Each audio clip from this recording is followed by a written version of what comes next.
Atlantic narratives, modern short stories ******* Atlantic narratives, modern short stories, edited with an introduction by Charles Swain Thomas, A.M. Head of Department of English, Newton, Mass. High School lecturer in the Harvard Summer School Colophon. The Atlantic Monthly Press, Boston. Copyright 1918 by the Atlantic Monthly Press. Inc. Contents page. Introduction. A. The preliminaries. Cornelia a P, 1 Buttercup Night Yon Galsworthy 22 Hepaticas Anne Douglas Sedgwick 30 Possessing Prudence Amy Wentworth Stone 56 The Glory Box Elizabeth Ashe 68 The Spirit of the Herd Dallas Law Sharp 89 In the Pasha's Garden H. G. Dwight 98 Little Selves Mary Lerner 121 The Failure Charles Caldwell Dobsh 136 Business is Business Henry Seidel Canby 152 Nothing Zephine Humphrey 167 A Moth of Peace Catherine Fullerton Raould 180 In No Strange Land Catherine Butler 201 Little Brother Madeleine Z. Doty 208 What Road Goeth He? F. J. Lariat 217 The Clearer Sight Ernest Starr 227 The Garden of Memories C. A Mercer 252 The Clearest Voice Margaret Sherwood 259 The Marble Child Nesbit 270 The One Left E. V. Lucas 283 The Legacy of Richard Hughes Margaret Lynn 290 Of Water and the Spirit Margaret Prescott Montague 310 Mr. Squem Arthur Russell Taylor 326 Biographical and Interpretative Notes 337 Introduction The short story There is a story current among companionable golfers of a countryman who reluctantly accepted an invitation from a group of friendly associates to try his unpracticed hand at golf. When they all arrived at the links, his friends carefully placed the little carbonadoed sphere upon the tee, and told their aged neophyte that he must try to send this little painted ball to the first hole, plainly marked by the distant waving red flag toward which they pointed. The stalwart old man swung his club valiantly, hit the golf ball a square, ringing blow, and watched it eagerly as it made its long, swift flight toward the far-off putting green. His three friends, all loudly congratulating him upon his stroke, went with him in his silent search for the ball. Finally they found it lying just 3 or 4 inches from the edge of the first hole. A look of exultant astonishment was upon their faces, a look of keen disappointment upon the face of the old man. "Gee, I missed it," he muttered in disgust. His stroke had been the traditional stroke of the ignorant lucky beginner. He had unwittingly accomplished a feat beyond the dream of the trained expert. Something similar to this triumphant accomplishment of the golf links has occasionally happened in the realm of storytelling. An untrained narrator, with a good tale to tell and with a natural instinct to select the dramatic incidents and arrange them luckily in effective sequence, has held his hearers in continuously rapt attention, and won from them, at the close of his story, round upon round of spontaneous applause. But as the literary world has grown older and more mature in its aesthetic judgments, it has naturally grown more exacting. As narrator after narrator has told his stories, the critical public and the academic critics have come to impose certain definite technical demands, demands not so definite or so exacting, however, that the splendor of success in certain ways has not pardoned even rather glaring neglects and defects along certain other concurrent ways. Now it has been my pleasant task during the recent months to read or to reread scores upon scores of short stories that have been published in the Atlantic Monthly. My object has been to select from the Atlantic files some of the best and most representative of these narratives for publication in book form, and thus make these significant stories more readily available for the college, school, and the reading public.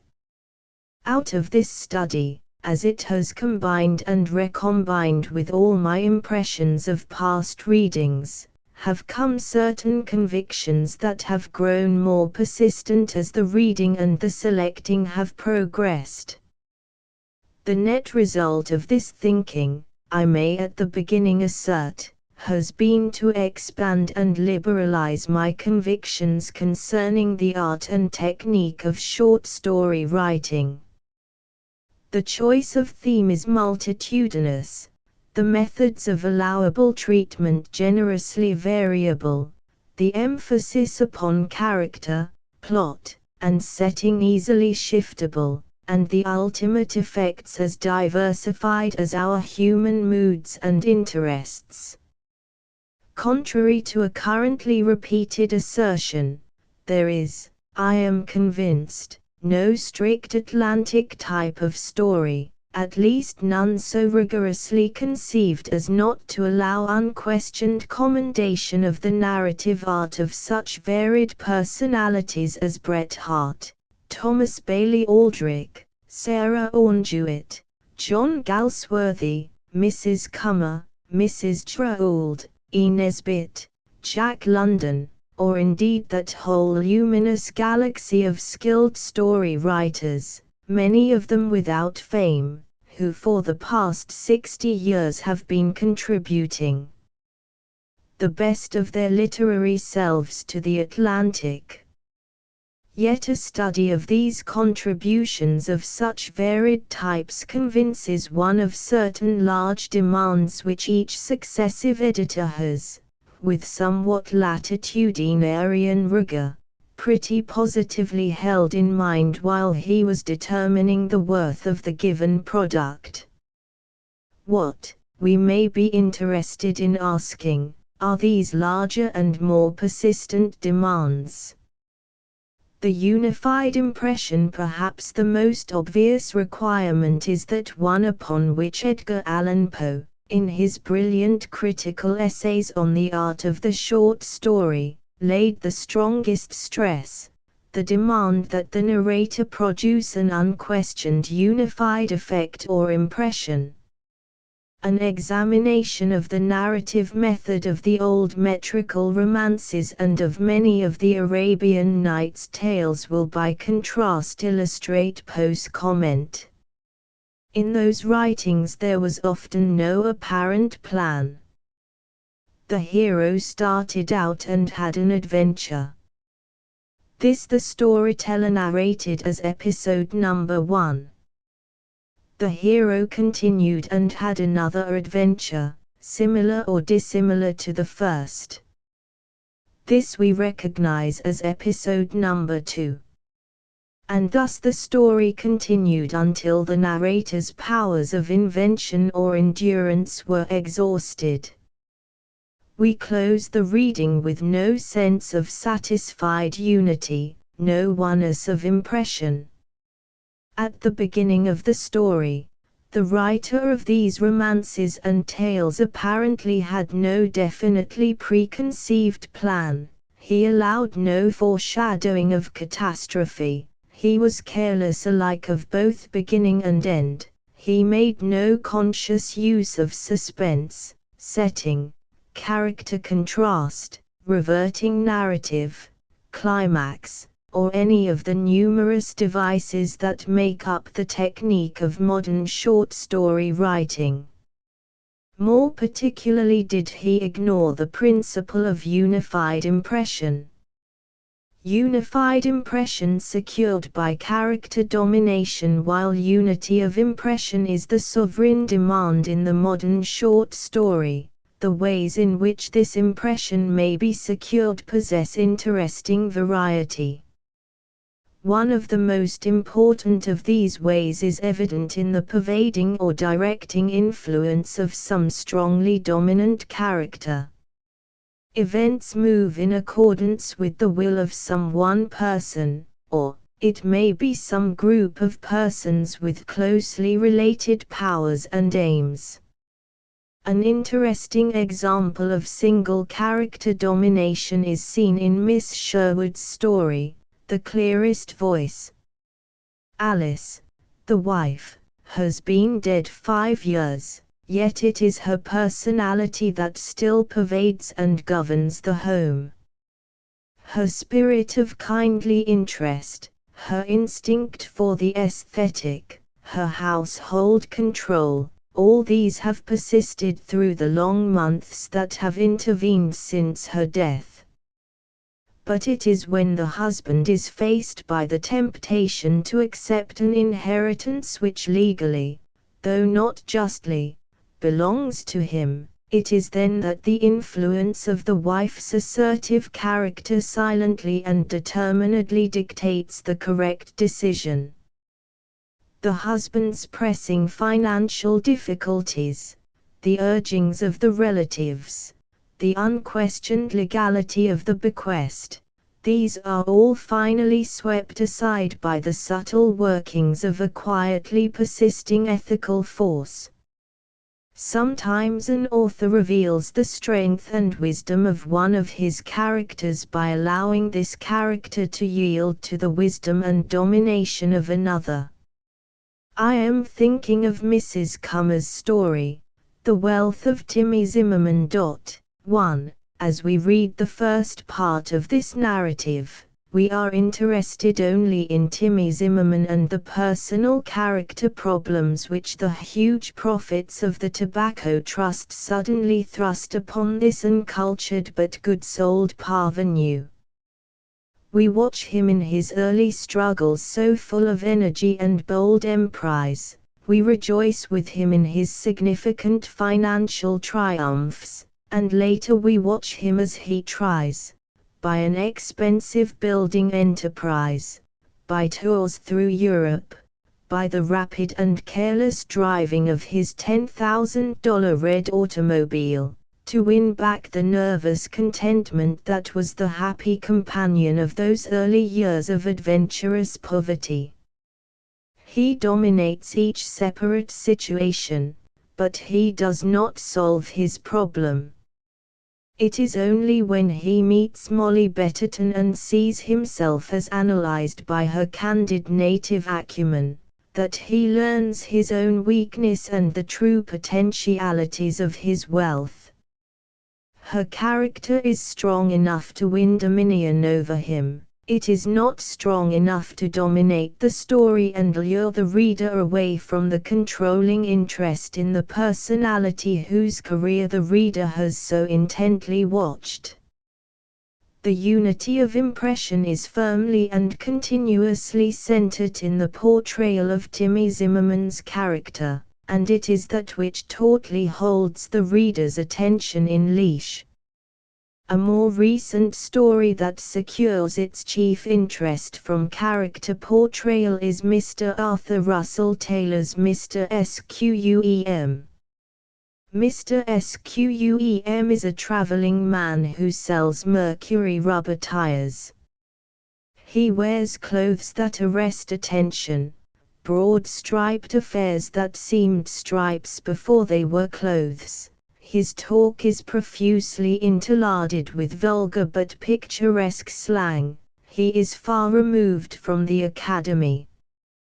Brought into direct contrast with the Reverend Alan Dare and Professor William Emery Brown, his crudity is the more grossly apparent. It is later enhanced by the glimpse we get of his room, extremely Danish, smitingly red as to walls, oppressive with plush upholstery.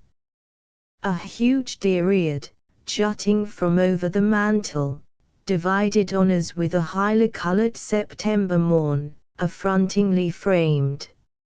On a shelf stood a small bottle. It contained a finger of Mr. Squem, amputated years before, in alcohol. But in the midst of a railroad wreck, we lose all thought of these banalities and crudities. We take Mr. Squem for what he really is, a genuine, large-hearted, efficient minister unto his fellow men. The impression he creates dominates the entire situation. Of the classic stories which admirably illustrate this method of securing a unity of impression through concentrated character interest, we like to revert to Bret Harte's Tennessee's Partner. It is of small moment that we do not know this man's name, of small moment indeed that he seems, throughout his mining career at Sandybar, to have been content to have his personality dimmed by the somewhat more luminous aura of Tennessee. But when Tennessee's repeated offenses bring him to trial before Judge Lynch, and finally to his doom on the ominous tree at the top of Morley's Hill, Tennessee's Partner comes suddenly upon the scene and overpoweringly dominates the situation. We close our reading of the story completely impressed by the devoted loyalty of Tennessee's Partner, the loyalty that creates the unified impression.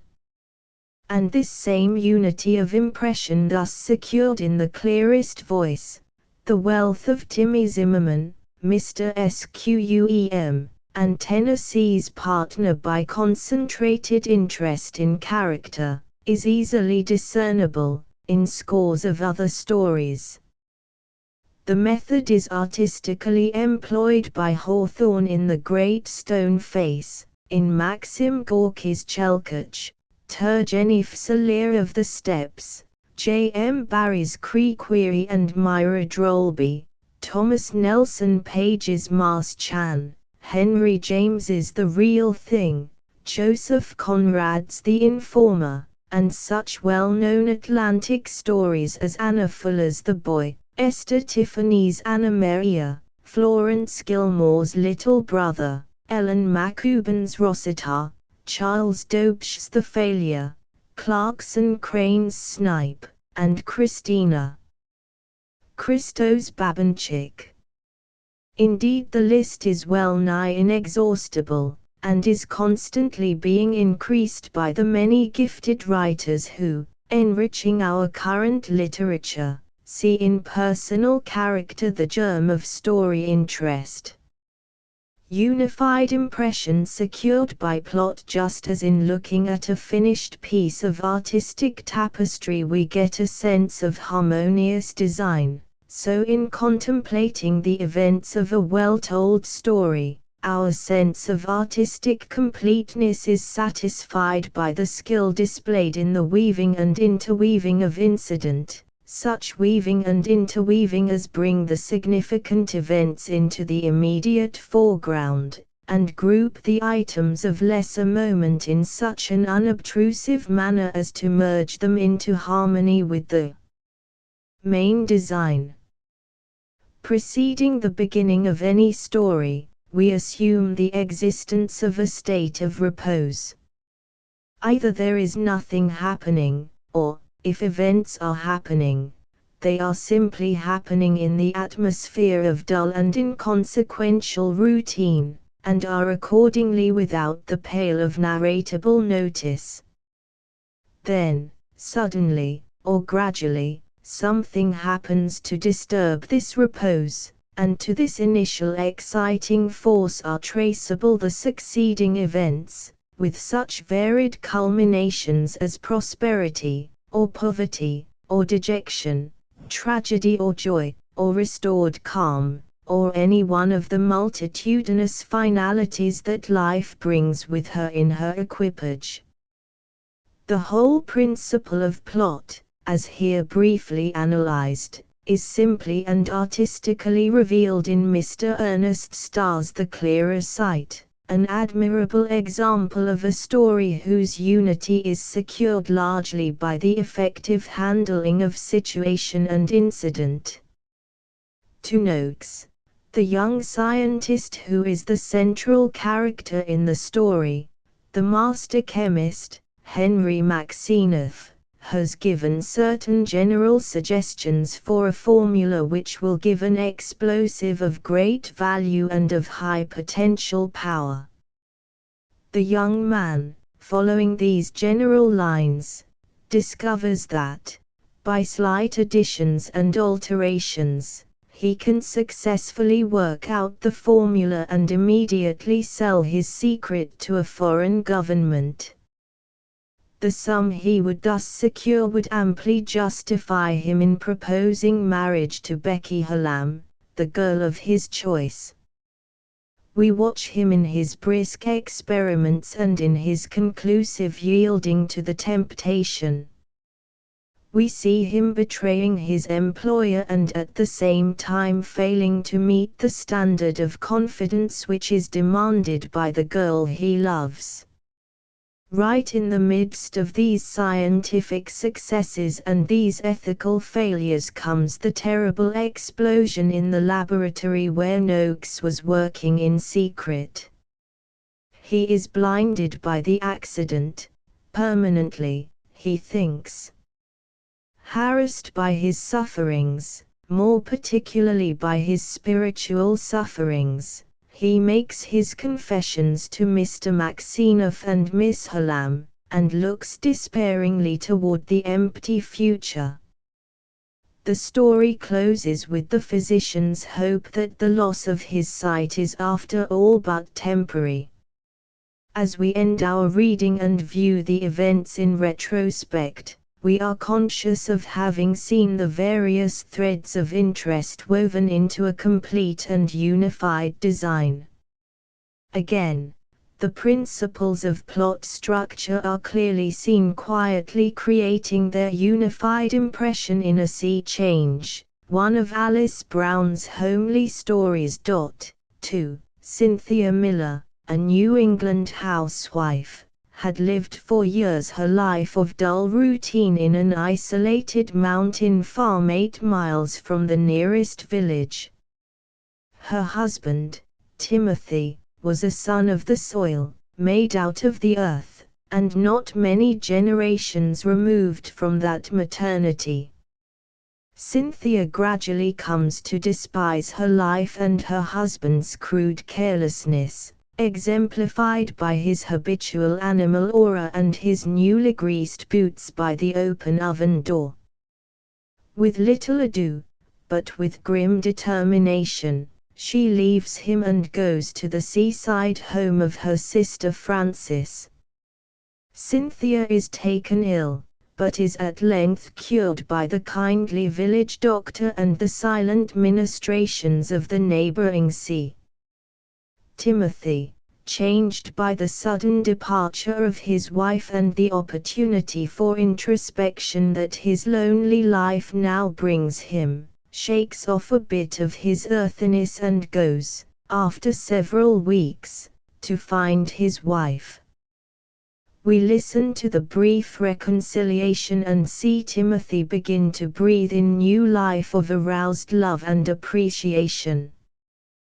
The author's skillful manipulation of the action makes us live in the glow of a clearly perceived oneness of impression. There are, of course, thousands of stories which secure this singleness of effect by a similar skill in the handling of situations and incidents. Among these many we need mention only a few whose unity is largely secured by plot interest. Thomas Bailey Aldrich's Marjorie Daw, Maupassant's The Necklace, Poe's Murders in the Rue Morgue, Stockton's A Tale of Negative Gravity and The Lady or the Tiger, Kipling's Without Benefit of Clergy, Pushkin's The Shot, a Conan Doyle's The Adventures of Sherlock Holmes, and Jack London's A Day's Lodging. Unified impression secured by setting. Perhaps the most significant critical comment on setting. The third important element in the story-weaving process that secures oneness of impression, is that frequently quoted conversation of Stevenson with Graham Balfour. "You may," said Stevenson, "take a certain atmosphere and get action and persons to express it. I'll give you an example, The Merry Men. There I began with the feeling of one of those islands on the west coast of Scotland, and I gradually developed the story to express the sentiment with which the coast affected me." There is no sensitive reader who will not sympathize with this feeling and immediately understand how the atmosphere of a particular place will act upon inventive genius and become the exciting force for the production of a story. The squalid surroundings in the city slums, the gay glamour of a garishly lighted casino, the unending stretch of desert waste, the dim twilight or the shrouded darkness of the pine forest, the bleakness of the beaches in midwinter, the sounding cataracts, haunting one like a passion. How rich in storied suggestiveness may be each of these to him who already has within him the instinct of story or romance. How the mood of place may affect its influence is well expressed in the opening passages of John Galsworthy's Buttercup Night, which sensitively analyzes the feelings for an unnamed bit of land in the West Country as the author experienced them one Sunday night of a bygone early June. Why is it that in some places there is such a feeling of life being all one? Not merely a long picture show for human eyes, but a single breathing, glowing, growing thing, of which we are no more important a part than the swallows and magpies, the foals and sheep in the meadows, the sycamores and ash trees and flowers in the fields, the rocks and little bright streams, or even the long fleecy clouds and their soft shouting drivers, the winds. True, we register these parts of being, and they, so far as we know, do not register us, yet it is impossible to feel, in such places as I speak of, the busy, dry, complacent sense of being all that matters, which in general we humans have so strongly. In these rare spots, that are always in the remote country, untouched by the advantages of civilization, one is conscious of an enwrapping web or mist of spirit, the glamorous and wistful wraith of all the vanished shapes that once dwelled there in such close comradeship. We can readily see, as we read Buttercup Night, that it is the atmosphere of the place that subtly dictates the telling of the story, and at the end leaves the reader breathing this delicious June air and living within the charmed romance of this accumulated mass of magical yellow. What happens is interesting, but it is interesting largely because the incidents are fused and integrated with the hovering spirit of place and time, here as dominating in their charm as is the weird, mysterious Usher homestead in its gloom. While such stories as Stevenson's Merry Men and Galsworthy's Buttercup Night and Post the Fall of the House of Usher illustrate in a particularly striking way the dominant influence of setting, we recall scores upon scores of stories that have an added power because their authors have shown skill in the creation of a permeating and directing environment. Among the more famous of these stories are Sarah Orne Jewett's The Queen's Twin, 3, Israel Zangwill's They That Walk in Darkness, Prosper Mérimy's Mateo Falcon, Hardy's Wessex Tales, Lafcadio O'Hearn's Humour, 4, Jack London's Children of the Frost, John Fox's Christmas Eve on Lonesome, Edith Wyatt's In November, 5, and Mrs. Gould's The Moth of Peace. 6. Unified impression secured by theme. Another element of the story which we find interesting to discover and analyze is the author's dominant theme, what in the older days we might have unapologetically called the moral of the story. But along with the development of the technique of the short story, there came a school of critics and writers that shied terribly at this mention of the word moral, and such writers as Stevenson often seemed over-conscious of its lurking danger. In such consciousness, Stevenson wrote wonderful stories of adventure and mystery, such as Treasure Island and The Sire de Maltroit's Door. Yet the native instinct toward emphasis upon theme allowed him to write such powerful ethical stories as Markheim and Dr. Jekyll and Mr. Hyde. But in these, as in most of the modern thematic stories, the ethical truth pervades rather than intrudes. It is so firmly woven into incident and character and surroundings and natural dramaturgy that its identity is not exposed to naked bareness, but combines with other elements to produce a perfect unity through harmony of tone and effect. Among the recent Atlantic storywriters, this harmonious linking is seen happily existent in the deft workmanship of Mrs. Cia P. Cummer and Anne Douglas Sedgwick. In each number of 3 notable trilogies which these gifted writers have contributed, there is an artistic treatment of 3 notable themes. In Mrs. Cummer's Preliminaries, The Kinzer Portraits, and The Long Inheritance, we find the author's implied comments on engagement, marriage, and divorce. In Anne Douglas Sedgwick's unconnected floral trilogy, Hepaticas, Carnations, and Pansies, there is in turn reflected Miss Sedgwick's attitude toward 3 themes which are less concrete and which demand a longer phrasing. In the first there is the world-old story of a noble-spirited woman's love and sacrifice and ardent wishings for her self-victimized son.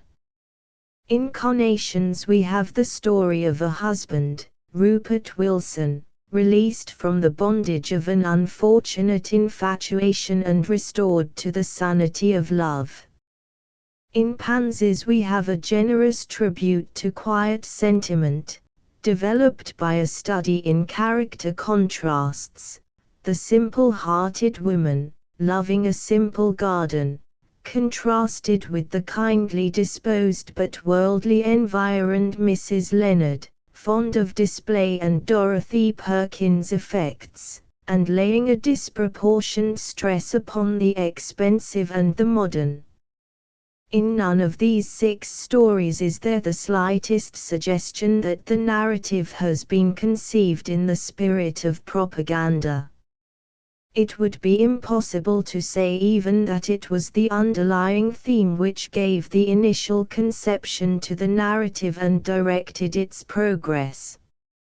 Any one of these 6 stories I can fancy beginning in plot, or in character, or in setting. Plot, character, setting, and theme, all are here, but all are so happily combined that I feel no disproportionate emphasis, and hence no forcing of a technical element. I only know that, personally, when I think over these stories, I find the theme of each leaving its strong and lingering impression. What is true regarding this effective combination of elements in these stories of Mrs. Cummer's and Miss Sedgwick's is of course true of many of the Atlantic stories which I have been reading. Perhaps in the majority of the best there is such a thorough merging of all the elements that the final impression falls upon neither character nor plot nor setting nor theme. The author has had something worthwhile to relate, and he has related it in a simple and natural way, all unconscious of, or happily triumphant over, any studied technique in the art of narration. It has indeed been a conviction in the minds of some of the Atlantic editors that most persons, even though untrained in manipulating the storymaker's gear, have at least one experience, real or imagined, that is abundantly worth telling and worth writing. Unconsciously, of course, this artless narrator might throw into bold relief theme, character, setting, or plot. Or he might unconsciously merge these separate interests. The women writers, aside from the mere contemplation of story element technique, there are many other interesting observations which naturally come to one who reads critically the currently published fiction. He who examines the recent Atlantic files will be immediately impressed by the dominant place held by women writers of the short story: Mrs. Wharton, Mrs. Cummer, Mrs. Trouauld, Sarah Orne Jewett, Alice Brown, Mary Antin, Zephine Humphrey, Edith Ronald Merrilees, Margaret Prescott Montague, Kathleen Norris, E. Nesbit, Laura Spencer Porteous, Anna Fuller, Edith Wyatt, Margaret Lynn, Elizabeth Ashe, Anne Douglas Sedgwick, Elsie Singh Master, Margaret Sherwood. Among the Atlantic contributors we should find it difficult indeed to match this list with an equal number of men equally gifted in storytelling power. But even if we should succeed in such a fatuous pairing of talent, we should still be impressed with the high place attained by the women writers, high in contrast with the place which they have attained in painting, sculpture, architecture, drama, and music. And why this high attainment in the realm of the short story? Perhaps it is partially due to a lighter-winged fancy native in the feminine mind, a fancy that roves with more natural ease and grace among the animals and flowers of earth, among the clouds and stars and spirits of the sky, among the demon-haunted grottos of the underworld. From all these easily directed journeys perhaps it turns more naturally to the penetrable secrets of human motive, penetrable, however, only to those hearts which yield quickly, spontaneously, even wantonly, to the springs of love, hate, beauty, justice, jealousy, fear, vengeance, and the silent routine of daily duty. Doing all this of its natural self, the heart can more readily guide the mind in the deft record of vicarious action. Leastwise, to make a simple record of a real or an imagined experience is a task which can be more easily done by girls than by boys. As boys and girls grow into maturity and the desire for contact with life increases, the masculine mind finds its natural outlet in business, in wrestlings with the soil, in contests of law and, at the present moment, alas, in the chaos of relentless war. Woman's sphere, though continually enlarging, is still relatively narrowed, and she seeks her freedom in the realm of imagination, thus identifying herself oftentimes in the work-a-day contests of men. This mental exercise within the wide gamut of imagined emotions naturally helps her to enter sympathetically into varied contests. and it is perhaps because of her broadened understanding that she is fuller and truer in her written record. The feminine mind, moreover, is more observant of detail and more ready to perceive a lack of harmony in arrangement, and while mere fullness of observation might in isolated cases lead to incontinent garrulousness, the generous flow is usually held in sufficient check by that nicer feminine perception of an aesthetic effect that dictates shearing and compression. Perhaps the widening of the educational field, the world's fuller acknowledgement of women's varied ability, her easier mastery of delicate technique, a more habitual access to a writing pad, perhaps all these combine with other facts and circumstances to encourage her in this prolific output of marketable fiction. At any rate, the fact is easily apparent. The stamp of authenticity. A further interesting fact revealed in an examination of Atlantic narratives is the encouragement of that type of story which carries with it the stamp of an authentic atmosphere.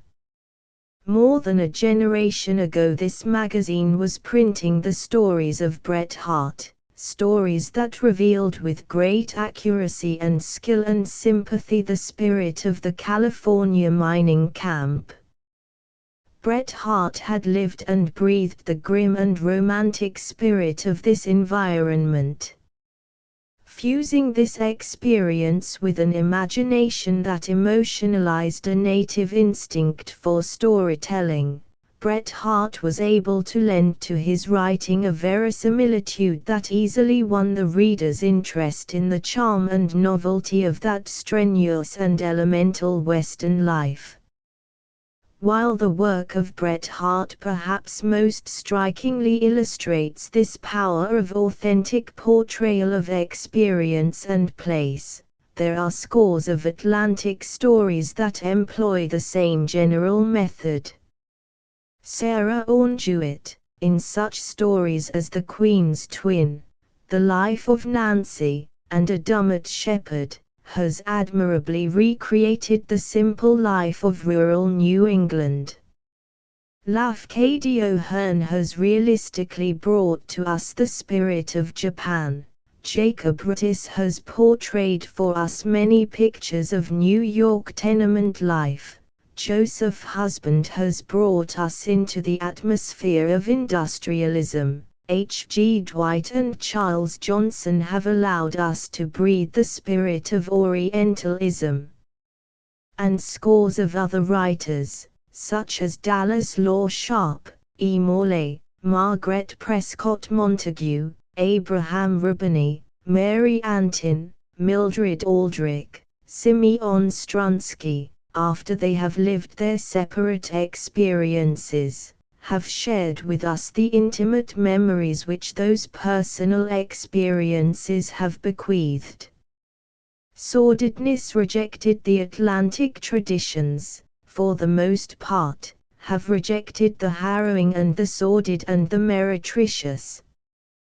Contrasted with the tone of tragic realism so often dominant in Gorky, Dostoevsky, Turgenev, Maupassant, and Zola, we usually find in the pages of the Atlantic an emphasis upon themes which suggest a gentler and more humane spirit. The winds of heaven do, of course, sometimes blow over places that are bleak, barren, and desolate. They shriek and moan through winter wilds, and sometimes the human mood that corresponds to this despair has found its reflection in stories which the Atlantic has printed. But the mission of the magazine has in general been in the sunlit fields or near the hearth fire's glow. If it sometimes has witnessed tragedy, it has never found delight in the disclosure of grimness for grimness' sake. It has been more watchful of scenes within the commonplaces of human action, Here the writers have found themes of quiet pathos, of homely humor, and of rich romance. Small wonder, indeed, if since August 1914, grimmer scenes than usual should not sometimes shadow the pages.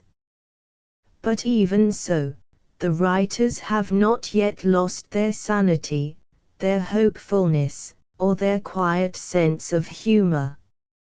Possibilities within the future. After these comments on the more dominant characteristics of the short story, it is natural to inquire into the possible future of the art. It is apparent that writers are paying careful attention to technique, and there is real danger to the art if technique is to be too narrowly interpreted and too slavishly followed. A credulous acceptance of a guide has always worked havoc in the field of creative literature. Aristotle, and Horace, and Longinus, to revert to a literary period now far distant, showed admirable critical acumen, but it may be sincerely questioned whether they enhanced the worth of Grecian and Roman literature. We may be quite sure that the critical writings of neither Boileau nor Pope deepened or improved French or English poetry. Will our short stories be any better here in America because Brander Matthews, Bliss Perry, Clayton Hamilton, Henry S. Canby, W. B. Pickin, Miss Albright, Miss Ashman, and a score of others have written so entertainingly about them? As I have read these criticisms and as I have seen new writers apparently influenced by these criticisms and by the methods obvious in Poe, Bret Harte, Kipling, and O. Henry, I have been reluctantly made to feel that we were perhaps on the verge of yielding to the technique of the telling rather than to the substance of the experience. Where art becomes too self-conscious and too critical, it sacrifices spontaneity and elemental power, and smothers itself in the wrappings of its self-woven web. Reliance upon technique and long practice in its use will help crudeness to rise to mediocrity, but the process will never lift the mediocre writer to the plane of the supremely excellent or the austerely great. Perhaps the present danger lies partly in the attitude of the magazine editor whose scepter is his checkbook. Let us not deceive ourselves. Literature is now a business, or if not wholly commercialized, it is acutely sensitive to the laws of the trade. The purely commercial editors, with their eyes riveted to the main chance, have come to recognize the power of technique, and to it they have been paying bountiful tribute. The public has in turn learned to expect the sudden start, the swift pace, the placarded climax, the clever paradox, the crisp repartee, the pinchbeck style, the bared realism, the concluding click. It is all very perfect and very regular, and the editor in accepting the manuscript that adheres to each conventional requirement encloses his check for $200 in a letter that contains an order for a half-dozen more of the identical type. One of the deplorable adjuncts of this procedure is that the editor often realizes the emptiness of this technically correct story, and his own best literary judgment spurns it. But trying to objectify what his clientele would applaud, he pays the price and orders more. Conversely, a story with genuine substance and sincere feeling comes to his desk. He reads it and approves. Then he asks that fateful question, what will my reading public say? He concludes that they will note the utter lack of climax, of cleverness, of ingenuity, of realistic contact with unadorned everydayness. He closes the incident by a return of the manuscript with a printed rejection slip enclosed. But this procedure is sometimes happily reversed. An editor has had the fortitude to ignore the fancied judgment of his readers and has relied upon his own impressions of what constitutes literary worth.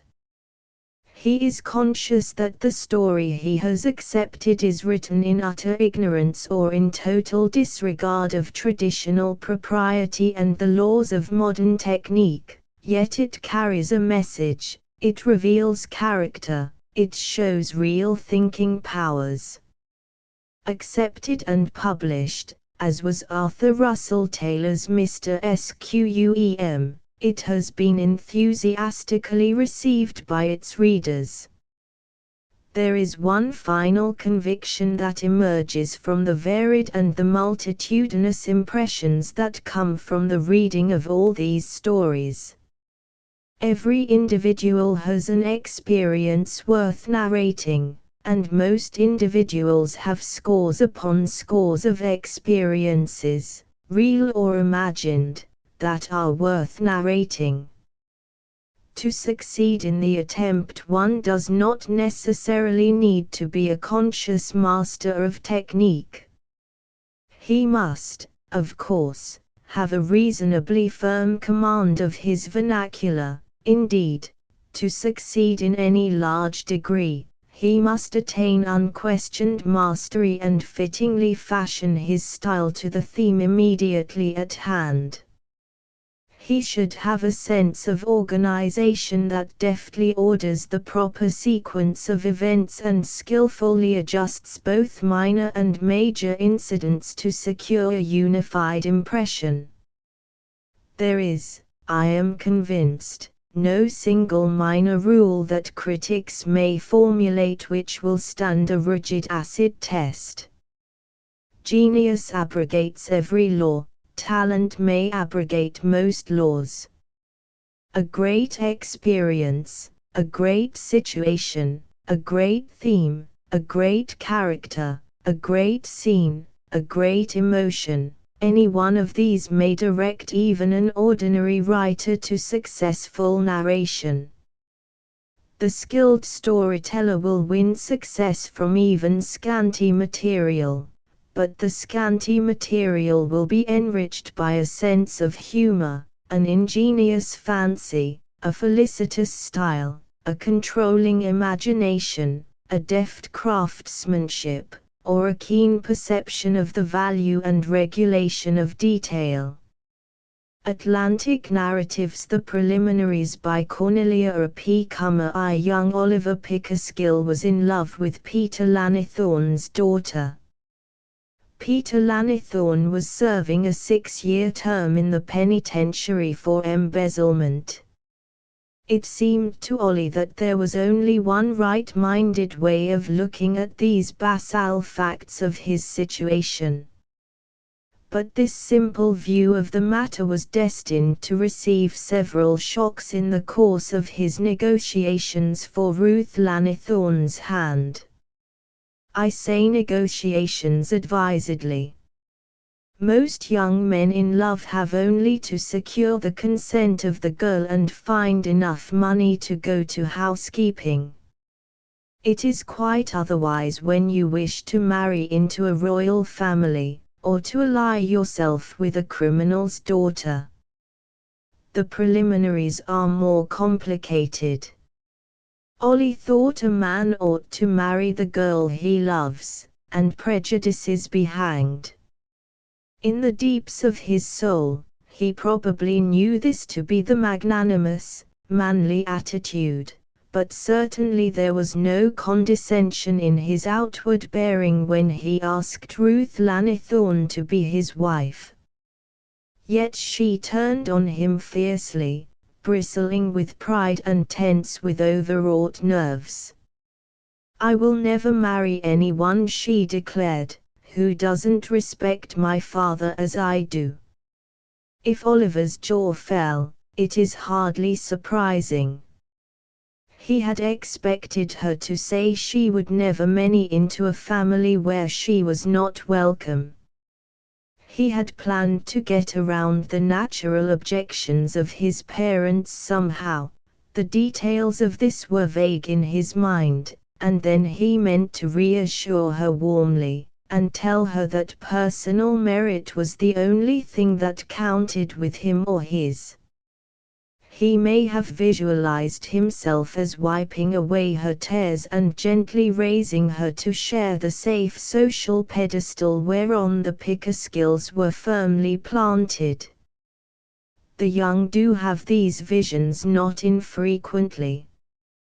But to be asked to respect Peter Lannithorne, about whom he knew practically nothing save his present address. "I don't remember that I ever saw your father, Ruth," he faltered. "He was the best man," said the girl excitedly, "the kindest, the most indulgent. That's another thing, Ollie. I will never marry an indulgent man, nor one who will let his wife manage him." If it hadn't been for Mother, she broke off abruptly. Ollie tried to look sympathetic and not too intelligent. He had heard that Mrs. Lannithorne was considered difficult. "I oughtn't to say it, but can't explain father unless I do." Mother nagged. She wanted more money than there was. She made him feel her illnesses, and our failings, and the overdone beefsteak, and the underdone bread. Everything that went wrong, always, was his fault. His fault, because he didn't make more money. We were on the edge of things, and she wanted to be in the middle, as she was used to being. Of course, she really hasn't been well, but I think it's mostly nerves," said Ruth, with the terrible hardness of the young. "Anyhow, she might just as well have stuck knives into him as to say the things she did. It hurt him, like knives. I could see him wince, and try harder, and get discouraged, and then, at last, the girl burst into a passion of tears. Oliver tried to soothe her. Secretly he was appalled at these squalid revelations of discordant family life. The domestic affairs of the Pickersgills ran smoothly, in affluence and peace. Oliver had never listened to a nagging woman in his life. He had an idea that such phenomena were confined to the lower classes. "Don't you care for me at all, Ruth?" The girl crumpled her wet handkerchief. "Ollie, you're the most beautiful thing that ever happened, except my father. He was beautiful, too, indeed, he was. I'll never think differently. I can't." He tried so hard. All the latent manliness in the boy came to the surface and showed itself. "Ruth, darling, I don't want you to think differently. It's right for you to be loyal and feel as you do. You see, you know, and the world doesn't. I'll take what you say and do as you wish. You mustn't think I'm on the other side. I'm not. I'm on your side, wherever that is. When the time comes I'll show you. You may trust me, Ruth." He was eager, pleading, earnest. He looked at the moment so good, so loving and sincere, that the girl, out of her darker experience of life, wondered wistfully if it were really true that Providence ever let people just live their lives out like that, being good, and prosperous, and generous, advancing from happiness to happiness, instead of stubbing along painfully as she felt she had done, from one bitter experience to another, learning to live by failures.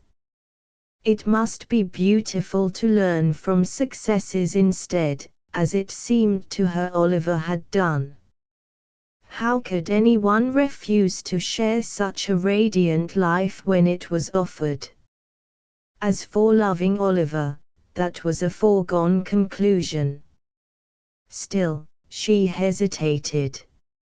"You're awfully dear and good to me, Ollie," she said. "But I want you to see Father.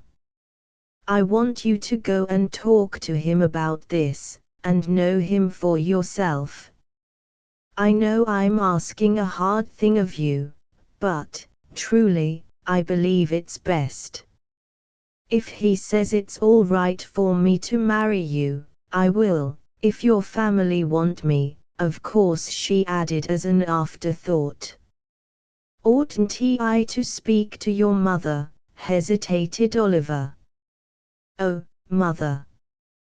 Yes, I suppose she'd like it," said Ruth, absent-mindedly. "Mother has views about getting married, Ollie. I dare say she'll want to tell you what they are. You mustn't think they're my views, though. I'd rather hear yours, Ruth." She flashed a look at him that opened for him the heavenly deeps that lie before the young and the loving, and he had a sudden vision of their life as a long sunlit road, winding uphill, winding down, but sunlit always, because looks like that illumine any dusk. "I'll tell you my views, some day," Ruth said softly. "But first I must talk to my father, your mother, your father." Oliver checked them off on his fingers. 3 of them. "Seems to me that's a lot of folks to consult about a thing that doesn't really concern anybody but you and me." 2 After the fashion of self-absorbed youth, Oliver had never noticed Mrs. Lannithorne especially.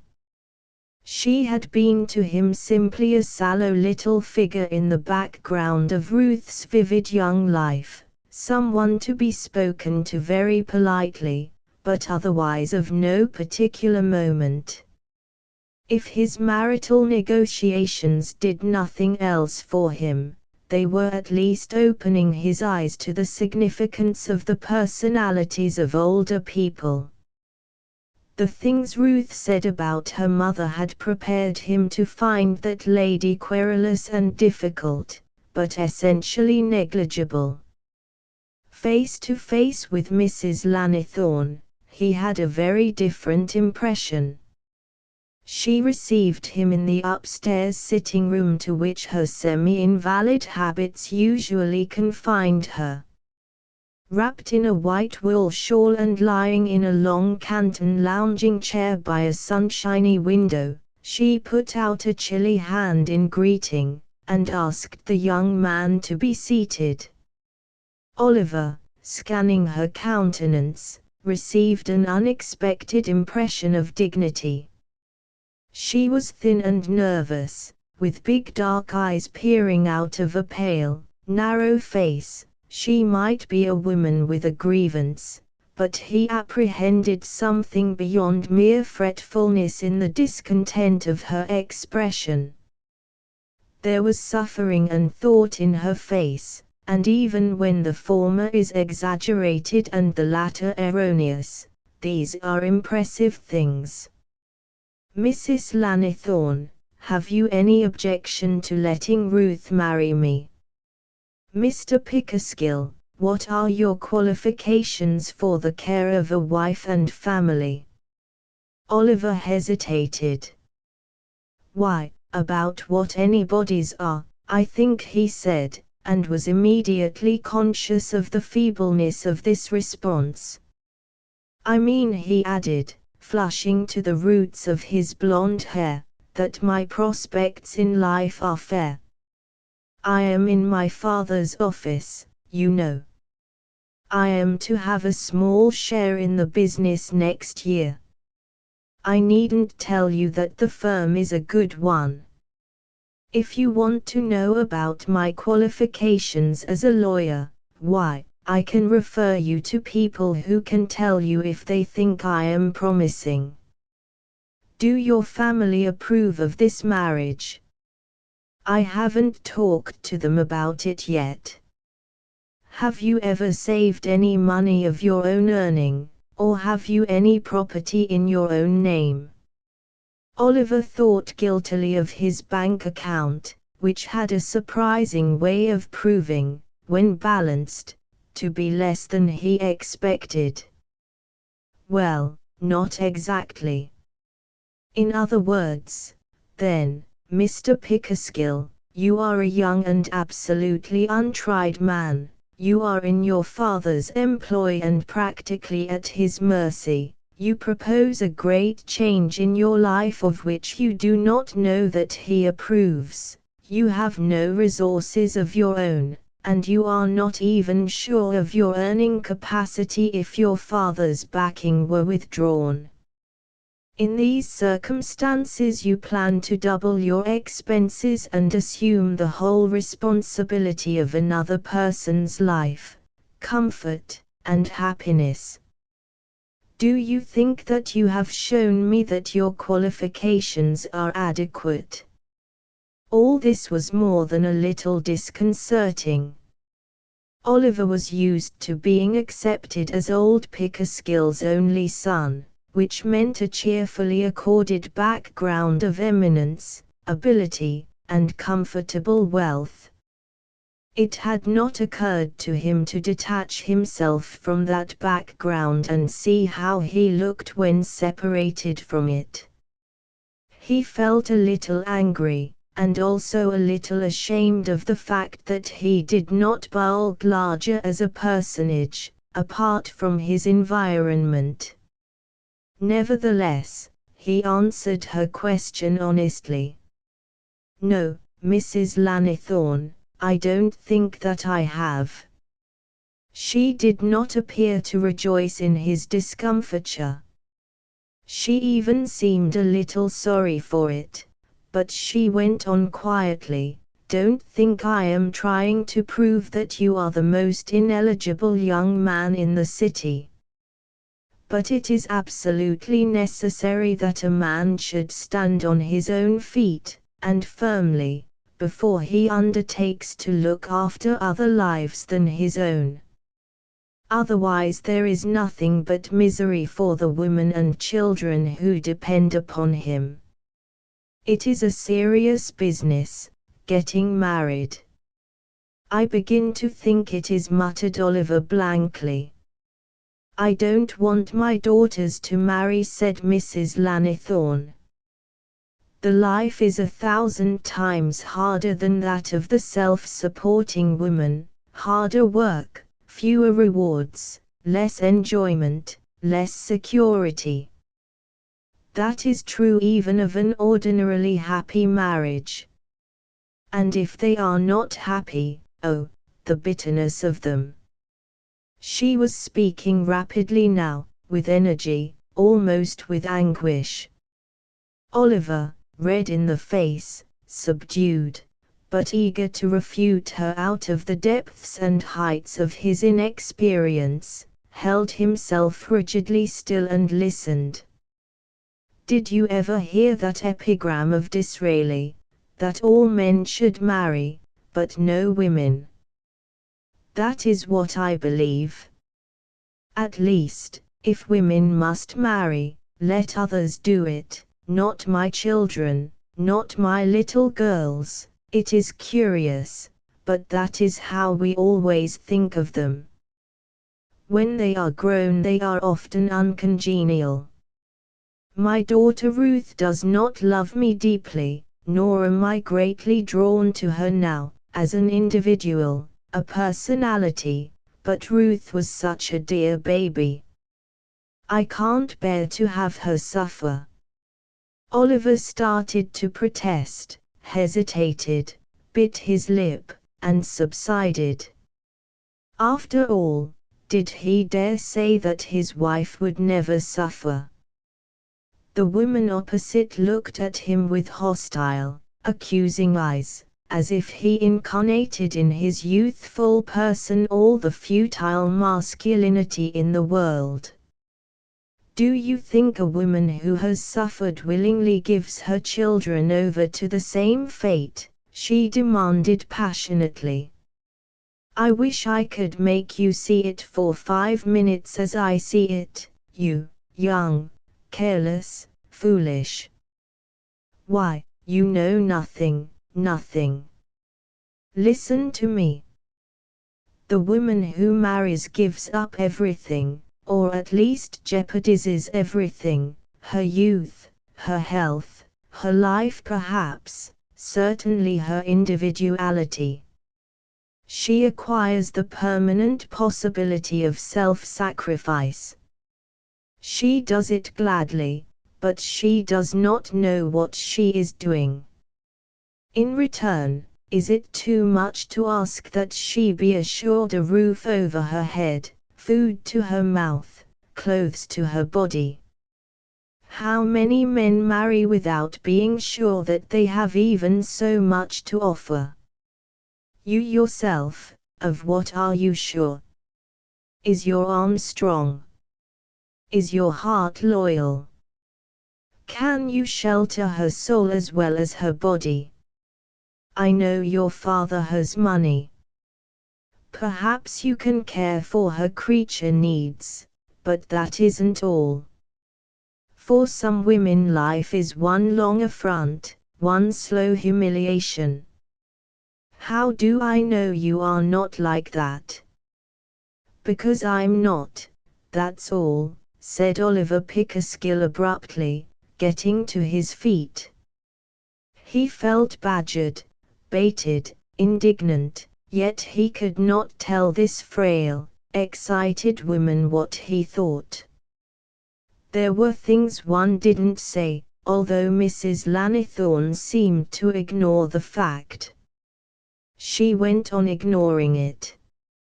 I know what you are thinking, she said, that I would regard these matters differently if I had married another man. That is not wholly true.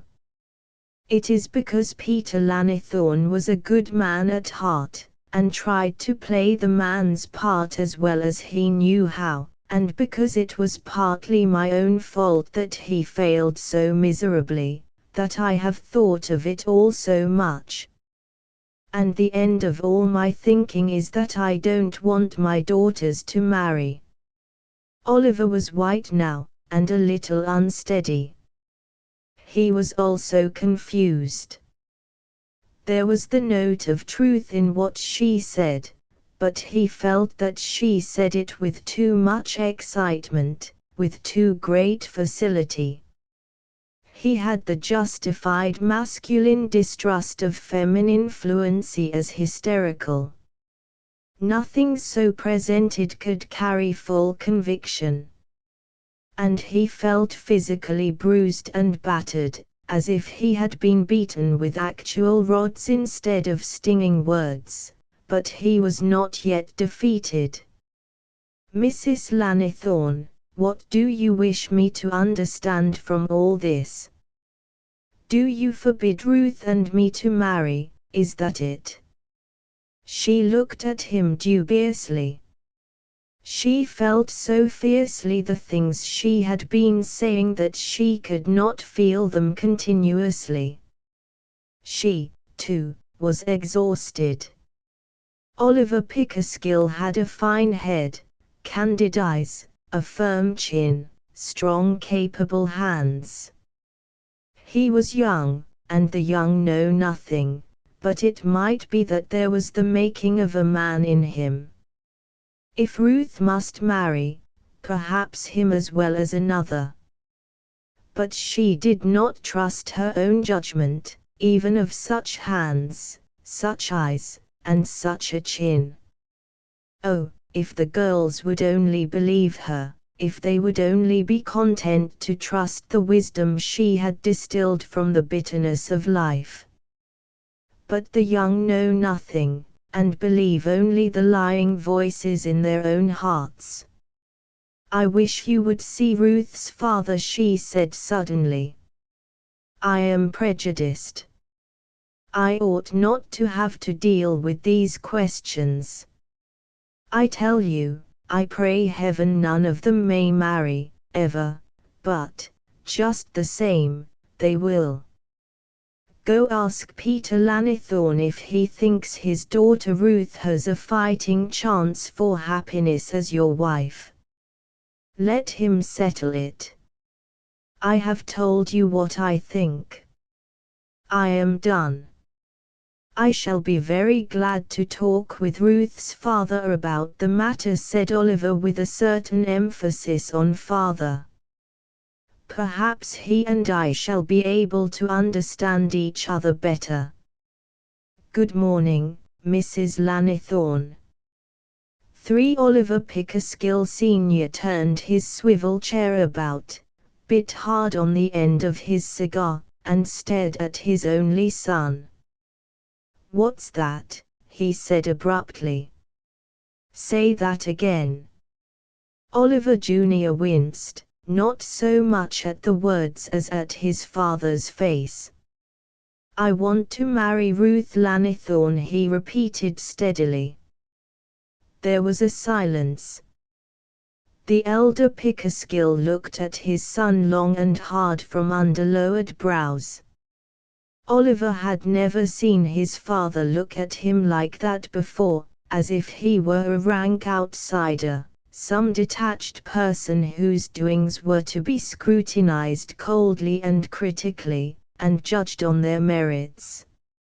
It is a hard hour for a beloved child when he first sees that look in heretofore indulgent parental eyes. Young Oliver felt a weight at his heart, but he sat the straighter, and did not flinch before the appraising glance. "So you want to marry Peter Lannithorne's daughter, do you? Well, now what is there in the idea of marrying a jailbird's child that you find especially attractive?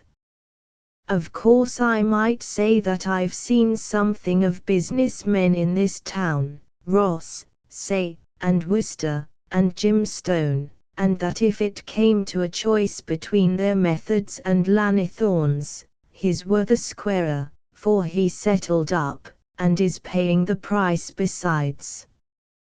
But I don't know that there's any use saying that. I don't want to marry any of their daughters, and you wouldn't want me to.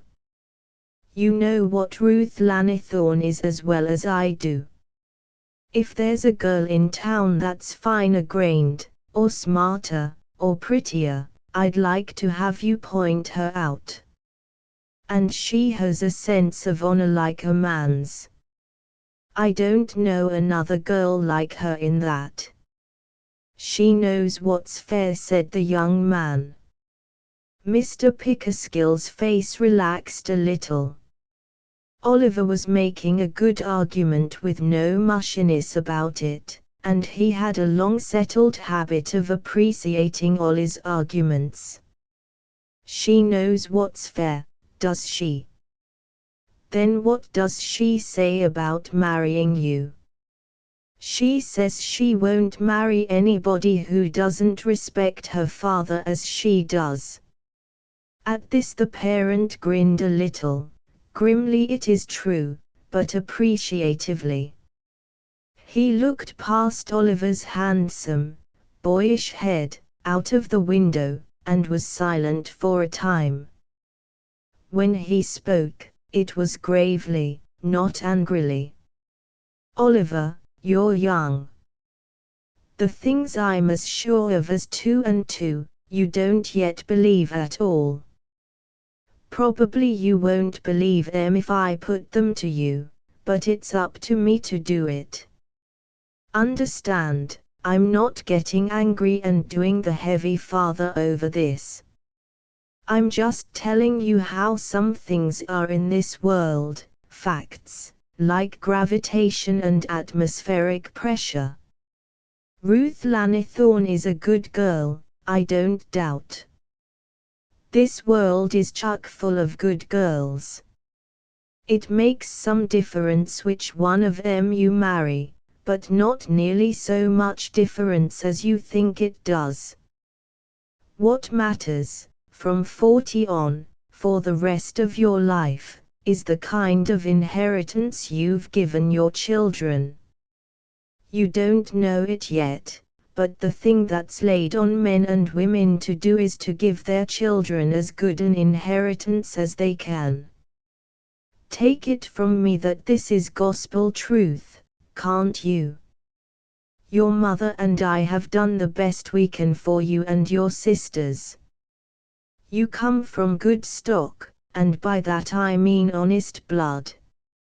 You've got to pass it on untainted. Now, hold on. He held up a warning hand as Oliver was about to interrupt hotly.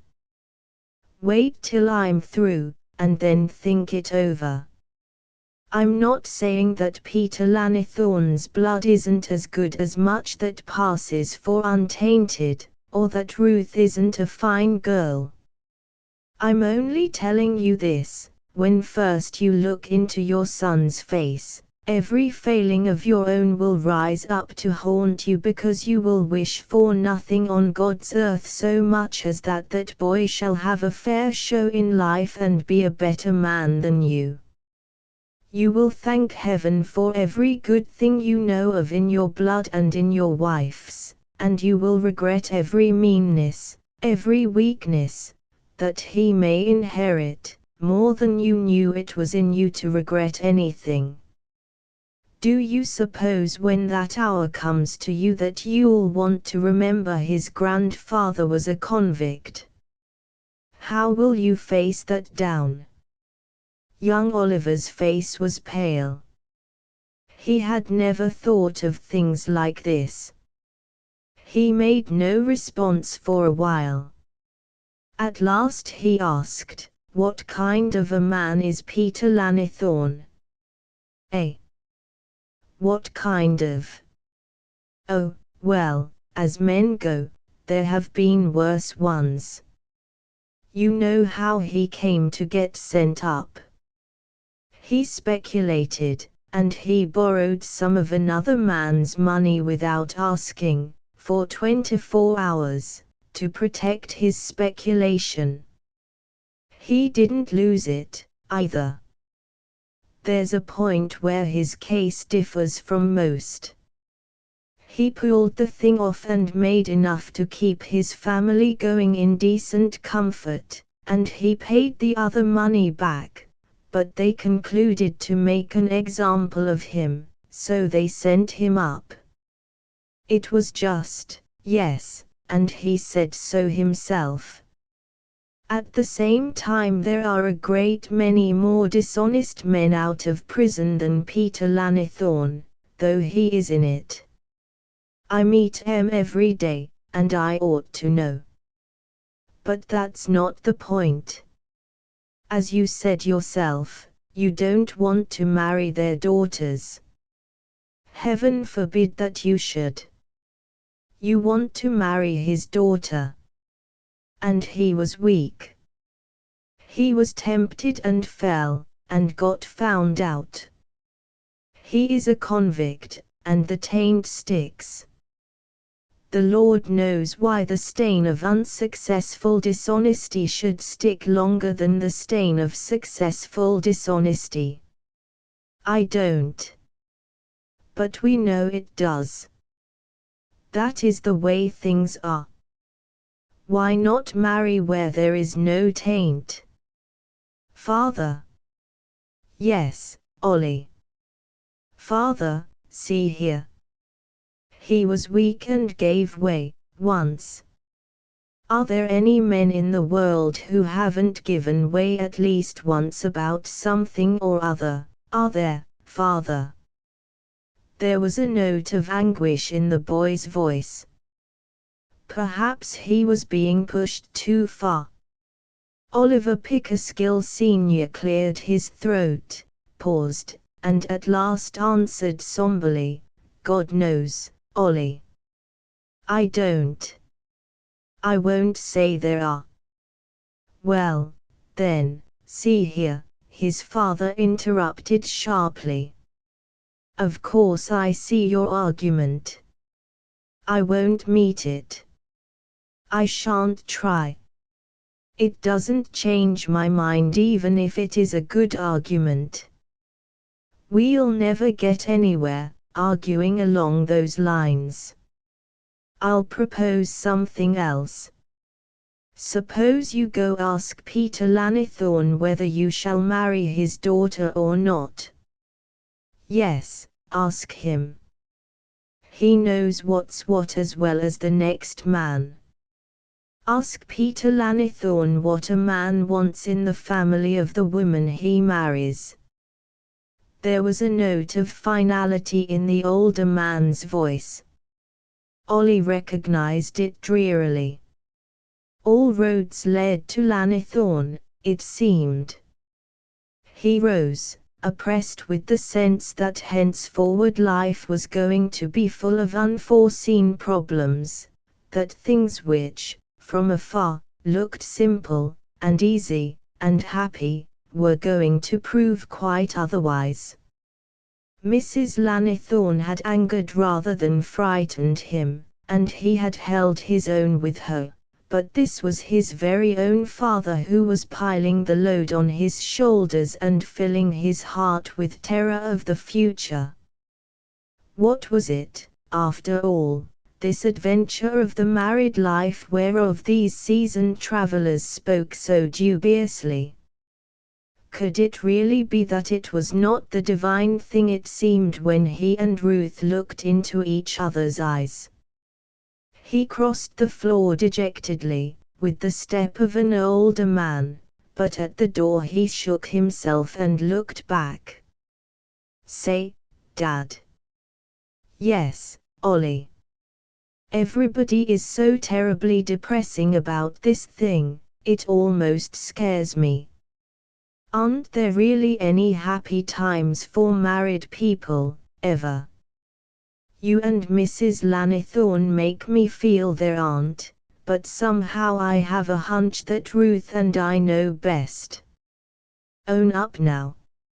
Are you and Mother miserable? You never looked it." His father surveyed him with an expression too wistful to be complacent. "Ah, those broad young shoulders that must be fitted to the yoke. Yet for what other end was their strength given them? Each man must take his turn. It's not a soft snap. I don't know anything worthwhile that is. But there are compensations. You'll see what some of them are when your boys begin to grow up." For across Oliver's young joy fell the shadow of fear. If, as his heart told him, there was nothing to be afraid of, why were his elders thus cautious and terrified? He felt himself affected by their alarms all the more potently because his understanding of them was vague. He groped his way in fog. How much ought he to be influenced by Mrs. Lannithorne's passionate protests and his father's stern warnings? He realized all at once that the admonitory attitude of age to youth is rooted deep in immortal necessity. Like most lads, he had never thought of it before save as an unpleasant parental habit. But fear changes the point of view, and Oliver had begun to be afraid. Then again, before him loomed the prospect of his interview with Peter Lannithorne. This was a very concrete unpleasantness. Hang it all! Ruth was worth any amount of trouble, but still it was a tough thing to have to go down to the state capital and seek one's future father-in-law in his present boarding place. One oughtn't he to have to plough through that particular kind of difficulty on such an errand. Dimly he felt that the path to the most beautiful should be rose-lined and soft to the feet of the approaching bridegroom. But, apparently, that wasn't the way such paths were laid out. He resented this bitterly, but he set his jaws and proceeded to make his arrangements. It was not difficult to compass the necessary interview. He knew a man who knew the warden intimately. It was quickly arranged that he was to see Peter Lannithorne in the prison library, quite by himself. Oliver dragged himself to that conference by the sheer strength of his developing will. Every fibre of his being seemed to protest and hold back. Consequently, he was not in the happiest imaginable temper for important conversation. The prison library was a long, narrow room, with bookcases to the ceiling on one side and windows to the ceiling on the other. There were red geraniums on brackets up the sides of the windows, and a canary's cage on a hook gave the place a false air of domesticity, contradicted by the barred sash. Beneath, there was a window seat, and here Oliver Pickerskill awaited Lannithorne's coming. Ollie did not know what he expected the man to be like, but his irritated nerves were prepared to resent and dislike him, whatever he might prove. He held himself rigidly as he waited, and he could feel the muscles of his face setting themselves into hard lines. When the door opened and someone approached him, he rose stiffly and held out his hand like an automaton. "How do you do, Mr. Lannithorne? I am Oliver Pickerskill, and I have come. His voice trailed off into silence, for he had raised his eyes perfunctorily to Peter Lannithorne's face, and the things printed there made him forget himself and the speech he had prepared. He saw a massive head topping an insignificant figure. A fair man was Peter Lannithorne, with heavy reddish hair, a bulging forehead, and deep-set grey eyes with a light behind them.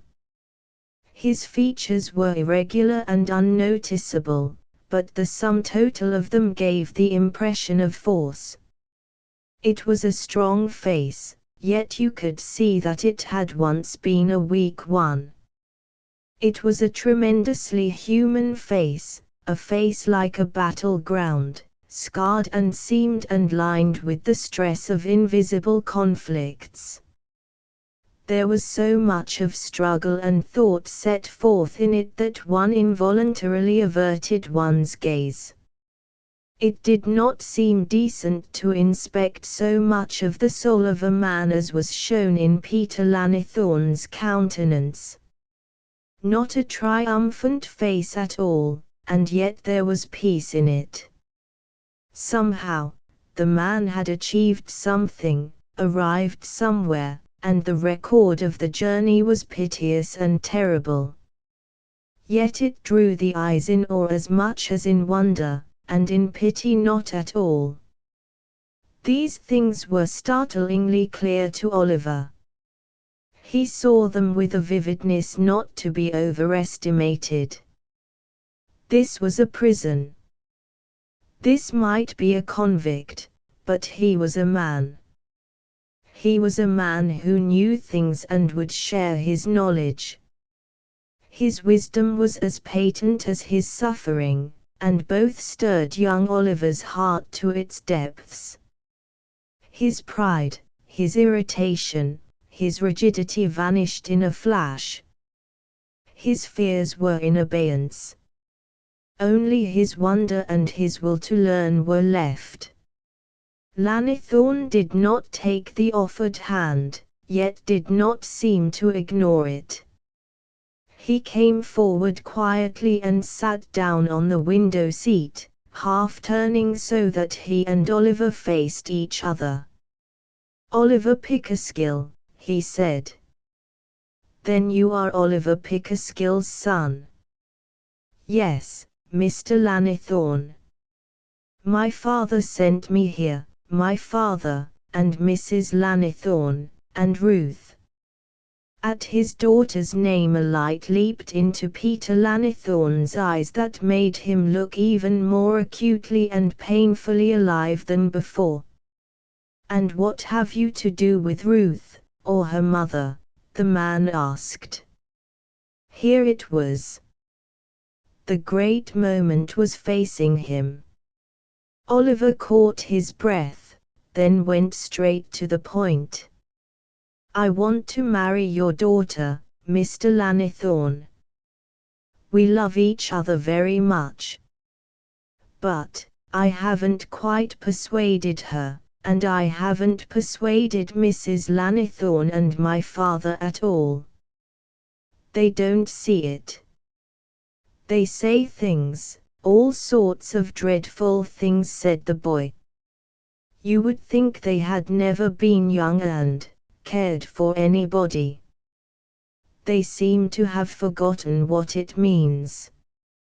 They try to make us afraid, just plain afraid. How am I to suppose that they know best about Ruth and me?" Lanithorn looked across at the young man long and fixedly. Then a great kindliness came into his beaten face, and a great comprehension. Oliver, meeting his eyes, had a sudden sense of shelter, and felt his haunting fears allayed.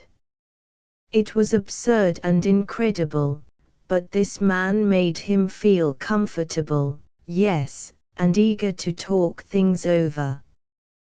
"They all said you would know. They sent me to you." Peter Lanithorn smiled faintly to himself.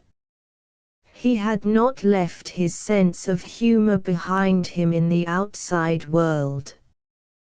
"They sent you to me, did they, boy? And what did they tell you to ask me?" "They had different motives, I take it." "Rather. Ruth said you were the best man she had ever known, and if you said it was right for her to marry me, she would. Mrs. Lanithorn said I should ask you if you thought Ruth had a fighting chance for happiness with me. She doesn't want Ruth to marry anybody, you see." My father," Oliver's voice shook with his consciousness of the cruelty of what was to follow, but he forced himself to steadiness and got the words out, "said I was to ask you what a man wants in the family of the woman he marries. He said you knew what was what, and I should ask you what to do." Lanithorn's face was very grave, and his troubled gaze sought the floor. Oliver, convicted of brutality and conscience-smitten, hurried on, "And now that I've seen you, I want to ask you a few things for myself, Mr. Lanithorn. I believe you know." The man looked up and held up an arresting hand. "Let me clear the way for you a little," he said. "It was a hard thing for you to come and seek me out in this place. I like your coming. Most young men would have refused, or come in a different spirit. I want you to understand that if in Ruth's eyes, and my wife's, and your father's, my counsel has value, it is because they think I see things as they are. And that means, first of all, that I know myself for a man who committed a crime, and is paying the penalty. I am satisfied to be paying it. As I see justice, it is just. So, if I seem to wince at your necessary allusions to it, that is part of the price. I don't want you to feel that you are blundering or hurting me more than is necessary. You have got to lay the thing before me as it is. Something in the words, in the dry, patient manner, in the endurance of the man's face, touched Oliver to the quick and made him feel all manner of new things, such as a sense of the moral poise of the universe, acquiescence in its retributions, and a curious pride, akin to Ruth's own, in a man who could meet him after this fashion, in this place. "Thank you, Mr. Lannithorne," he said. "You see, it's this way, sir. Mrs. Lannithorne says," and he went on eagerly to set forth his new problems as they had been stated to him. "Well, there you have it," he concluded at last. "For myself, the things they said opened chasms and abysses. Mrs. Lannithorne seemed to think I would hurt Ruth. My father seemed to think Ruth would hurt me. Is married life something to be afraid of? When I look at Ruth, I am sure everything is all right. It may be miserable for other people, but how could it be miserable for Ruth and me?" Peter Lannithorne looked at the young man long and thoughtfully again before he answered. Oliver felt himself measured and estimated, but not found wanting. When the man spoke, it was slowly and with difficulty, as if the habit of intimate, convincing speech had been so long disused that the effort was painful. The sentences seemed wrung out of him, one by one. "They haven't the point of view," he said. "It is life that is the great adventure. Not love, not marriage, not business. They are just chapters in the book. The main thing is to take the road fearlessly, to have courage to live one's life." "Courage." Lannithorne nodded. "That is the great word. Don't you see what ails your father's point of view, and my wife's? One wants absolute security in one way for Ruth, the other wants absolute security in another way for you. And security, why, it's just the one thing a human being can't have, the thing that's the damnation of him if he gets it. The reason it is so hard for a rich man to enter the kingdom of heaven is that he has that false sense of security. To demand it just disintegrates a man. I don't know why. It does." Oliver shook his head uncertainly. "I don't quite follow you, sir. Oughtn't he one to try to be safe?" "One ought to try, yes. That is common prudence. But the point is that, whatever you do or get, you aren't after all secure. There is no such condition, and the harder you demand it, the more risk you run. So it is up to a man to take all reasonable precautions about his money, or his happiness, or his life, and trust the rest. What every man in the world is looking for is the sense of having the mastery over life. But I tell you, boy, there is only one thing that really gives it. And that is—" Lannithorne hesitated perceptibly. For the thing he was about to tell this undisciplined lad was his most precious possession, It was the piece of wisdom for which he had paid with the years of his life. No man parts lightly with such knowledge.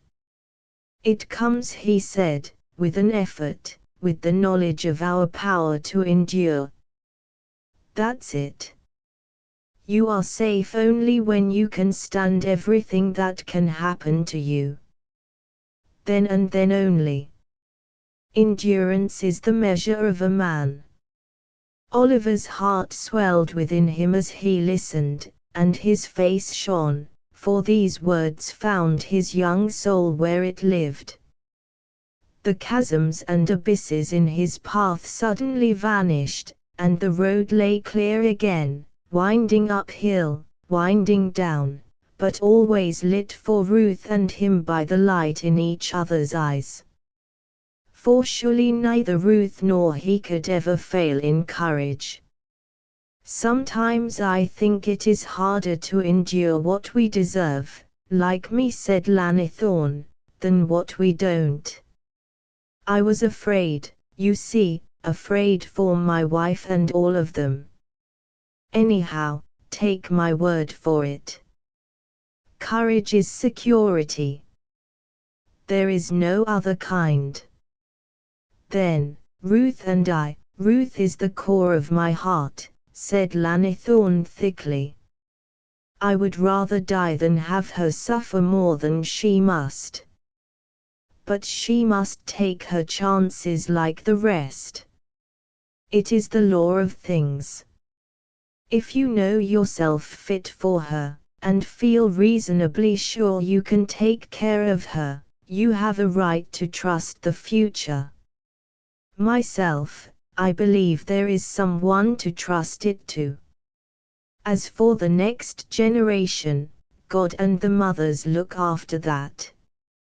You may tell your father so from me. And you may tell my wife I think there is the stuff of a man in you. And Ruth, tell Ruth, he could not finish. Oliver reached out and found his hand and wrung it hard. I'll tell her, sir, that I feel about her father as she does. And that he approves of our venture. And I'll tell myself, always, what you've just told me. Why, it must be true. You needn't be afraid I'll forget, when the time comes for remembering. Finding his way out of the prison yard a few minutes later, Oliver looked, unseeing, at the high walls that soared against the blue spring sky. He could not realize them, there was such a sense of light, air, space, in his spirit. Apparently, he was just where he had been an hour before, with all his battles still to fight, but really he knew they were already won, for his weapon had been forged and put in his hand. He left his boyhood behind him as he passed that stern threshold, for the last hour had made a man of him, and a prisoner had given him the master key that opens every door. Buttercup Night by John Galsworthy. Why is it that in some places there is such a feeling of life being all one, not merely a long picture show for human eyes, but a single breathing, glowing, growing thing, of which we are no more important a part than the swallows and magpies, the foals and sheep in the meadows, the sycamores and ash trees and flowers in the fields, the rocks and little bright streams, or even the long fleecy clouds and their soft shouting drivers, the winds. True, we register these parts of being, and they, so far as we know, do not register us, yet it is impossible to feel, in such places as I speak of, the busy, dry, complacent sense of being all that matters, which in general we humans have so strongly.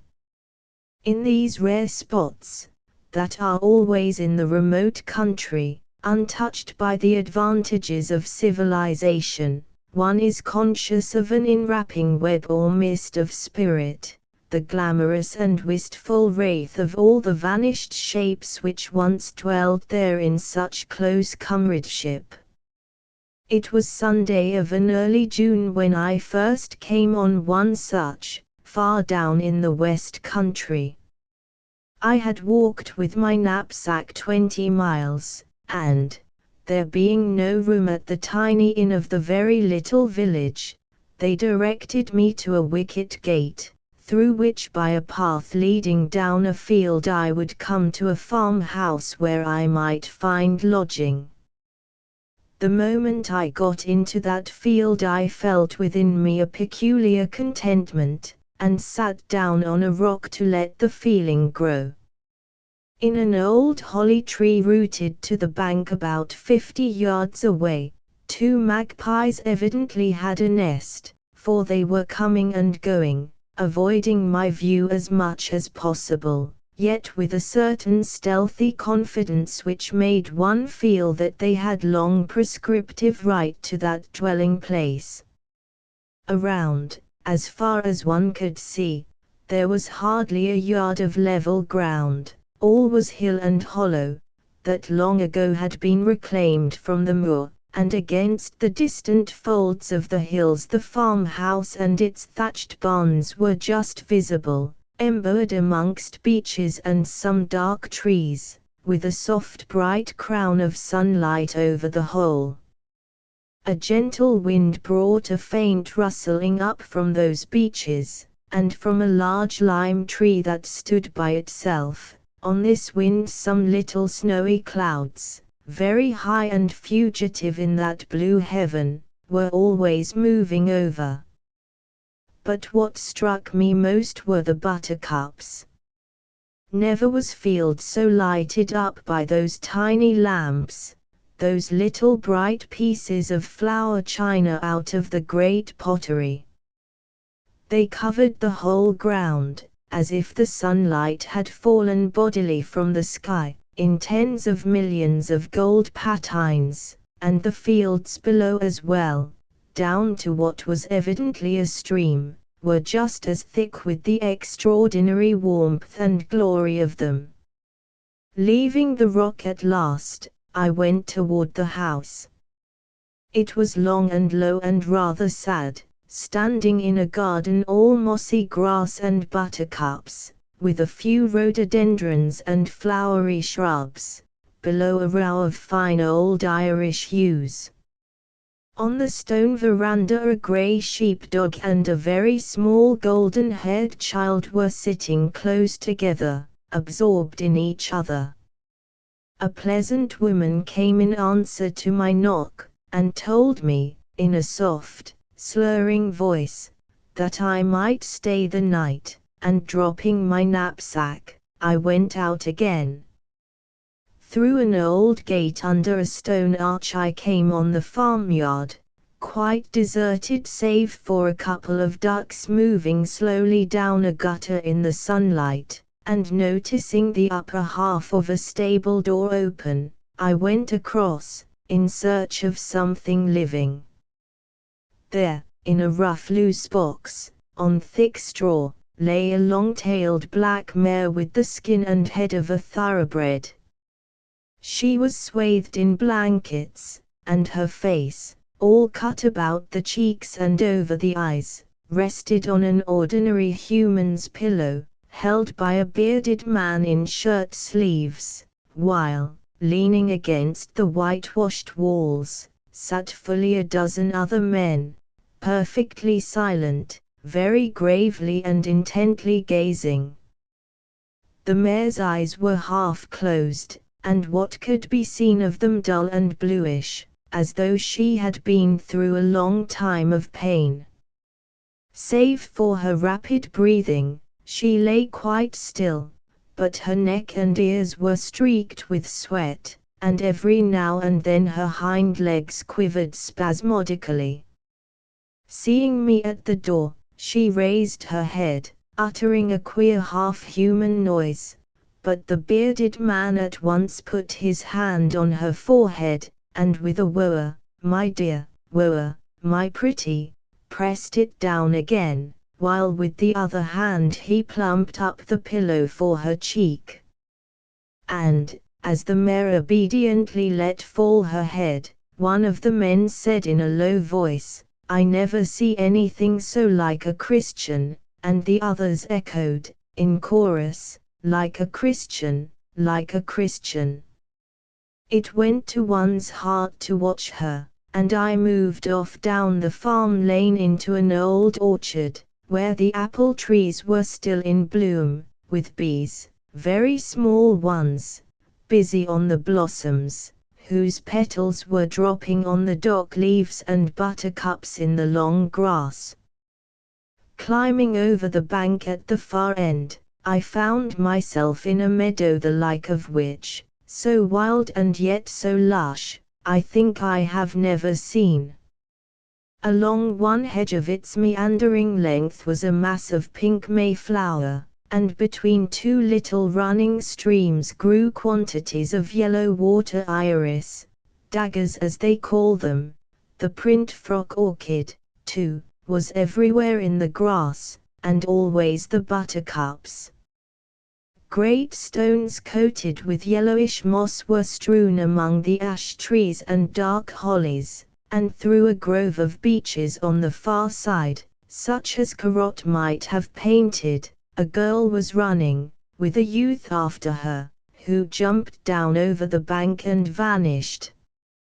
Thrushes, blackbirds, yarfles, cuckoos, and one other very monotonous little bird were in full song, and this, with the sound of the streams and the wind, and the shapes of the rocks and trees, the colors of the flowers, and the warmth of the sun, gave one a feeling of being lost in a very wilderness of nature.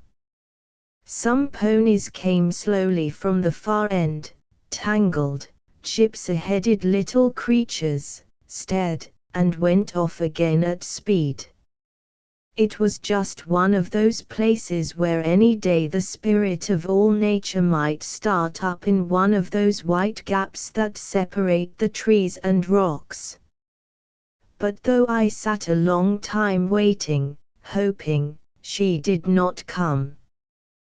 They were all gone from the stable when I went back up to the farm, except the bearded nurse and one tall fellow, who might have been the dying Gaul as he crouched there in the straw, and the mare was sleeping, her head between her nurse's knees. That night I woke at 2 o'clock to find it almost as bright as day, with moonlight coming in through the flimsy curtains.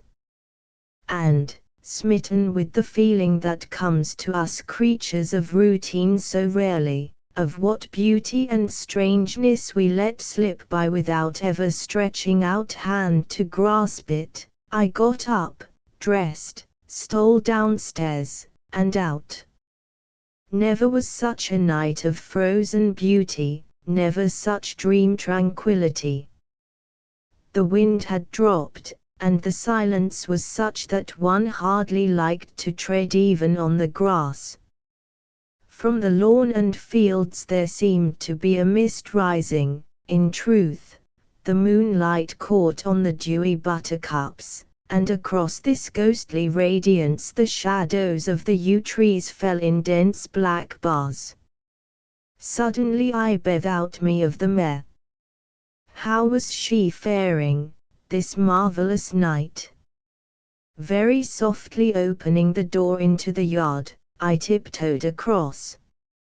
A light was burning in her box, and I could hear her making the same half-human noise she had made in the afternoon, as if wondering at her feelings, and instantly the voice of the bearded man talking to her as one might talk to a child. "Uva, my darling, you've been long enough o' that side. Why, my swart, you let old Jack turn you, then." Then came a scuffling in the straw, a thud, that half-human sigh, and his voice again, "Put your eed to pillar, that's my dandy gel. Old Jack would nurt you, no more en if you was the queen." Then only her quick breathing could be heard, and his cough and mutter, as he settled down once more to his long vigil.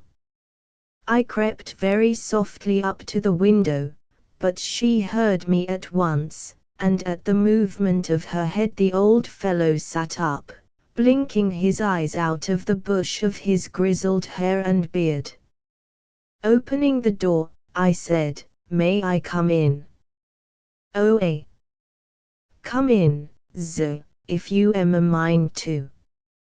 I sat down beside him on a sack, and for some time we did not speak, taking each other in.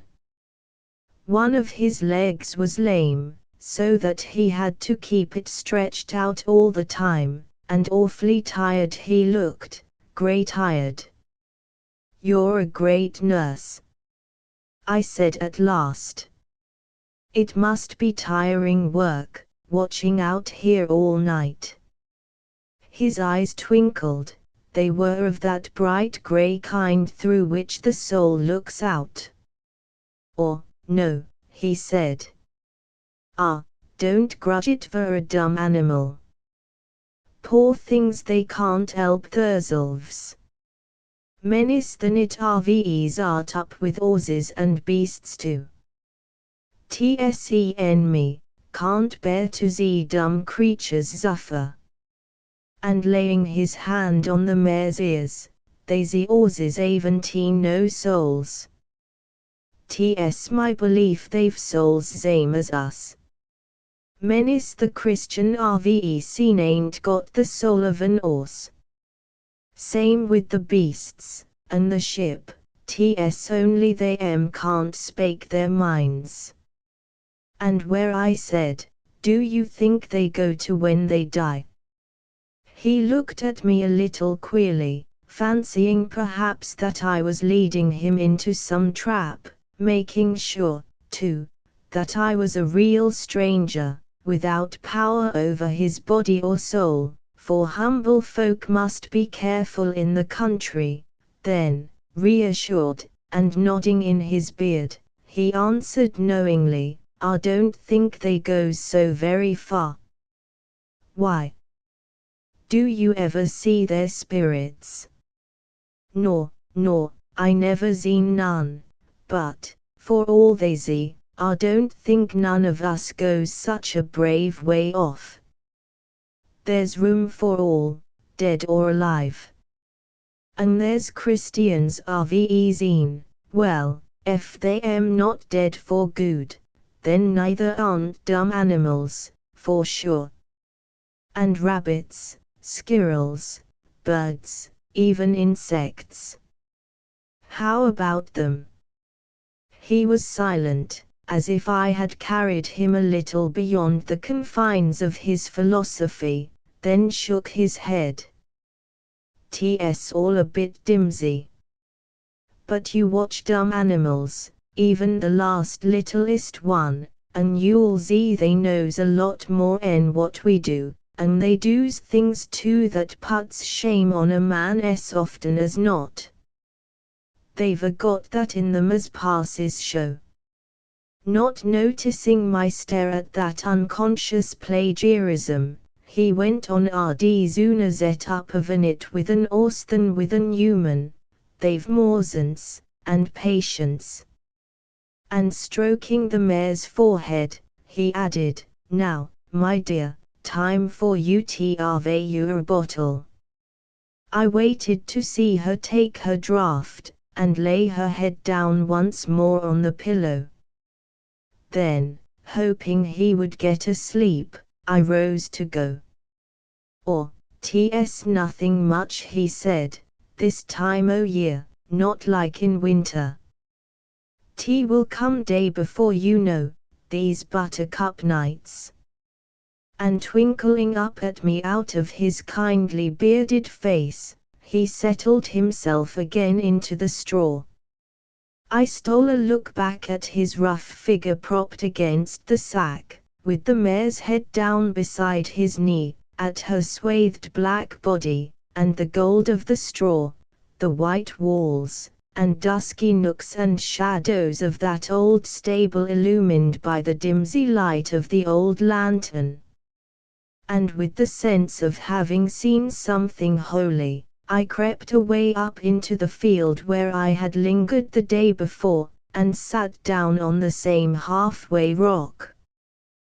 Close on dawn it was, the moon still sailing wide over the moor, and the flowers of this buttercup night fast closed, not taken in at all by her cold glory. Most silent hour of all the 24, when the soul slips half out of sheath, and hovers in the cool, when the spirit is most in tune with what, soon or late, happens to all spirits, hour when a man cares least whether or no he be alive, as we understand the word. None of us goes such a brave way off, there's room for all, dead or alive. Though it was almost unbearably colorless, and quiet, there was warmth in thinking of those words of his, in the thought, too, of the millions of living things snugly asleep all round, warmth in realizing that unanimity of sleep. Insects and flowers, birds, men, beasts, the very leaves on the trees, away in slumberland. Waiting for the first bird to chirrup, one had perhaps even a stronger feeling than in daytime of the unity and communion of all life, of the subtle brotherhood of living things that fall all together into oblivion, and, all together, wake. When dawn comes, while moonlight is still powdering the world's face, quite a long time passes before one realizes how the quality of the light has changed, so it was day before I knew it. Then the sun came up above the hills, dew began to sparkle, and color to stain the sky. That first praise of the sun from every bird and leaf and blade of grass, the tremulous flush and chime of dawn. One has strayed so far from the heart of things, that it comes as something strange and wonderful. Indeed, I noticed that the beasts and birds gazed at me as if I simply could not be there, at this hour that so belonged to them. And to me, too, they seemed strange and new, with that in them that past show and as of a world where man did not exist, or existed only as just another form of life, another sort of beast. It was one of those revealing moments when we see our proper place in the scheme, go past our truly irreligious thought, man, hub of the universe, which has founded most religions. One of those moments when our supreme importance will not wash either in the bath of purest spiritual ecstasy, or in the clear fluid of scientific knowledge, and one sees clear, with the eyes of true religion, man playing his little, not unworthy, part in the great game of perfection. But just then began the crowning glory of that dawn, the opening and lighting of the buttercups. Not one did I actually see unclose, yet, all of a sudden, they were awake, the fields once more a blaze of gold. Hepaticas by Anne Douglas Sedgwick. Other people's sons were coming home for the 3 or 4 days' leave. The first gigantic struggle, furious onslaught and grim resistance, was over. Paris, pale, and slightly shuddering still, stood safe.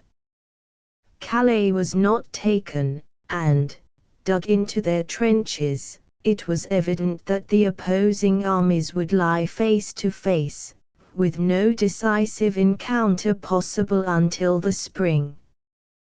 There was, with all their beauty and terror, an element of the facetious in these unexpected holidays, of the matter-of-factness, the freedom from strain or sentiment that was the English oddity and the English strength. Men who had known the horrors of the retreat from Mons or the carnage of Ypres, who had not taken off their clothes for 10 days at a stretch or slept for 4 nights, came home from trenches knee-deep in mud, from battlefields heaped with unburied dead, and appeared immaculate and cheerful at breakfast, a little sober and preoccupied, perhaps, touched, perhaps, with strangeness, but ready for the valorous family jest, and alluding to the war as if, while something too solemn for adequate comment, it were yet something that lent itself to laughter. One did such funny things, and saw them, of the other things one did not speak, and there was the huge standing joke of an enemy who actually hated one. These grave and cheerful young men hated nobody, but they were very eager to go back again, and they were all ready, not only to die but to die good-humoredly. From the demeanor of mothers and wives and sisters it was evident that nothing would be said or done to make this readiness difficult, but Mrs. Bradley, who showed serenity to the world and did not, even when alone, allow herself to cry, suspected that the others, beneath their smiles, carried hearts as heavy with dread as her own. It had been heavy, with hope now as well as with dread, for the past week. It was a week since she had last heard from Jack. Mrs. Crawley, over the hill, had had her wire, and her husband was now with her, and Lady Wrexham expected her boy tomorrow. There was no certainty at all as regarded herself, yet at any moment she might have a wire, and feeling today the stress of waiting too great to be borne in passivity, she left her books and letters, and put on her gardening shoes and gloves, and went out to her borders. For weeks now the incessant rain had made the relief and solace of gardening almost an impossibility, but today was mild and clear.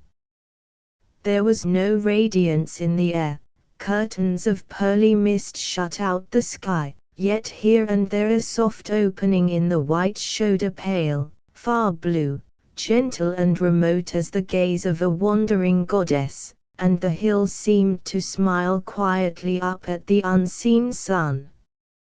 Mrs. Bradley, as she went along the river path, could look across at the hills.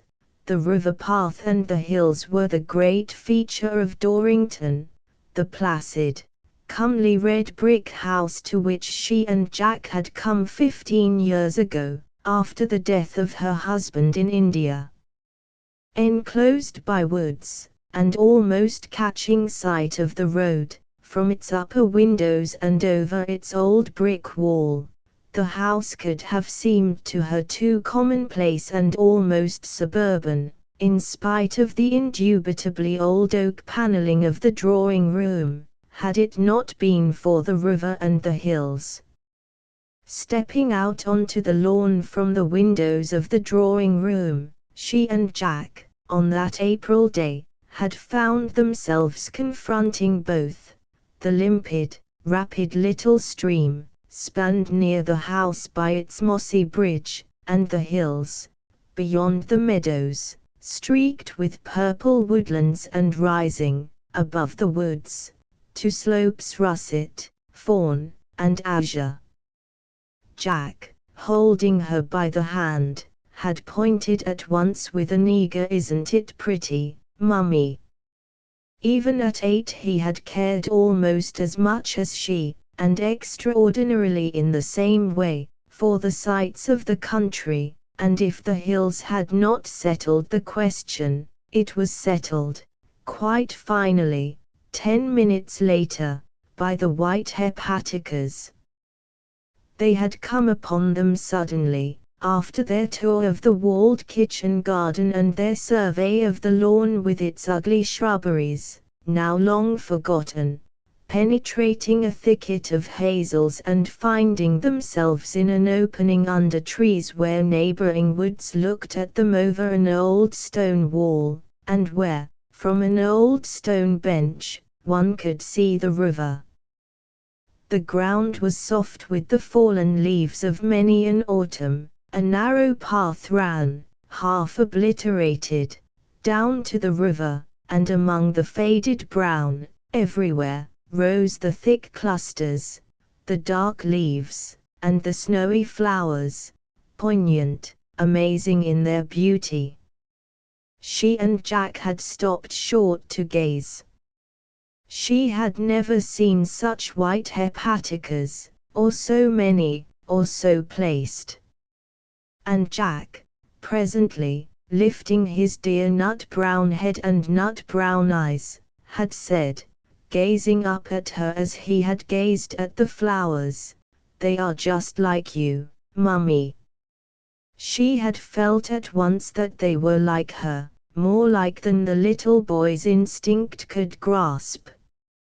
He had thought of the darkness and whiteness. Her widow's weeds and pale face had suggested that, but he could not know the sorrow, the longing, the earthly sense of irreparable loss, the heavenly sense of a possession unalterably hers, that the dark, melancholy leaves and celestial whiteness of the flowers expressed to her. Tears had risen to her eyes and she had stooped and kissed her child. How like her husband's that little face, and had said, after a moment, "We must never leave them, Jack." They had never left them. Dorrington had been their home for 15 years, and the hepaticas the heart of it. It had always seemed to them both the loveliest ritual of the year, that early spring one when, in the hazel copse, they would find the white hepaticas again in flower. And of all the autumnal labours none were sweeter than those which cherished and divided and protected the beloved flowers. Mrs. Bradley, today, worked in her long border, weeding, troweling, placing belated labels. She was dressed in black, her straw hat bound beneath her chin by a ribbon and her soft gardening gloves rolling back from her firm, white wrists. Her gestures expressed a calm energy, an accurate grace. She was tall, and when she raised herself to look over the meadows at the hills, she showed small, decisive features, all marked, in the pallor of her face, as if with the delicate, neutral emphasis of an etching, the grey, scrutinizing eyes, the charming yet ugly nose, the tranquil mouth which had, at the corners, a little drop, half sweet, half bitter, as if with tears repressed or a summoned smile. Squared at brow and chin, it would, but for the mildness of the gaze, have been an imperious face, and her head, its whitened hair drawn back and looped in wide braids behind, had an air at once majestic and unworldly.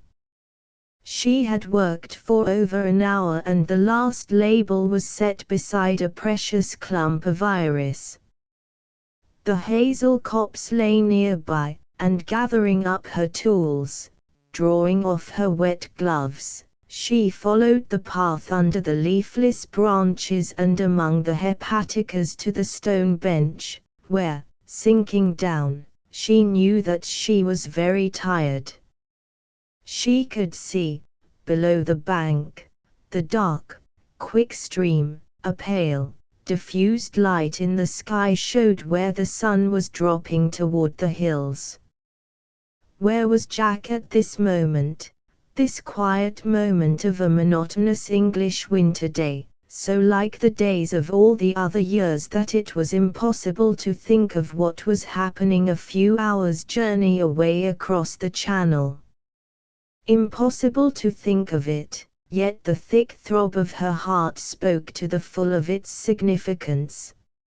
She had told herself from the beginning, passionate, rebellious creature as, at bottom, she knew herself to be, always in need of discipline and only in these later years schooled to a control and submission that, in her youth, she would have believed impossible to her. She had told herself, when he had gone from her, that, as a soldier's widow, she must see her soldier son go to death. She must give him to that, be ready for it. And if he came back to her it would be as if he were born again, a gift, a grace, unexpected and unclaimed.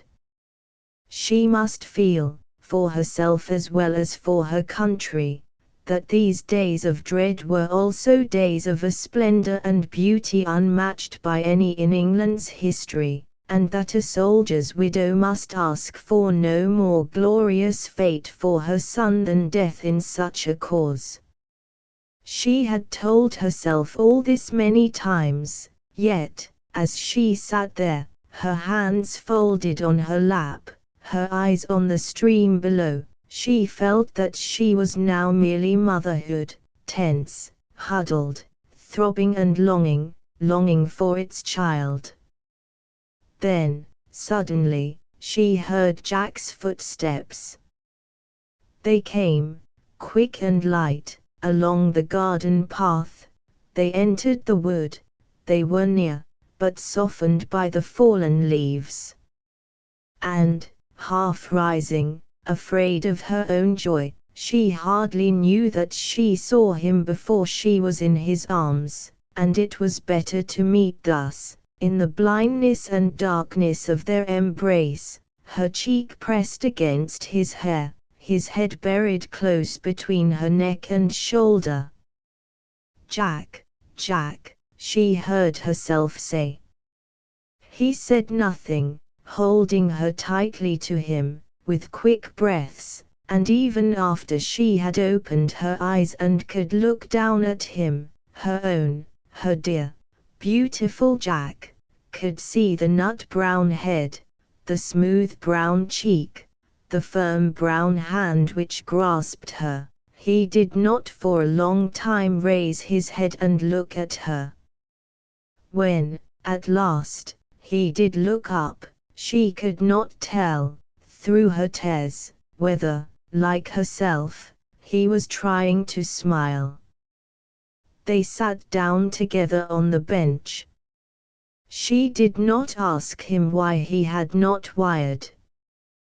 That question pressed too sharply on her heart. To ask might seem to reproach. "Darling, you are so thin, so much older, but you look strong and well. We're all of us extraordinarily fit, Mummy. It's wholesome, living in mud. And wholesome living among bursting shells. I had your last letter telling of that miraculous escape. There have been a lot more since then. Every day seems a miracle, that one's alive at the end of it. But you get used to it. All except the noise. That always seems to daze me still. Some of our fellows are deaf from it. You heard of Toppy, Mother?" Jack asked. Toppy was Alan Thorpe, Jack's nearest friend. He had been killed 10 days ago. "I heard it, Jack." "Were you with him?" "Yes. It was in a bayonet charge. He didn't suffer. A bullet went right through him. He just gave a little cry and fell." Jack's voice had the mildness of a sorrow which has passed beyond the capacity for emotion. We found him afterwards. He is buried out there. You must tell Frances about it, Jack. I went to her at once. Frances was Toppy's sister. She is bearing it so bravely. I must write to her. She would be sure to be plucky. He answered all her questions, sitting closely against her, his arm around her, looking down, while he spoke, and twisting, as had always been his boyish way, a button on her coat. He was at that enchanting moment of young manhood when the child is still apparent in the man. His glance was shy, yet candid, his small, firm lips had a child's gravity. With his splendid shoulders, long legs, and noble little head, he was yet as endearing as he was impressive. His mother's heart ached with love and pride and fear as she gazed at him. And a question came, near the sharp one, yet hoping to evade it. Jack, dearest, how long will you be with me? How long is the leave? He raised his eyes then and looked at her, a curious look. Something in it blurred her mind with a sense of some other sort of fear. Only till tonight, he said. It seemed confusion rather than pain that she felt. Only till tonight, Jack. But Richard Crawley has been back for 3 days already. I thought they gave you longer. I know, Mummy. His eyes were dropped again and his hand at the button, did it tremble, twisted and untwisted. I've been back for 3 days already. I've been in London. In London. Her breath failed her.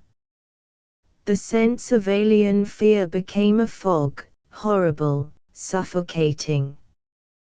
But, Jack, why? I didn't wire, Mummy, because I knew I'd have to be there for most of my time. I felt that I couldn't wire and tell you. I felt that I had to see you when I told you. Mother, I'm married. I came back to get married. I was married this morning. Oh Mother, can you ever forgive me? His shaking hands held her and his eyes could not meet hers. She felt the blood rush, as if her heart had been divided with a sword, to her throat, to her eyes, choking her, burning her, and as if from far away she heard her own voice saying, after a little time had passed, "There's nothing I couldn't forgive you, Jack. Tell me. Don't be afraid of hurting me." He held her tightly, still looking down as he said, "She is a dancer, Mother, a little dancer. It was in London, last summer. A lot of us came up from Aldershot together. She was in the chorus of one of those musical comedies. Mother, you can never understand. But it wasn't just low and vulgar. She was so lovely, so very young, with the most wonderful golden hair and the sweetest eyes. I don't know. I simply went off my head when I saw her. We all had supper together afterwards. Toppy knew one of the other girls, and Dolly was there. That's her name, Dolly Vaughan, her stage name. Her real name was Biles. Her people, I think, were little tradespeople, and she'd lost her father and mother, and an aunt had been very unkind. She told me all about it that night. Mother, please believe just this, it wasn't only the obvious thing. I know I can't explain. But you remember, when we read War and Peace, his broken voice groped for the analogy, you remember Nataka, when she falls in love with Anatole, and nothing that was real before seems real, and she is ready for anything. It was like that. It was all fairyland, like that. No one thought it wrong. It didn't seem wrong. Everything went together. She had gathered his hand closely in hers and she sat there, quiet, looking at her hopes lying slain before her. Her Jack. The wife who was, perhaps, to have been his. The children that she, perhaps, should have seen. All dead. The future blotted out. Only this wraith-like present, only this moment of decision, Jack and his desperate need the only real things left. And after a moment, for his laboring breath had failed, she said, "Yes, dear," and smiled at him. He covered his face with his hands. "Mother, I've ruined your life." He had, of course, in ruining his own, yet even at that moment of wreckage she was able to remember, if not to feel, that life could mend from terrible wounds, could marvelously grow from compromises and defeats. "No, dearest, no," she said. "While I have you, nothing is ruined. We shall see what can be done. Go on. Tell me the rest." He put out his hand to hers again and sat now a little turned away from her, speaking on in his deadened, bitter voice. "There wasn't any glamour after that first time. I only saw her once or twice again. I was awfully sorry and ashamed over the whole thing. Her company left London, on tour, and then the war came, and I simply forgot all about her. And the other day, over there, I had a letter from her. She was in terrible trouble. She was ill and had no money, and no work. And she was going to have a child, my child, and she begged me to send her a little money to help her through, or she didn't know what would become of her." The fog, the horrible confusion, even the despair, had passed now.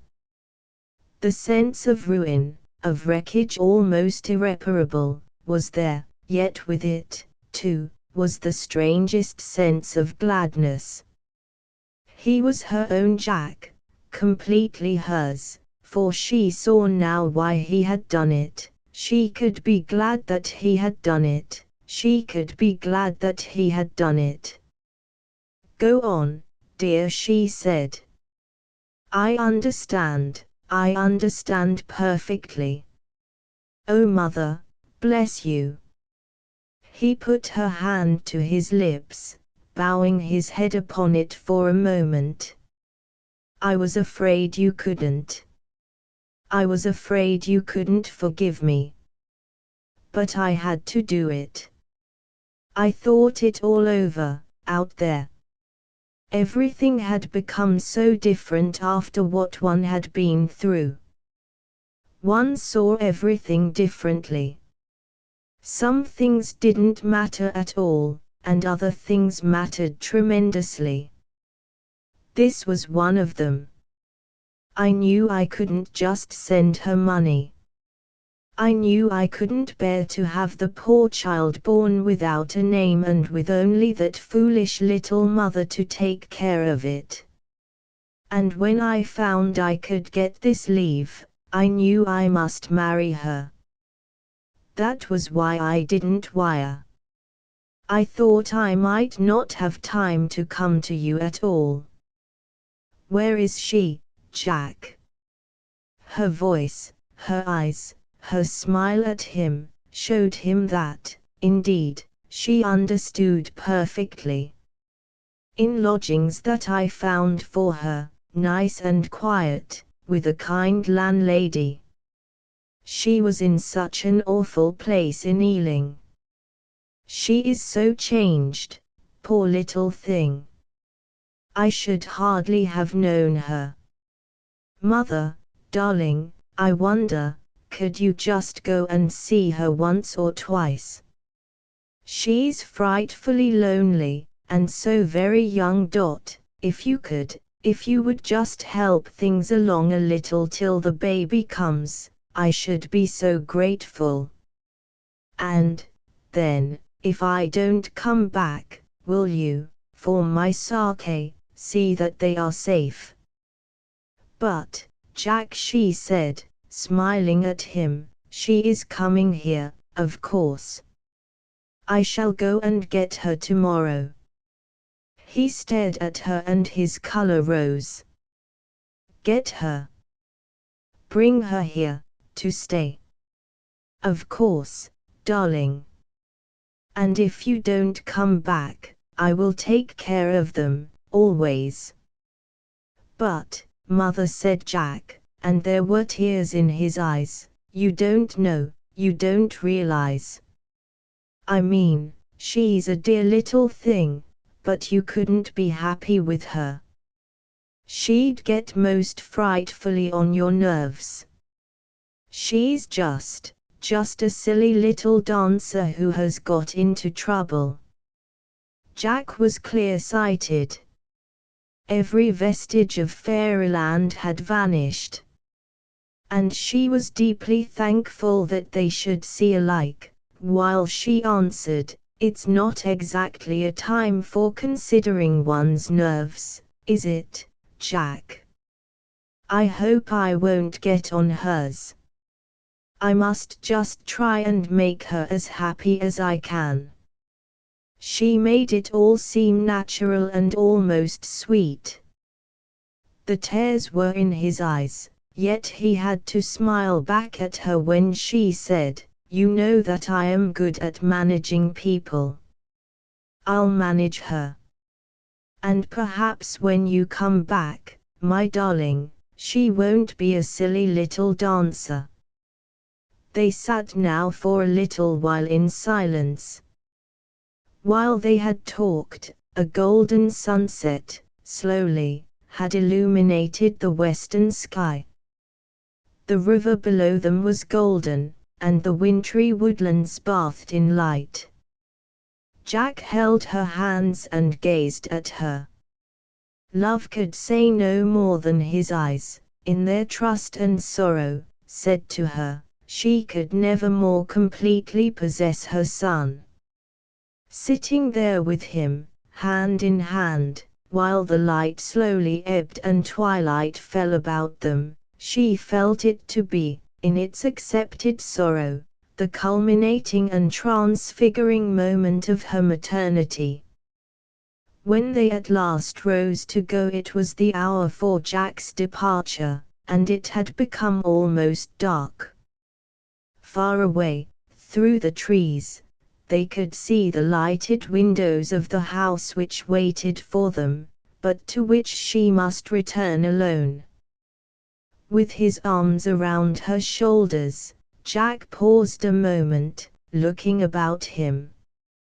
Do you remember that day, when we first came here, Mummy? He asked. She felt in him suddenly a sadness deeper than any he had yet shown her.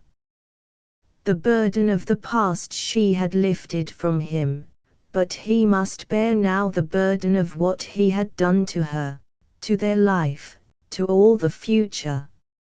And, protesting against his pain, her mother's heart strove still to shelter him while she answered, as if she did not feel his sadness, yes, dear, and do you remember the hepaticas on that day? Like you, said Jack in a gentle voice. I can hardly see the plants. Are they all right? They are doing beautifully. I wish the flowers were out, said Jack. I wish it were the time for the flowers to be out, so that I could have seen you and them together, like that first day. And then, putting his head down on her shoulder, he murmured, it will never be the same again. I've spoiled everything for you. But he was not to go from her uncomforted.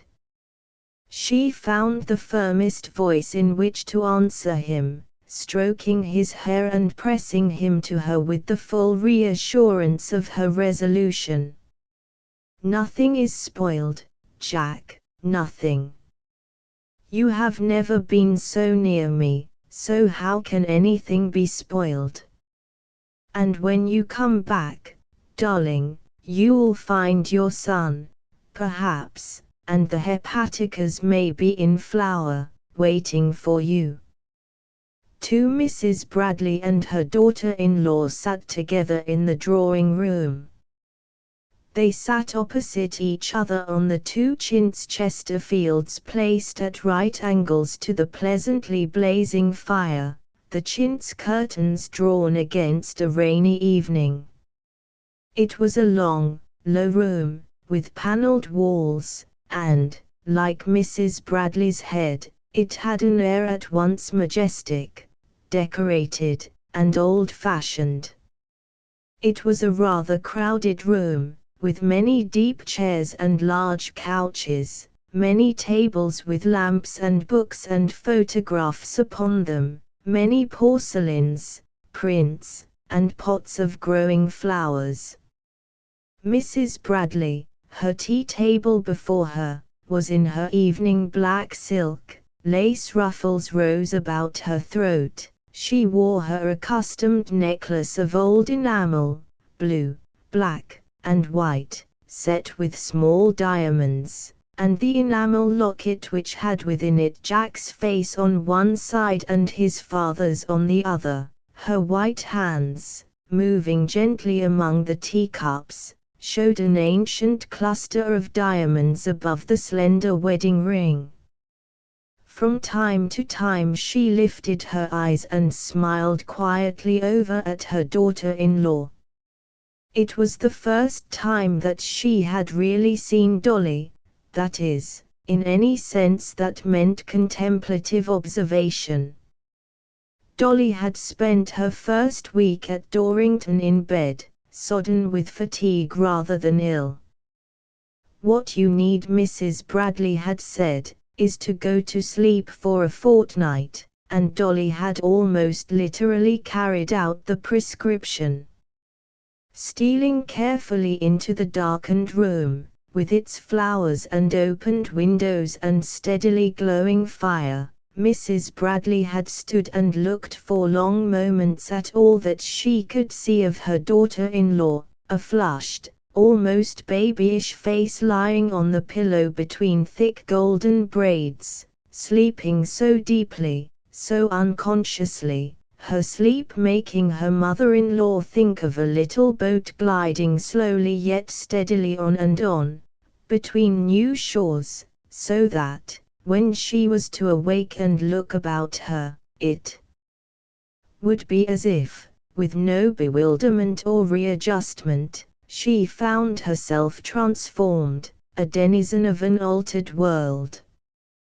That was what Mrs. Bradley wanted, that Dolly should become an inmate of Dorrington with as little effort or consciousness for any of them as possible, and the drowsy days and nights of infantine slumbers seemed indeed to have brought her very near. She and Pickering, the admirable woman who filled so skillfully the combined positions of lady's maid and parlourmaid in her little establishment, had braided Dolly's thick tresses, one on either side, Mrs. Bradley laughing a little and both older women touched, almost happy in their sense of something so young and helpless to take care of. Pickering understood, nearly as well as Jack's mother, that Master Jack, as he had remained to her, had married very much beneath him, but at this time of tragic issues and primitive values, she, nearly as much as Jack's mother, felt only the claim, the pathos of youth and helplessness. It was as if they had a singularly appealing case of a refugee to take care of. Social and even moral appraisals were inapplicable to such a case, and Mrs. Bradley felt that she had never so admired Pickering as when seeing that for her, too, they were in abeyance.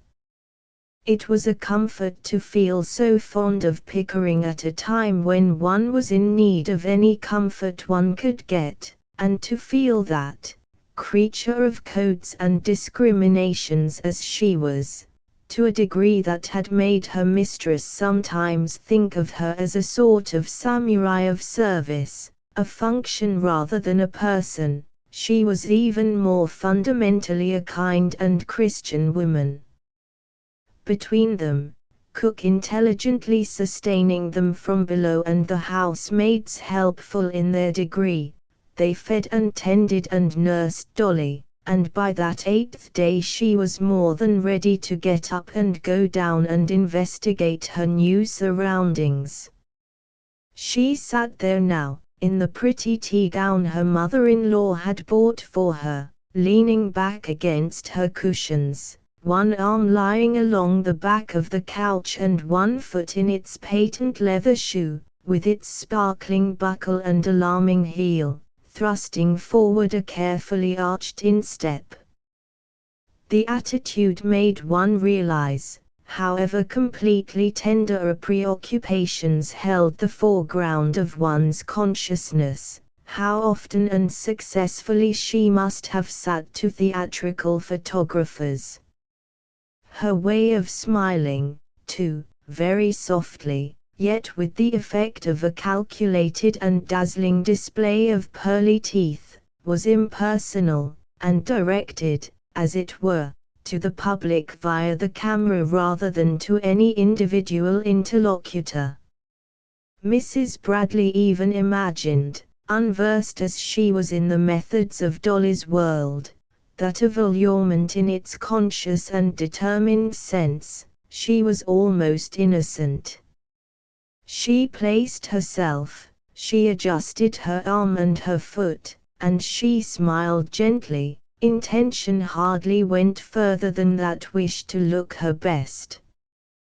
Pink and white and gold as she was, and draped there on the Chesterfield in a profusion of youth and a frivolity that was yet all passivity, she made her mother-in-law think, and with a certain sinking of the heart, of a Dorothy Perkins rose, a flower she had never cared for, and Dolly carried on the analogy in the sense she gave that there were such myriads more just like her.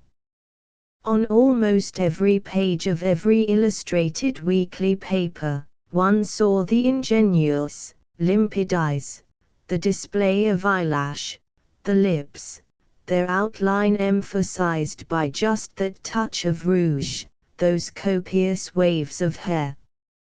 Like the Dorothy Perkins roses on their pergolas, so these pretty faces seemed, looped, draped, festooned, to climb over all the available spaces of the modern press.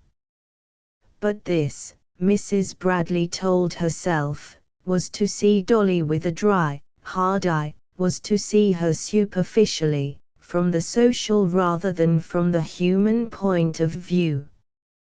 Under the photographic creature must lie the young girl, so young, so harmless that it would be very possible to mold her, with all discretion, all tenderness, into some suitability as Jack's wife. Dolly, from the moment that she had found her, a sodden, battered rose indeed, in the London lodging house, had shown herself grateful, even humble, and endlessly acquiescent. She had not shown herself at all abashed or apologetic, and that had been a relief, had counted for her, indeed, in her mother-in-law's eyes, as a sort of innocence, a sort of dignity. But if Dolly were contented with her new mother, and very grateful to her, she was also contented with herself. Mrs. Bradley had been aware of this at once, and she knew now that, if she were being carefully and commendingly watched while she poured out the tea, this concentration did not imply unqualified approval. Dolly was the type of young woman to whom she herself stood as the type of the perfect lady, but with the appreciation went the proviso of the sharp little London mind, versed in the whole ritual of smartness as it displayed itself at theatre or restaurant, that she was a rather dowdy one. She was a lady, perfect but not smart, while, at the same time, the quality of her defect was, she imagined, a little bewildering and therefore a little impressive. Actually to awe Dolly and to make her shy, it would be necessary to be smart, but it was far more pleasant and perhaps as efficacious merely to impress her, and it was as well that Dolly should be impressed, for anything in the nature of an advantage that she could recognize would make it easier to direct, protect, and mold her.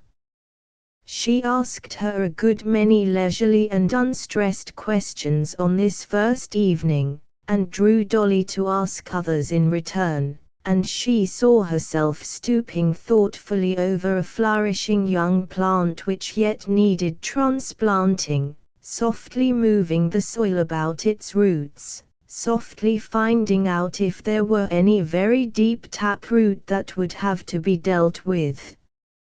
But Dolly, so far as tastes and ideas went, hardly seemed to have any roots at all, so few that it was a question if any change of soil could affect a creature so shallow. She smiled, she was at ease. She showed her complete assurance that a young lady so lavishly endowed with all the most significant gifts, need not occupy herself with mental adornments. "You're a great one for books, I see," she commented, looking about the room. "I suppose you do a great deal of reading down here to keep from feeling too dull," and she added that she herself, if there was nothing doing, liked a good novel, especially if she had a box of sweets to eat while she read it. "You shall have a box of sweets tomorrow," Mrs. Bradley told her, "with or without the novel, as you like." And Dolly thanked her, watching her cut the cake, and, as the rain lashed against the windows, remarking on the bad weather and cheerfully hoping that poor old Jack wasn't in those horrid trenches. "I think war's a wicked thing, don't you, Mrs. Bradley?" she added. When Dolly talked in this conventionally solicitous tone of Jack, her mother-in-law could but wish her upstairs again, merely young, merely the tired and battered refugee. She had not much tenderness for Jack, that was evident, nor much imaginativeness in regard to the feelings of Jack's mother. But she soon passed from the theme of Jack and his danger. Her tea was finished and she got up and went to the piano, remarking that there was one thing she could do. "Poor mother used to always say I was made of music. From the time I was a mere tot I could pick out anything on the piano." And placing herself, pressing down the patent leather shoe on the loud pedal, she surged into a waltz as foolish and as conventionally alluring as her own eyes. Her inaccuracy was equaled only by her facility. Smiling, swaying over the keys with alternate speed and languor, she addressed her audience with altogether the easy mastery of a music hall artiste, It's a lovely thing, one of my favorites. I'll often play, Mrs. Bradley, and cheer us up. There is nothing like music for that, is there? It speaks so to the heart. And, wholeheartedly indeed, she accompanied the melody by a passionate humming. The piano was Jack's, and it was poor Jack who was made of music. How was he to bear it, his mother asked herself, as she sat listening. Dolly, after that initiation, spent many hours at the piano every day, so many and such noisy hours, that her mother-in-law, unnoticed, could shut herself in the little morning room that overlooked the brick wall at the front of the house and had the morning sun. It was difficult to devise other occupations for Dolly. She earnestly disclaimed any wish to have proper music lessons, and when her mother-in-law, patiently persistent, arranged for a skillful mistress to come down twice a week from London, Dolly showed such apathy and dullness that any hope of developing such musical ability as she possessed had to be abandoned. She did not like walking, and the sober pageant of the winter days was a blank book to her.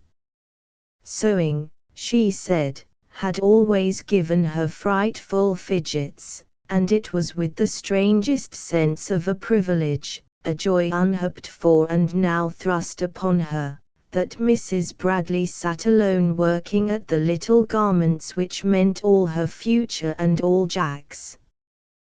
The baby seemed already more hers than Dolly's. Sometimes, on a warm afternoon, Dolly, wrapped in her fur cloak, would emerge for a little while and watch her mother-in-law at work in her borders. The sight amused and surprised, but hardly interested her, and she soon went tottering back to the house on the preposterous heels which Mrs. Bradley had, as yet, found no means of tactfully banishing. And sometimes, when the piano again resounded, Mrs. Bradley would leave her borders and retreat to the hazel copse, where, as she sat on the stone bench, she could hear, through the soft sound of the running water, hardly more than the distant beat and hum of Dolly's waltzes, and where, with more and more the sense of escape and safety, she could find a refuge from the sight and sound and scent of Dolly, the thick, sweet, penetrating scent which was always to be indelibly associated in her mother-in-law's mind with this winter of foreboding, of hope, and of growing hopelessness. In her letters to Jack, she found herself, involuntarily at first, and then deliberately, altering, suppressing, even falsifying. While Dolly had been in bed, when so much hope had been possible of a creature so unrevealed, she had written very tenderly, and she continued, now, to write tenderly, and it was not false to do that. She could feel no hardness or antagonism against poor Dolly. But she continued to write hopefully, as, every day, hope grew less. Jack, himself, did not say much of Dolly, though there was always the affectionate message and the affectionate inquiry. But what was difficult to deal with were the hints of his anxiety and fear that stole among the terse, cheerful descriptions of his precarious days. What was she doing with herself? How were she and Dolly getting on? Did Dolly care about any of the things she cared about? She told him that they got on excellently well, that Dolly spent a good deal of time at the piano, and that when they went out to tea people were perfectly nice and understanding. She knew, indeed, that she could depend on her friends to be that. They accepted Dolly on the terms she asked for her. From friends so near as Mrs. Crawley and Lady Wrexham she had not concealed the fact that Dolly was a misfortune, but if others thought so, they were not to show it. She still hoped, by degrees, to make Dolly a figure easier to deal with at such neighborly gatherings. She had abandoned any hope that Dolly would grow. Anything so feeble and so foolish could not grow. There was no other girl under the little dancer. She was simply no more and no less than she showed herself to be. But, at this later stage of their relationship, Mrs. Bradley essayed, now and then, a deliberate if kindly severity, as to heels, as to scents, as to touches of rouge. "Oh, but I'm as careful, just as careful, Mrs. Bradley," Dolly protested. "I can't walk in lower heels. They hurt my instep. I've a very high instep and it needs support." She was genuinely amazed that anyone could dislike her scent and that anyone could think the rouge unbecoming. She seemed to acquiesce, but the acquiescence was followed by moods of mournfulness and even by tears. There was no capacity in her for temper or rebellion, and she was all unconscious of giving a warning as she sobbed, "It's nothing, really nothing, Mrs. Bradley. I'm sure you mean to be kind. Only, it's rather quiet and lonely here. I've always been used to so many people, to having everything so bright and jolly." She was not rapacious, she was not dissolute, she could be kept respectable and even contented if she were not made too aware of the contrast between her past existence and her present lot. With an air only of pensive pride she would sometimes point out to Mrs. Bradley, in the pages of those same illustrated weeklies with which her mother-in-law associated her, the face of some former companion. One of these young ladies had recently married the son of a peer. "She is in luck," Floss said Dolly. "We always thought it would come to that. He's been gone on her for ages, but his people were horrid." Mrs. Bradley felt that, at all events, Dolly had no ground for thinking her horrid, yet she imagined that there lay drowsing at the back of her mind a plaintive little sense of being caught and imprisoned. Floss had stepped, triumphant, from the footlights to the registrar's office, and apparently had succeeded in uniting the radiance of her past and present status. No, Dolly could be kept respectable and contented only if the pressure were of the lightest. She could not change, she could only shift, and although Mrs. Bradley felt that for herself, her life behind her, her story told, she could manage to put up with a merely shifted Dolly, she could not see how Jack was to manage it. What was Jack to do with her? Was the thought that pressed with a growing weight on her mother's heart. She could never be of Jack's life, yet here she was, in it, planted there by his own generous yet inevitable act, and by hers, in its very center, and not to be evaded or forgotten. And the contrast between what Jack's life might have been and what it now must be was made more poignantly apparent to her when Francis Thorpe came down to stay from a Saturday to Monday, Francis in her black, tired and thin from Red Cross work in London, bereaved in more, her old friend knew, than dear Toppy's death, yet with her leisurely, unstressed cheerfulness almost unaltered, the lightness that went with so much tenderness, the drollery that went with so much depth. Dearest, most charming of girls, but for Jack's wretched stumble into fairyland last summer, destined obviously to be his wife, could any presence have shown more disastrously, in its contrast with poor Dolly, how Jack had done for himself. She watched the two together that evening, Frances with her thick, crinkled hair and clearly curved brow and her merry, steady eyes, leaning, elbow on knee, to talk and listen to Dolly, and Dolly, poor Dolly, flushed, touched with an unbecoming sulkiness, aware, swiftly and unerringly, of a rival type. Frances was of the type that young men married when they did not do for themselves. There was now no gulf of age or habit to veil from Dolly her disadvantage.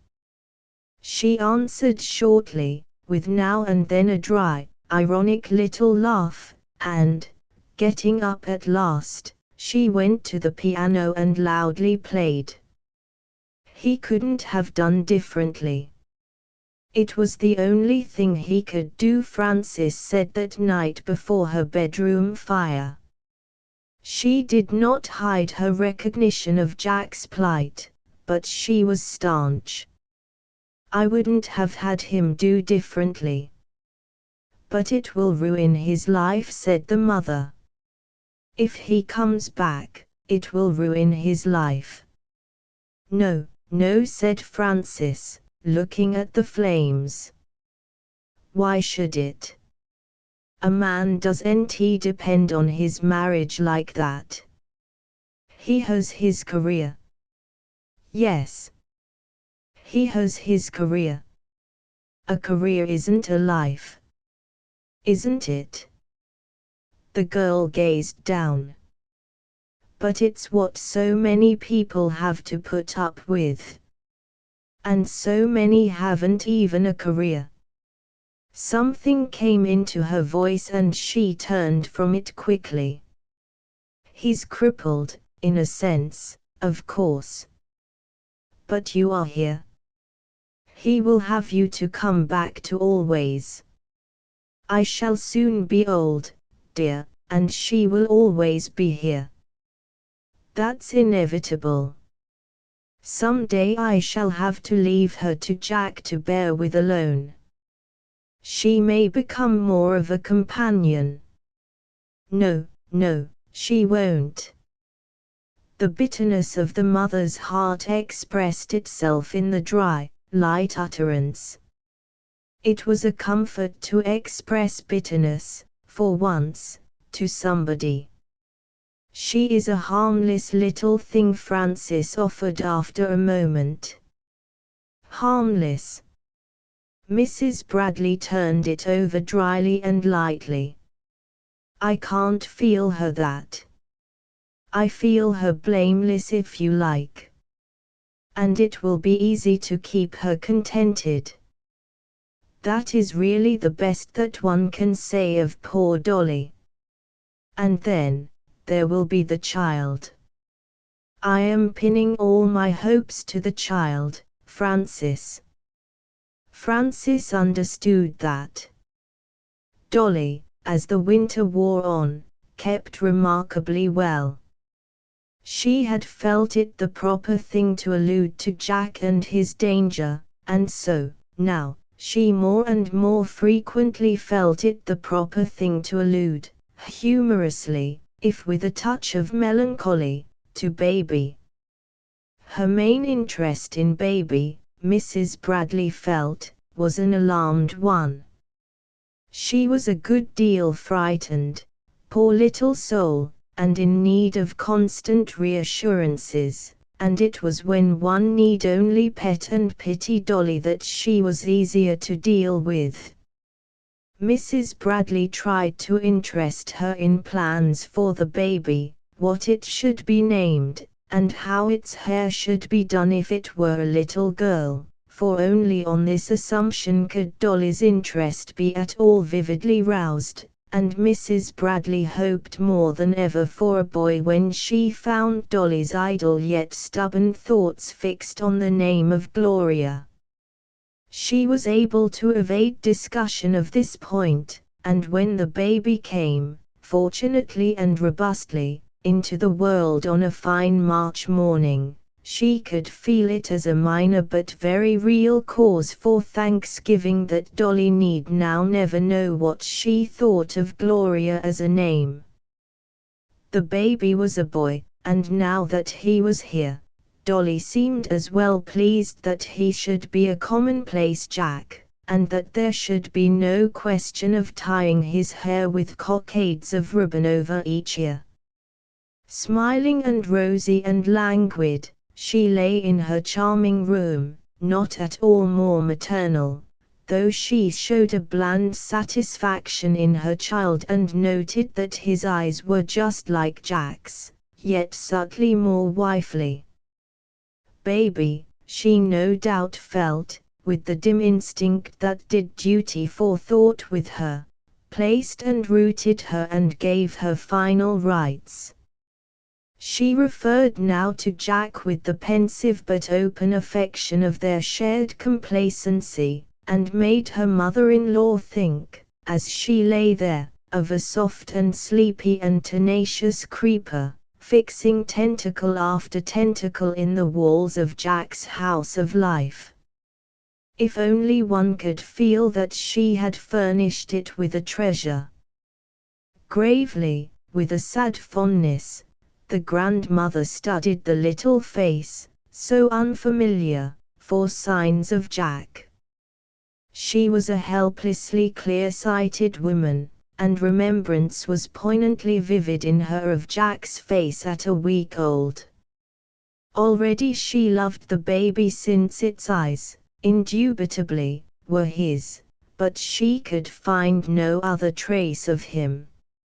It was not a Bradley baby, and in the dreamy, foreboding flickers of individuality that pass uncannily across an infant's features, her melancholy and steady discernment could see only the Byles ancestry. She was to do all she could for the baby, to save him, so far as might be, from his Byles ancestry, and to keep him, so far as might be, Jack's and hers. That was to be her task.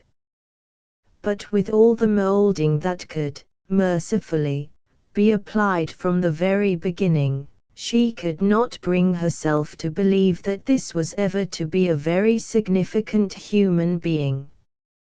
She sent Jack his wire, a son. Dolly doing splendidly. And she had his answer, best thanks. Love to Dolly. It was curious, indeed, this strange new fact they had now, always, to deal with, this light little Dolly that must be passed between them. The baby might have made Jack happy, but it had not solved the problem of his future. 3 weeks later the telegram was brought to her telling her that he had been killed in action. It was a beautiful spring day, just such a day as that on which she and Jack had first seen Dorrington, and she had been working in the garden. When she had read, she turned and walked down the path that led to the hazel copse. She hardly knew what had happened to her. There was only an instinct for flight, concealment, secrecy, but, as she walked, there rose in her, without sound, as if in a nightmare, the terrible cry of her loneliness. The dark wet earth that covered him seemed heaped upon her heart. The hazel copse was tasseled thickly with golden green, and as she entered it she saw that the hepaticas were in flower. They seemed to shine with their own celestial whiteness, set in their melancholy green among the fallen leaves.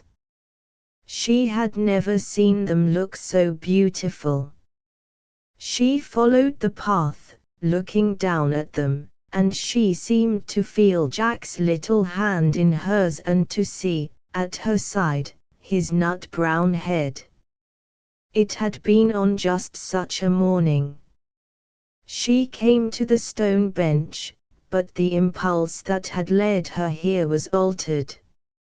She did not sink down and cover her face, but stood looking around her at the flowers, the telegram still open in her hand, and slowly, with stealing calm, the sense of sanctuary fell about her.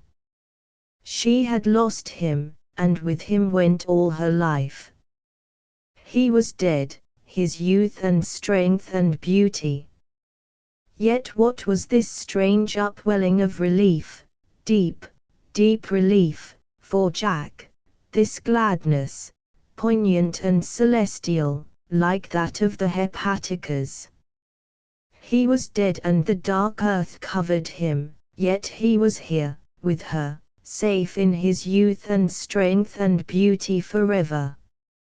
He had died the glorious death, and no future, tangled, perplexed, fretful with its foolish burden, lay before him. There was no loss for Jack, no fading, no waste. The burden was for her, and he was free. Later, when pain should have dissolved thought, her agony would come to her unalleviated, but this hour was hers, and his. She heard the river and the soft whisperings of spring. A bird dropped lightly, unafraid, from branch to branch of a tree nearby. From the woods came the rapid, insistent tapping of a woodpecker, and, as in so many springs, she seemed to hear Jack say, "Hark, Mummy," and his little hand was always held in hers. And, everywhere, telling of irreparable loss, of a possession unalterable, the tragic, the celestial hepaticas. She sat down on the stone bench now and closed her eyes for a little while, so holding them more closely, Jack and the hepaticas, together. Possessing Prudence by Amy Wentworth Stone. I lies an abomination unto the Lord. 124, lies an abomination unto the Lord. 125, lies an abomination unto the Lord. 126 recited Prudence Jane, and paused. "Go on," said Aunt Annie, looking up from her sewing and fixing her eyes severely on the small blue back across the room. Prudence Jane, with the heels of her little ankle ties together and her hands clasped tightly behind her, was standing in the corner, saying what was known in the family as her punish sentence. Whenever she had been unusually naughty she had to say 400 times up in Aunt Annie's room. It was, no doubt, a silly sort of punishment, but it was one that Prudence Jane strongly objected to, and that, after all, is the essence of a punishment. Prudence Jane had 7 teasing, mimicking brothers, and whenever one of them caught her saying a punish sentence it was days before she heard the last of it. Already in the garden below there was audible a shrill voice singing, "A lie is an abomination unto the Lord," to the tune of "Has anybody here seen Kelly?" And out of the corner of her eye, which was supposed to be fastened on the rosebuds of Aunt Annie's wallpaper, Prudence Jane could see an impudent little person in corduroys, straddling the gravel walk and squinting up at the window. "Is a lie an abomination in the Bible?" inquired Prudence Jane. "Yes," said Aunt Annie, "go on." "Where?" demanded Prudence Jane. Where? Repeated Aunt Annie a little blankly. Why, in the middle of the Bible. Don't you listen to the minister, Prudence Jane. The middle of the minister's Bible, pursued Prudence Jane. Yes, of course, said Aunt Annie. Prudence Jane, if you don't go on at once I shall have you say it 500 times. A lie's an abomination unto the Lord. 127 resumed Prudence Jane hastily. Prudence Jane's sentences varied from day to day, it being Aunt Annie's idea to fit the sentence to the crime whenever possible. Thus, for being late to school it was, naturally, procrastination is the thief of time. While foretelling Lena, the cook, that Uncle Arthur had said she was more of a lady than Aunt Annie, the sentence had been nothing less than, truth crushed to earth will rise again. This particular fib had been very disastrous in its consequences. We will not dwell upon them here. They make a story in themselves. Suffice it to say that there was no possible excuse for Prudence Jane. It was otherwise with the fib for which she was this morning serving a sentence up in Aunt Annie's room. Those who also have been named after their two grandmothers will at once forgive Prudence Jane for telling the new minister, the very first time she met him, that her name was Imogen Rose. It was, to be sure, a stupid little fib, and was therefore quite unworthy of Prudence Jane. For Prudence Jane almost never told stupid little fibs. The fibs of Prudence Jane were little masterpieces, with a finish and distinction all their own. Her brother Will, who adored her, and had a large mind, declared when he came home from college that she was the greatest mistress of imaginative fiction since George Eliot. Her Aunt Annie, who had not had the advantages of a college course, and who roomed with Prudence Jane, said that she was a simple little liar. Now this was unfair of Aunt Annie, for whatever else Prudence Jane might be, she was not simple. Even her looks belied her. With her big confiding eyes, as round and blue as two forget-me-nots, and her pale yellow hair held demurely back from her forehead by a blue ribbon fillet, she gave an impression of gentle innocence that was altogether misleading. She is so like little Bertie dear, old Grandma Piper would say, that same frail, flower-like look that he had toward the last. I almost tremble sometimes. Haven't you noticed a transparency about her lately, Annie? But Aunt Annie never had. It may be said in passing that there was only one person to whom Prudence Jane was really transparent, and that was her youngest brother, Peter. Peter was a square, solid little person, with a vacant countenance, but nothing important that Prudence Jane did escaped him. Just to look into that sweet little face is enough for me, Grandma Goodwin would declare. I don't want anybody to tell me that Prudence Jane is untruthful. No child could look straight at you out of her little soul as she always does, and tell a fib. The trouble is they don't understand her at home. I've always said Annie Piper had a suspicious nature. To do Aunt Annie justice, it should be said that rooming with Prudence Jane did not tend to cultivate in one a nature that was trustful and confiding. and yet at heart Prudence Jane was really not at all the incorrigible little fibber that she seemed. She told fibs, not because she wished to deceive, but because the dull facts of life were so much less interesting than the lively little romances which she could make up out of her own head. When one is a creative genius, one naturally rebels at being shackled to anything so tedious as a fact. Prudence Jane, looking back over a day, could rarely separate the things which had really happened from those she had invented.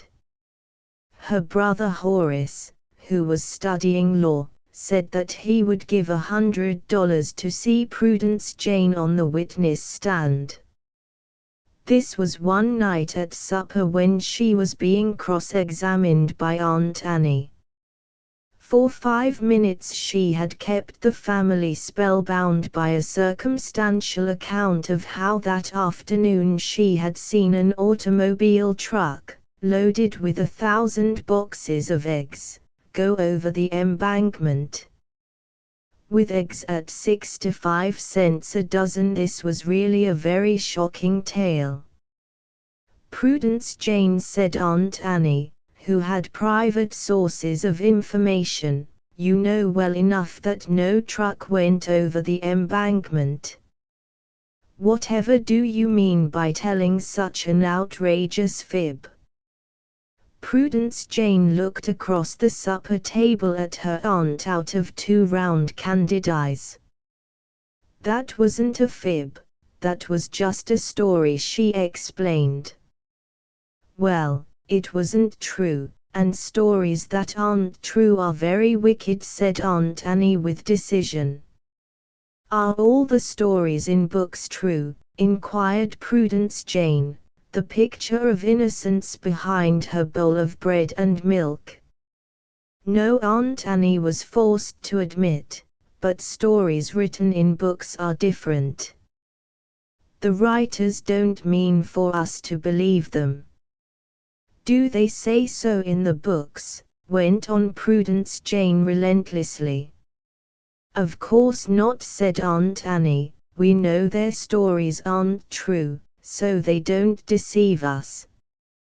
But you always know my stories aren't true, too, objected Prudence Jane, so I don't deceive you, either. Prudence Jane, said Aunt Annie, I shan't argue with you. You are a very naughty little girl. I sometimes think that you don't belong to us at all, you're so different from your brothers. This was true. All the other little pipers had been simple, virtuous children, with imaginations under perfect control, a remarkable family everybody had said, until the pipers became quite complacent about themselves. This was why Prudence Jane seemed like such a judgment upon them.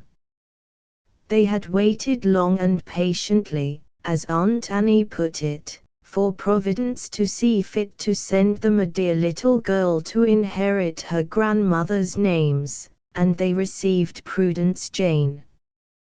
Had she appeared at an earlier date, or had there been another girl in the family, she might have escaped either the Prudence or the Jane. But for 15 years little masculine pipers had arrived in the household with unbroken regularity, and been named, one by one, after all the available grandfathers and uncles. For the last one, indeed, there had not been even a cousin left, and he had been christened by common consent Peter Piper. And still the grandmothers waited. From the moment, therefore, when bluff old Dr. Jones looked in upon a parlor full of aunts, and announced that it was a girl at last, by Jove, there had been no choice left for Prudence Jane.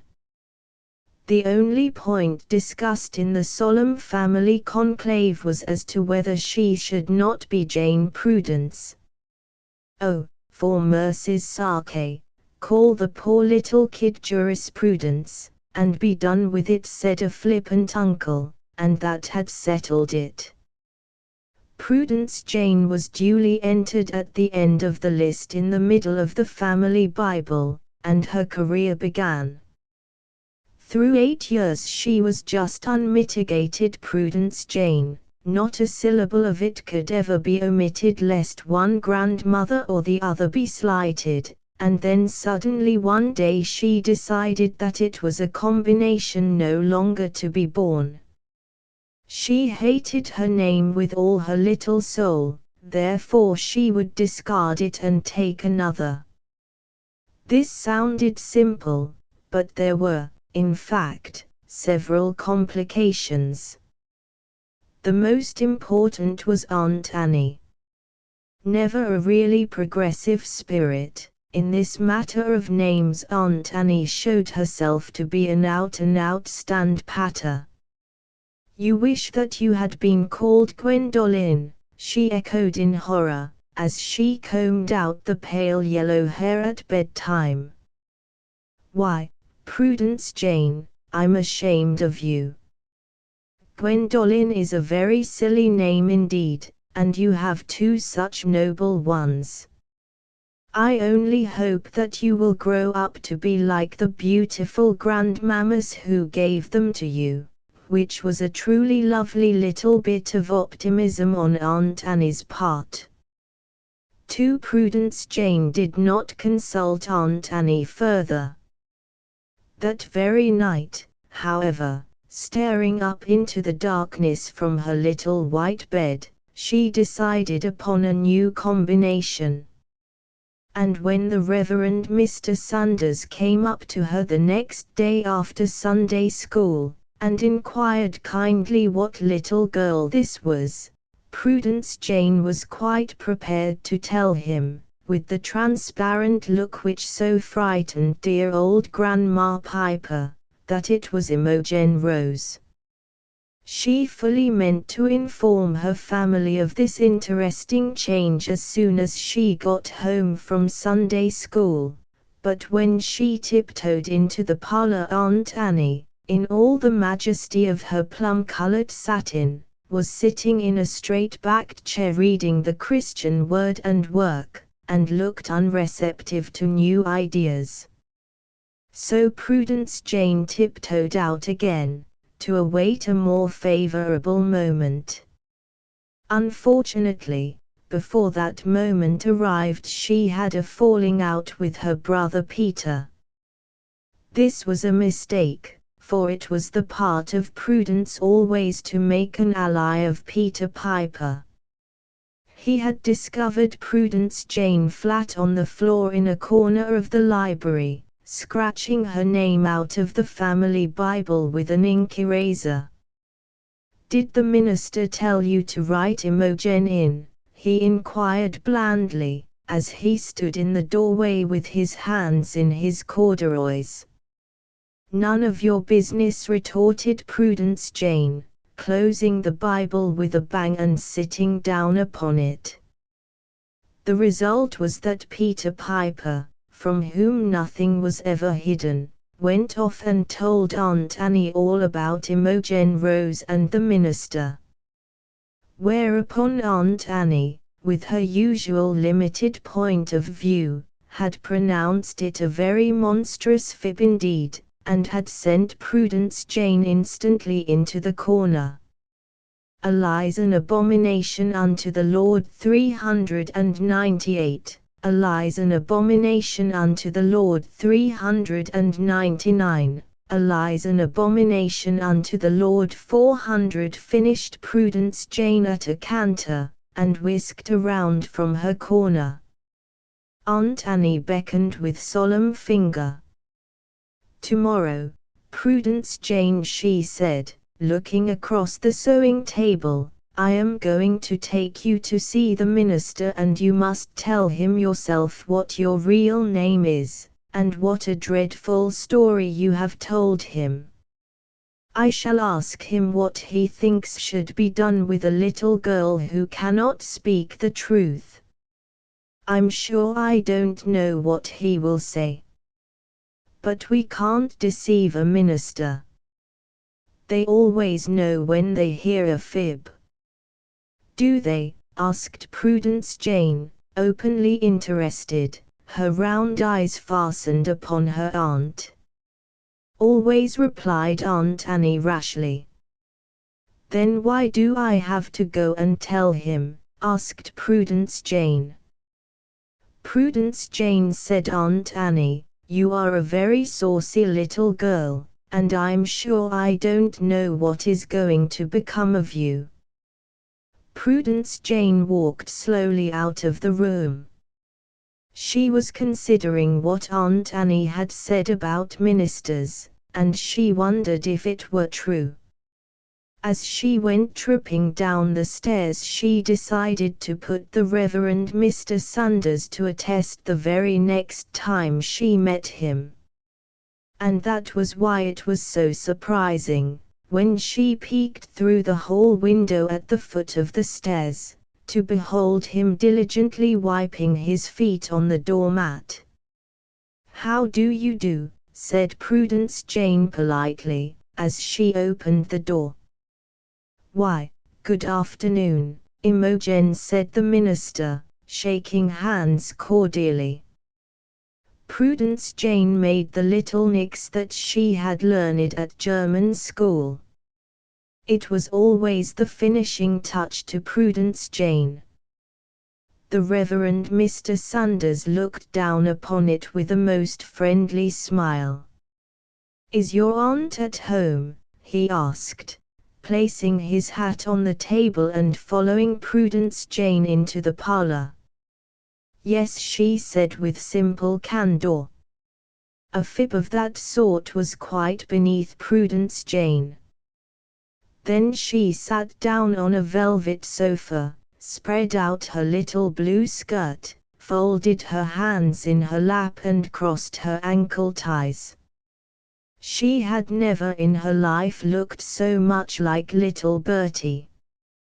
The Reverend Mr. Sanders, regarding her from an opposite chair, waited for her to open her lips and say, Speak, Lord, for thy servant heareth.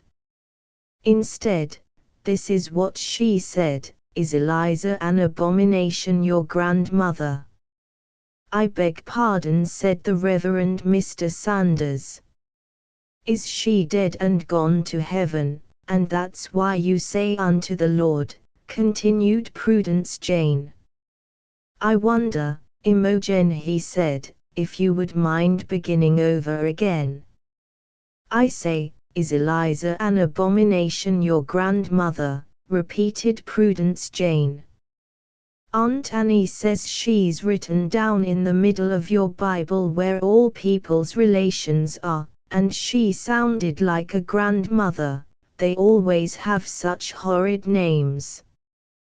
The minister looked across at the velvet sofa with eyes that entirely contradicted the gravity of his face. No, he said, I'm sorry, but she isn't. I wish she were. I never heard of such a jolly grandmother. Is she an aunt? Pursued his small interlocutor. I'm afraid that she's not even related by marriage, he replied. Isn't she written down in the middle of your Bible at all? Said Prudence Jane. The minister shook his head. No, he said, I'm afraid not. Then Aunt Annie told a whopper, announced Prudence Jane with satisfaction. We should not malign the absent, said the Reverend Mr. Sanders. And that being the case, suppose you go up at this point, Imogen, and tell your Aunt Annie that I am here. Prudence Jane wondered what maligning the absent was. She distrusted gentlemen who made cryptic remarks of this sort. It was a way her brother Horace had. She saw that the moment had now arrived to test Aunt Annie's theory about ministers and fibs. "She can't come down," she replied. "Can't come down," repeated the minister. "No," said Prudence Jane, looking at him out of the depths of her forget-me-not eyes, "she's washed her hair." "Oh," said the Reverend Mr. Sanders, in the tone of one who finds the conversation getting definitely beyond him. At this moment an apparition with a round face and a pair of corduroy shoulders suddenly darkened the open window. "Eliza nabom ein Ashen un to the Lord," it sang, and, catching sight of the clerical back, vanished hastily. "Interesting chorus," observed the Reverend Mr. Sanders. Prudence Jane paid no heed to this interruption. "It's hanging down her back now," she pursued, launching upon the details with her usual aplomb. "It comes clear down to here." And standing up, she indicated a point halfway between her ankle ties and the bottom of her ridiculous skirt. The minister gazed fascinated. Prudence Jane sat down again. "She washed it with Packer's tar soap," she said, her eyes fixed upon her victim. She was quite unable to make out whether Aunt Annie was right about ministers or not. The Reverend Mr. Sanders looked like the Sphinx. "She gave a piece to a gentleman once," went on Prudence Jane, warming to her work. "He wasn't a very nice gentleman. He was she hesitated a moment over a fitting climax, Episcopalian," she finished. "Mercy," said the Reverend Mr. Sanders, finding his voice at last. "And what, may I ask, are you?" Prudence Jane looked faintly surprised. She said, with pride and composure, "I'm an Orthodox Congregationist." "Yes," said the Reverend Mr. Sanders, "so I suspected from the first." And now what did he mean by that, thought Prudence Jane to herself.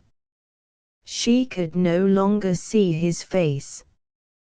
He had turned abruptly in his chair and was watching something through the aperture in the portieres. Prudence Jane heard the thump of a pair of shoes plodding up the stairs and along the upper hall. She knew that it was Peter Piper going to find Aunt Annie. There was a stir in the room overhead, then the muffled sound of a rocking chair suddenly abandoned, followed by the swish of skirts coming along the passage and down the stairs. Prudence Jane sat with parted lips on the edge of the sofa. The Reverend Mr. Sanders looked decidedly nervous, but he rose and presented a bold front to whatever might be coming to him through those portieres. In another moment they were pushed hastily aside, and Aunt Annie, crowned with a quite faultless coiffure, hurried into the room. "Why, Mr. Sanders," she said, "I did not know until this minute that you were here." Then her eye fell upon her niece. Prudence Jane was now standing in front of the sofa, tracing the pattern of the carpet with the toe of an ankle tie. "Why didn't you tell me that Mr. Sanders was waiting?" demanded Aunt Annie sternly.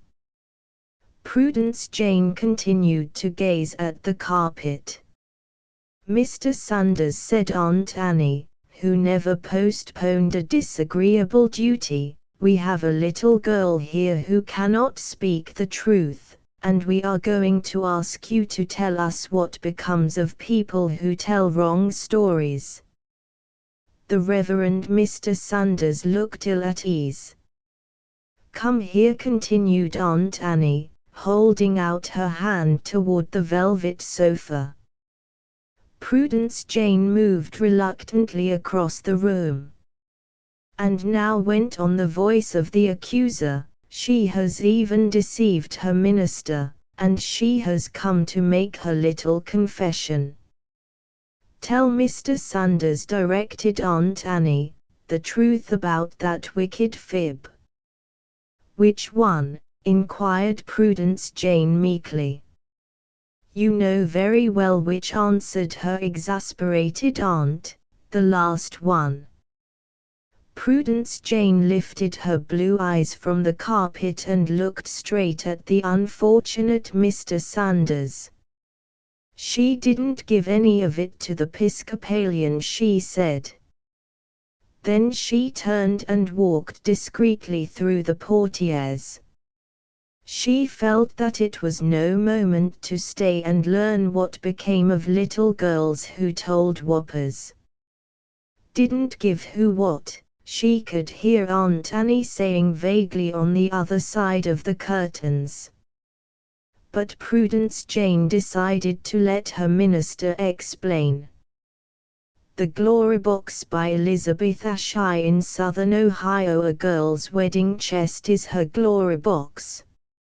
If, like Mabel Bennett, you are the daughter of a successful druggist, the box is of cedar wood, delivered free of charge by the Dayton department stores.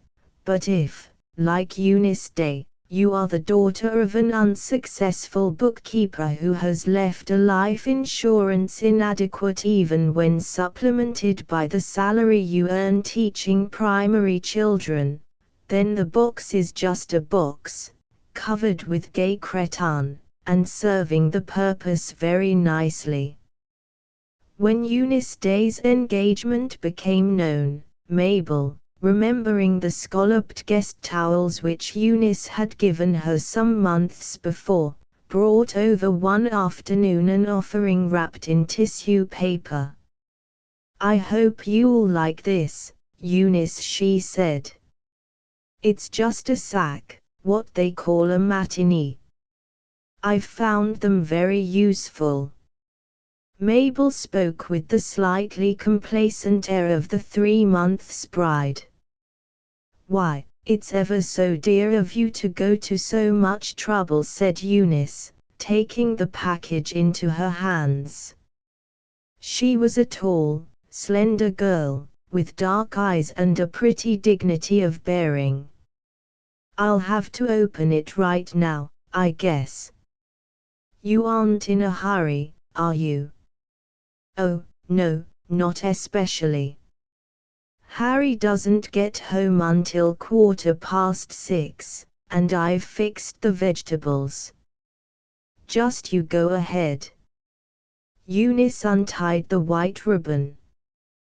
Why, Mabel, it's beautiful, and such a delicate shade of pink. She held the sack at arm's length. I'm glad you like it. It's nothing wonderful, of course. It couldn't be more pretty, and Stephen loves pink. I wrote him the other day that I had made a pink kimono and I hoped he would like it. He wrote back that pink was the color of dawn and apple blossoms. Mabel laughed. Stephen has a funny way of saying things, hasn't he? Why, I don't know, said Eunice, flushing. Oh, well, went on Mabel good-naturedly, I do think you look nice in pink with your dark hair. Harry always tells me to stick to blue. It's the color for blondes. Don't you want to show me your things? I won't mind if the ribbons aren't all run in yet. I'd like to show them to you, of course. Come upstairs. They'll look nicer though when they are all pressed out, said Eunice, laying the sack carefully back in its paper wrappings. She carried it on outstretched palms. Do you know when you're going to be married? Asked Mabel as she reached the top of the narrow stairs. We haven't made plans yet. Probably Stephen won't want to for another year. It depends on so many things. I suppose so, said Mabel, following Eunice into her bedroom. It was a small room but pretty. Eunice had recently put 4 coats of white paint on her oak set. Lawyers, continued Mabel sympathetically, have to wait so much longer. Now Harry knew to a cent what salary he was getting when he proposed to me, and he knew what his raise would probably be for the next 2 years. The wire company is a square concern. There's your glory box. It looks awfully nice. You made it, didn't you? Stephen made it when he was on for his vacation last summer. We happened to have the cretonne in the house. Mother wanted me to buy a cedar chest, but I thought this would do. Oh, one doesn't really need a cedar chest, said Mabel cheerfully, and they're terribly expensive, you know. Yes, I do know. Eunice's face twinkled. I'll lay this sack on the bed so it won't get mussed while I'm showing you the things. She raised the lid of the glory box, then glanced shyly at the other girl. You're the first person I've shown them to. I hope you'll think they're dainty. There isn't much lace on them, but Mother put in a lot of handwork, feather stitching. Lace is a bother to do up, Mabel said amiably. I've been almost distracted doing up mine. Your things were beautiful, though. Eunice was laying piles of carefully folded garments on the edge of the box. There, I've got it now, she said, getting up from the floor. This is my prettiest set. I've kept it wrapped in dark blue paper. Mother said it would keep white longer. Why, they are sweet, Eunice. Mabel touched the soft white stuff with appraising fingers. And all made by hand. My, what a lot of work. Your mother must have spent hours on them. She did. She said she wanted to do it, though. The other things are plainer. Eunice took them up one by one and showed them. I won't let you see the table linen today. I've done a lot of initialing, but they don't look really well until they have been washed. No, they don't. Anyway, I have to be going. You certainly have nice things, Eunice. That kimono is awfully pretty. I like it, said Eunice simply. Well, I can't stay another minute. Don't you come down to the door now. You have to put away everything. I'll just run along. Come and see me.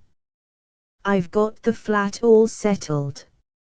I shall love to, Mabel. Just a moment. You must let me go to the door with you.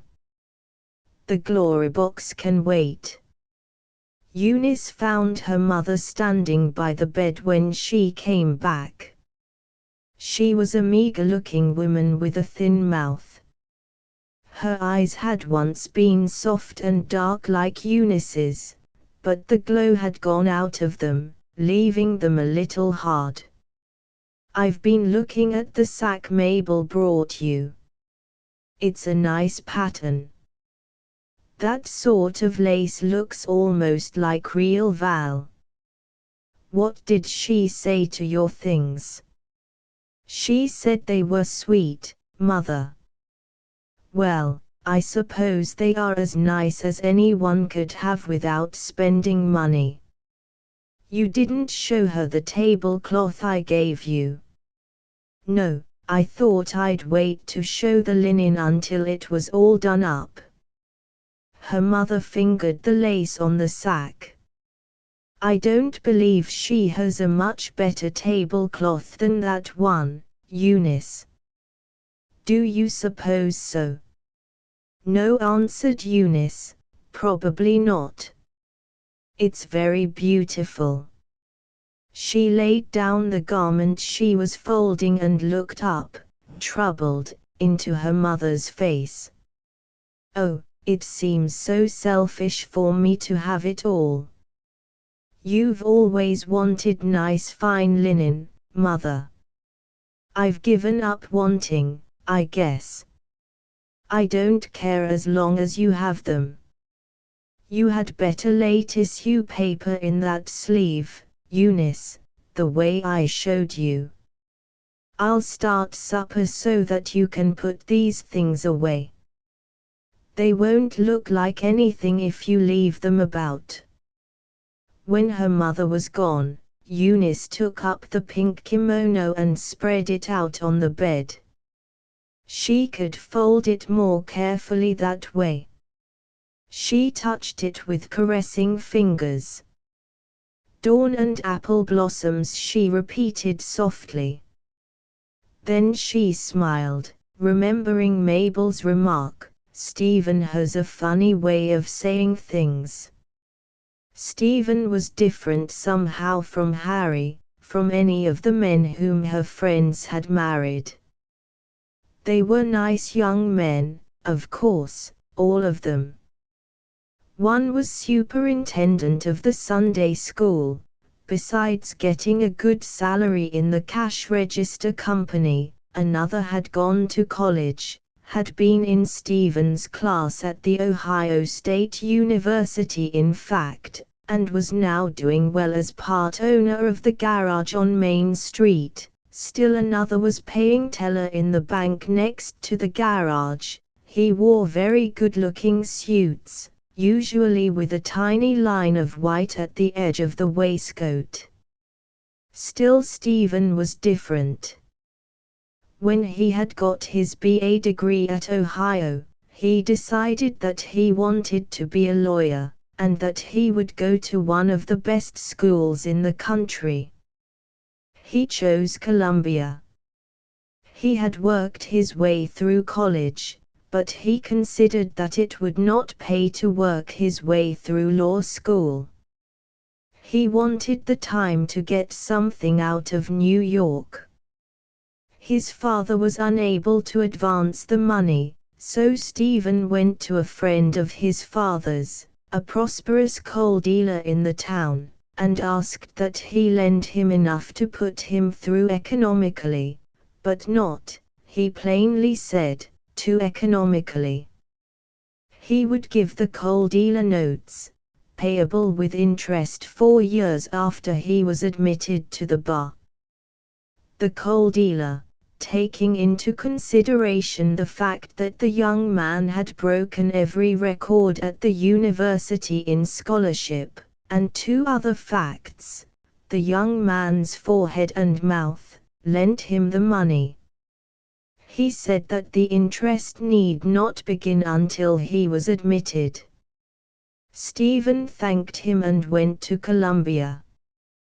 One of the professors there took a great fancy to him. He introduced him to his sister, a maiden lady living in Washington Square, who, finding him very likable, introduced him to other people living in the square. Stephen was very happy. He wrote to Eunice. He had been engaged to her since the end of his second year at the law school. Washington Square is rather terrifying from the outside, but once inside you feel beautifully at home. I think it's the perfect breeding you find there. I've met women more intellectual, greater perhaps, than Professor Lansing's sister, but never one who gives such an impression of completion. There are no loose ends. You will like her, Eunice.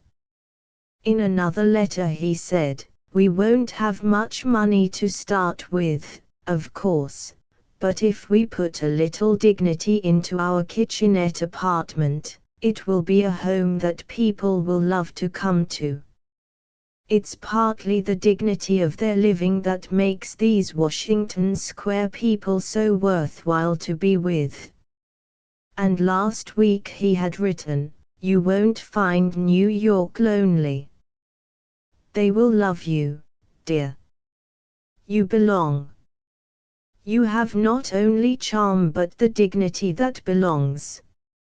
I wonder if I'm foolish to care so much for that word dignity. Perhaps it's because I associate it with you, or perhaps I love you because you have it. And Eunice too was happy and proud, happy that Stephen was coming into his own, and proud that he should think her equal to the occasion. It would not be an easy task, being equal to Stephen. Stephen was a great man, or would be a great man. She knew it and Stephen knew it. We are going to be great, you and I, he had said more than once. And yet one day when she had answered, you and I, Stephen, his eyes, which had been alight with the glorious vision of the future, softened, and he had come and knelt beside her and had laid his head down. Oh, Eunice, he had whispered, I've got brains, I'm pretty sure to be successful, but if I'm worthwhile, it will be because of you. You are a great woman, dear. And Eunice had mothered him and had hoped, so fervently that the hope was a prayer, that she would really be great enough to meet his needs. Sometimes she doubted. She had dignity, Stephen had said so, but inside she was deprecating and shy. People like Mabel Ashley made her shy, and most of the people she knew were like Mabel. They thought Stephen's way of saying and thinking things funny. There was only one woman whom she could talk with, a high school teacher who had come to board next door. She and the high school teacher took long walks together. The high school teacher had been to Europe twice. She knew how people lived outside of this little Ohio town, outside of the United States even. She was full of shrewd comment. Eunice talked to her about the books that she and Stephen were reading, and sometimes about Stephen himself. Several times the high school teacher had said, he is splendid, Eunice. Eunice thought about her this afternoon as she put the last things away in the glory box. She hoped that, if the Washington Square people were like this teacher, she would get along. And there came another encouraging thought. The people in the square were sure of themselves, of course, but perhaps they were sure because they had things and had always had things. She would one day have the things in her glory box, and she would have Stephen. After she was quite used to having them and to having a person like Stephen, she would be sure of herself too. Supper will be ready in 5 minutes, Eunice. I'm coming in a moment. The room had grown quite dark. Eunice lighted 2 candles standing on her bureau.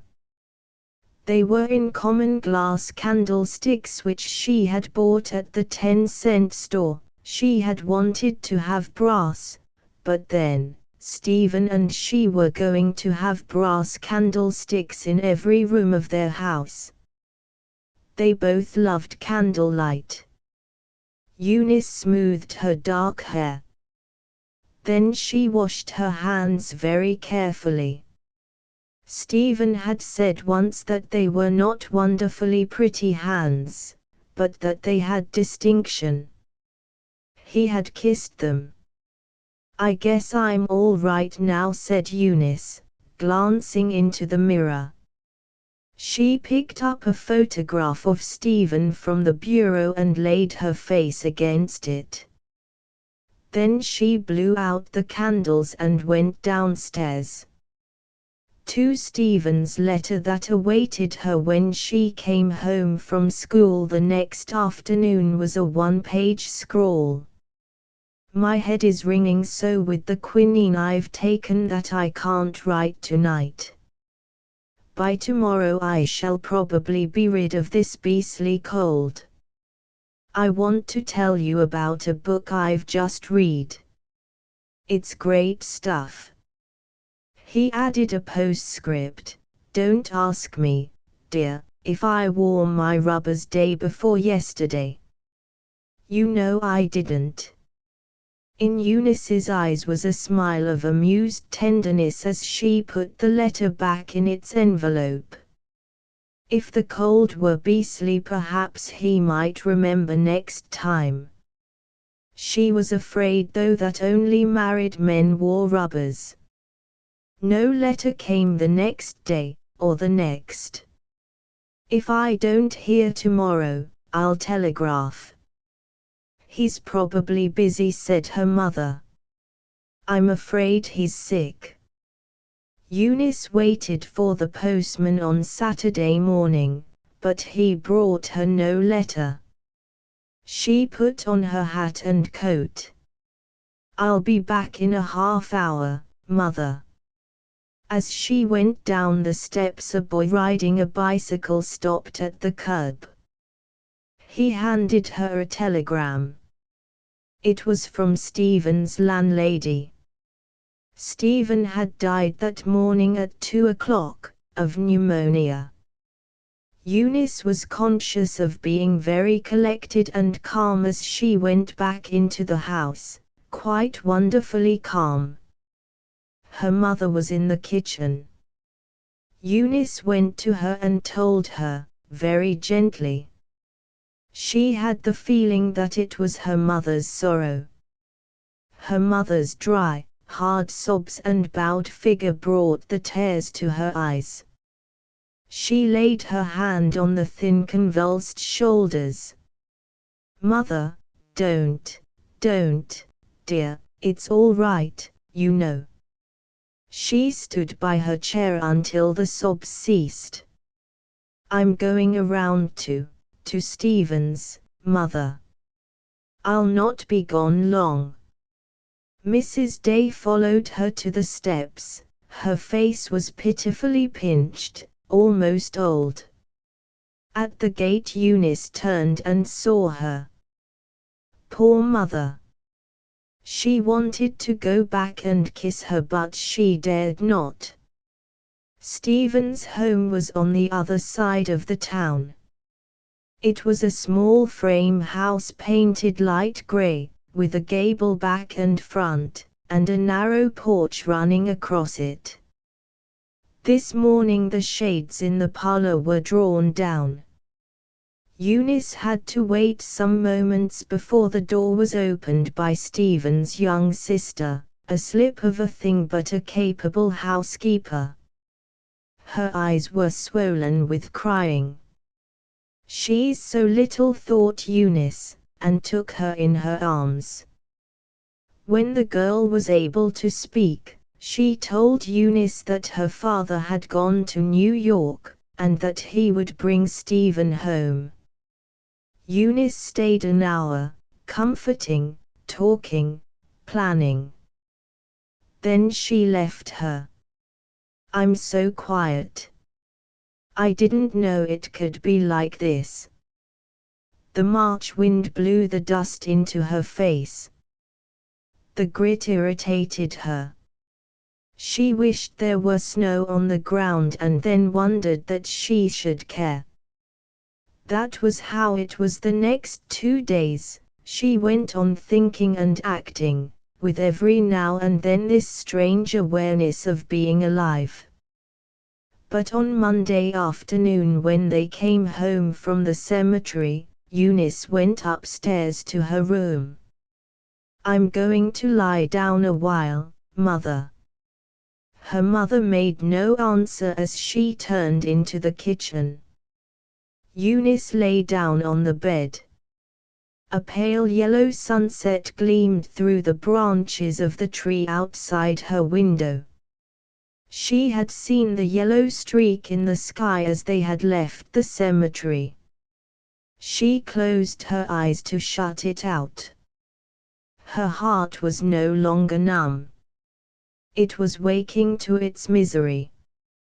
She lay very still with clenched hands. She had learned to bear physical pain that way. She thought perhaps she could bear this if she lay very still. "I want to tell you about a book I've just read. It's great stuff. Oh Stephen, Stephen, laddie." The tears came, and great sobs that shook and twisted her rigid body. Once she thought her mother came up the stairs and stopped outside her door. She buried her face in the pillow. Her mother must not hear. By and by, she had been quiet for an hour, her mother came in with a tray. "I've made you some toast and tea, Eunice. You must keep up your strength." Her tone was flat and emotionless. She set the tray down by her in the darkness. Then she lighted the gas. Eunice swallowed the tea obediently, she was so very tired. As she put the cup down, her eyes fell on the cretonne-covered box in the window. "Mother, my glory box. Don't let me see it. Oh, don't let me see my glory box." Mrs. Day came up to the bed. "I'll take it out tomorrow while you are at school." "I meant to do that." Her face worked as she left the room. When the door closed, Eunice sat up and pushed her tumbled hair back from her face. She wanted to look at the glory box. Tomorrow her mother was going to take it away. She clasped her hands tightly about her drawn-up knees and stared at the box with hot, miserable eyes. Of course it would have to be taken away, but she wanted to look at it now because it was her glory box and because it was Stephen's. Stephen had made it. "That's a decent job for just a lawyer," he had said, when the last nail was driven in and they were taking a critical survey of it. Stephen had laughed when she regretted that the roses in the cretonne were yellow, because the things to go into the box very likely would be pink. He had laughed and kissed her and told her she had better get a pair of pink specs, then the roses would be pink enough. And Stephen had taken such an interest in what she had written about the things she was embroidering for household use. When she had reported a whole dozen napkins hemmed and initialed, he had thought it would be jolly to have nice linen. They would probably be short on silver at first, but good linen made you feel respectable. He remembered his mother taking so much pride in what had been left of hers.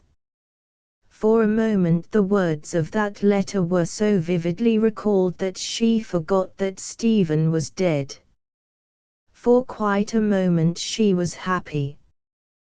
Then she remembered, but the realization brought no tears, only a swelling wave of misery. "I can't bear it, oh, I can't."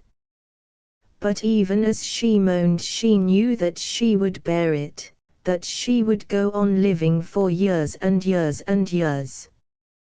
Other girls she had known or heard about, in her own town, had gone on living. Little Sadie Smith, whose lover had been killed 3 days before her wedding, and even Millie Peterson, who had been engaged for 5 years when the man asked to be released because he wanted to marry the girl who had recently moved to Millie's Street. These girls had lived, they had grown pale and faded, or hard. People felt very sorry for them. They were spoken of as poor Millie or Sadie Smith, poor child, but they had lived. Eunice saw herself moving among her little circle, brave and sad-eyed like these girls. Suddenly, she never remembered just how it came about, suddenly her humor flashed a white light over the vision. This sad-eyed self seemed something not to pity but to scorn. It was grotesque standing in your friend's parlor with clenched hands, as it were, and compressed lips, saying, "Don't mind me, please. I'm bearing it. If one were going to live, one must live happily." Stephen was such a happy person. He was happy when he was working or playing or just loving. Even hurdy-gurdys made him happy. "When I hear one grinding away in the morning," he had written, "I have to kick a few law journals about just to keep in tune with the darn thing." It had been a delightful surprise to her, his overflowing happiness, for Stephen's face in repose was very grave. She herself only occasionally had his joy in mere living, but she had always thought that Stephen's joyfulness would prove infectious. Suppose, now, without Stephen she should make the experiment of being happy. It would be a wonderful experiment to see. She spoke the words aloud, deliberately, to see if she could kill this terrible thing, sorrow, and keep Stephen to love and to remember. Eunice was still staring at the glory box, but it was more than her glory box. It was part of the problem that she was trying to think out clearly. For perhaps sorrow was a problem that you could work out like other problems, if only you could see it, not as one solid, opaque mass, but as something made up of pieces that you could deal with one at a time. The glory box was a piece. She had wanted it taken away because it was a thing so filled with pain that she could not bear to have it about. If Eunice got up in her excitement and walked up and down the room, if the glory box could become a box again, just a box covered with cretonne, and the things in it become things, then a great piece of misery would disappear. Love, a girl's love, was like, she groped a moment for words, like a vine that puts forth little shoots and tendrils. Love even went into things. When death trampled on the vine, the shoots and tendrils were crushed with it. But if you cut them off, these poor bruised pieces of the vine itself would perhaps have a chance to become strong and beautiful. Eunice played with the idea, her cheeks flushed, her eyes very bright. She felt as she did sometimes when talking on paper with Stephen. She went over to the glory box and raised the cover. On top lay the matinee that Mabel had brought on that day not quite a week ago. She unfolded it and touched it. "This isn't, Stephen," she said aloud, quite firmly. "It's cotton voile and val lace. It's cotton voile." She took out garment after garment. When she came to the pink kimono, her eyes blinded with tears. "It's a lovely shade," Pink is pretty with dark hair. Her quivering lips could scarcely frame the words. It's not Stephen. It's just a kimono. She put the things back and closed the box. I'll look at the rest in a day or two. I'll keep looking at them. Probably I shall never be able to use them, but I'll keep looking until I get accustomed to seeing them. Mother will get used to seeing the box here. If she put it in the storeroom, she would always dread going in.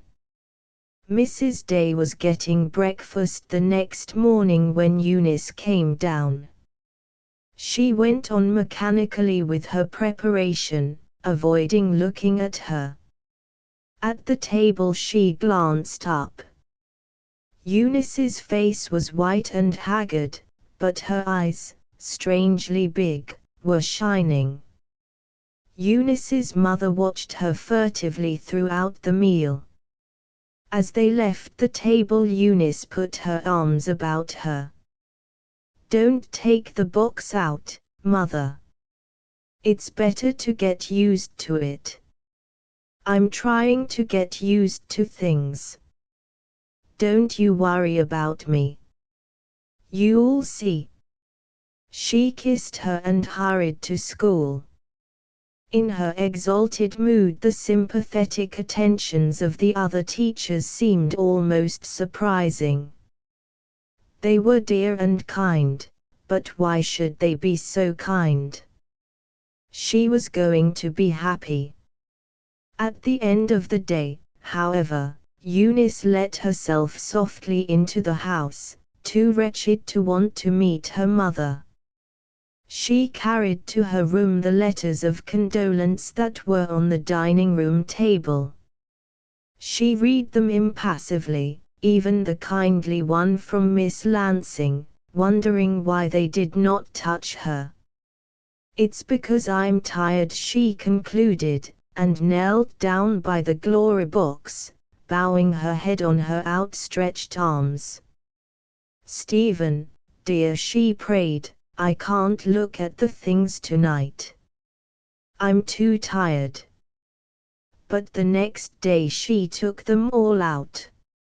And on a Saturday afternoon 3 weeks later she startled her mother by coming into her room dressed in the suit and hat that were her best. Her mother laid down the skirt on which she was putting a new braid. "Why, where are you going, Eunice?" "I thought I'd call on Mabel. I've never been to see her since she started housekeeping. I promised to, long ago." Mrs. Day looked at her keenly, her mouth tightening. "You're foolish to go and see all her wedding presents about the house. You won't be able to stand it." "I shall, Mother. That's why I'm going to stand it. I shan't mind calling there after I've been this once. I've thought it out." "You're a queer girl, Eunice. I don't understand you. But I suppose you know your own business best," she ended, taking up her work again. Eunice felt quite sure that she did, and yet there were days when the experiment seemed a failure, or at least only just begun. Days when she would read in a paper of brilliant social events in New York, in Stephen's New York. Stephen might have been there at that dinner, his eyes, which looked so gravely from his picture, lighted with the joyfulness of the occasion, his splendid head towering above the other men as he joined in the toasts. Stephen had told her they always made toasts at these dinners. She could hear his laugh, his hearty boyish laugh. And those other days in early spring, when a hurdy-gurdy would play turkey in the straw and she could see Stephen pitching his law journals about, exulting in the glorious fact that he was alive.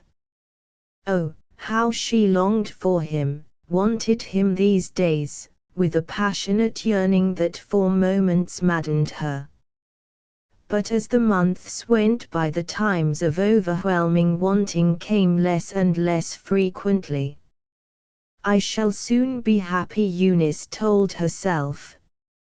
And on a morning of June loveliness, a morning of very blue sky, white clouds, and buttercups, Eunice knew that she was happy. I'm glad today, Stephen, I'm glad, just because it's all so beautiful. She wondered now and again why, since she herself was so surely leaving the sorrow behind her, her mother should still droop under its weight. They seldom talked about Stephen. They had agreed at the beginning not to do that often, but there was bitterness in her mother's face and bitterness on occasion in her words. I've got used to seeing your box around, but don't ever ask me to look inside. It occurred to Eunice that perhaps it was because to her mother had come only the grief. She was not having Stephen to love. One afternoon late in February, Eunice was met in the hall by her mother. A letter came for you this morning. It's from New York. She stood watching her as Eunice opened it with unsteady fingers. Eunice looked up in a few moments, very white. It's from Professor Lansing's sister, she faltered. Miss Lansing is coming on to Chicago this week. She says she would like to see me. She'll stop off in Dayton overnight, Saturday probably, and will come out for lunch if it's convenient for us to have her. She can make connections by doing that. Oh, Mother, it's beautiful of her to want to come. I don't know that it will do you much good to see her. You'll probably get upset. No, I won't be upset because I'll be so glad. Stephen said she was a wonderful woman, and we can talk about him. He was at her house only a few days before he caught cold. Well, I don't know, said her mother. You had better come into the kitchen where it's warm. You look like a ghost, Eunice. I'll give you a cup of soup to drink. It's on the stove now. She laid nervous, compelling fingers on Eunice's arm. I suppose Mrs. Day was pouring out the soup as she spoke. I suppose that Miss Lansing hasn't any idea of the way we live. Even the front stoop looks a sight. It's needed a coat of paint for years. I know, Eunice answered, her face clouding. I wish things were different for Stephen's sake. But we can't help it. No, said her mother harshly, we can't help it. But I wish she wasn't coming for a meal. The last decent tablecloth was cut up into napkins a month ago. I was ashamed of the one we set Mabel Bennet down to the other night. Eunice walked to the window. She looked out upon the backyard, upon the snow that was reflecting the sunset, a sentence of one of Stephen's letters in her mind. It's the dignity of their living that makes these Washington Square people so worthwhile. And then she recalled that other letter. It will be jolly to have nice linen. Good linen makes you feel respectable. It pained her that they must offer this friend of Stephen's what they had been ashamed to offer Mabel Bennet. Stephen's pride would be hurt. Stephen, who had loved that word dignity, and Stephen's pride was her own pride just as much as if she were his wife, as if he were living. Eunice stood a long time looking out upon the snow, until the rose of the sunset had gone from it, leaving it blue and cold. She turned from the window. Mother, she was glad that in the darkening kitchen she could not see her mother's face distinctly. Mother, don't you think we had better use that very fine cloth you gave me, and the napkins, to make the table look nice? Hadn't we better use them? Use your things out of your glory box, Eunice. Yes, they are just pretty things, now, Mother. All the pain is out of them. I'm going to wear the best set you made me.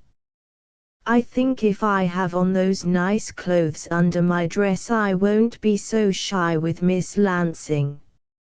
I want, oh, Mother, I want Stephen to feel proud of me.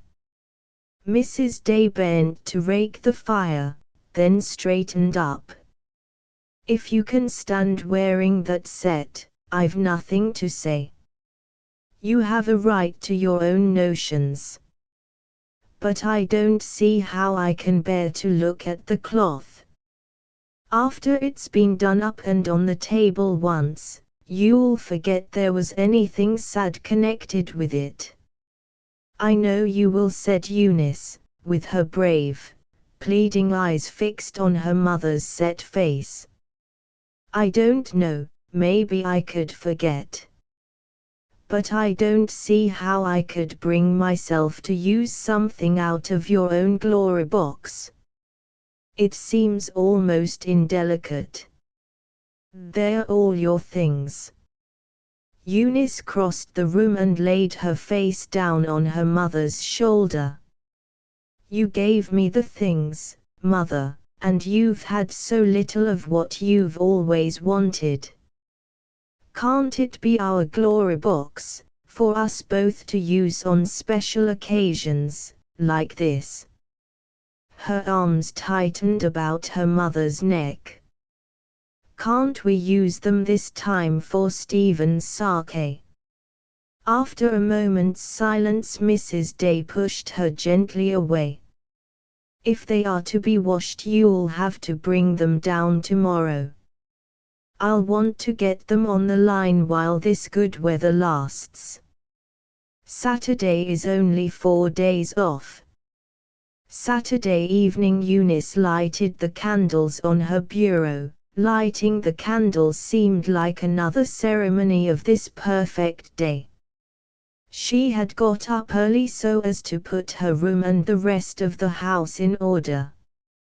While her mother was finishing in the kitchen she had set the table.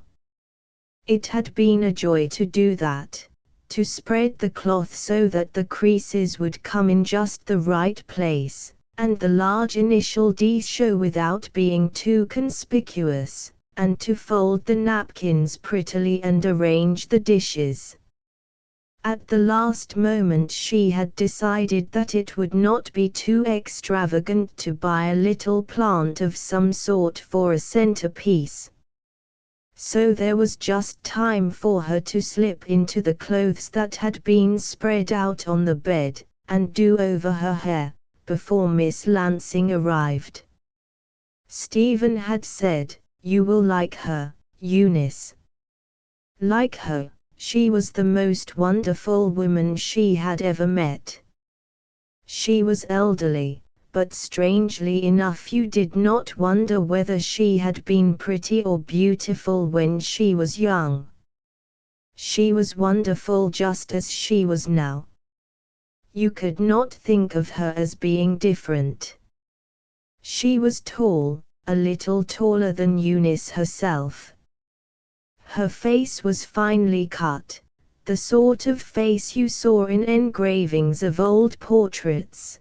There were not many lines in it. Her eyes were dark and young too, though she had quite grey hair and evidently didn't care to be in the fashion, for her black silk fell all around in ample lengths. Eunice had watched her hands. They were not small, but long and slender and very white. The 2 rings she wore seemed made for them. And Eunice had not felt shy. At first she had thought she was going to. Miss Lansing had seemed at first so like a personage, but the thought of Stephen, and of the feather-stitched best set she was wearing made her forget that Washington Square was, as Stephen had said, rather terrifying on the outside. It was Stephen's friend whom they were entertaining, and Stephen's friend was not a personage really, but a wonderful woman who had loved Stephen too. After lunch they talked together in the parlor while her mother was clearing things away. Miss Lansing said that she had seen a great deal of Stephen that last year. He had seemed to enjoy coming to the house.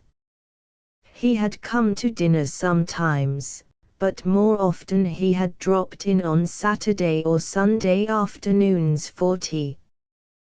One afternoon he had not been quite himself. She had questioned him a little and he had confessed with a laugh that he was homesick for Ohio. That was the time he talked for 2 hours about you, my dear Miss Lansing said, smiling. Fortunately no one else came in, so he was uninterrupted. I liked to listen to his talk, he had charm. But Eunice saw her eyes kindle. He was more than charming. He was great.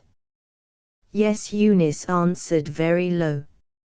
He would have been a great man, Miss Lansing. I always knew he would. At that Miss Lansing put out both hands and covered Eunice's that were clasped tightly in her lap. He would have been a great man, she repeated, and you, my dear, would have made him a great wife. Eunice felt that never, unless she should hear Stephen's voice again, should she listen to such wonderful words as those. Ever since Miss Lansing had gone they had sung themselves in her heart like a sacred refrain. She was glad that it was night now so that she could fall asleep repeating them. Getting ready for bed, Eunice. I'm beginning to. Eunice opened the door to her mother, who stood outside winding the clock. Do you know, said Mrs. Day as she set the alarm, I've been thinking again what a good idea it was to open that can of peas. They did make the chops look so tasty, and they were almost as tender as the French. I helped Miss Lansing twice. Eunice kissed her as she turned away.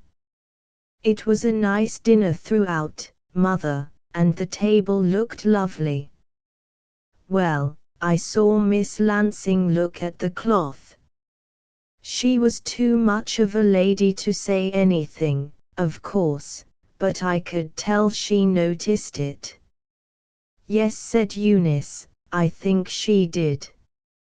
Mrs. Day was closing her door.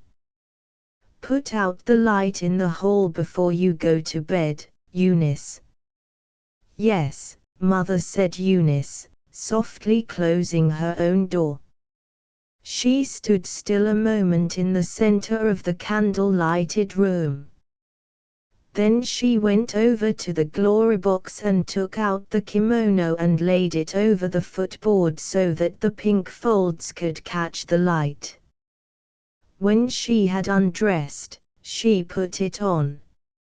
It will be a beautiful ending to the day, she said, as she stood before the mirror braiding her hair. Her eyes rested on Stephen's picture. I think you would have been proud today, dear, and I think you would have liked this. She turned to the mirror, and looked at the girl reflected there, at the dark eyes and hair and at the kimono draping her soft white gown. "Dawn and apple blossoms," she whispered, and then stretched out her arms. "Stephen, my dear. Oh Stephen." The Spirit of the Herd, 7, by Dallas Law Sharp Eye. We were trailing the riders of P Ranch across the plains to a hollow in the hills called the Troughs, where they were to round up a lot of cattle for a branding. On the way we fell in behind a bunch of some 50 cows and yearlings which one of the riders had picked up, and, while he dashed off across the desert for a stray, we tenderfeet drove on the herd. It was hot, and the cattle lagged, so we urged them on.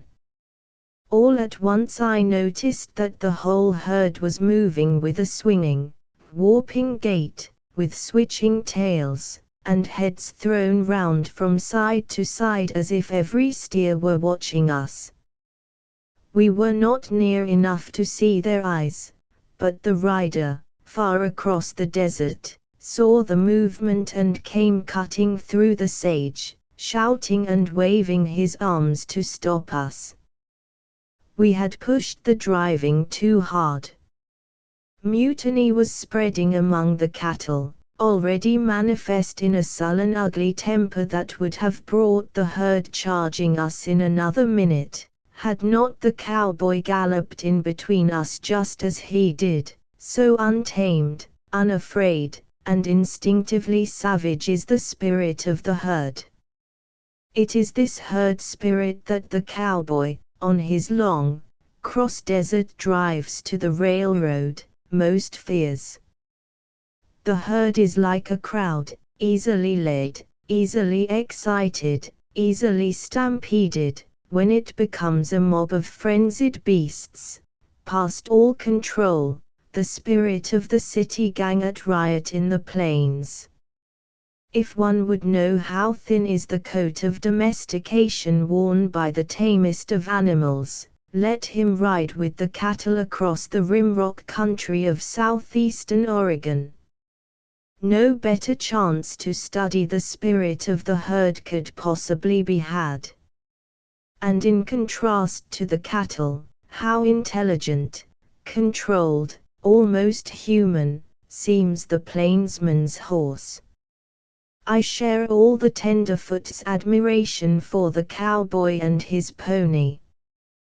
Both of them are necessary in bringing 4,000 cattle through from P Ranch to Winnemucca, and of both is required a degree of daring and endurance, as well as a knowledge of the wild animal mind, which lifts their hard work into the heroic, and makes of every drive a sagebrush epic. So wonderful is the working together of man and horse, a kind of centaur of the plains.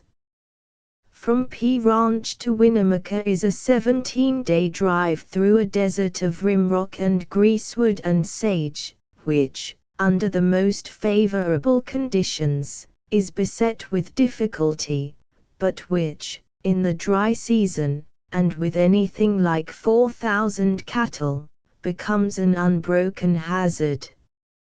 More than all else on such a drive is feared the wild herd spirit, the quick, black temper which, by one sign or another, ever threatens to break the spell of the rider's power and sweep the maddened or terrorized herd to destruction. The handling of the herd to keep this spirit sleeping is ofttimes a thrilling experience. Some time before my visit to P Ranch, in the summer of 1912, the riders had taken out a herd of 4,000 steers on what proved to be one of the most difficult drives ever made to Winnemucca. For the first 2 days on the trail the cattle were strange to each other, having been gathered from widely separated grazing grounds, from Double O and the home ranch, and were somewhat clannish and restive under the driving. At the beginning of the third day signs of real trouble appeared. A shortage of water and the hot weather together began to tell on the temper of the herd. The third day was long and exceedingly hot. The line started forward at dawn, and all day kept moving, with the sun cooking the bitter smell of the sage into the air, and with 16,000 hoofs kicking up a still bitterer smother of alkali dust which inflamed eyes and nostrils and coated the very lungs of the cattle. The fierce desert thirst was upon the herd long before it reached the creek where it was to bed for the night. The heat and the dust had made slow work of the driving, and it was already late when they reached the creek, only to find it dry. This was bad.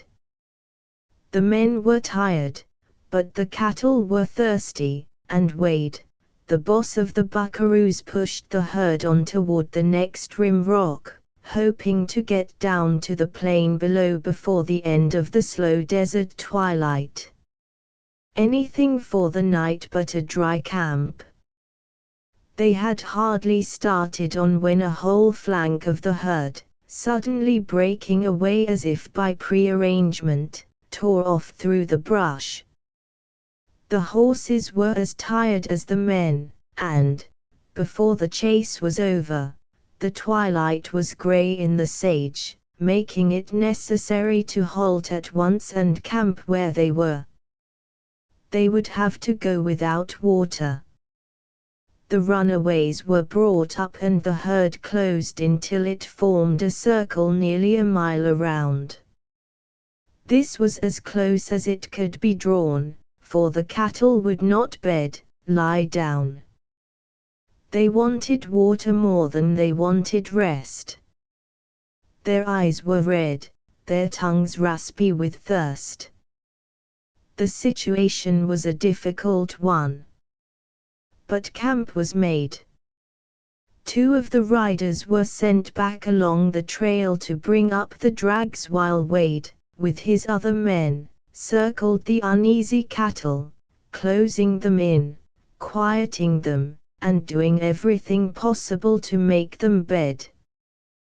They were thirsty, and instead of bedding, the herd began to growl, a distant mutter of throats, low, rumbling, ominous, as when faint thunder rolls behind the hills. Every plainsman fears the growl, for it too often is a prelude to the milling, as it proved to be now, when the whole vast herd began to stir, slowly, singly at first and without direction, till at length it moved together, round and round a great compact circle. The multitude of clicking hoofs, of clashing horns and chafing sides, like the sound of rushing rain across a field of corn. Nothing could be worse for the cattle. The cooler twilight was falling, but, mingling with it, rose and thickened and spread a choking dust from their feet which soon covered them, and shut from sight all but the wall of the herd. Slowly, evenly, swung the wall, round and round, without a break. Only one who has watched a milling herd can know its suppressed excitement. To keep that excitement in check was the problem of Wade and his men. And the night had not yet begun. When the riders had brought in the drags, and the chuck wagon had lumbered up with supper, Wade set the first watch. Along with the wagon had come the fresh horses, among them Peroxide Jim, a supple, powerful, clean-limbed buckskin, that had, I think, as fine and intelligent an animal face as any creature I ever saw. And why should he not have been saved fresh for just such a need as this? Are there not superior horses as well as superior men, a Peroxide Jim to complement a Wade? The horse plainly understood the situation, Wade told me, and though there was nothing like sentiment for horse flesh about the boss of the P Ranch riders, his faith in Peroxide Jim was absolute. The other night horses were saddled and tied to the wheels of the wagon. It was Wade's custom to take his turn with the second watch, but shifting his saddle to Peroxide Jim, he rode out with the four of the first watch, who, evenly spaced, were quietly circling the herd. The night, for this part of the high desert, was unusually warm. It was close, still, and without a sky. The near, thick darkness blotted out the stars. There is usually a breeze at night over these highest rim rock plains which, no matter how hot the day may have been, crowds the cattle together for warmth. Tonight not a breath stirred the sage as Wade wound in and out among the bushes, the hot dust stinging his eyes and caking rough on his skin. Round and round moved the weaving shifting forms, out of the dark and into the dark, a grey spectral line like a procession of ghosts, or some Morris dance of the desert's sheeted dead.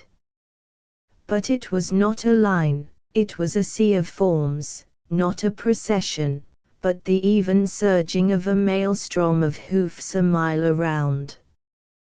Wade galloped out on the plain for a breath of air and a look at the sky.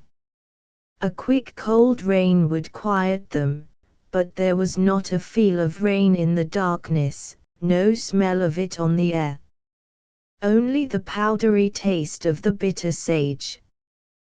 The desert, where the herd was camped, was one of the highest of a series of tablelands, or benches. It lay as level as a floor, rimmed by a sheer wall of rock from which there was a drop to the bench of sage below. The herd had been headed for a pass, and was now halted within a mile of the rim rock on the east, where there was a perpendicular fall of about 300 feet.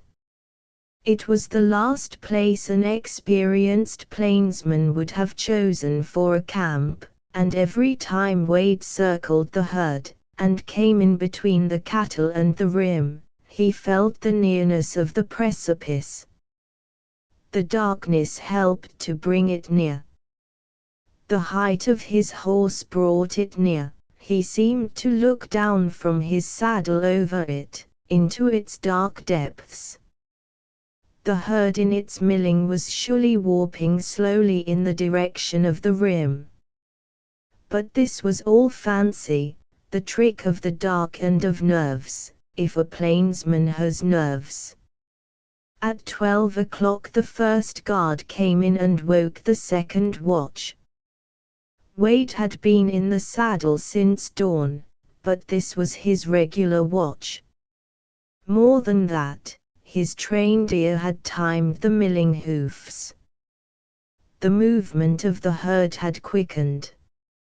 If now he could keep them going, and could prevent their taking any sudden fright. They must not stop until they stopped from utter weariness. Safety lay in their continued motion. So the fresh riders flanked them closely, paced them, and urged them quietly on. They must be kept milling and they must be kept from fright. In the taut silence of the stirless desert night, with the tension of the herd at the snapping point, any quick, unwanted sight or sound would stampede them. The sneezing of a horse, the flare of a match, would be enough to send the whole 4,000 headlong, blind, frenzied, trampling, till spent and scattered over the plain. And so, as he rode, Wade began to sing. The rider ahead of him took up the air and passed it on until, above the stepping stir of the hoofs, rose the faint voices of the men, and all the herd was bound about by the slow plaintive measures of some old song. It was not to soothe their savage breasts that the riders sang to the cattle, but to prevent the shock of their hearing any loud and sudden noise. So they sang and rode, and the night wore on to 1 o'clock, when Wade, coming up on the rimrock side, felt a cool breeze fan his face, and caught a breath of fresh, moist wind with the taste of water in it. He checked his horse instantly, listening as the wind swept past him over the cattle. But they must already have smelled it, for they had ceased their milling. The whole herd stood motionless, the indistinct forms close to him in the dark, showing their bald faces lifted to drink the sweet wet breath that came over the rim. Then they started again, but faster, and with a rumbling from their hoarse throats that tightened Wade's grip on the reins. The sound seemed to come out of the earth, a low, rumbling mumble, as dark as the night and as wide as the plain, a thick inarticulate bellow that stood every rider stiff in his stirrups. The breeze caught the dust and carried it back from the grey-coated, ghostly shapes, and Wade saw that the animals were still moving in a circle. If he could keep them going. He touched his horse to ride on with them, when across the black sky flashed a vivid streak of lightning. There was a snort from the steers, a quick clap of horns and hoofs from far within the herd, a tremor of the plain, a roar, a surging mass, and Wade was riding the flank of a wild stampede. Before him, behind him, beside him, pressing hard upon his horse, galloped the frenzied steers, and beyond them a multitude, borne on, and bearing him on, by the heave of the galloping herd. Wade was riding for his life. He knew it. His horse knew it. He was riding to turn the herd, back from the rim, as the horse also knew. The cattle were after water, water-mad, ready to go over the precipice to get it, carrying horse and rider with them. Wade was the only rider between the herd and the rim. It was black as death. He could see nothing in the sage, could scarcely discern the pounding, panting shadows at his side, but he knew by the swish of the brush and the plunging of the horse that the ground was growing stonier, that they were nearing the rocks. To outrun the stampede was his only chance. If he could come up with the leaders, he might yet head them off upon the plain and save the herd. There were cattle still ahead of him, how many, what part of the herd, he could not tell. But the horse knew.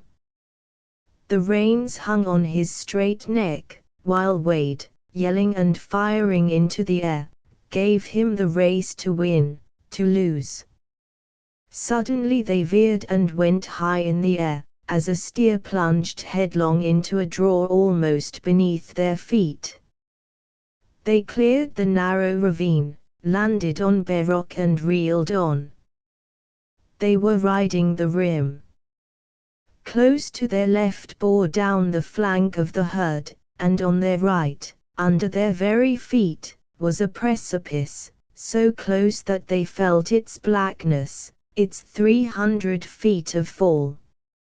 A piercing, half-human ball of terror told where a steer had been crowded over. Would the next leap carry them after him?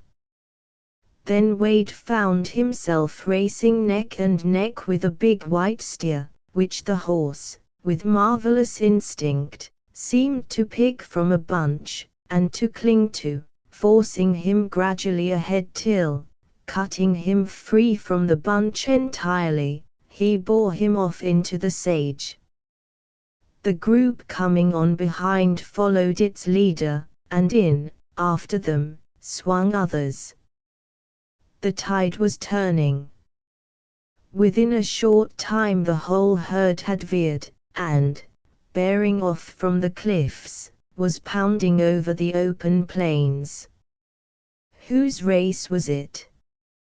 Peroxide Jim's, according to Wade, for not by word or by touch of hand or knee had he been directed in the run.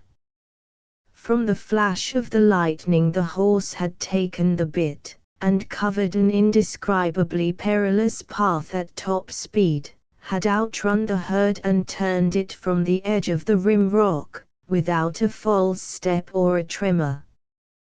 Bred on the desert, broken at the roundup, trained to think steer as his rider thinks it, the horse knew as swiftly, as clearly as his rider, the work before him. But that he kept himself from fright, that none of the wild herd madness passed into him, is a thing for wonder. He was as thirsty as any animal of the herd, he knew his own peril, I believe, as none of the herd had ever known anything, and yet, such coolness, courage, wisdom, and power. Was it training? Was it more intimate association with the man on his back, and so, a further remove from the wild thing which domestication does not seem to touch? Or was it all suggestion, the superior intelligence above riding, not the flesh, but the spirit? In the Pasha's garden a Stamber night's entertainment by H. G. Dwight. As the cake glided up to the garden gate the three boatmen rose from their sheepskins and caught hold of iron clamps set into the marble of the quay. Shaban, the grizzled gatekeeper, who was standing at the top of the water steps with his hands folded respectfully in front of him, came salaaming down to help his master out. "Shall we wait, my Pasha?" asked the head Kaikji. The Pasha turned to Shaban, as if to put a question. And as if to answer it, Shaban said, "The Madamar is up in the wood, in the kiosk. She sent down word to ask if you would go up too." "Then don't wait." Returning the boatman's salam, the Pasha stepped into his garden. "Is there company in the kiosk or is Madamar alone?" he inquired. "I think no one is there, except Zumbulaga," replied Shaban, following his master up the long central path of black and white pebbles. "Zumbulaga!" exclaimed the Pasha. But if it had been in his mind to say anything else he stopped instead to sniff at a rosebud. And then he asked, "Are we dining up there, do you know?" "I don't know, my Pasha, but I will find out." "Tell them to send up dinner anyway, Shaban. It is such an evening. And just ask Mustafa to bring me a coffee at the fountain, will you? I will rest a little before climbing that hill." "On my head," said the Albanian, turning off to the house. The Pasha kept on to the end of the walk.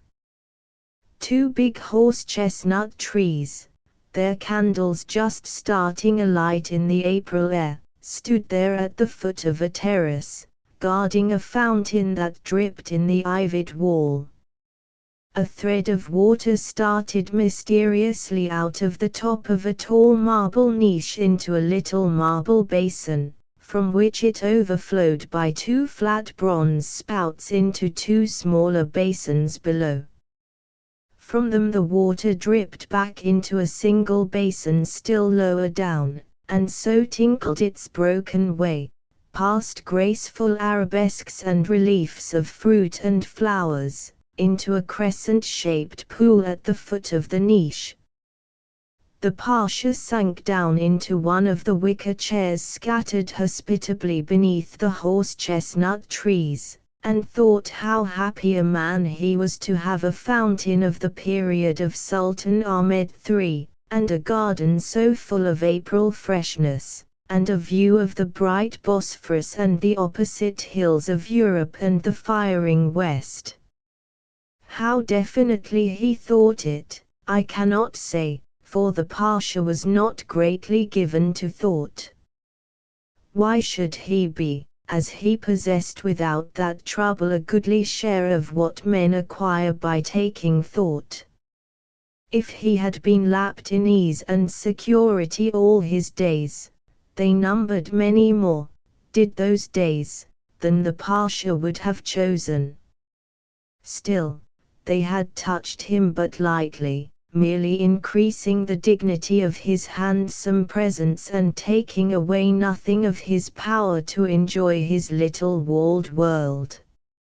So he sat there, breathing in the air of the place and the hour, while gardeners came and went with their watering pots, and birds twittered among the branches, and the fountain plashed beside him, until Shaban reappeared carrying a glass of water and a cup of coffee in a swinging tray. Shaban. It is not your business to carry coffee, protested the Pasha, reaching for a stand that stood near him. What is your business is my business, my Pasha. Have I not eaten your bread and your father's for 30 years? No. Is it as long as that? We are getting old, Shaban. We are getting old, assented the Albanian simply. The Pasha thought, as he took out his silver cigarette case, of another Pasha who had complimented him that afternoon on his youthfulness. And, choosing a cigarette, he handed the case to his gatekeeper. Shaban accepted the cigarette and produced matches from his gay girdle.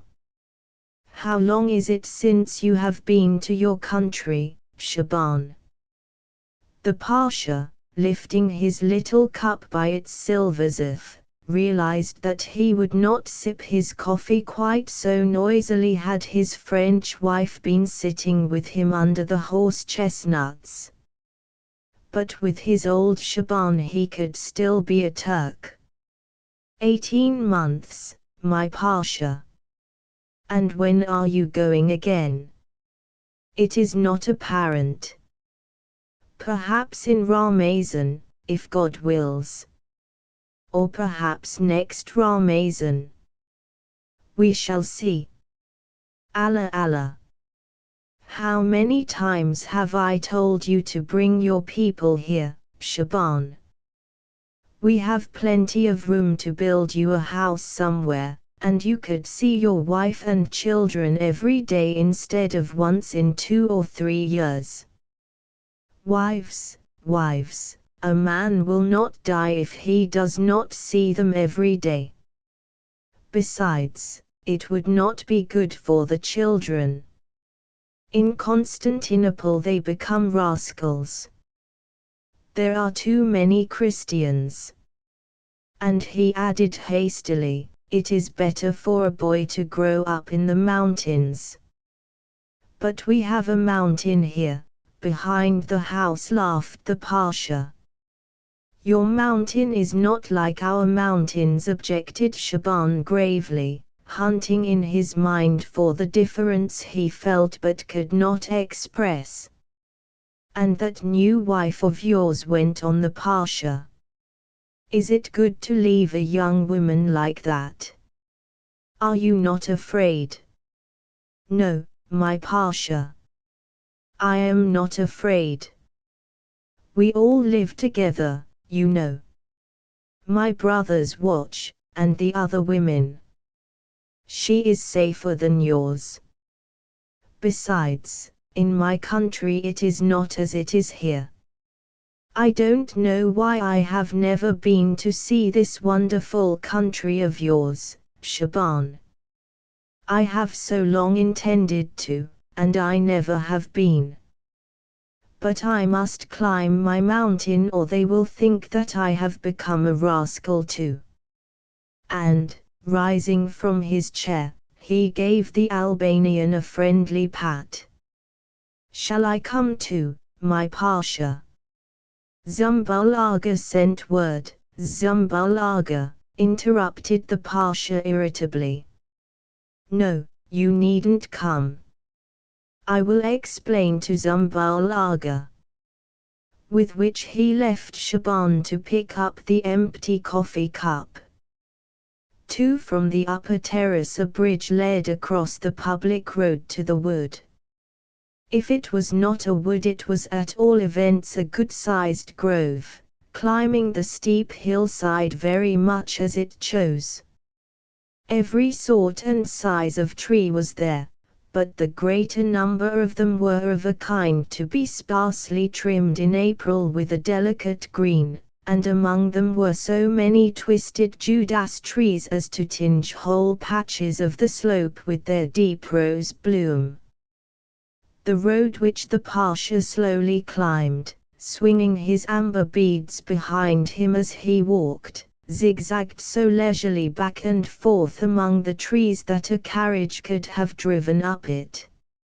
In that way, indeed, the Pasha had more than once mounted to the kiosk, in the days when his mother used to spend a good part of her summer up there, and when he was married to his first wife.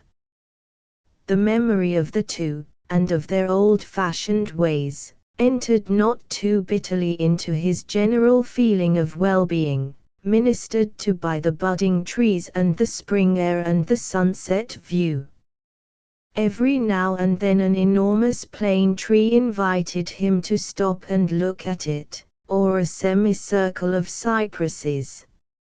So at last he came to the top of the hill, where in a grassy clearing a small house looked down on the valley of the Bosphorus through a row of great stone pines. The door of the kiosk was open, but his wife was not visible. The Pasha stopped a moment, as he had done 1,000 times before, and looked back. He was not the man to be insensible to what he saw between the columnar trunks of the pines, where European hills traced a dark curve against the fading sky, and where the sinuous waterway far below still reflected a last glamour of the day. The beauty of it, and the sharp sweetness of the April air, and the infinitesimal sounds of the wood, and the half-conscious memories involved with it all, made him sigh. He turned and mounted the steps of the porch. The kiosk looked very dark and unfamiliar as the Pasha entered it. He wondered what had become of Helen, if by any chance he had passed her on the way. He wanted her. She was the expression of what the evening roused in him. He heard nothing, however, but the splash of water from a half-invisible fountain. It reminded him for an instant, of the other fountain, below, and of Shaban. His steps resounded hollowly on the marble pavement as he walked into the dim old saloon, shaped like a T, with the cross longer than the leg. It was still light enough for him to make out the glimmer of windows on 3 sides and the square of the fountain in the center, but the painted domes above were lost in shadow. The spaces on either side of the bay by which he entered, completing the rectangle of the kiosk, were filled by 2 little rooms opening into the cross of the T. He went into the left-hand one, where Helen usually sat, because there were no lattices. The room was empty. The place seemed so strange and still in the twilight that a sort of apprehension began to grow in him, and he half wished he had brought up Shaban. He turned back to the second, the latticed room, the harem, as they called it. Curiously enough, it was Helen who would never let him Europeanize it, in spite of the lattices. Every now and then he discovered that she liked some Turkish things better than he did.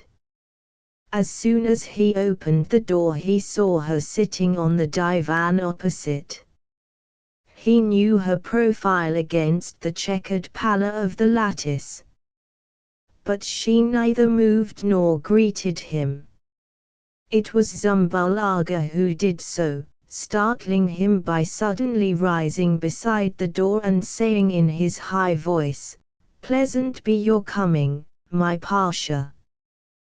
The Pasha had forgotten about Zumbalaga, and it seemed strange to him that Helen continued to sit silent and motionless on her sofa. "Good evening," he said at last. "You are sitting very quietly here in the dark. Are there no lights in this place?" It was again Zumbalaga who spoke, turning one question by another. "Did Shaban come with you?" "No," replied the Pasha shortly. "He said he had had a message, but I told him not to come." "Ah," ejaculated the eunuch in his high drawl. "But it does not matter, with the two of us." The Pasha grew more and more puzzled, for this was not the scene he had imagined to himself as he came up through the park in response to his wife's message. Nor did he grow less puzzled when the eunuch turned to her and said in another tone, "Now will you give me that key?" The Frenchwoman took no more notice of this question than she had of the Pasha's entrance. "What do you mean, Zumbalaga?" demanded the Pasha sharply. "That is not the way to speak to your mistress." "I mean this, my Pasha," retorted the eunuch, "that someone is hiding in this chest and that Madama keeps the key." That was what the Pasha heard, in the absurd treble of the black man, in the darkening room. He looked down and made out, beside the tall figure of the eunuch, the chest on which he had been sitting. Then he looked across at Helen, who still sat silent in front of the lattice. "What are you talking about?" he asked at last, more stupefied than anything else. "Who is it? A thief? Has anyone?" He left the vague question unformulated, even in his mind. "Ah, that I don't know. You must ask Madama. Probably it is one of her Christian friends. But at least if it were a woman she would not be so unwilling to unlock her chest for us." The silence that followed, while the Pasha looked dumbly at the chest, and at Zumbalaga, and at his wife, was filled for him with a stranger confusion of feelings than he had ever experienced before. Nevertheless, he was surprisingly cool, he found. His pulse quickened very little.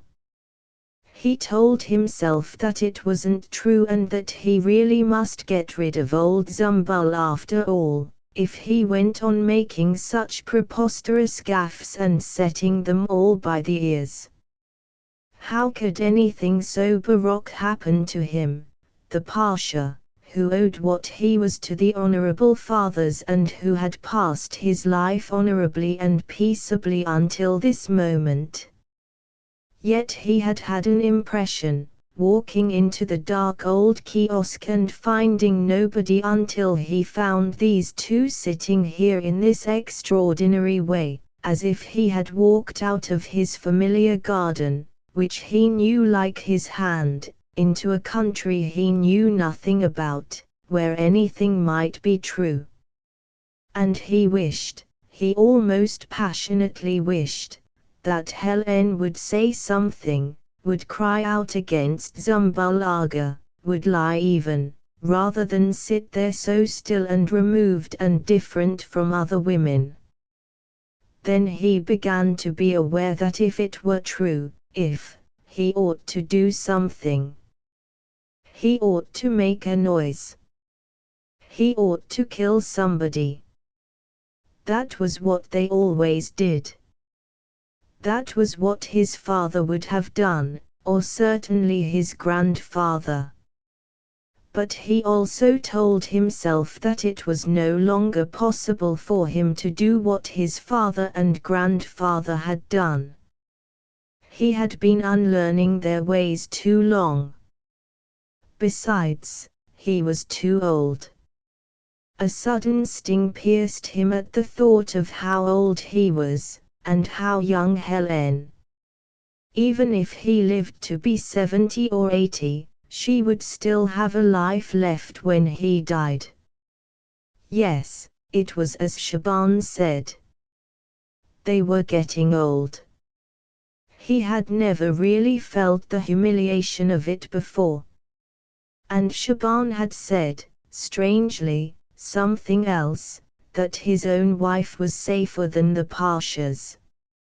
Still he felt an odd compassion for Helen, too, because she was young, and it was Judastri time, and she was married to grey hairs. And although he was a Pasha, descended from great Pashas, and she was only a little French girl quelconque, he felt more afraid than ever of making a fool of himself before her, when he had promised her that she should be as free as any other European woman, that she should live her life. Besides, what had the black man to do with their private affairs? Zumbulaga, he suddenly heard himself harshly saying, is this your house or mine? I have told you 100 times that you are not to trouble the madama, or follow her about, or so much as guess where she is and what she is doing. I have kept you in the house because my father brought you into it, but if I ever hear of your speaking to madama again, or spying on her, I will send you into the street. Do you hear? Now get out. A man, my Pasha. I beg you, entreated the eunuch. There was something ludicrous in his voice, coming as it did from his height. The Pasha wondered if he had been too long a person of importance in the family to realize the change in his position, or whether he really, all of a sudden a checkering of lamplight flickered through the dark window, touched the Negro's black face for a moment, traveled up the wall. Silence fell again in the little room, a silence into which the fountain dropped its silver patter. Then steps mounted the porch and echoed in the other room, which lighted in turn, and a man came in sight, peering this way and that, with a big white accordion lantern in his hand. Behind the man 2 other servants appeared, carrying on their heads round wooden trays covered by figured silks, and a boy tugging a huge basket. When they discovered the 3 in the little room they salaamed respectfully. "Where shall we set the table?" asked the man with the lantern. For the Pasha the lantern seemed to make the world more like the place he had always known. He turned to his wife apologetically. "I told them to send dinner up here. It has been such a long time since we came. But I forgot about the table. I don't believe there is one here." No, uttered Helen from her sofa, sitting with her head on her hand. It was the first word she had spoken. But, little as it was, it reassured him, like the lantern. There is the chest, hazarded Zumbalaga. The interruption of the servants had for the moment distracted them all. But the Pasha now turned on him so vehemently that the eunuch salaamed in haste and went away. 3. Why not? Asked Helen, when he was gone. We can sit on cushions. Why not? Echoed the Pasha.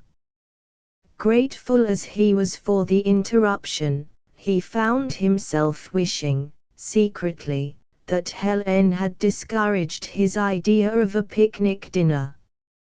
And he could not help feeling a certain constraint as he gave the necessary orders and watched the servants put down their paraphernalia and pull the chest into the middle of the room. There was something unreal and stage-like about the scene, in the uncertain light of the lantern. Obviously the chest was not light.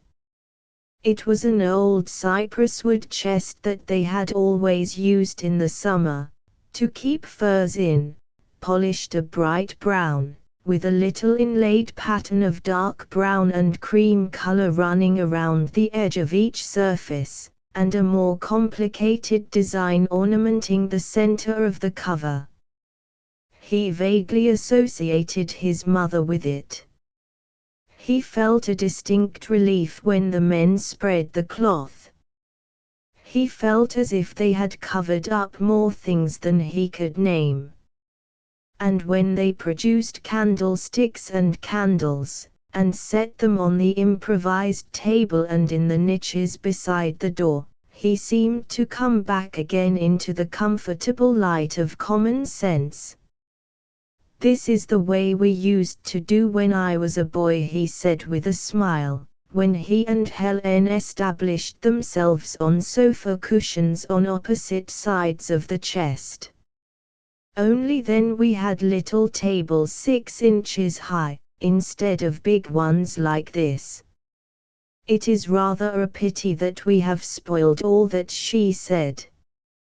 Are we any happier for perching on chairs around great scaffoldings and piling the scaffoldings with so many kinds of porcelain and metal? After all, they knew how to live, the people who were capable of imagining a place like this. And they had the good taste not to fill a room with things. Your grandfather, was it? He had had a dread that she would not say anything, that she would remain silent and impenetrable, as she had been before Zumbalaga, as if the chest between them were a barrier that nothing could surmount. His heart lightened when he heard her speak. Was it not quite her natural voice? It was my great-grandfather, the Grand Vizier. They say he did know how to live, in his way. He built the kiosk for a beautiful slave of his, a Greek, whom he called Pomegranate. Madame Pomegranate. What a charming name! And that is why her cipher is everywhere. See.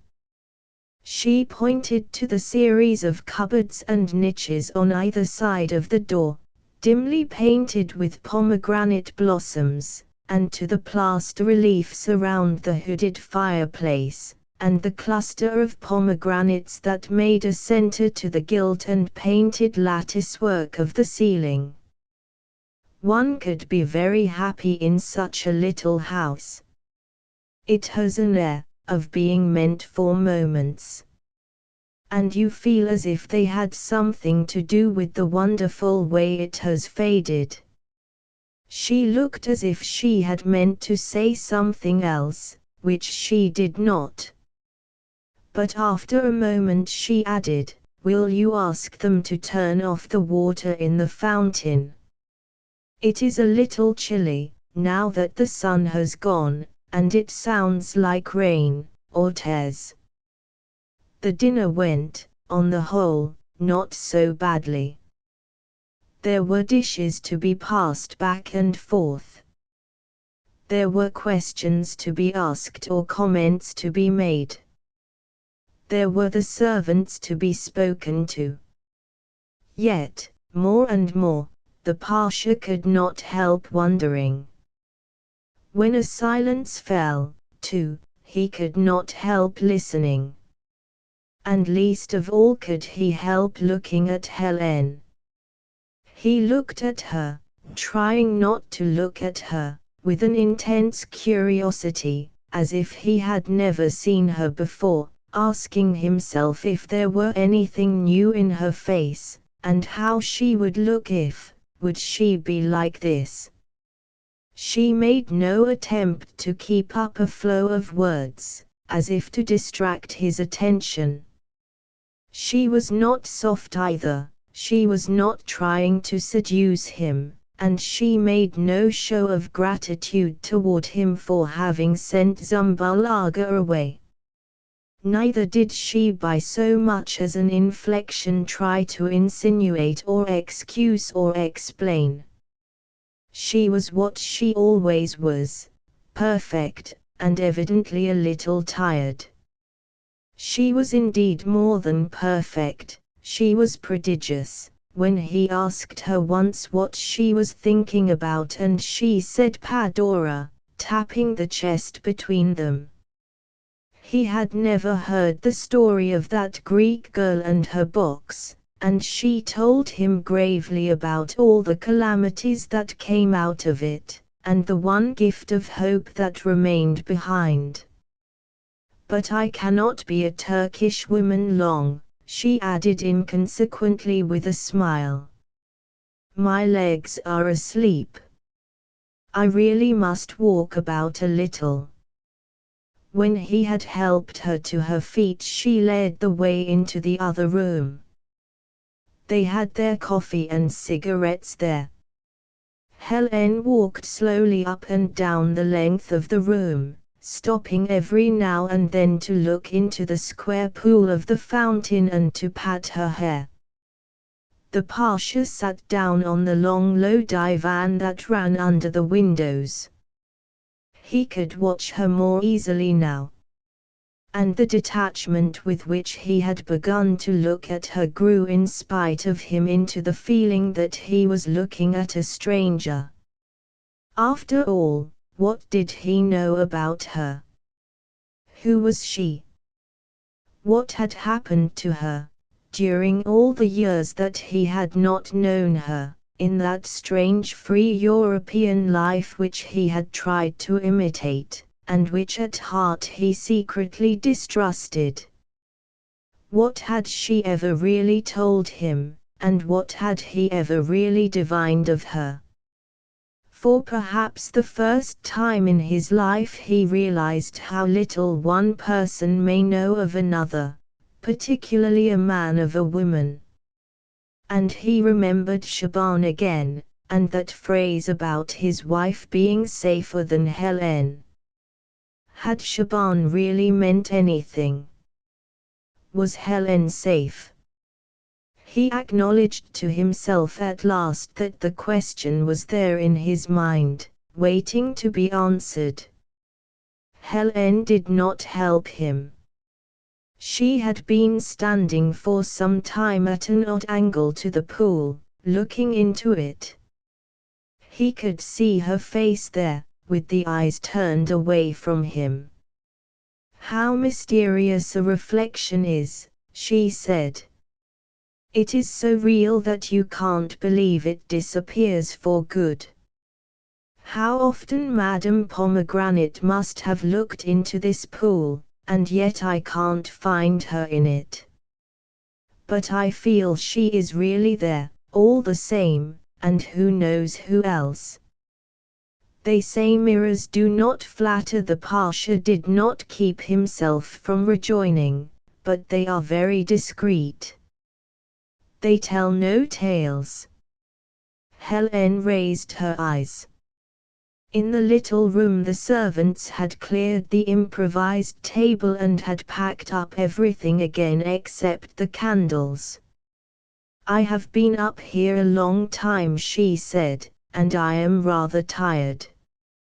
It is a little cold, too. If you do not mind, I think I will go down to the house now, with the servants. You will hardly care to go so soon, for Zumbalaga has not finished what he has to say to you." "Zumbalaga!" exclaimed the Pasha. "I sent him away." "Ah, but you must know him well enough to be sure he would not go." "Let us see." She clapped her hands. The servant of the lantern immediately came out to her.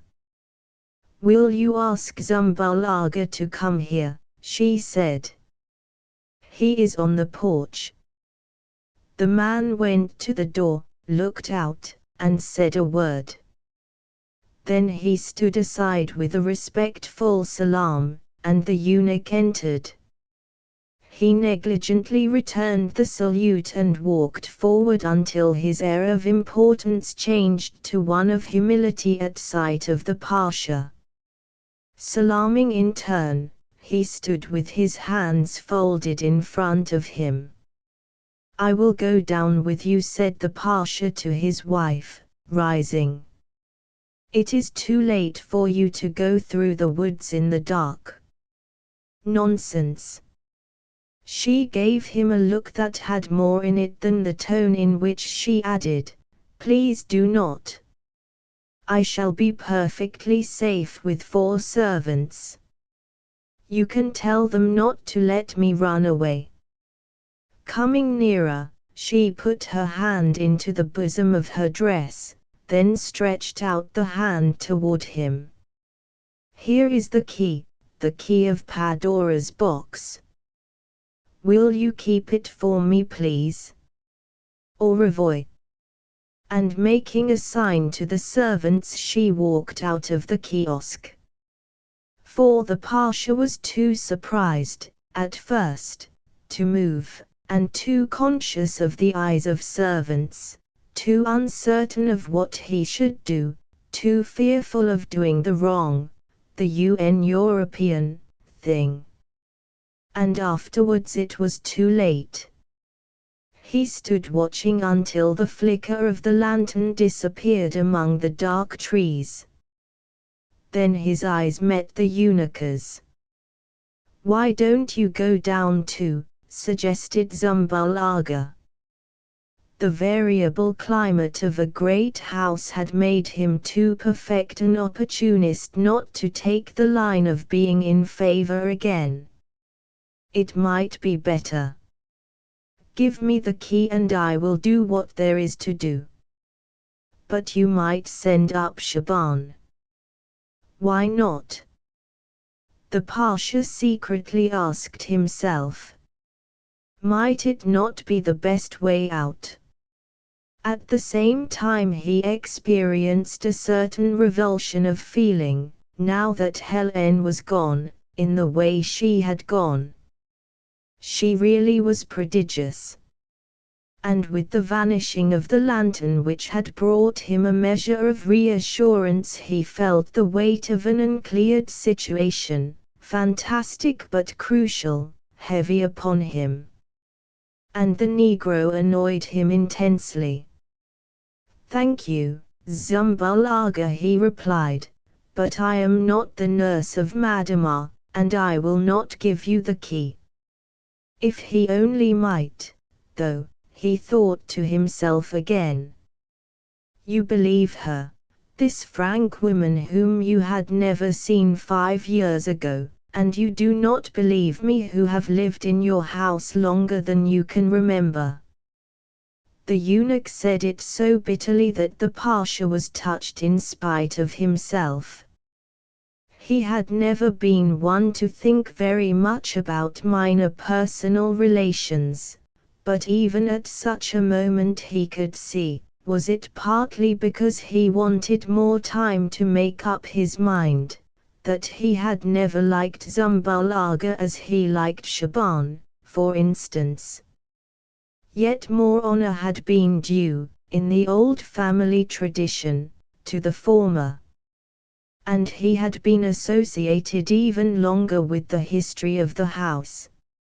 "My poor Zumbul," he uttered musingly, "you have never forgiven me for marrying her. My Pasha, you are not the first to marry an unbeliever, nor the last. But such a marriage should be to the glory of Islam, and not to its discredit. Who can trust her? She is still a Christian.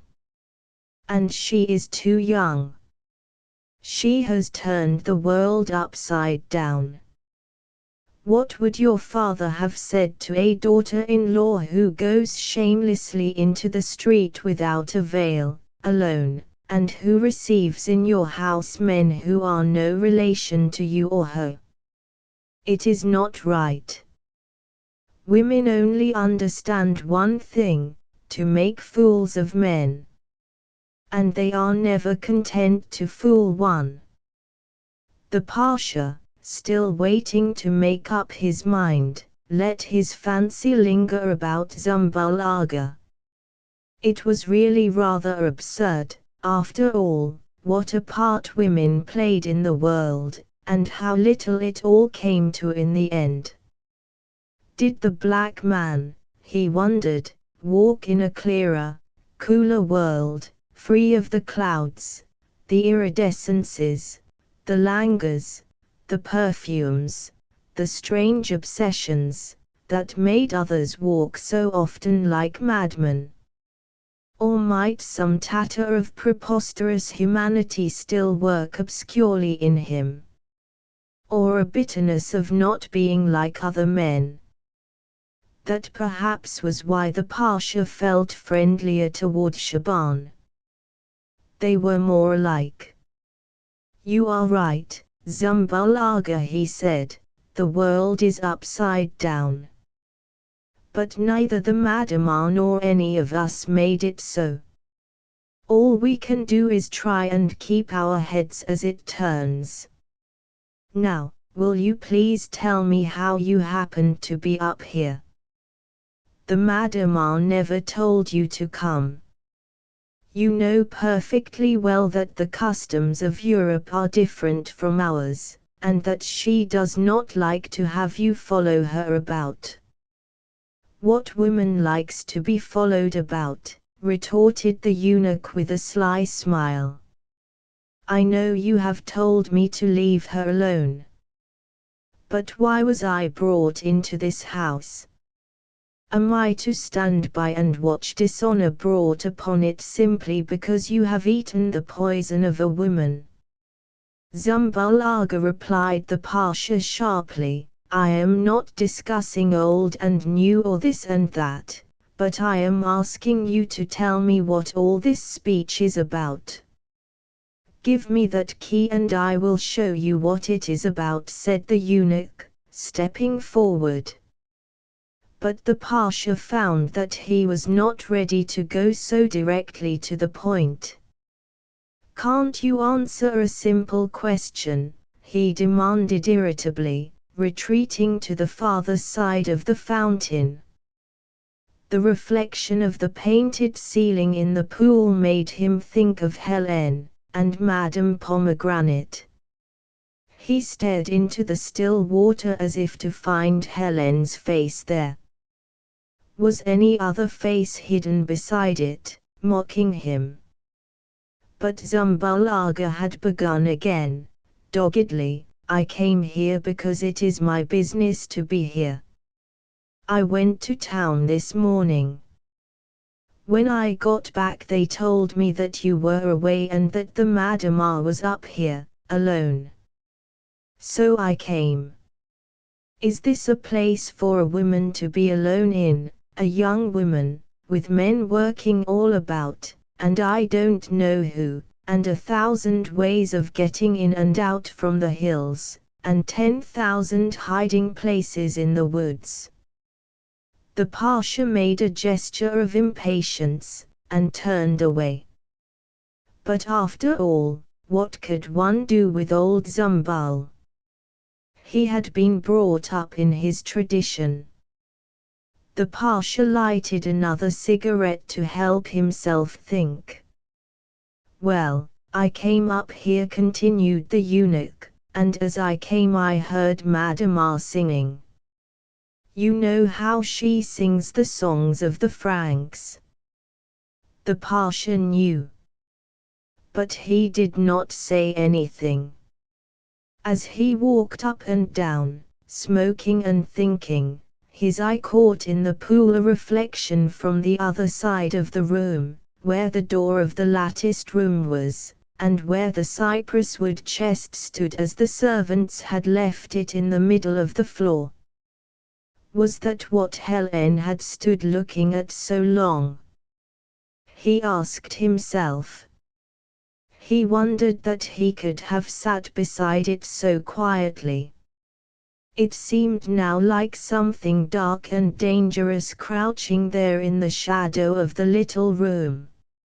I sat down, under the terrace, he heard the eunuch go on, where no one could see me, and I listened. And after she had stopped I heard, "Never mind what you heard," broke in the Pasha. "I have heard enough." He was ashamed and resolved. He felt as if he had been playing the spy with Zumbal Agha. And after all, there was a simple way to answer his question for himself. He threw away his cigarette, went into the little room, bent over the chest, and fitted the key into the lock. Just then a nightingale burst out singing, but so near and so loud that he started and looked over his shoulder.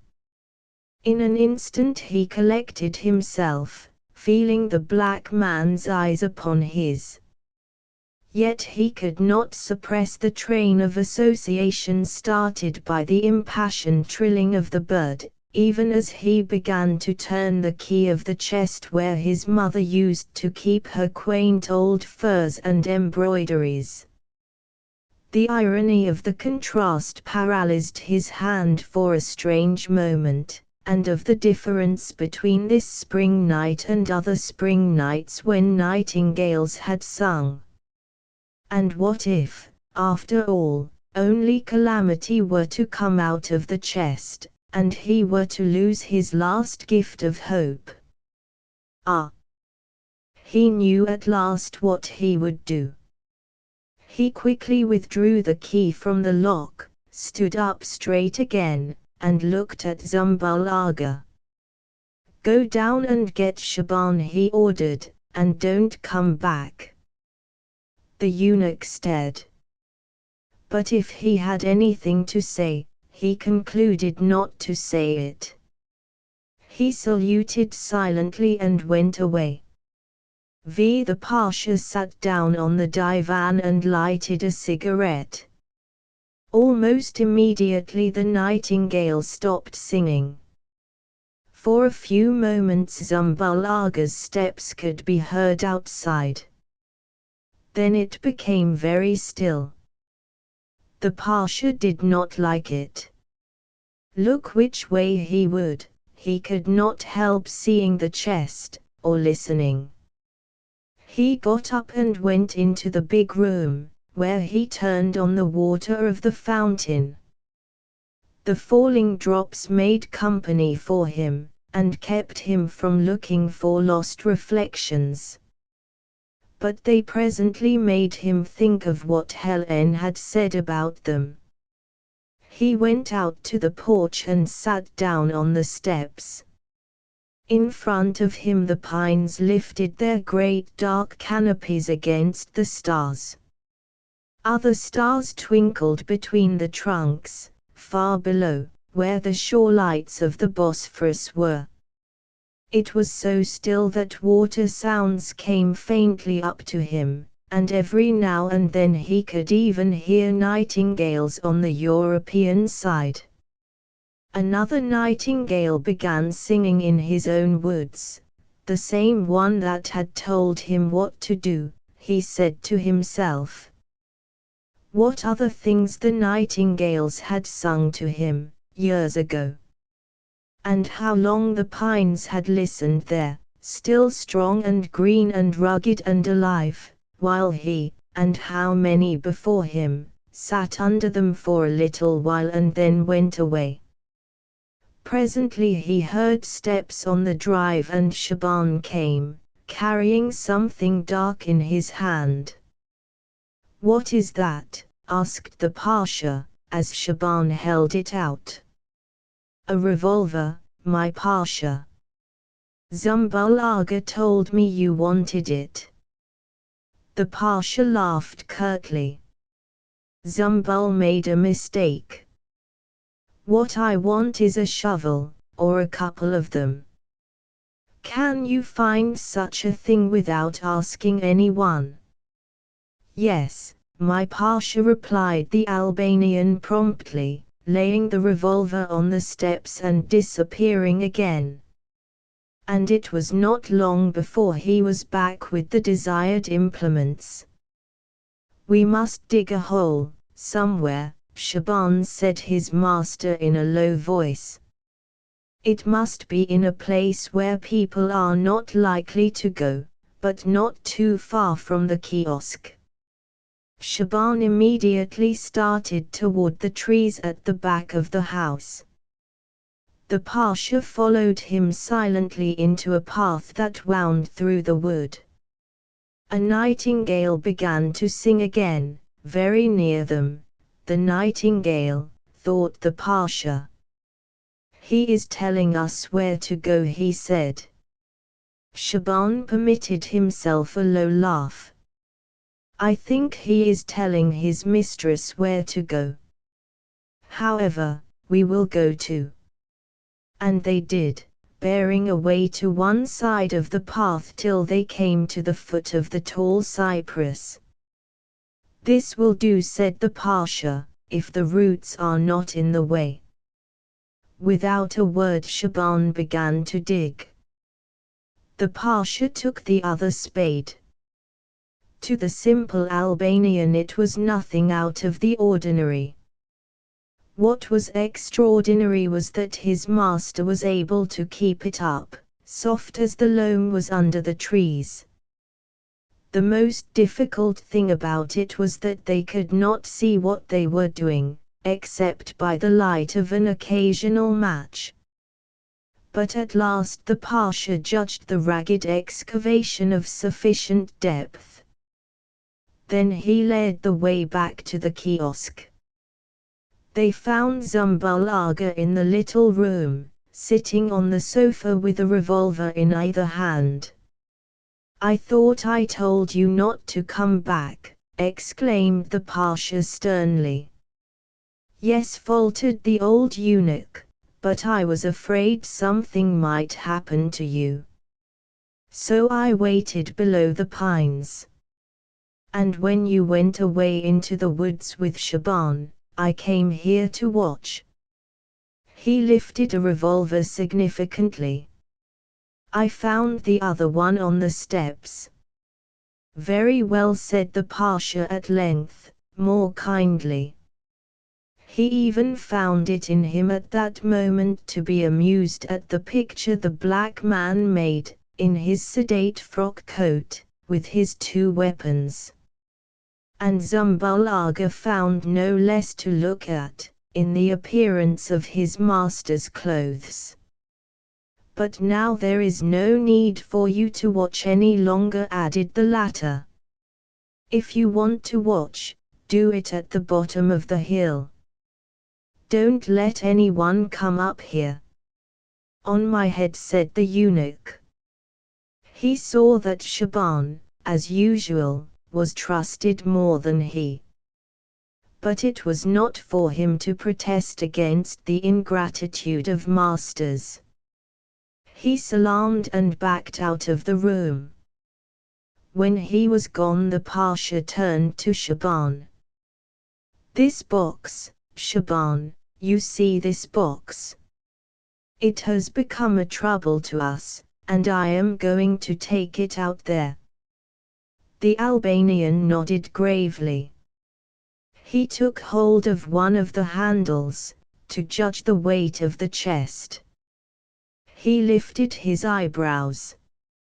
"Can you help me put it on my back?" he asked. "Don't try to do that, Shaban. We will carry it together." The Pasha took hold of the other handle. When they got as far as the outer door, he let down his end. It was not light. "Wait a minute, Shaban. Let us shut up the kiosk, so that no one will notice anything."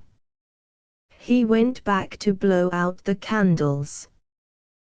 Then he thought of the fountain.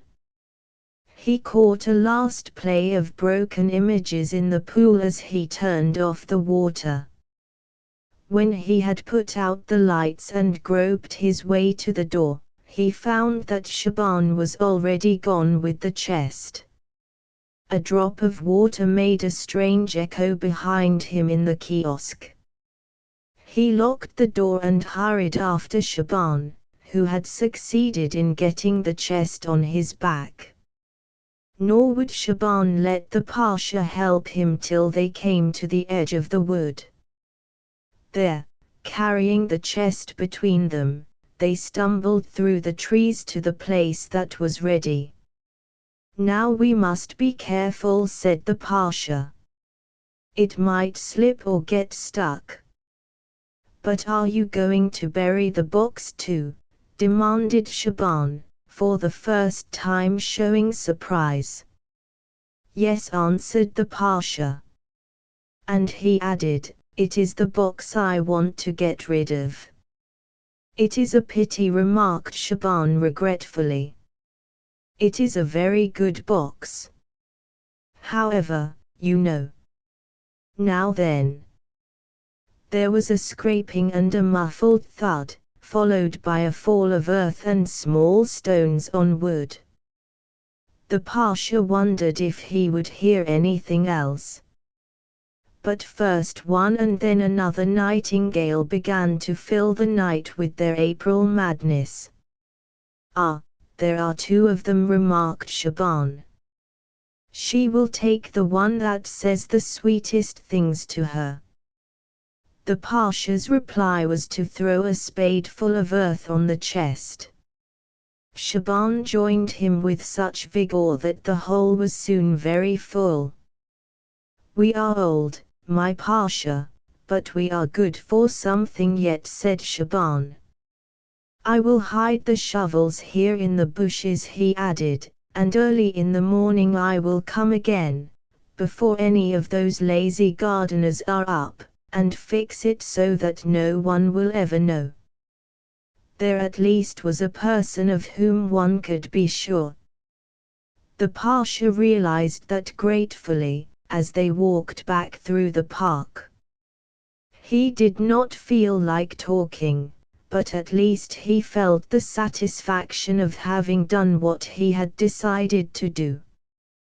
He remembered Zumbalaga as they neared the bottom of the hill. The eunuch had taken his commission more seriously than it had been given, however, or he preferred not to be seen. Perhaps he wanted to reconnoiter again on top of the hill. "I don't think I will go in just yet," said the Pasha as they crossed the bridge into the lower garden. "I am rather dirty. And I would like to rest a little under the chestnut trees." "Would you get me an overcoat please, Shaban, and a brush of some kind? And you might bring me a coffee, too." How tired he was! And what a short time it was, yet what an eternity, since he last dropped into one of the wicker chairs. He felt for his cigarettes. As he did so he discovered something else in his pocket, something small and hard that at first he did not recognize. Then he remembered the key. He suddenly tossed it into the pool beside him. It made a sharp little splash, which was reechoed by the dripping basins. He got up and felt in the ivy for the handle that shut off the water. At the end of the garden the Bosphorus lapped softly in the dark. Far away, up in the wood, the nightingales were singing. Little Selves by Mary Lerner. Margaret O'Brien, a great-aunt and 75, knew she was near the end. She did not repine, for she had had a long, hard life and she was tired. The young priest who brought her communion had administered the last rites, holy oils on her eyelids, Lord, forgive her the sins of seeing, holy oils on her lips, Lord, forgive her the sins of speaking, on her ears, on her knotted hands, on her weary feet. Now she was ready, though she knew the approach of the dread presence would mean greater suffering. So she folded quiet hands beneath her heart, there where no child had ever lain, yet where now something grew and fattened on her strength. And she seemed given over to pleasant reverie. Neighbors came in to see her, and she roused herself and received them graciously, with a personal touch for each. And has your Julia gone to New York, Mrs. Carty? Nothing would do her but she must be going, I suppose. 'Twas the self-same way with me, when I was coming out here from the old country. Full of money the streets were, I used to be thinking. Well, well, the hills far away are green. Or to Mrs. Devlin, Terence is at it again, I see by the look of you. Poor man. There's no holding him. Woman dear. Thirst is the end of drinking and sorrow is the end of love. If her visitors stayed longer than a few minutes, however, her attention wandered, her replies became cryptic. She would murmur something about all the 7 parishes or the Wicklow Hills, or the fair cove of Cork Tipito into the ocean, then fall into silence, smiling, eyes closed, yet with a singular look of attention. At such times, her callers would whisper, "Glory be to God.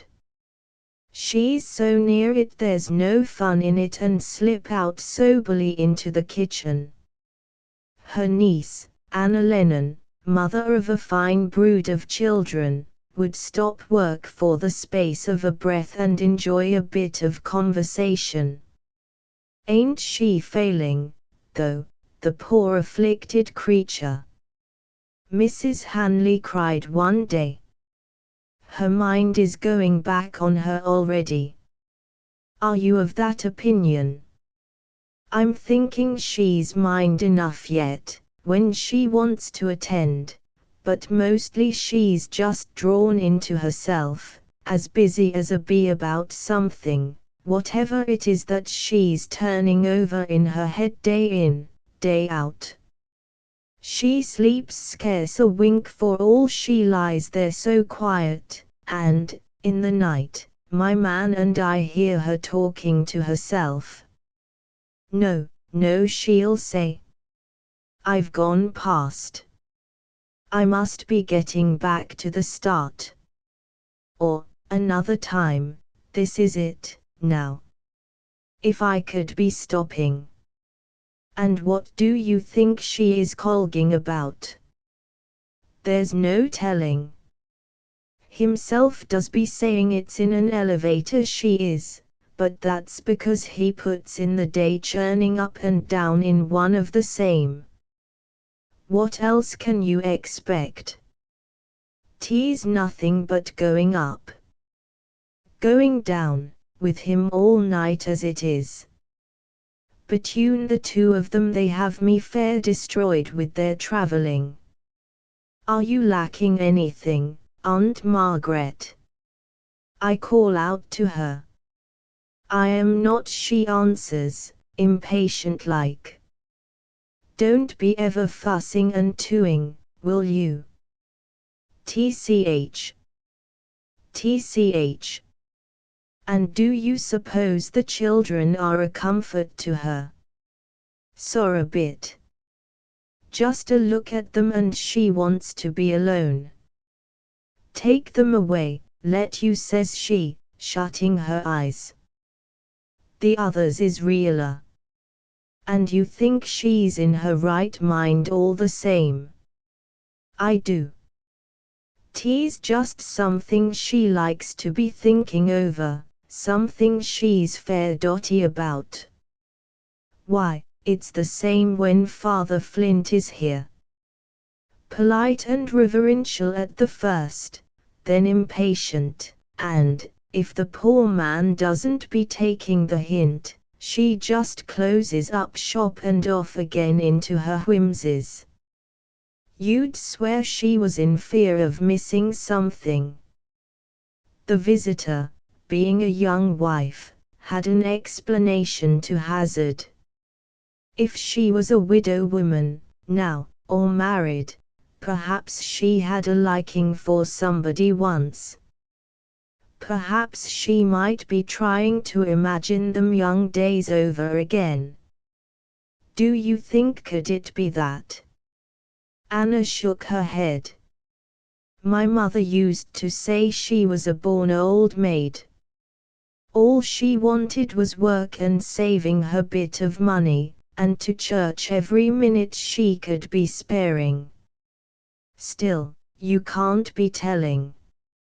T's often that kind weeps sorest when 'tis too late. My own old aunt used to cry, if I could be 25 again, wouldn't I do different? Maybe, though I doubt could it be so. Nor was it so. The old woman, lying back so quietly among her pillows, with closed eyes, yet with that look of singular intentness and concentration, was seeking no lover of her youth, though, indeed, she had had one once, and from time to time he did enter her reverie, try as she would to prevent him. At that point, she always made the singular comment, "Gone past." I must be getting back to the beginning and, pressing back into her earliest consciousness, she would remount the flooding current of the years. Each time, she hoped to get further. The remoter shapes were elusive, and, if approached too closely, vanished, for, once embarked on her river of memories, the descent was relentlessly swift. How tantalizing that swiftness! However she yearned to linger, she was rushed along till, all too soon, she sailed into the common light of day. At that point, she always put about, and laboriously recommenced the ascent. Today, something her niece had said about Darnabrook Fair, for Anna, too, was a child of the old sod, seemed to swell out with a fair wind the sails of her visionary bark. She closed her mind to all familiar shapes and strained back, way back, concentrating all her powers in an effort of will. For a bit she seemed to hover in populous space. This did not disturb her, she had experienced the same thing before. It simply meant that she had mounted pretty well up to the fountainhead. The figures, when they did come, would be the ones she most desired. At last, they began to take shape, tenuously at first, then of fuller body, each bringing its own setting, its own atmospheric suggestion, whether of dove-feathered Irish cloud and fresh green sward, sudden downpour, or equally sudden clearing, with continual leafy drip, drip, drip, in the midst of brilliant sunshine. For Margaret O'Brien, ardent summer sunlight seemed suddenly to pervade the cool, orderly little bedchamber. Then, here she is, and a wee girl of 4 danced into view, wearing a dress of pink print, very tight at the top and very full at the bottom. She led the way to a tiny new house whence issued the cheery voice of hammers. Lumber and tools were lying round, from within came men's voices. The small girl stamped up the steps and looked in. Then she made for the narrow stair. "Where's Margaret gone to?" said one of the men. "The upper floor's not finished. It's falling through, the young one will be." "Peggy," called the older man. "Come down here with you." There was a delighted squeal. The pink dress appeared at the head of the stairs. "Oh, the funny little man, Daddy. Such a funny little old man with a high hat. Come quick, let you, and see him." The 2 men ran to the stairs. "Where is he?" She turned back and pointed. Then her face fell. "Gone. The little man is gone." Her father laughed and picked her up in his arms. "How big was he, Peg?" "As big as yourself, I wonder." "No, no. Small. As big as the baby." She considered a moment. "Yes, just as big as that." "But a man, though." "Well, why aren't you after catching him and holding him for ransom? Teas pots and pots o' gold they've hidden away, the little people, and will be paying a body what he asks to let them go." She pouted, on the verge of tears. "I want him to come back. I mistrust he won't be doing that, the leprechaun. Once you take your eye away, it's off with him for good and all." Margaret O'Brien hugged herself with delight. That was a new one, she had never got back that far before. Yet how well she remembered it all. She seemed to smell the woody pungency of the lumber, the limey odor of whitewash from the field stone cellar. The old woman's dream went on. Out of the inexhaustible storehouse of the past, she summoned, one by one, her much-loved memories. There was a pig-tailed Margaret in bonnet and shawl, trudging to school one wintry day. She had seen many wintry school days, but this one stood out by reason of the tears she had shed by the way. She saw the long benches, the slates, the charts, the tall teacher at his desk. With a swelling of the throat, she saw the little girl sob out her declaration, "I'm not for coming no more, Mr. Wilde." "What's that, Margaret? And why not? Haven't I been good to you?" Tears choked the child. "Oh, Mr. Wilde, it's just because you're so terrible good to me. They say you are trying to make a Protestant out of me. So I'll not be coming no more." The tall man drew the little girl to his knee and reassured her. Margaret O'Brien could review that scene with tender delight now. She had not been forced to give up her beloved school. Mr. Wilde had explained to her that her brothers were merely teasing her because she was so quick and such a favorite. A little Margaret knelt on the cold stone floor at church and stared at the pictured saints or heard the budding branches rustle in the orchard outside. Another Margaret, a little taller, begged for a new sheet of ballads every time her father went to the fair. There were the long flimsy sheets, with closely printed verses. These you must adapt to familiar tunes. This Margaret, then, swept the hearth and stacked the turf and sang from her bench in the chimney corner. Sometimes it was something about the little old red coat me father wore which was all buttons, buttons, buttons, buttons, all buttons down before, or another beginning, "Oh, dear, what can the matter be? Johnny's so long at the fair. He promised to buy me a knot of blue ribbon to tie up my bonny brown hair." Then there was a picture of the time the fairies actually bewitched the churn, and, labor as you might, no butter would form, not the least tiny speck. Margaret and her mother took the churn apart and examined every part of it. Nothing out of the way. "'Tis the fairies is in it," her mother said. "All Souls' Day a Friday. Put out a saucer of cream the night for the little people, let you."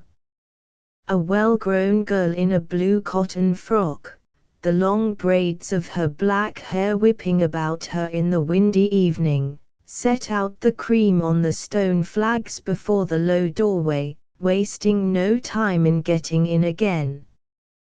The next day, how the butter came!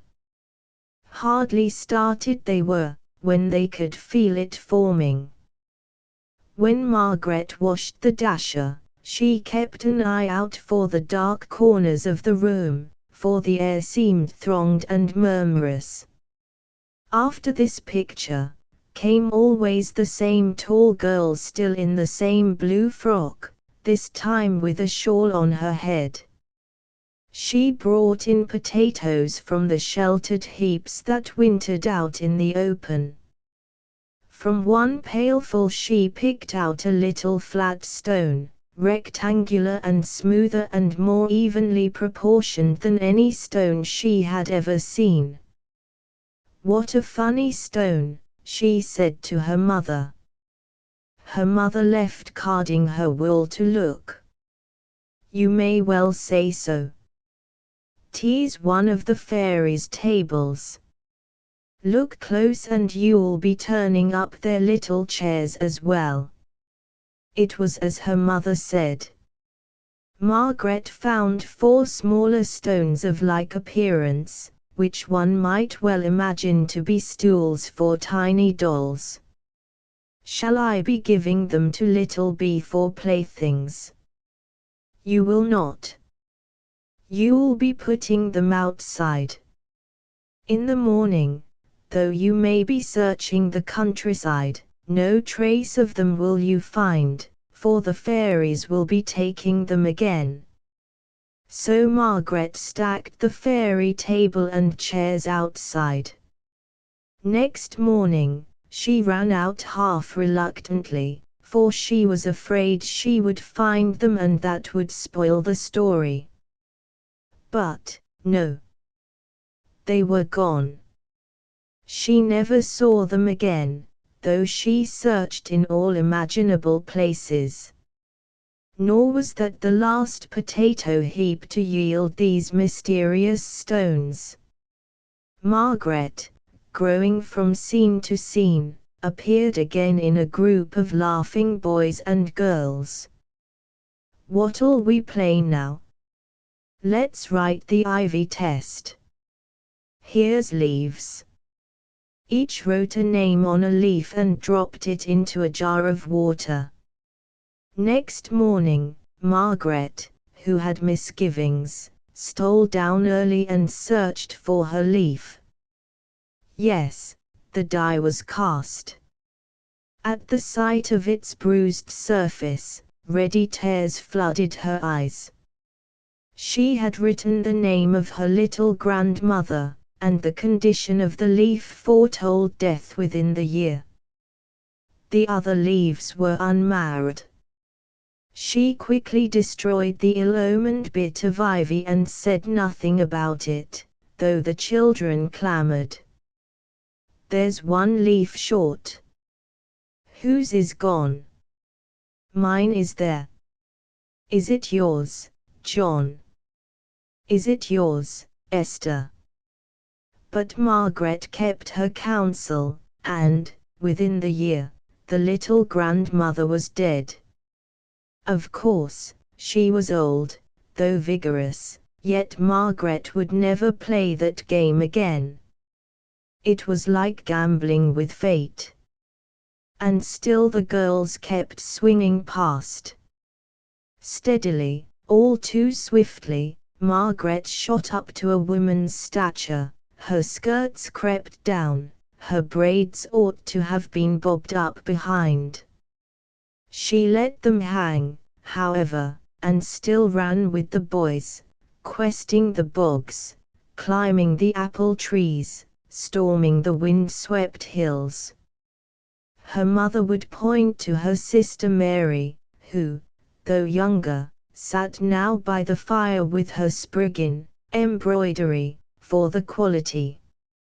Mary could crochet, too, and had a fine range of shamrock patterns.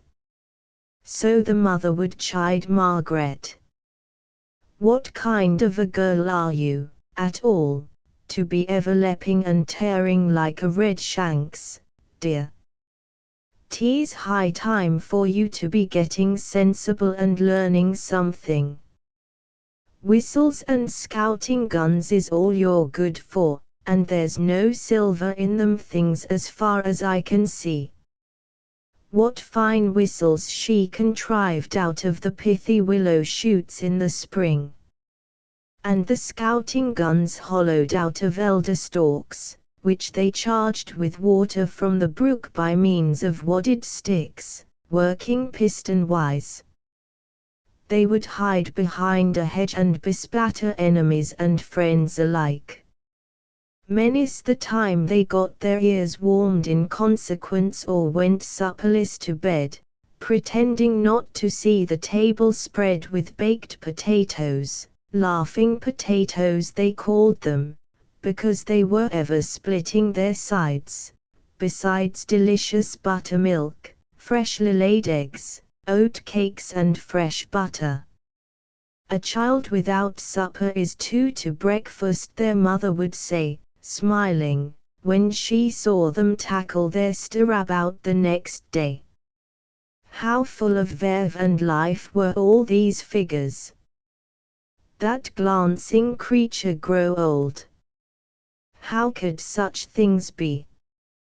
The sober pace of maturity even seemed out of her star. Yet here she was, growing up, for all her reluctance.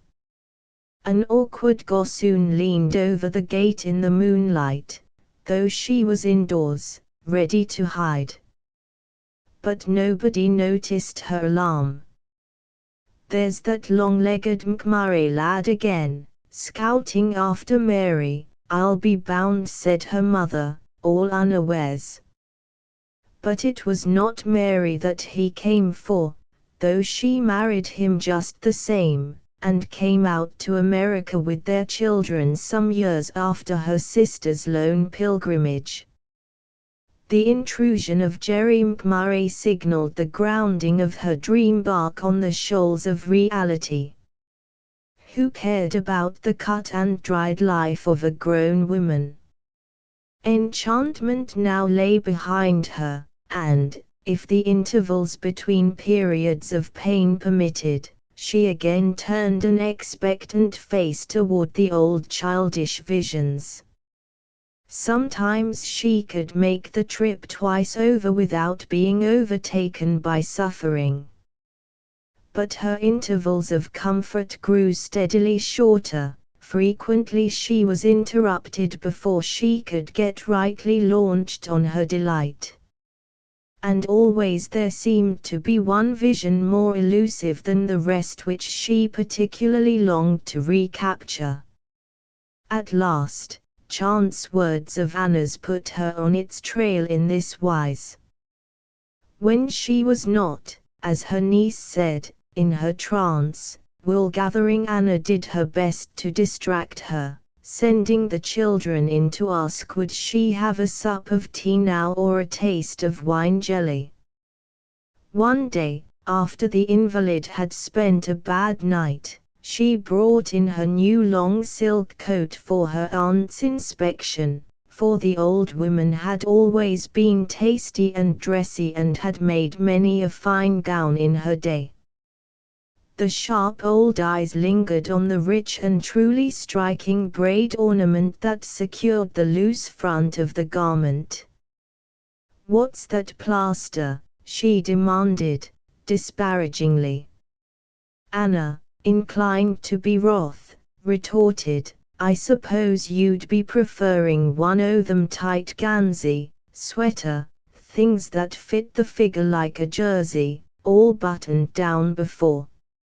A sudden light flamed in the old face. "I have it," she cried. "'Tis what I've been seeking this good while.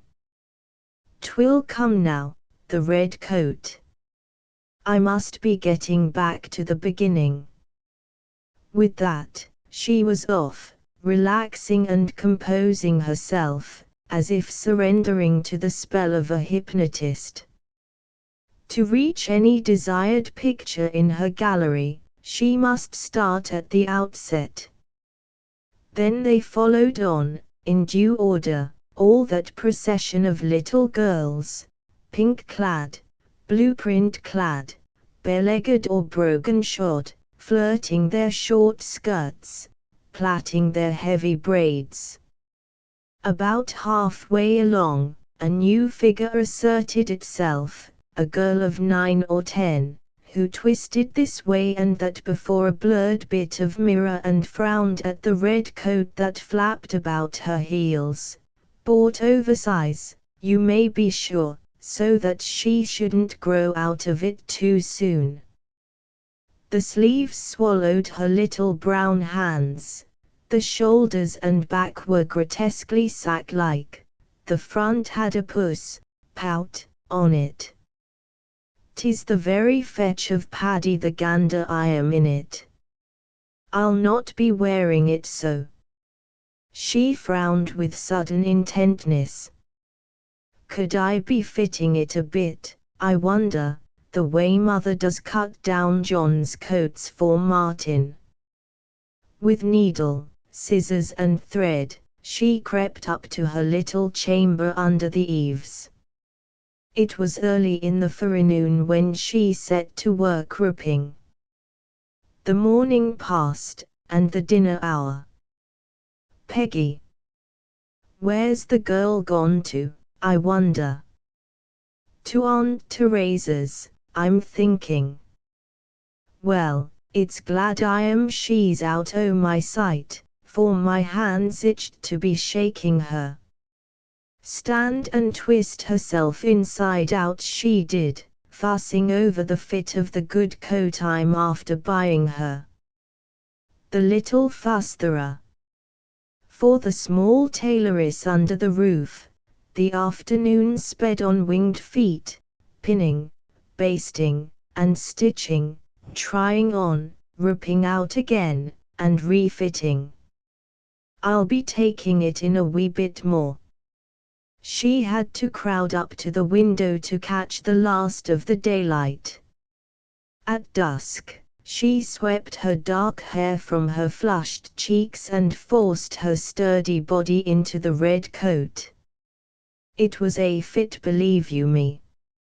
modelled on the lines of the riding habit of a full-figured lady she had seen hunting about the countryside. It buttoned up tight over her flat, boyish chest and bottled up her squarish little waist. About her narrow hips, it rippled out in a short frisk. Beneath, her calico skirt, and bramble-scratched brown legs. Warmed with triumph, she flew downstairs. Her mother and a neighbor were sitting in the glow of the peat fire. She tried to meet them with assurance, but at sight of their amazed faces, misgiving clutched her. She pivoted before the mirror. "Holy hour!" cried her mother. "What sausage skin is that you've got into?" Then, as comprehension grew, "Glory be to God, Ellen. 'Tis the remains of the fine new coat. I'm after buying her, large enough to last her the next 5 years." "'Twas too large," the child whimpered. "A gander I looked in it." Then, cajolingly, "I'm but after taking it in a bit, ma. 'Twill do grand now, and maybe I'll not be getting much fatter. Look at the fit of it, just." "Fit? God save the mark," cried her mother. "Is the child after making that jacket herself?" asked the neighbor. "I am," Margaret spoke up, defiantly. "I cut it and shaped it and put it together. It has even a frisk to the tail." "Maggie," said the neighbor to Margaret's mother, "'tis as good a piece o' work for a child of her years as ever I see. You ought not to be faulting her, she's done that well." And bursting into irrepressible laughter, "It's herself will have to be wearing it, woman dear. All she needs now is a horse and a side saddle to be an equestrienne." So the wanton destruction of the good red coat, in that house where good coats were sadly infrequent, ended with a laugh after all. How long she wore that tight jacket, and how grand she felt in it, let the other children laugh as they would. What joy the old woman took in this incident! With its fullness of detail, it achieved a delicious suggestion of permanence, in contrast to the elusiveness of other isolated moments. Margaret O'Brien saw all these other figures, but she really was the child with the red coat. In the long years between, she had fashioned many fine dresses, gowned gay girls for their conquests and robed fair brides for the altar.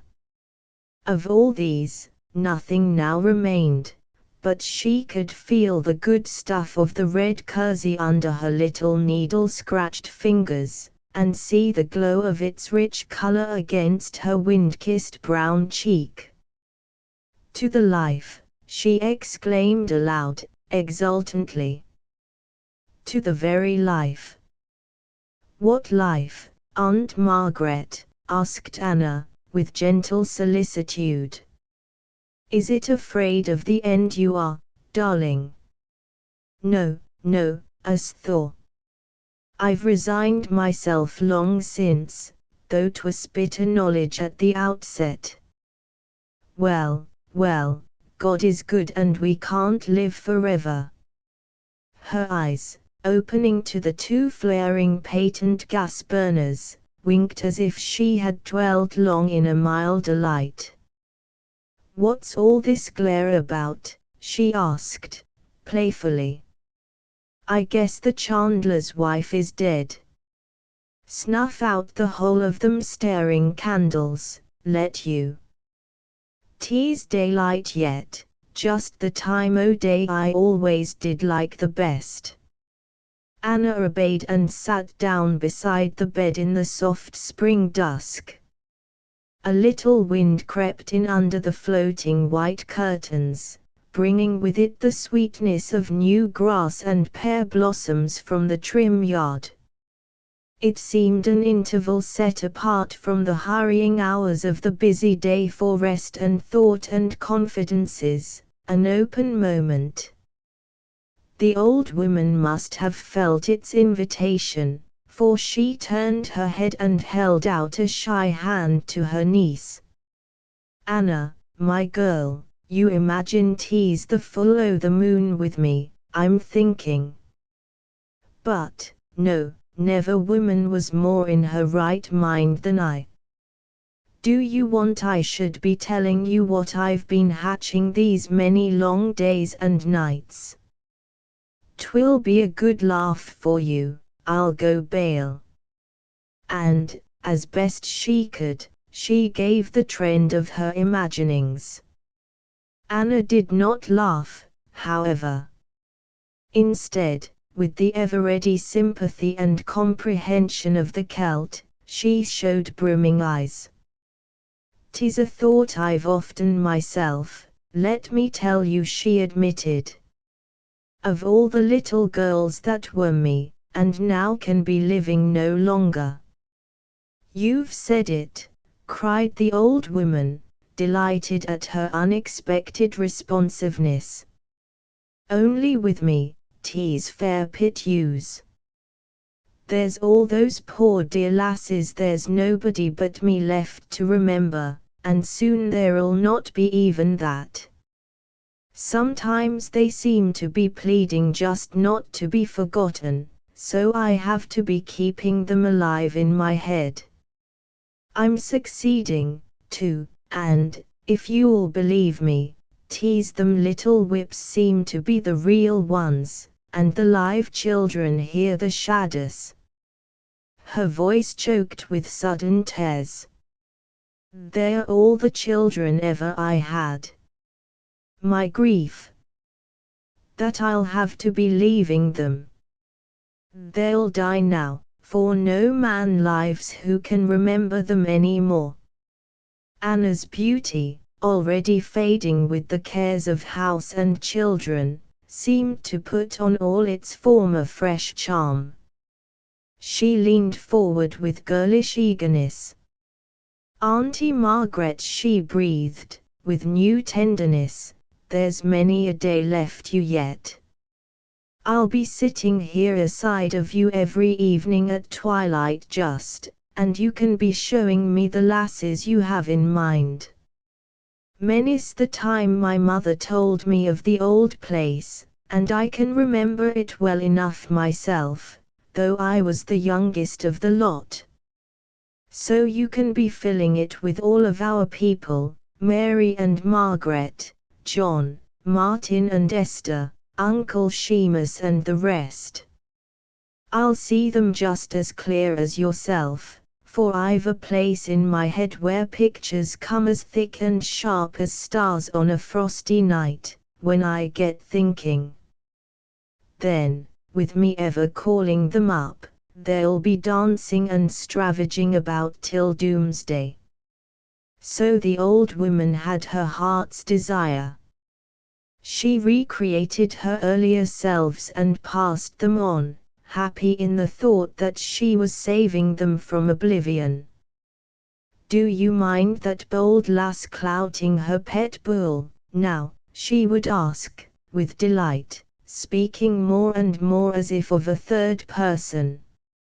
"And that other hussy that's after making a Gansey out of her good coat? I'd admire to have the leathering of that one." Still the old woman lingered, a good month beyond her allotted time. As spring ripened, the days grew long. In the slow fading twilights, the two women set their stage, gave cues for entrances and exits. Over the white counterpane danced the joyous figures, so radiant, so incredibly young, the whole cycle of a woman's girlhood. Grown familiar now, they came of their own accord, soothing her hours of pain with their laughing beauty, or, suddenly contemplative, assisting with seemly decorum at her devotional ecstasies. A saintly woman, the young priest told Anna on one of the last days. She will make a holy end. Her meditations must be beautiful, for she has the true light of heaven on her face. She looks as if she heard already the choiring of the angels. And Anna, respectfully agreeing, kept her counsel. He was a good and sympathetic man and a priest of God, but, American-born, he was, like her stolid, kindly husband, outside the magic circle of comprehension. He sees nothing, poor man, she thought, indulgently. But he does mean well. So she set her husband to mind the young ones, and, easily doffing the sordid preoccupations of every day, slipped back into the enchanted ring. The Failure by Charles Caldwell. Dope shy at an unearthly hour in the morning, John Sidmouth sat up suddenly in his bed and remembered Julia Norris's telephone message. He rose at once, switched on the shaded light on the bureau, and looked at his watch. The minute hand had just swung past 3 o'clock. Undisturbed by her husband's nocturnal prowling, Kitty Sidmouth slept with almost childish naturalness. He plunged the room into darkness again and felt his way out into the hall and down the short flight of stairs to the dining room. The night was unusually warm. As he opened the garden window, pungent odors of dry stubble wet with a late October dew floated toward him. He leaned out and drew in a deep breath, but his attempts at calmness failed utterly. He knew that it was absurd to fret, he might just as well go back to bed and sleep peacefully. One could not place a line of insurance at 3 o'clock in the morning. Upon what day had Julia Norris telephoned? Was it last Friday? Yes, he remembered now, perfectly. He had been busy with a peevish customer who haggled about a 25-cent overcharge.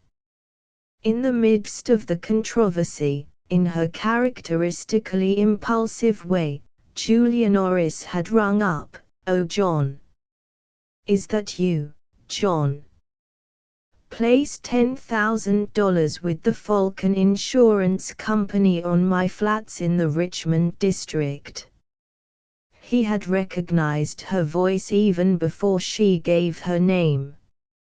And he had been so sure he would not forget.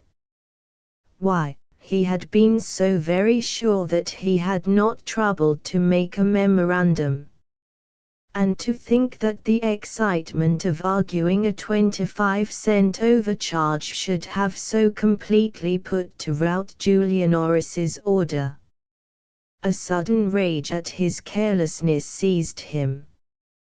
How he loathed his life, his work, and the soul-killing routine and cramped vision of the figurative counting house.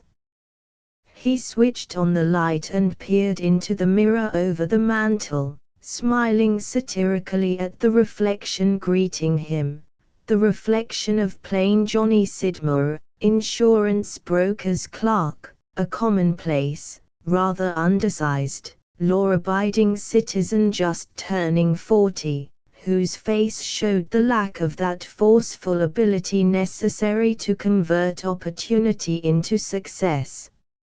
As he drew back from the glass with a shrug of disgust, the futility of his life flashed over him. He still could remember the time when he went blithely to the day's work, buoyed by youth's intangible hope of better things. But the years soon took their toll of enthusiasm, and there were days when John Sidmouth went through his paces like a trick horse urged by the whip of necessity. Lately he had been worried to find how easily he was forgetting things: telephone messages, instructions from his chief, orders to place insurance. So far nothing very important had slipped by him, but now he felt quite sure that he could never trust himself again. There were many reasons why he should have remembered Julia Norris's orders. First, because she was his wife's friend. Second, because a $10,000 order to his credit was not an everyday occurrence. And third, because the circumstance that had overshadowed it was relatively of so little importance. For over a week, then, Julia Norris's property had gone without insurance protection. What if it had burned up? What if it were burning up at this very moment? He sat down suddenly. He got up again, fumbled about, and found cigarettes and a box of matches. 2 cigarettes quieted him. He began to think that he was a silly fool, mooning about when he should have been sleeping. In the morning he would take an early train to San Francisco and place the line without further ado. Yes, after all, he was as silly and notional as a young schoolgirl. He put down the window, turned off the lights, and crawled upstairs to bed. Too true to his resolve, John Sidmouth took an early train to San Francisco next morning, although he could not have said why. It was as impossible to place insurance at 8:30 as it was at 3 a.m., since no self-respecting insurance office opened until 9. Still, there is a certain comfort in even futile activity when one has the fidgets. It was a beautiful October morning, such as often veils the Berkeley Hills in faint purple and draws a soft glamour over the city of San Francisco, and as Sidmouth walked briskly down the elm-shaded streets of Berkeley toward the train, he felt elusively happy, notwithstanding the ripples below the surface of his content. The office boy was taking books out of the safe when he arrived at the office. In a corner by the wash basin one of the stenographers stood, fluffing up her hair. A janitor dusted the desks with casual attention. As Sidmouth entered he noticed a woman sitting near the counter. She rose instantly, lifting her veil, smiling a welcome at him. He crossed over to her. It was Julia Norris. His heart began to beat violently, but the next moment he had recovered himself and was able to smile back at her in perfect self-control. "You are early," he said, offering her his hand. "Yes, and I'm in trouble. You know those flats I insured last week?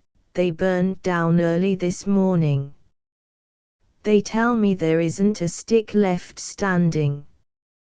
His hand fell as if a blow had wilted it. "The flats you insured last week," he echoed, sparring for time. "I don't believe I understand. Why, didn't you get my telephone message? I phoned last Tuesday. I thought I talked to you. I was sure it was your voice. Could I have rung up the wrong office?" Her uncertainty steadied him. Unconsciously she opened a door of escape. Sidmouth laid his hat on the counter. Julia Norris fluttered back to her seat and he sat down beside her. I suppose I've bungled things again, she went on. Usually I leave everything to Mr. Rice, but this insurance matter I took into my own hands. I wanted you to have the business, so I left positive instructions with Mr. Rice to let me know when the next insurance policy expired. That was last Friday. I phoned you at once. I can't imagine, as she rattled on, pointing an accusing finger at herself, John Sidmouth grew surer and surer of his next step. There was not the faintest note of calculation in his attitude. Confused and dazed, he merely followed her lead. "And you never received any policy?" he questioned. "Not after a week. You must have thought we were rather inattentive, or slow." She shook her head. "I forgot the whole transaction, until this morning. Rice phoned me at 8 o'clock. But there may still be a chance," Sidmouth suggested, shamed by the very ease with which he was escaping. "Perhaps another clerk got the message. I'll question them all. Or, maybe you rang up the Falcons office direct." She laid a gloved hand on his arm as she shrugged. He shook his head. "You can't imagine how this bothers me," he went on. He began to feel a certain boldness, such as thieves feel when they put over a sharp trick. He wanted to prolong the discussion, to dally with danger. "To think that in trying to be of service to me you should have gone astray. I wouldn't have had it happen for, let me see, what was the amount of your order?" $10,000. $10,000. That's a lot of money. "Yes," she admitted slowly, as she moved toward the door. "I'm pretty comfortable, but nobody likes to throw money into the street." He thrust his hands into his pockets in an effort at nonchalance.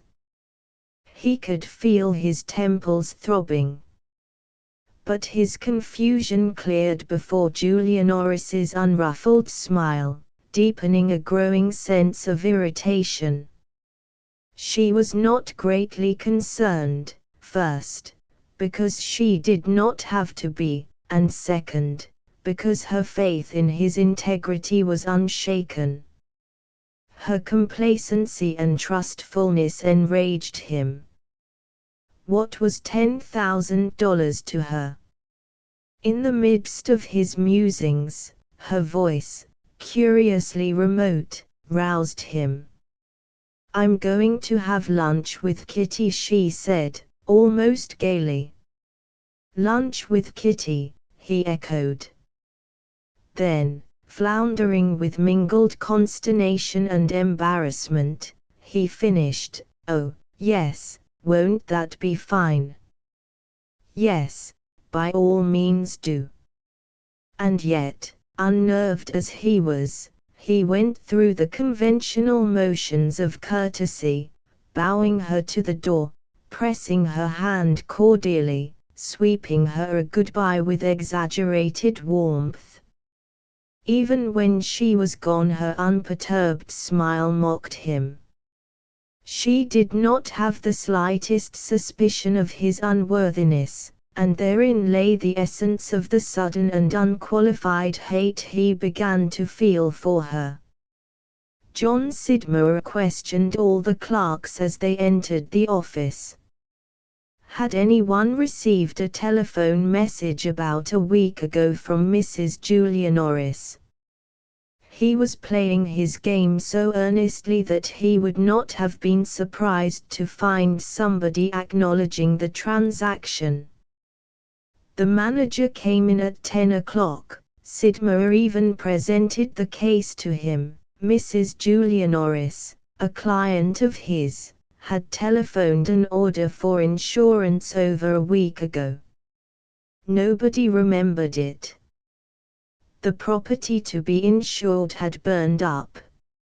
Of course, Mrs. Norris might have been mistaken, she admitted as much, but there was just a chance. The manager, instantly interested, adjusted his glasses.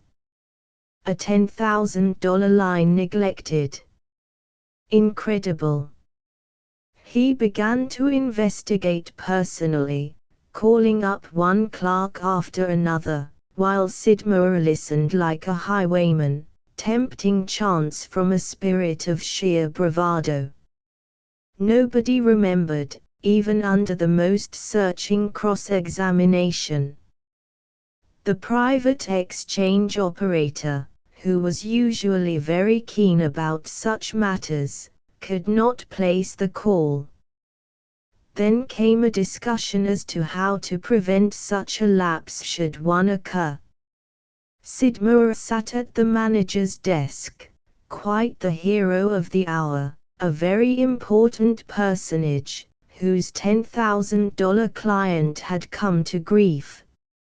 It was years since he had figured in a question of office policy. Gradually the uniqueness of his position pushed Julia Norris and her loss into a hazy background. He returned to his routine work with a gay spirit. Several times during the morning the manager called him for further conference and inquiry. Finally a letter was drafted to Mrs. Julia Norris, to the effect that the California Insurance Brokers Company regretted exceedingly to inform her that upon closer examination no trace could be found of her telephone message. They could only conclude that she inadvertently had rung up the wrong office. Inquiry at the Falcon Company's office, however, developed that no such insurance had been placed, even by a rival firm. They hoped that this unfortunate occurrence would not stand in the way of other favors at her hands, and so forth. John Sidmouth signed the letter with a flourish. All morning the fiction of Julia Norris's mistake still persisted. Why had she not taken greater precautions? The idea of telephoning in a line of insurance and not inquiring the name of the person who took the message. Common sense would dictate such a course. He began to feel abused, as if Julia Norris had betrayed him in some way. It was not until John Sidmouth had scrambled aboard the ferry boat on his way home and had seated himself in his usual place, under the pilot house, that his inflated spirits began to collapse. The afternoon had been spent in a mad rush of business, an avalanche of petty orders and details such as periodically afflicts an insurance broker's office. The sense of security which had enveloped him all day fell away before a vague uneasiness.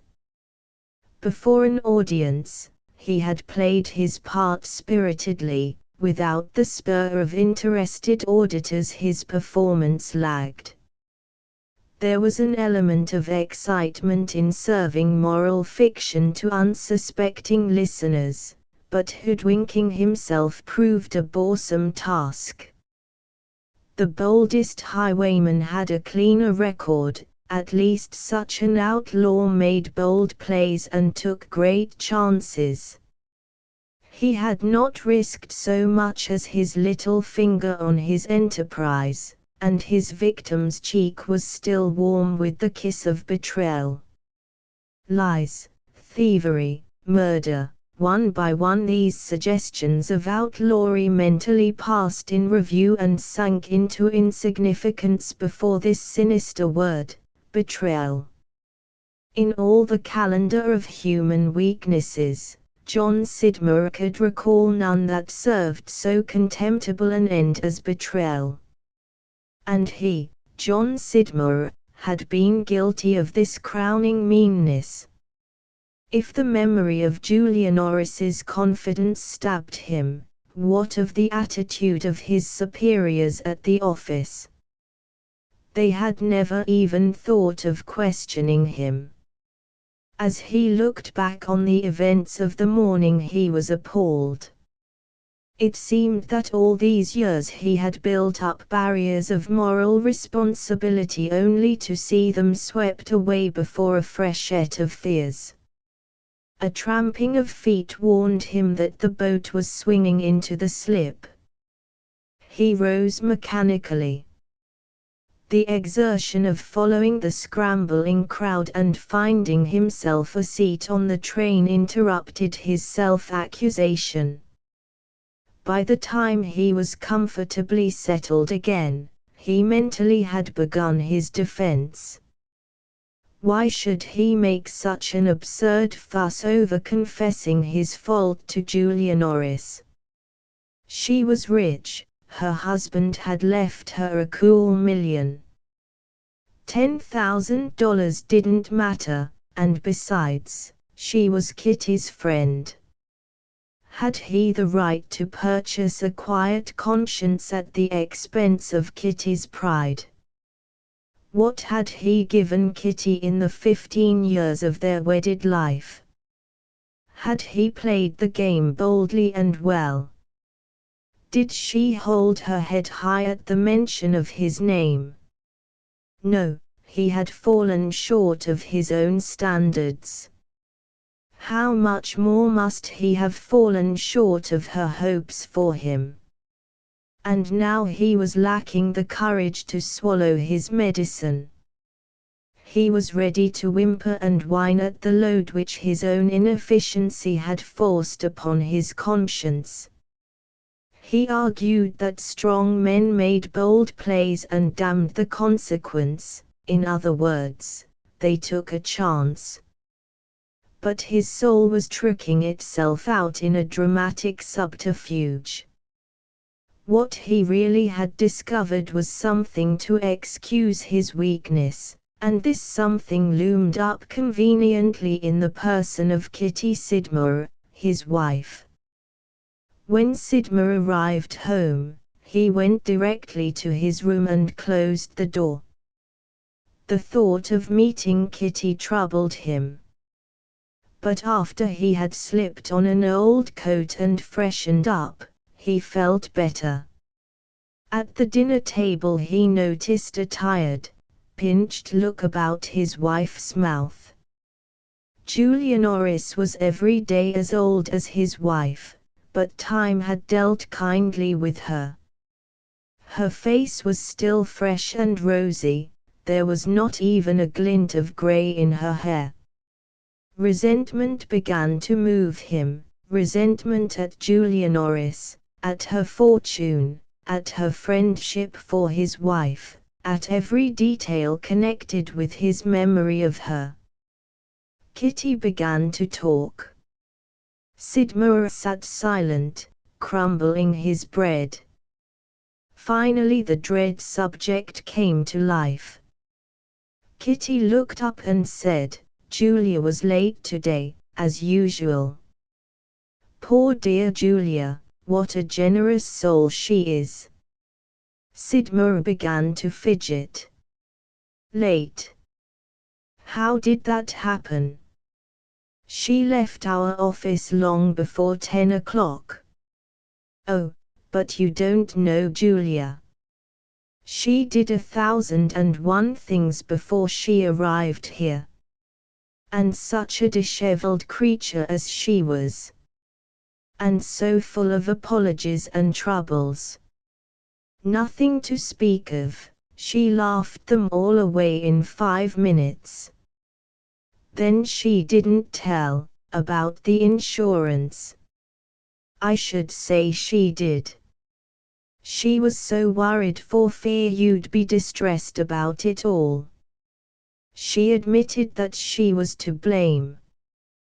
But she knows how conscientious you are, and she was afraid. Sidmer impatiently interrupted his wife. Julia Norris ought to have some business sense, Kitty, upon my word she should. And it has worried me. A woman like that, one never can be sure of just what she does think. It's an even chance that deep down she believes that she delivered the message to me, and that I neglected it. He could feel his face flushing with mingled indignation and disapproval as he voiced his displeasure. Kitty got up to pour a glass of water. "Why, John," she half chided, "I'm sure Julia wouldn't be guilty of such a thought. You don't know her, generous, impulsive. Why, she'd forgive you for neglecting, if you really had neglected anything." "As a matter of fact," she said very decidedly, "if I'd been dealing with anybody but John Sidmer, I do believe I'd be inconsistent enough to try to blame the other fellow, but of course I know." "Yes," he broke in excitedly, "that's just it. That's the way she puts it, to you. But such a remark as that just bears out what I say, she's not altogether satisfied. I know what she thinks, I saw it in her face this morning. This is what comes of trying to help one's poor friends." His wife stopped pouring water and laid down the pitcher. "Nonsense. Julia Norris has perfect faith in you." "Why should she have?" he persisted hotly. "Isn't it just as possible for me to forget, to overlook a telephone message, as the other fellow? I'm not infallible any more than she is." "No," Kitty returned very quietly. "I don't think she imagines that you are infallible. But she knows that if you took her message and forgot it, you'd admit it." He rallied from this blow with a feeling of fierce antagonism. "Well," he sneered sarcastically, "if she's silly enough to have any such notions, she does need a guardian. As a matter of fact, I'd conceal my mistakes as quickly as anyone else would." Kitty began to laugh, a full-throated, indulgent laugh, that made him bite his lips. "What a lot of foolish brag you're indulging in, Johnny Sidmer. Well, after all, let's forget about it." Julia herself laughed it off. He crumpled the napkin in his hand. "Yes, that's just it. She can laugh over it, while why, if we lost 10,000 it would be a tragedy. I couldn't help thinking today after she'd left the office, just suppose, I had received Julia Norris's phone message, and forgotten it. The very thought made me sick all over." He paused, frightened at the lengths to which his uneasiness had forced him. His wife's smile gave way to a puzzled look as she returned very quietly, "Do you really think it worthwhile to face these imaginary situations?" His resentment flared again at the comfortable evenness of her tone. "Yes, I do," he snapped back. "It helps one to exercise one's morals. I wanted to know just how I would act in such an emergency. And I've found out. The very thought frightens me too much. I know that I should feel morally bound to confess, but I'd never have the courage of my convictions. Now, what do you suppose you would advise me to do in a situation like that?" What would you tell me to do? Kitty Sidmouth looked straight at her husband. He dropped his eyes. I would not advise you, John, she said, distinctly. He glanced up at her. You'd not say a word. She shook her head. No, it wouldn't be necessary. He began to stir his tea. His hand was shaking, and his spoon rattled noisily against the teacup. For after he had helped Kitty with the dishes, John Sidmouth left the house for a walk. It was a calm, beautiful night, lit by a slender moon hung high in the heavens and stars twinkling cheerily. As he went along the elm-shaded streets, he drew in deep breaths, striving to steady the tumult within him. Kitty's words hummed themselves into his inner consciousness. No, John, it wouldn't be necessary. What did she really mean? Did she think he had the courage to settle such a question decisively, righteously? He stopped, turning the phrase over in his mind. He knew that materially he had been a failure. People called him a nice fellow and let it go at that.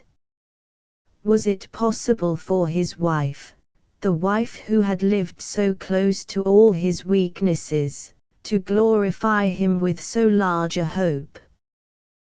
The thought began to thrill him. He heard the old library clock on the university campus chime 9. He began to walk slowly in the direction of the chiming clock. He was still undecided, still battling with his cowardice. The shrill whistle of an incoming train arrested him. This same train would swing back to San Francisco in 10 minutes. He retraced his steps. In 10 minutes, his legs seemed weighted. He wondered whether he would really catch it. Standing before the massive facade of the Hotel Fairmont, John Sidmouth had a fleeting hope that Julia Norris would not be at home. But almost as instantly he felt a desperate need to clear himself at once. If he waited even an hour he could not vouch for the outcome. He walked rapidly into the lobby, gave his name to the hotel clerk, and awaited the reply with beating heart. Mrs. Norris was in. A bellboy, answering the clerk's summons, showed him to her apartments. A maid ushered him into a reception room. He sank into one of the luxurious chairs, drumming upon its arms with nervous fingers. A lamp on the center table threw a rich, golden light over the surroundings. Thrown over a chair, a lace scarf fell with the undulating softness of a cascade. Near a vase of blood-red roses a long white glove had been dropped carelessly. He did not wait long. Julia Norris came toward him with her usual warm smile, and a hand outstretched in welcome. He stood up. She was very simply dressed, in white, and a band of velvet at her throat set off a fine cameo ringed with pearls, but her air of quiet elegance caught and held his resentful eyes. A fierce, unreasoning hate began to sway him. For a moment his vision blurred. As she stepped back to pick up her lace scarf from the chair, John Sidmouth recovered his poise. "I was afraid you would be out," he began inadequately. She threw the scarf about her shoulders. "I was preparing to drift downstairs to watch the dancing," she answered. You caught me just in time. He stood irresolutely, almost awkwardly, watching her dainty manipulations of the filmy lace. Then quite suddenly, so suddenly as to surprise even himself, he blurted out, "I lied to you this morning. I took your order for insurance. I forgot to place it." She stood for a moment in silence. "What made you?" John Sidmouth shrugged. His vision was clearing. He felt quite calm. "You suggested the idea yourself. You were so ready to take the blame. I suppose it was self-preservation. I began to strike blindly, as any desperate man would. I'm not what they call a success, I never have been. You know how it is, some people, oh, well. Some of us don't get by, that's all." He turned away. Julia Norris touched him on the shoulder. "John, can't you see that the $10,000 doesn't matter to me?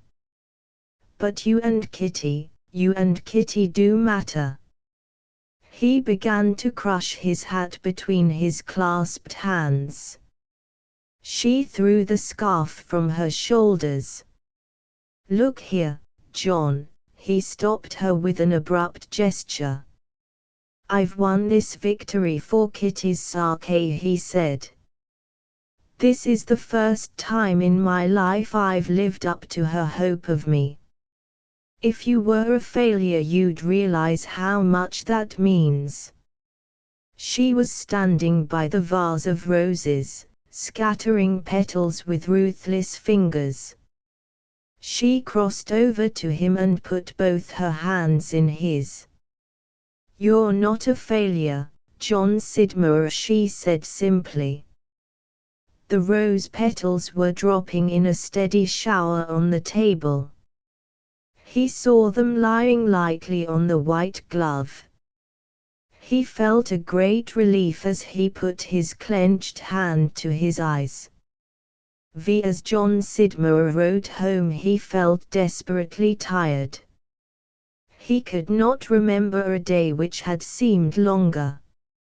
He dragged up the elm-shaded street, down which he had whistled his confident way 12 hours before, a shuffling, ineffectual figure. As he opened the front door his hand shook. He lingered in the hall, hanging his hat with unnecessary care, twisting his necktie into shape, smoothing the thin wisps of hair about his temples. He found Kitty in the living room. A tiny fire crackled in the grate. Standing in the doorway he watched the needle which Kitty deftly plied slipping about its task with fascinating gleams. Her face was happily flushed and she was humming softly to herself. The elegant memory of Julia Norris rose before him. He saw again the golden shower of light from the huge table lamp, the vase of American Beauty roses, the lace scarf thrown carelessly across a brocade chair. He pressed his lips together and entered the room. Kitty looked up. He stopped short. "Something new," he ventured. She gave a little laugh. "New? I should say not.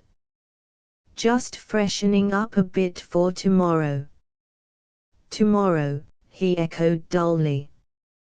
"What's on for tomorrow?" "Guest day at the club. Mrs. Wiley has asked me to pour tea." "What kept you out so late, Johnny?" He crossed over to the fire, pulling his easy chair into place. "I went over to the city, to see Julia Norris." He stood a moment, undecided, his back turned toward Kitty, his hand upon the chair. He was waiting for Kitty to question him. Finding that she did not answer, he turned and looked at her. She was intent on her sewing, but he fancied that the flush of happiness suddenly had fled her cheeks. "I went over to see Julia Norris," he repeated desperately. "You said your advice wouldn't be necessary." He sank into a chair. Across the room he heard the monotonous ticking of a clock. He was wondering what Kitty would say. Of course she understood. The whiteness of her face told him that her feminine intuition had bridged the gaps in his explanation. He began to have a terror lest she would come up to him, or speak, perhaps even weep. The fire in the grate flared up suddenly, turned faintly blue, and died. Still Kitty said nothing, still the clock ticked rhythmically. He leaned back, closed his eyes, and drew a long breath. Kitty was stirring. She came over and dropped gently before the fire, leaning her head against him. "I forgot to tell you," she said slowly. "I asked Julia Norris over for Sunday dinner. She's so awfully stuffed up in that horrible hotel." Her bravery smote him more than tears could have. He did not answer, but he just put out his hand and touched her hair caressingly, as she finished, "It's very grand, I know, and all that. But, after all, it isn't home, Johnny, is it?" Business is Business by Henry Seidel Canby. 6 hours on the train had nearly exhausted Joseph Kagan. He had read all the available magazines, looked up his connections twice in the railway guide, and even gazed for an hour out of the window. But there were only woods and farms to be seen, scarcely a billboard, and no automobiles. He dropped his cigar wearily into the spittoon by his chair in the club car and relapsed into lethargy. With dull iteration he ran over the plans for the deal in Prairie Land that he hoped to put through tomorrow, and guessed lazily at whether $6,000 would purchase the tract of which they had written him. He thought of his wife, and hoped that his telegram would be telephoned over to the Runkles so that she might meet him at the station with the clean shirt he had asked for. Afterwards he cut his nails, yawned loudly, and was just going to sleep when they stopped at Jolene and a boy came in with papers. Kagan turned first, as usual, to the stock market reports. There were only 2 items of interest since he had left the tape. Montana Pacific had gone off a little more. But 200 shares of Benningham Common had sold at 17, a drop of 10 points. His eye caught an explanatory note: the dividend on the preferred had been cut, the surplus was heavily reduced. His mind, searching rapidly over their business, fixed upon 2 marginal accounts, Jim Smith's and Waldron's. In each case the collateral deposited had already been insufficient. Drawing out his notebook he swiftly figured. That old gambler Smith's always on the edge, he reflected. We can hold him a little longer. Gotta sell Waldron out. Must have made $1,000 out of that account first and last. Too bad. A momentary sense of Waldron's calamity swept over him, but quickly evaporated. Business is business, he thought, and remembered, with a little angry satisfaction, Anita Waldron's coming out dance and how the Runkles, who were invited, kept talking about it all winter. Old Waldron won't be so darn particular next year.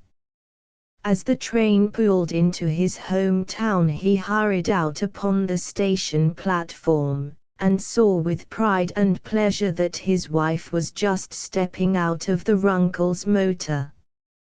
Looking about to see who might be there to note the company she was keeping, his eye fell on a tall and stooping gentleman with a trimmed beard and eyeglasses, who was searching with weary eyes the train windows. But even while he frowned at the recognition, his wife had seized him by the shoulder, caroling, "Hello, Jimmy. Give me a kiss, dear, and take your old shirt."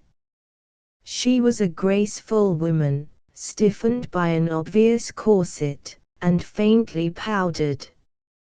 A long yellow feather dangled from her orange hat, big pearls were set in her ears, and her shoe buckles glittered as she walked. He kissed her admiringly. "Say, Martha, you look great," he chuckled. "I hate to have to go right on. You tell the kids I'll bring 'em something when I get back." The train was starting. Indeed, he had just time to dash up the steps of his car. "Goodbye, dear," she caroled. "Goodbye, dear," hummed the brakesman, and slammed down the swinging floor of the vestibule. Cargan was already balancing himself along the corridor of the club car. A lurch of the train swung him heavily out among the chairs. To save himself, he caught a shoulder and dropped into a seat. His neighbor had but just sat down. It was Waldron. They shook hands as if nothing were in the air, and then compared watches to see if the train were on time. This done, Waldron took off his glasses, swung them on their black cord, and began to polish them nervously, blinking with short-sighted eyes into the space that hurried past the car windows. Cargan offered him a cigar, but he put it aside quickly. "No, thank you, no, thank you." Well, they cut the dividend. He looked at Cargan with a wan smile. "What'll I do, Cargan? They told me I'd find you on the train, and I thought I'd ask your advice." Cargan was relieved. "Sell, Mr. Waldron," he answered earnestly, "sell right off. That broken crowd's running the company now, and they're no good. Sell quick." Waldron looked at him in doubt. "How much do I lose?" he asked feebly. "'Bout 6,000, against his will." Cargan made the tone apologetic. "Say, put up only 5,000 more collateral and we'll carry you till better luck." The old man blinked rapidly, then conquered his pride. With punctilious care he unbuttoned his grey cutaway, took out a wallet from under the button of the Society of Colonial Wars, drew forth a sheet of note paper, and with a pencil inscribed abroad, "Oh, there's my collateral, Mr. Cargan," he said whimsically. He was so helpless, and so elegant in his helplessness, that the bully awoke in Cargan. With an effort he broke through the nervous deference with which Waldron always inspired him and spoke roughly. "We don't do business without either collateral or cash, Waldron." The gentleman put his wallet back hurriedly as if someone had laughed at it, and cast a quick, hurt look at his broker. You haven't been thinking of selling me out, after all the business I've given you? Kagan nodded. Incredulity, horror, resolve, passed over Waldron's face. You cannot. It's impossible, he said firmly. The assertion in his tone was irritating. What's going to stop us? Kagan asked coolly, shoved his hands into his pockets, and puffed clouds from his cigar. Different worlds of imagination revolved in the two men's minds. Theophilus Waldron thought of the children, and of his father the governor, and of the family pride. Sudden poverty was as bad as disgrace. I didn't mean it that way, he answered hurriedly. I'm in temporary difficulties. My house is mortgaged. I've borrowed money from my wife, and other places. He was too proud to add, this is confidential. My boys just entered college, my girls just come out. It isn't just the money, a gush of emotion reddened his face. You've got to pull me through, Kagan. It's impossible, it's out of the question for me to break now. But Kagan was remembering how he lost his job in the department store and couldn't pay the rent. When he was kicked out, nobody said it was impossible. Nobody said it was impossible when they went into the top of a tenement. The contrast made him bitter, but it was the thought that he had never felt it to be impossible, the inescapable inferiority always forced upon him in the presence of Waldron, which roused his temper. Business is business, Mr. Waldron, he said curtly. Absolutely, we won't take the risk. They were rattling through coal sheds and grain elevators at the edge of a town. Waldron got up stiffly and carefully brushed the cinders from his coat. This is Bloomfield, I think, he said coldly. I'm meeting my family here. Mr. Kagan, there are considerations above business. His voice failed a little. This is a matter of life and death. Kagan had heard that bluff before. What do you mean? He grunted. Mr. Waldron was staring fixedly out of the window. I mean, he faltered, that I may not be able to stand up under it. And then his voice resumed its desperate certainty. I mean, sir, that what you propose is impossible. I mean that absolutely you cannot sell me out. He bowed and felt his way down the corridor. I can't I? Kagan flung after him, then jerked a sheet from the telegraph pad in the rack beside him and wrote, "Sell out Waldron at noon tomorrow unless 5,000 collateral.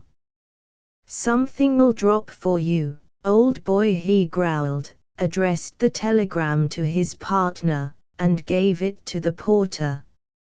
Outside, Kagan heard a burst of merry voices and saw Waldron hurried away by two laughing girls to an automobile waiting with a trunk strapped behind it.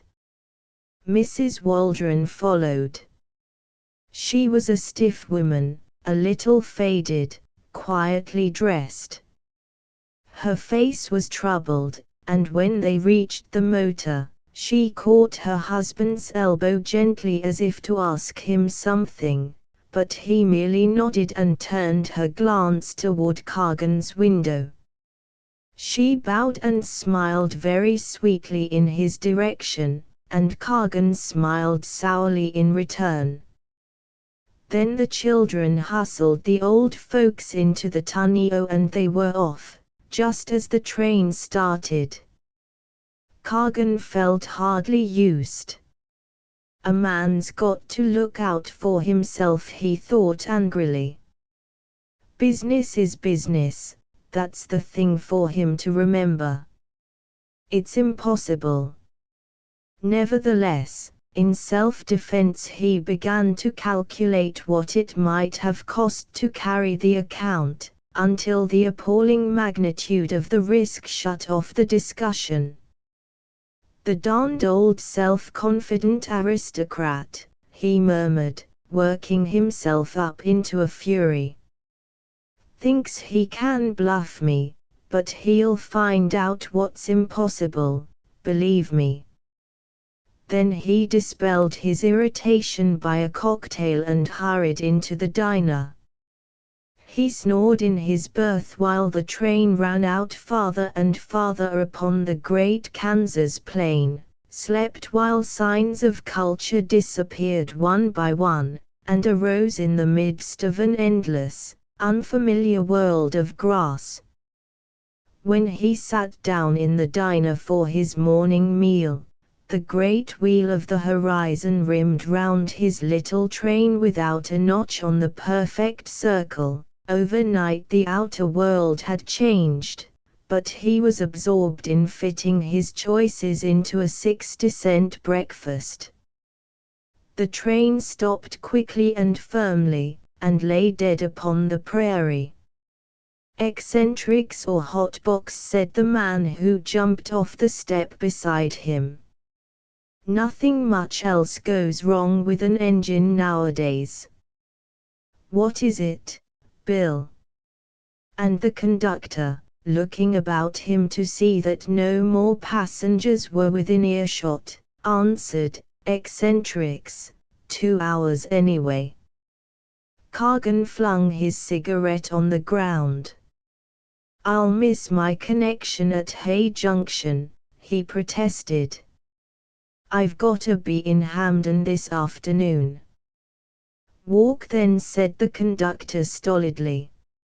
"It's only 10 miles from here straight across." There was no house in sight, no road, nothing but the dead train, the new land of endless shimmering prairies, and, beyond the ditch, a single horseman looking curiously at the long cars and the faces strained against the glass of the windows. "Say, you," Kagan called, "can you get an auto anywhere here?" The figure looked at him impassively, then shook its dusty head. "Or a team?" It shook its head again. "Or a horse?" Kagan hesitated. He had never ridden a horse. A sudden gleaming idea shot across the man's solemn features. He slid off his pony and led him nearer the ditch. "Say," he suddenly became voluble, "you said you wanted to get to Hamden. Well, if you'll make it 5 plunks, and give me your ticket, you can take this horse, and I'll go round by train. Say, do you want to?" Kagan was tempted. All you had to do was to stick on. "What'll I do with my suitcase?" "Gimme it to take for you." "I guess it ain't worth more'n my horse."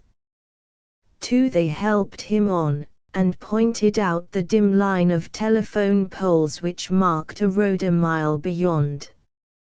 He walked his horse onward, not daring to trot, struck the dusty highway, rode on over an imperceptible roll of the plains, and was alone on a vast bare earth, naked as when born from the womb of time.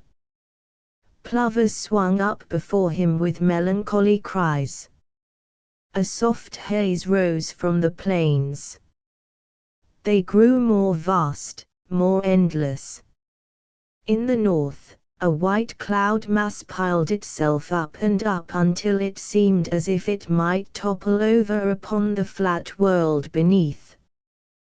He had never before looked at the country except as real estate, never seen the plains, and a curious new sense of the bigness of the earth oppressed him. He felt very small and very mean. The humiliation of his spirits was a novel feeling and an unpleasant one. He tried to hum it away. Just wait till I strike Broadway and watch me with the girls, for I'm the man that invented it, the hair that always curls.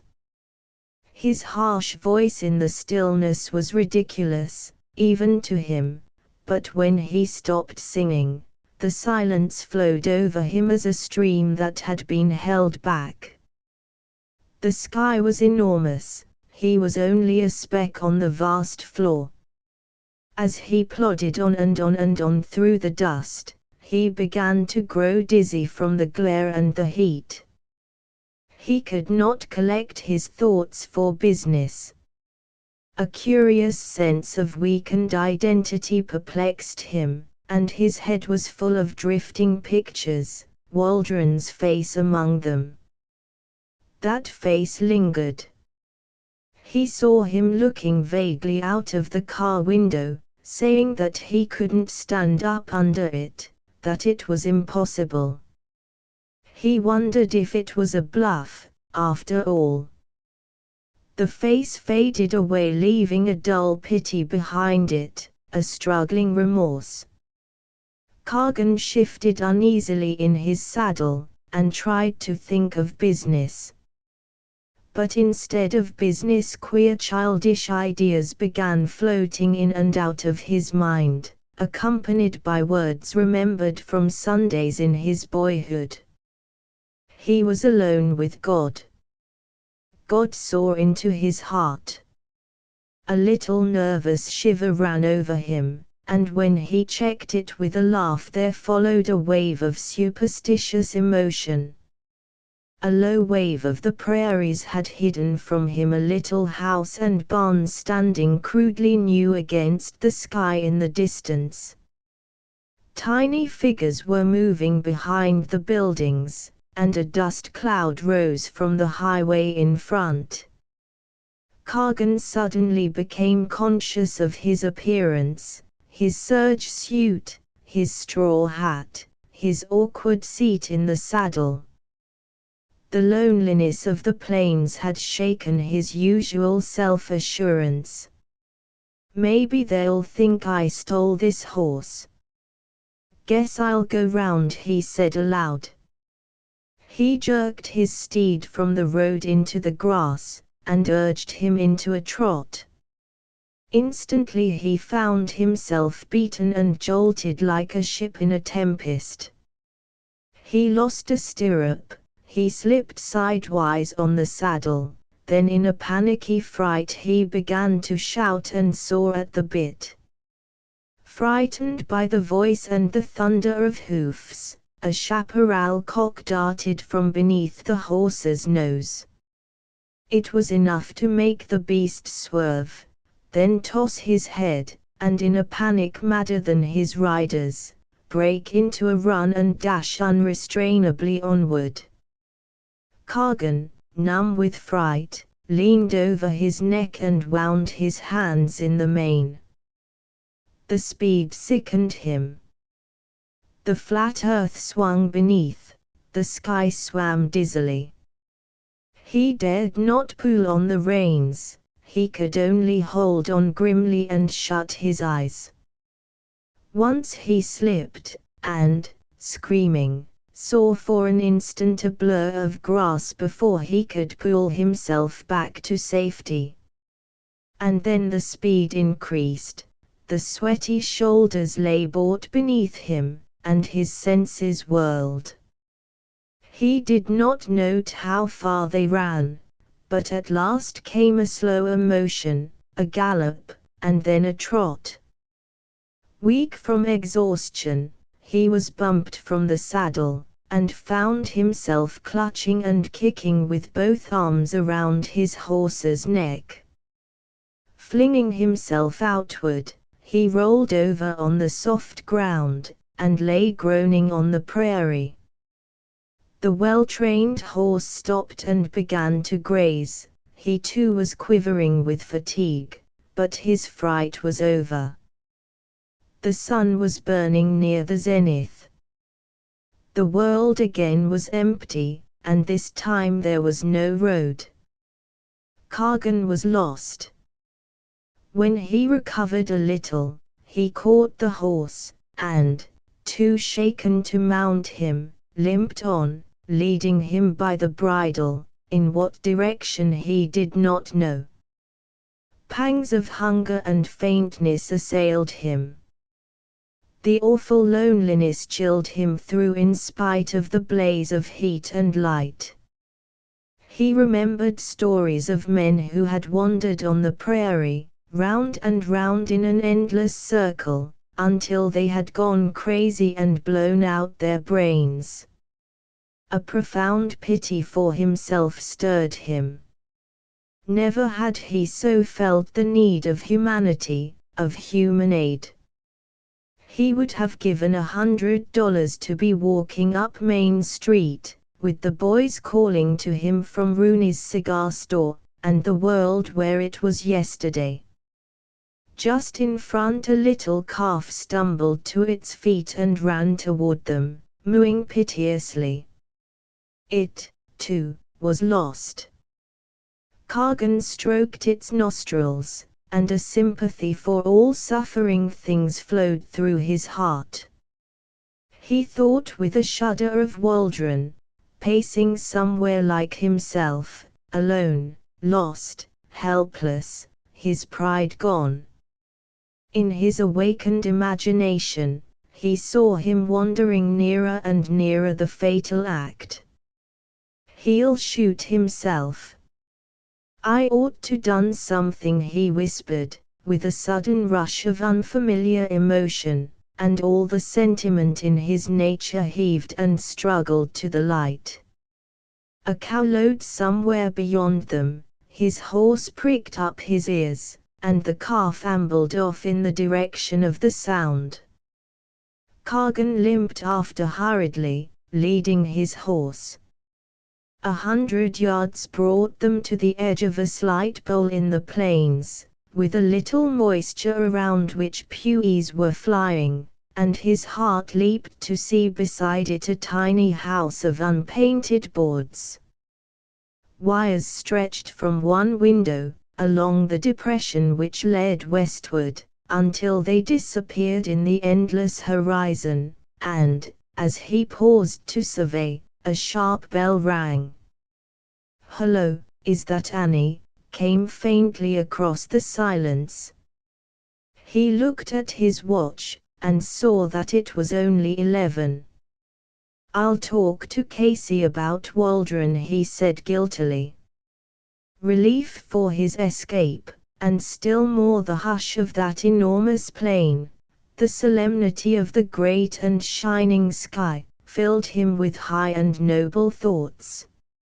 "Say, is Hamden near here?" he asked of a slim woman in a gingham dress who appeared at the door.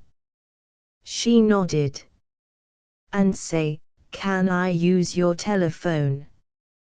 She hesitated, looking him over, then motioned him incuriously to the stool behind the pine table. Solitude seemed to have made her unready of speech. He called Kagan and Casey, then waited, fidgeting. Silence invaded the little kitchen. The clock ticked in a hush, the chickens droned in whispers, the woman herself worked over the stove with slow fingers, moving the kettles gently. Kagan and Casey were busy. He fumed for an instant, then gave his own home number. "It's Jim," he said, and heard his wife's carol of surprise. He could see her tiptoeing at their telephone. "I'm all right," he shouted in response to her eager words, and the thought of their little sitting room, and the kids playing behind her, warmed his blood. "I got run away with on the plains, "But I'm all right." Her frightened ejaculation thrilled him with loving pride. "Honest I am." And then suddenly a wave of generous emotion mounted to his head. "Martha," he called quickly, "tell Casey not to sell out Waldron. Tell him right away. I'll explain tomorrow." The connection roared and failed. He hung up the instrument. The quiet room, the gently moving woman, the immensity without, rushed back on his sight.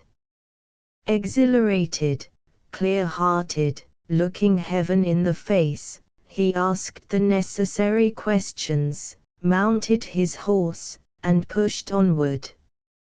Hamden was already a blotch upon the horizon.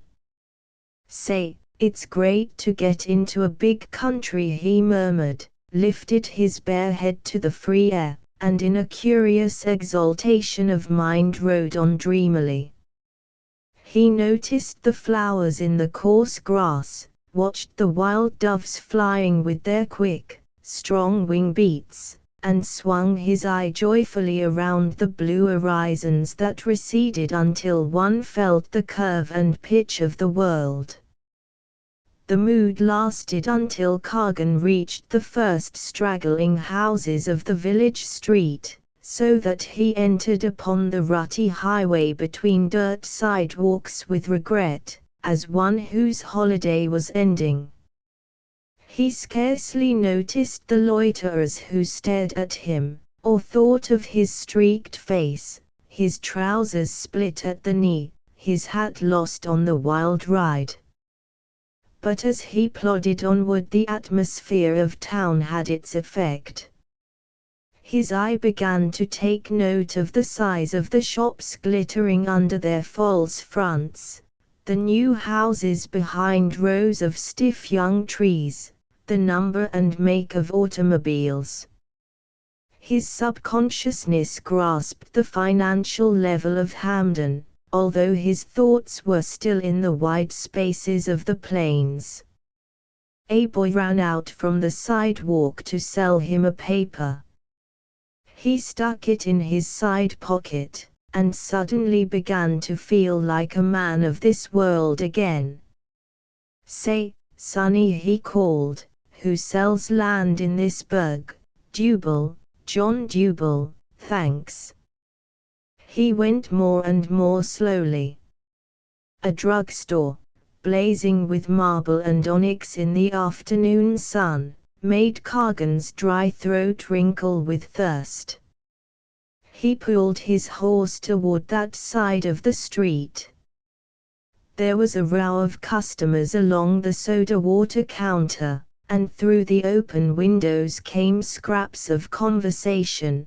Two boys were teasing each other about a girl, a group of men were talking auctions, options, prices, real estate.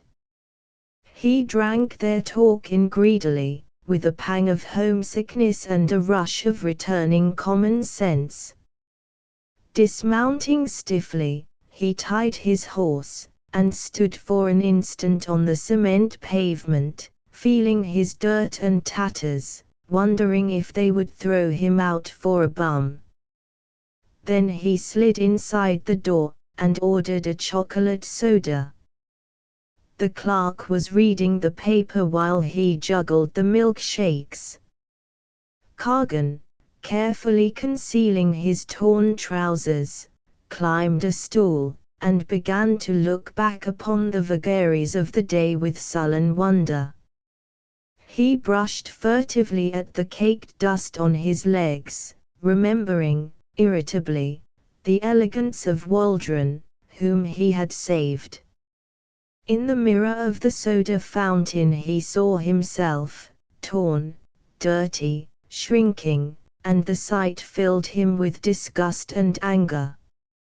He felt as ridiculous as when he had come out with a glass too much from the Stoneham bar, and tripped over the steps of the main entrance. "Gimme a cigar," he called to the boy at the magazine counter, bit off the end, lit it, and began to think business.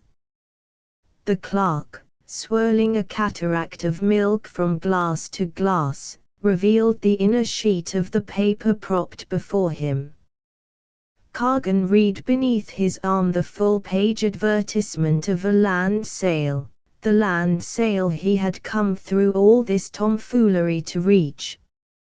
His eyes bulged as he saw that they were going to throw 1,000 acres on the market. Good gosh, he gulped inwardly, what a chance. It was a sure thing for the man with the money.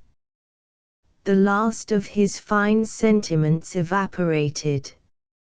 Except for Waldron, he could have scooped it all in, but now 400 was all he dared touch, and perhaps not that.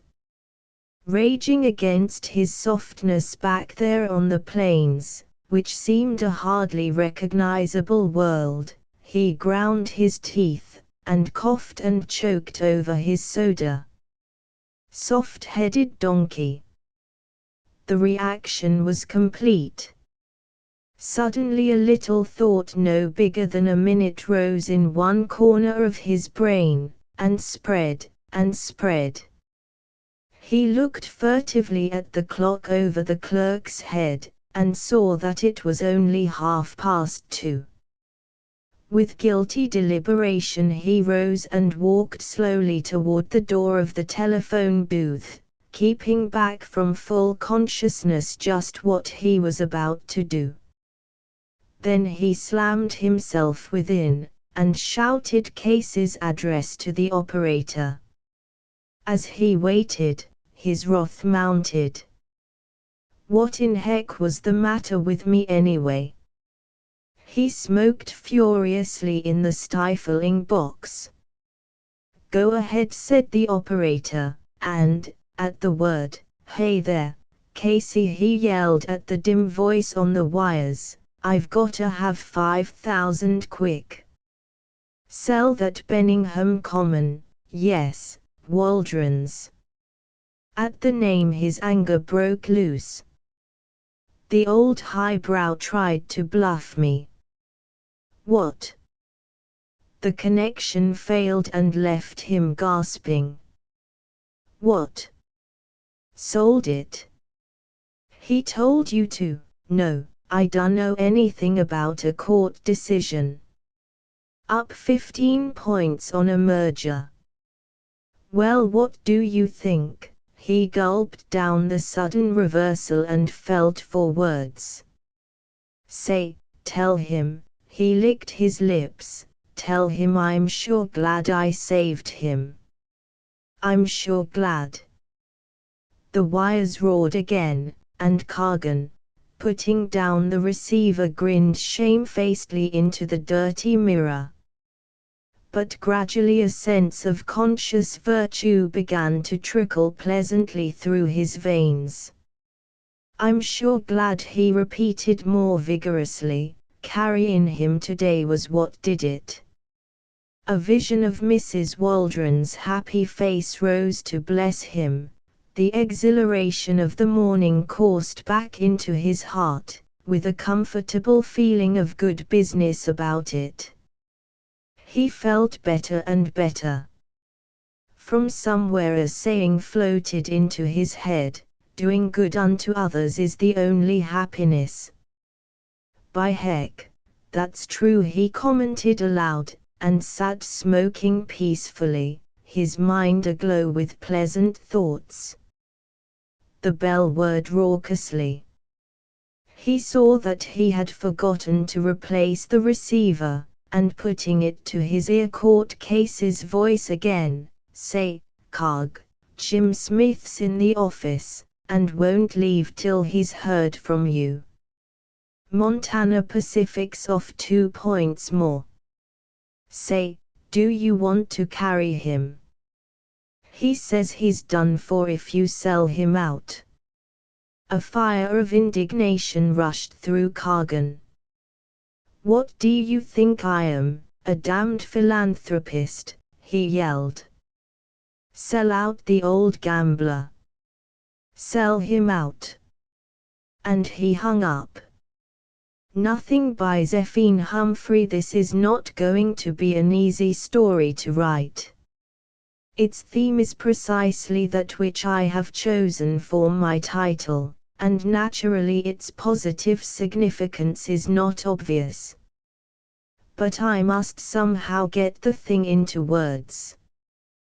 The spiritual value which I found in the experience may come home to some reader. At any rate, it is good for us all to stop now and then and challenge the conventional standards of our lives. To begin with, I presume that there are few sympathetic students of humanity who will not agree with me that the strain of mysticism which sometimes appears in the New England character is one of the most interesting and touching of all the manifestations of our human nature. It is so unexpected. The delicate pearl in the rough oyster is not more apparently incongruous, rarer, or more priceless. Nay, it is more than that. The development is so impossible as to be always a miracle, freshly wrought by the finger of God. There are all sorts of elements in it which do not appear in other kinds of mysticism, humor, that unfailing New England salt, reserve, and a paradoxical mixture of independence and deference. It knows how inexplicable it must seem to its environment, how it must fret its oyster, so it effaces itself as much as possible. But it yields not one jot of its integrity. It holds a hidden, solitary place apart, like a rare orchid in the woods, like a hermit thrush. Even to those who love it, it will not lightly or often reveal itself. But when it does, well, I would take a weary, barefoot pilgrimage for the sake of the experience which I had last summer. And here I may as well begin my narrative. I sat behind her in the little country church, and when I had studied her profile for a few moments, I was glad of a chance to rise and sing the doxology. She was a woman of 50-odd, a typical Vermonter, with the angular frame and features peculiar to her class. Her mouth was large, her cheekbones high, her thin, dark hair, streaked with grey, was drawn smoothly down behind her ears. But her expression, that gave her away. Not flagrantly, of course. To discover her one had to be temperamentally on the watch for her. Apparently, like all the rest of us, she was looking at the flowers before the pulpit, but I was sure that her wide blue eyes were really intent on something behind and beyond. Her mouth brooded, her forehead dreamed, her whole face pondered grave and delectable matters. I am afraid that I did not hear much of the sermon that morning.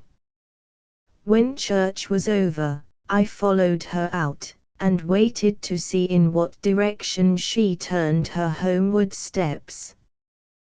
Then I made up my mind to devote the next week to taking walks in that same direction. The minister's wife saw me looking after her, and approached me with a smile which I understood. She was about to say, "That is one of our native oddities, a real character. I see that she interests you. Shall I take you to see her? You will find her a curious and amusing study." But I headed her off by letting the wind blow my handkerchief away.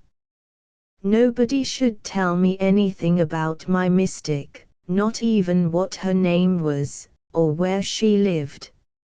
I was fully prepared not to find her for several days.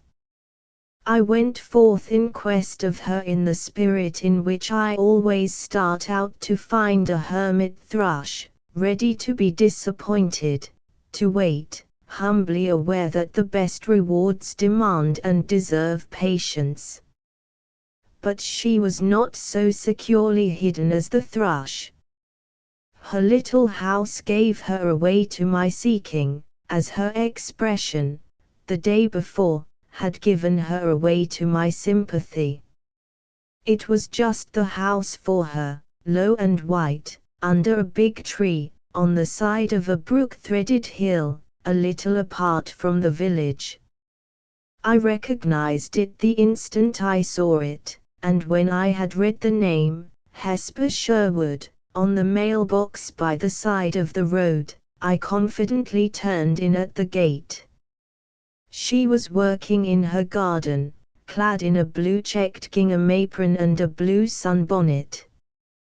When she heard my footsteps, she looked up slowly, turning in my direction, and, for the first time, I saw her full face. It was even better than her profile. Oh! When human features can be molded to such quietness and confidence, what an inexplicable pity it is that they ever learn the trick of fretfulness. In Hesper Sherwood, humanity for once looked like a child of God. I was not sure at first that she saw me distinctly. Perhaps the sun dazzled her shaded eyes. Her expectant expression held itself poised a little uncertainly, as if she were doubtful of the exact requirements of the situation. But when I said something, commonplace enough and yet heartful, about the beauty of the view from her gate, her face lighted and she came forward. "It's better from the house," she said, shyly, yet eagerly. "Won't you come up and see?" It was indeed as fair a prospect as Threshold ever opened out upon. Close at hand was the green hillside, dropping down to the smiling summer valley, and beyond were the mountains, big and blue, with their heads in the brilliant sky and with cloud shadows trailing slowly over them. Directly across the way, they were massive. In the distance, where the valley opened out to the south, they were hazy and tender. One of them loomed above the little house, and held it in its hand. Everywhere, they were commanding presences, and it was clear that the house had taken up its position wholly on their account. Plain enough in itself it was, that house. Its 3 small rooms were meagerly furnished, and its windows were curtainless, inviting the eyes beyond themselves. It was utterly restful. It made me want to go home and burn up half the things I possess. Later, as I came to know it and its owner better, I understood what perfect counterparts they were. She, too, invited the gaze beyond herself. It is, of course, not my intention to trace the development of our friendship. Though we trusted each other from the beginning, we took the whole summer to feel our way into each other's lives. It was a beautiful experience. I would not have hurried it. But now I want to proceed at once to the conversation in which she finally told me explicitly what had not happened to her. It was but the definite statement of what I had known all along, that here was a life which God had permitted himself the luxury of keeping apart for his own delectation. We were sitting out on the front steps, in the face of the mountains and valley, and we had said nothing for a long time.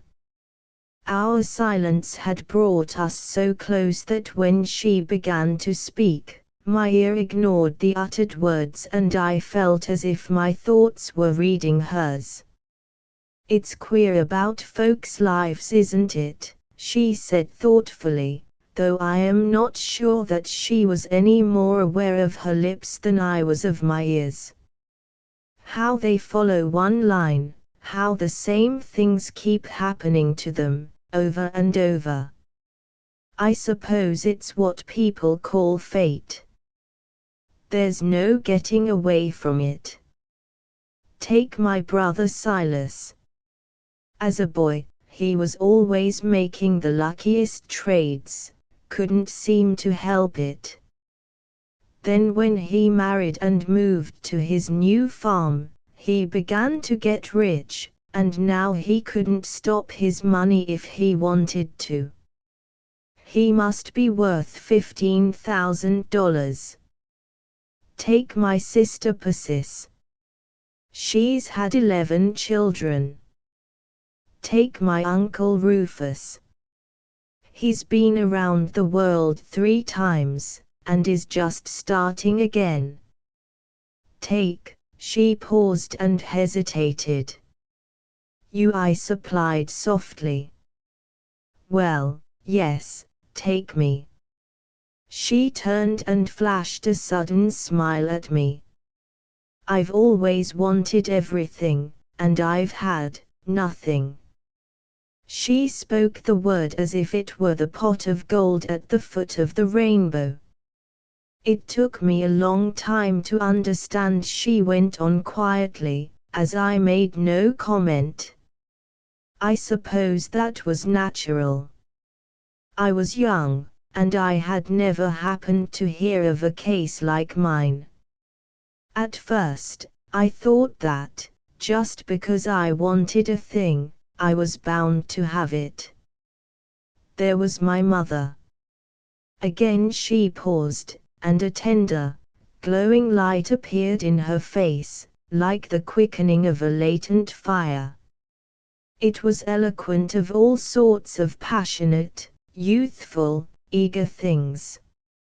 "I guess I worshipped my mother," she submitted simply.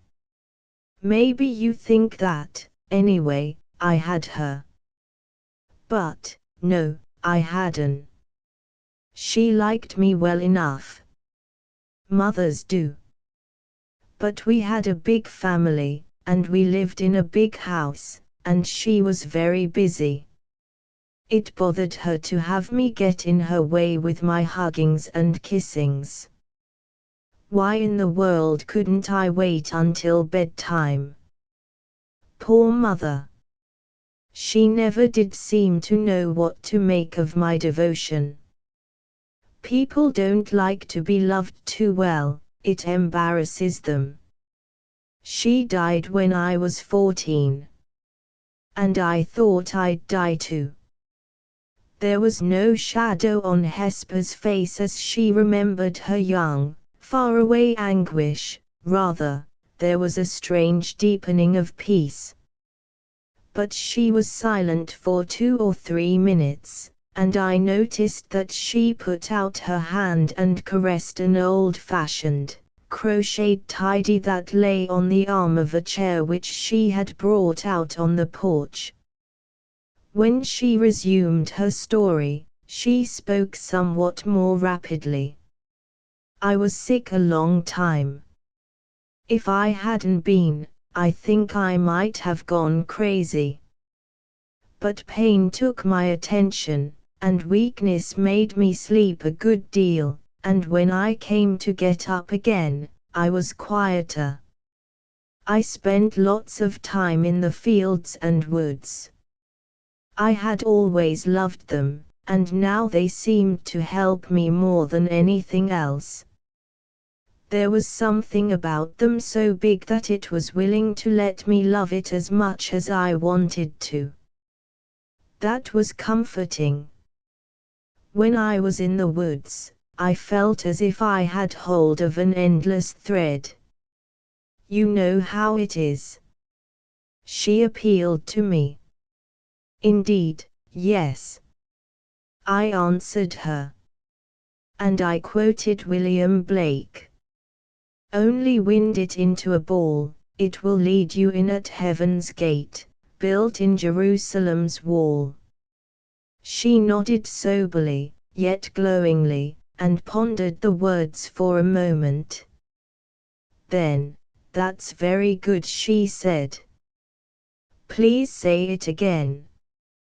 "Well, by and by," she continued, touching her finger as if she were half unconsciously enumerating the points of a discourse, there was something indescribably simple and downright in her manner of unfolding her experience. "By and by, somebody gave me a card to the village library, and I began to read. Of course I had always gone to school, but the pieces in the readers didn't interest me particularly, and I hadn't followed them up. A reader isn't a book, anyway, it's a crazy quilt. I guess I shan't ever forget that summer. I couldn't do anything but read. I read stories and poems and books about travel and history and people's lives. I had a hiding place up in the woods, where I used to go and stay for hours, sometimes whole days. My older sister couldn't get anything out of me in the way of housework. It was wonderful." Her voice rose a little, and something of the old exultation came flooding back into her face. "Isn't it silly to talk of books as if they were just print and paper, when they are really stars and seas and cities and pictures and people and everything? There was nothing my books didn't give me that summer, and yet, on the other hand, there was nothing they didn't make me want. I wanted to travel, to go everywhere, to see and hear everything. Above all, by way of a beginning, I wanted to go to school. I was always an impatient child, and it did seem as if I couldn't wait till autumn, when the schools opened. There's a good school at Fieldsborough, over the mountain. I coaxed my father to let me go there, and, after a while, he consented. On the day he wrote to enter my name, I ran up in the woods and lay in a bed of ferns and cried for joy. I hugged every tree that came in my way. I tried to hug the brook. Dear me!" Again she broke off, and the light which had begun to burn in her eyes softened into a smile. "That's the way I was then. I was so hot-hearted. I didn't understand." "But you went?" I inquired, my sympathetic eagerness suddenly breaking bounds. It seemed to me that I could not stand it if she had been disappointed. "Oh, why not?" My voice faltered, for she shook her head. "My eyes," she said briefly. "They had always bothered me, and, before he let me go to school, Father had them examined by a city doctor who was boarding in the village. He said I'd surely be blind someday, and that, of course, the more books I read, the sooner the end would come." She spoke as if she referred to the wearing out of an umbrella or a pair of shoes, and, fortunately for us both, my distress kept me dumb. It was pretty hard at first, a real blow. But I was 16 years old, and I had suffered once. Then, too, I thought I had to make a choice, and I needed all my wits about me. So I held on to myself, and went off to the woods to think. Should I go to school, or should I keep my eyes as long as I could? As soon as I had put my mind to it, however, I found that there wasn't any real question there. Of course I'd got to keep my eyes, and the school must go. There were all sorts of reasons. I wanted to see the woods and mountains as long as possible. I didn't want to become dependent on anyone. My memory wasn't very good, and I knew, most likely, if I went to school and stuffed my mind full that year, I'd soon forget everything, and there I'd be, worse off than ever. So I gave over thinking about it, and just lay in the ferns all the afternoon. Maybe you'll hardly believe me when I tell you that I was happy that day. I don't know what it was. Something moved in the treetops and in the shadows. I watched it closely, and by, when I was just on the point of seeing it, I realized that both my eyes were closed. If I hadn't been so surprised by that discovery and so taken up with wondering how I had happened to shut my eyes without knowing it, I believe I'd have seen. Her voice trailed off into silence, and I presently found myself wondering if she had left that sentence unfinished also without knowing it. My father died the next year, she continued, after a few thoughtful minutes, and my sister married, and I came to live in this little house. I had it fixed over to suit me, so that it was as simple and convenient as possible, and I set myself to learn it by heart. I did a lot of my housework after dark. Inside a year, I was so independent that I knew I need never worry about having to get anybody to help me. By taking plenty of time, I managed to learn some books by heart too, and I found it was much more interesting to sit and think about one paragraph for an hour than to read 20 pages. Even a few words are enough. Be still, and know that I am God, or, acquaint now thyself with him, and be at peace. There's no end to those sentences.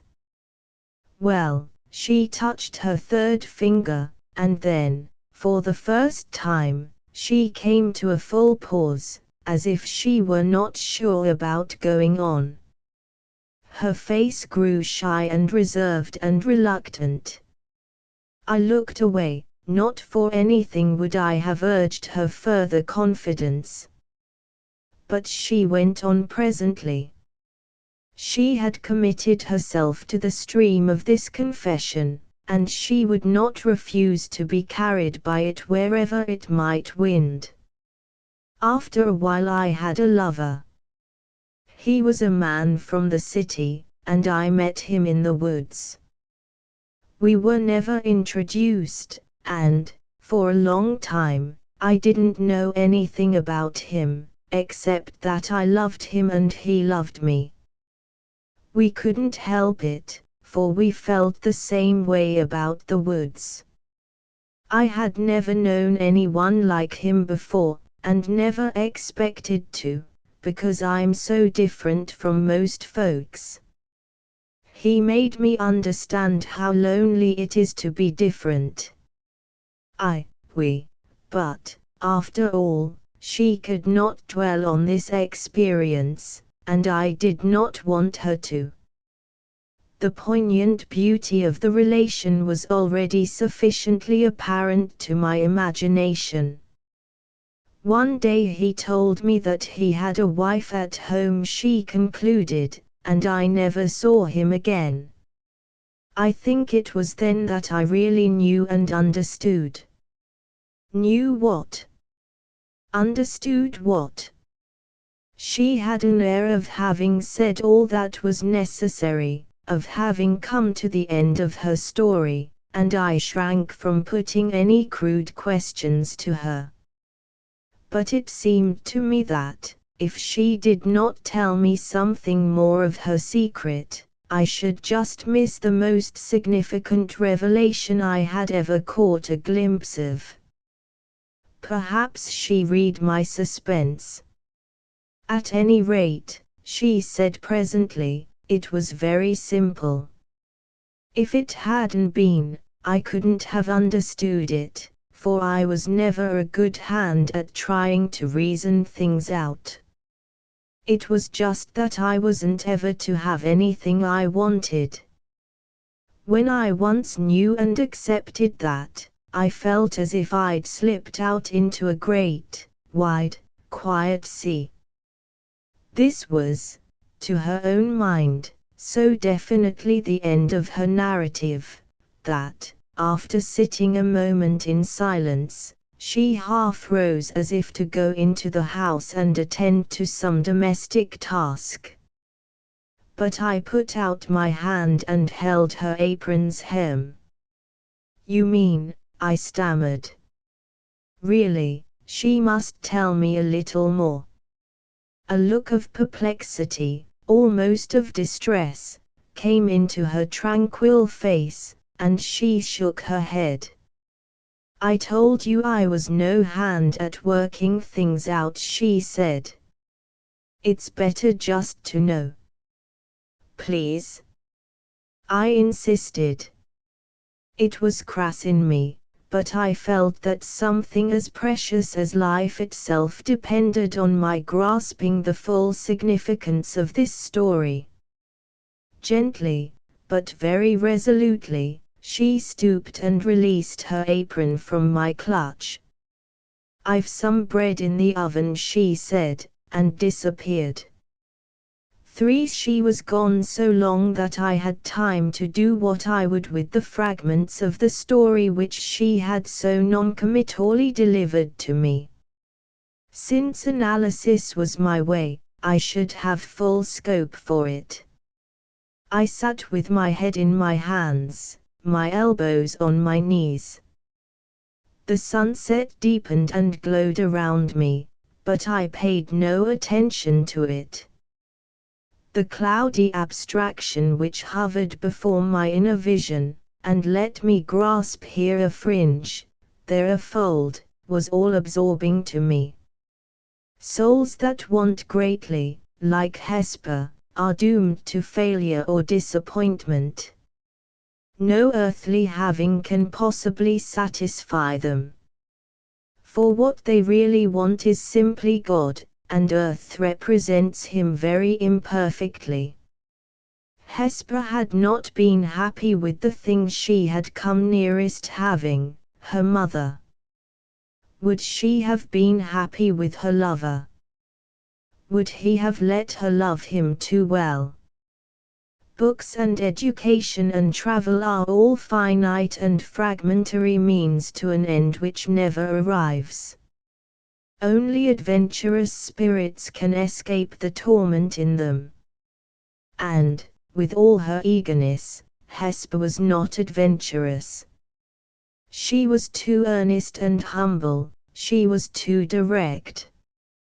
Fate had been good to her, and, in giving her nothing, had really given her everything.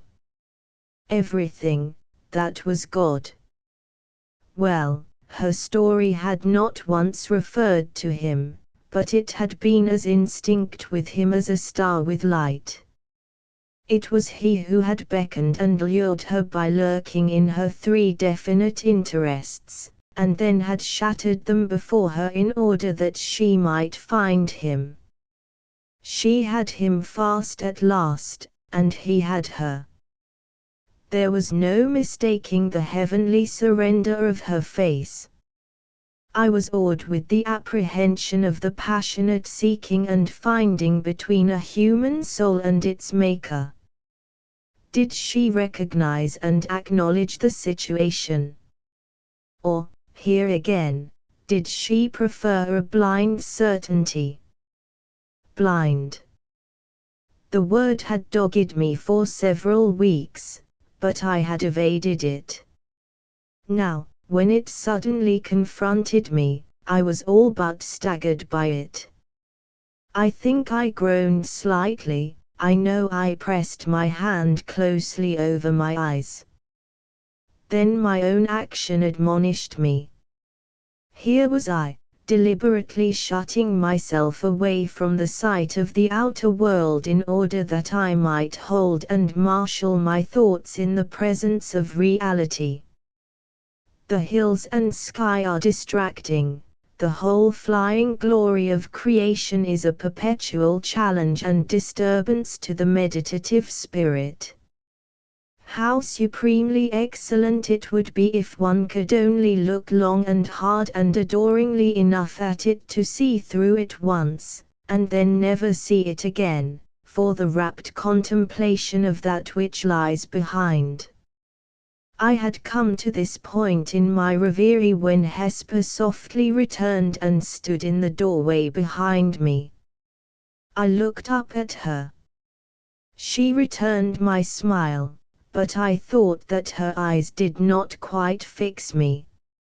Neither did she glance at the sky when I commented on the beauty of the sunset, although she assented to the comment convincingly. As she sat down beside me, her hands and feet made a deft groping. I said nothing, and I have never known whether she or anyone else knew that she was blind. The minister's wife waylaid me, as I passed her house that evening on my way back to my room. "You've been to see Hesper Sherwood again," she remarked, with a righteous, tolerant air of ignoring a slight. "I'm so glad. Her life is so empty that any little attention means riches to her." Empty. The expostulation was a mistake, but I really could not help it. "I have never known such a brimming life," I added, still more foolishly. The minister's wife stared at me. "Why, she has nothing at all," she said. "Precisely," I commented, and went on my way. A Moth of Peace by Catherine Fullerton Raould Anne Marmont, of old the pupil of the nuns, had told her about Andecy, an ancient place, half manor, half farm, in the Marne Valley, whence you could walk over a wind-swept plain to the battlefields of the 100 Days. The nuns, being exiled, of course can't keep it up any longer, and no one wants to buy.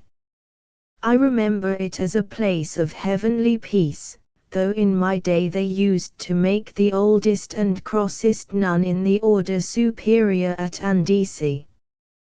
However, Madame Françoise de Paul is dead now, and there aren't any nuns anyhow. Do take it, dear. If you want quiet. Anne Marmont swept her arms out as if to embrace illimitable horizons.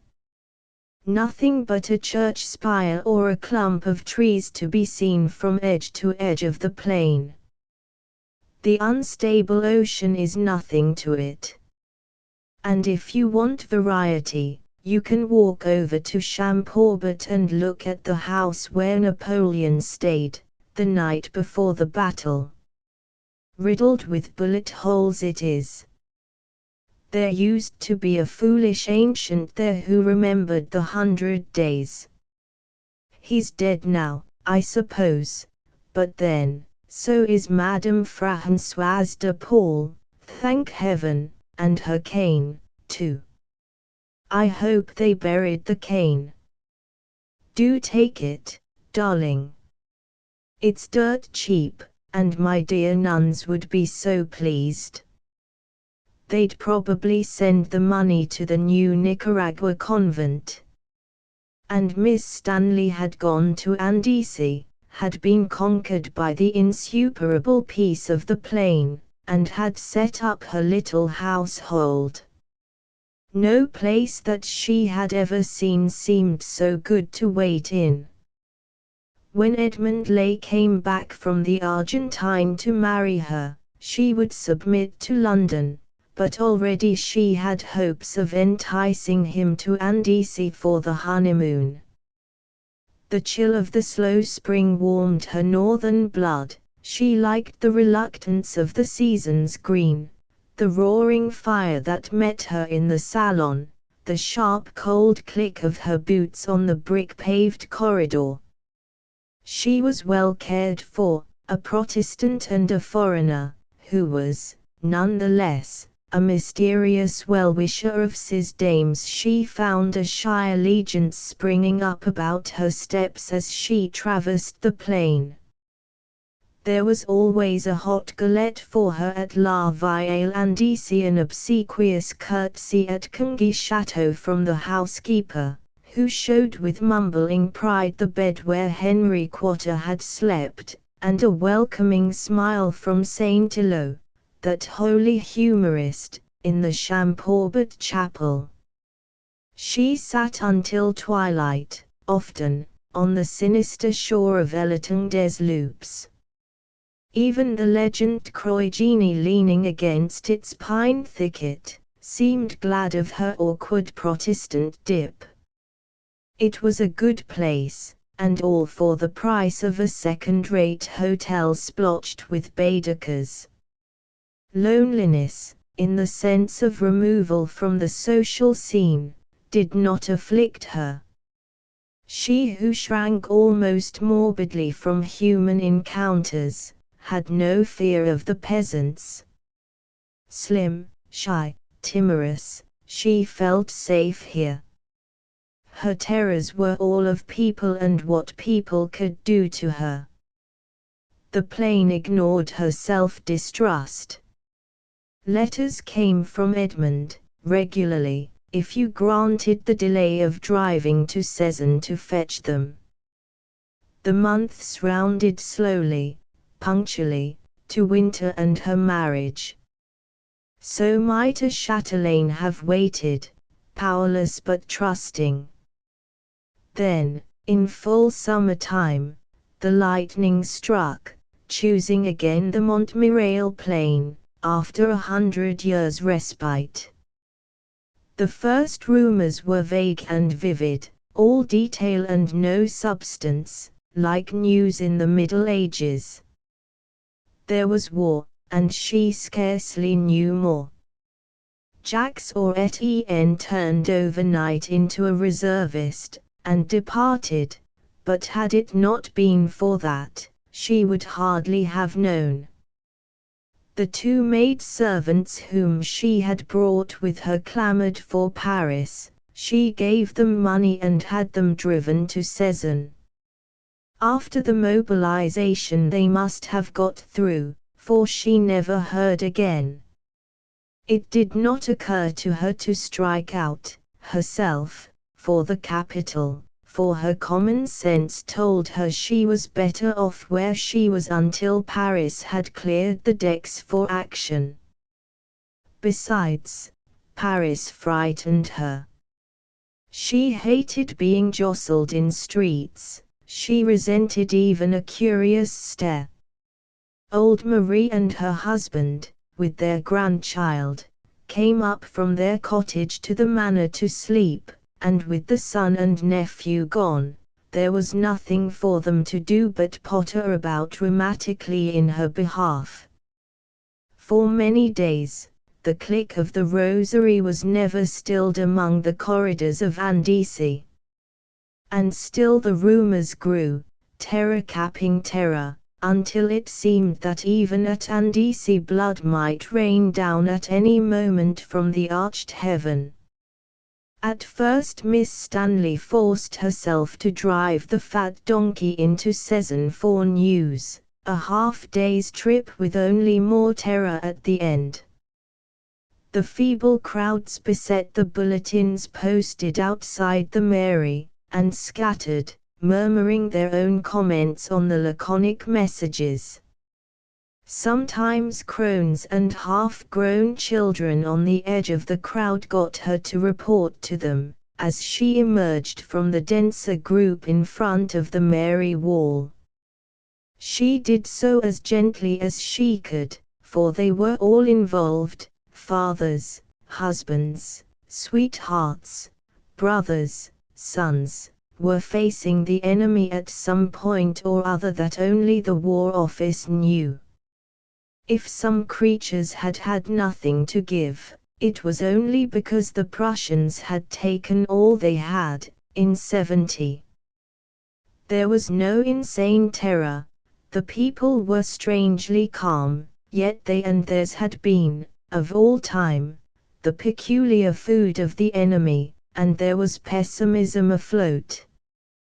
The plain was as defenseless as they, its mild crops as foreordained to mutilation by feet and hoofs and wheels as they to splintering shells.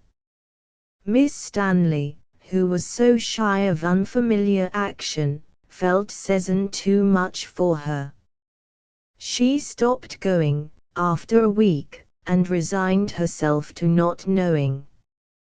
She chafed under the censorship, though she knew that Edmund Leigh would tell her that it was well done of the powers that were to stanch the leakage of news as you would stanch blood from an artery.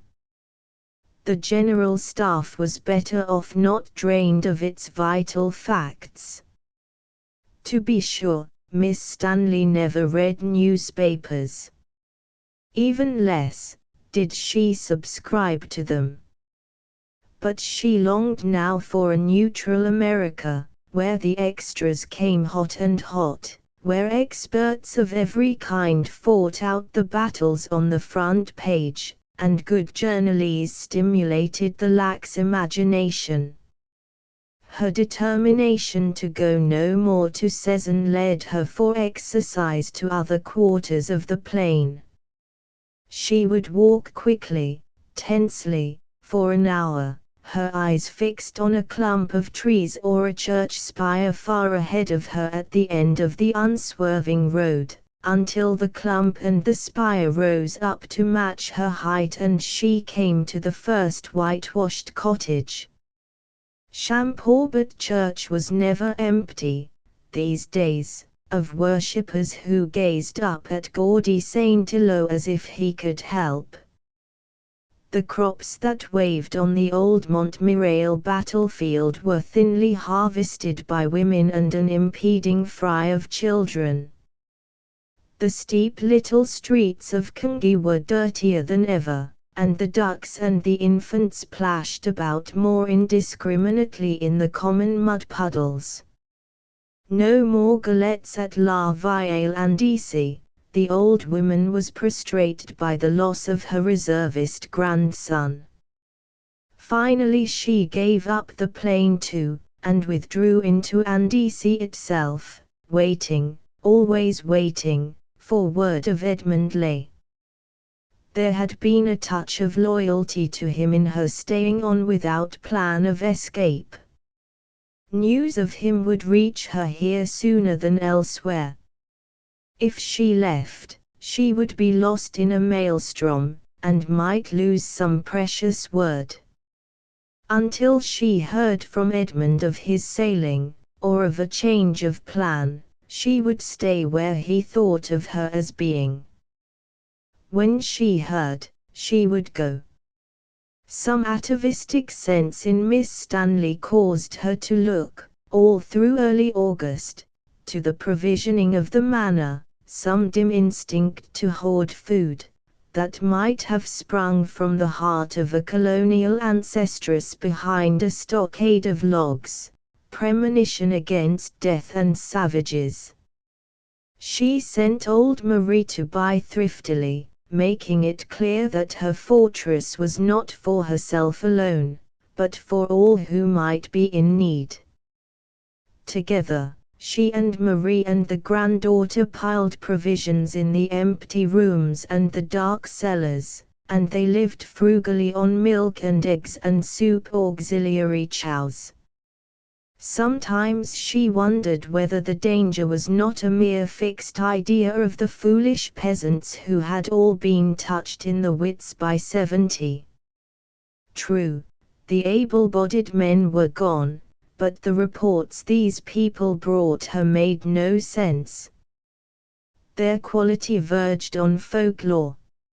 Something gigantic was going on, somewhere, but it had nothing to do with Edmund Lay in the Argentine, or with her at Andecy.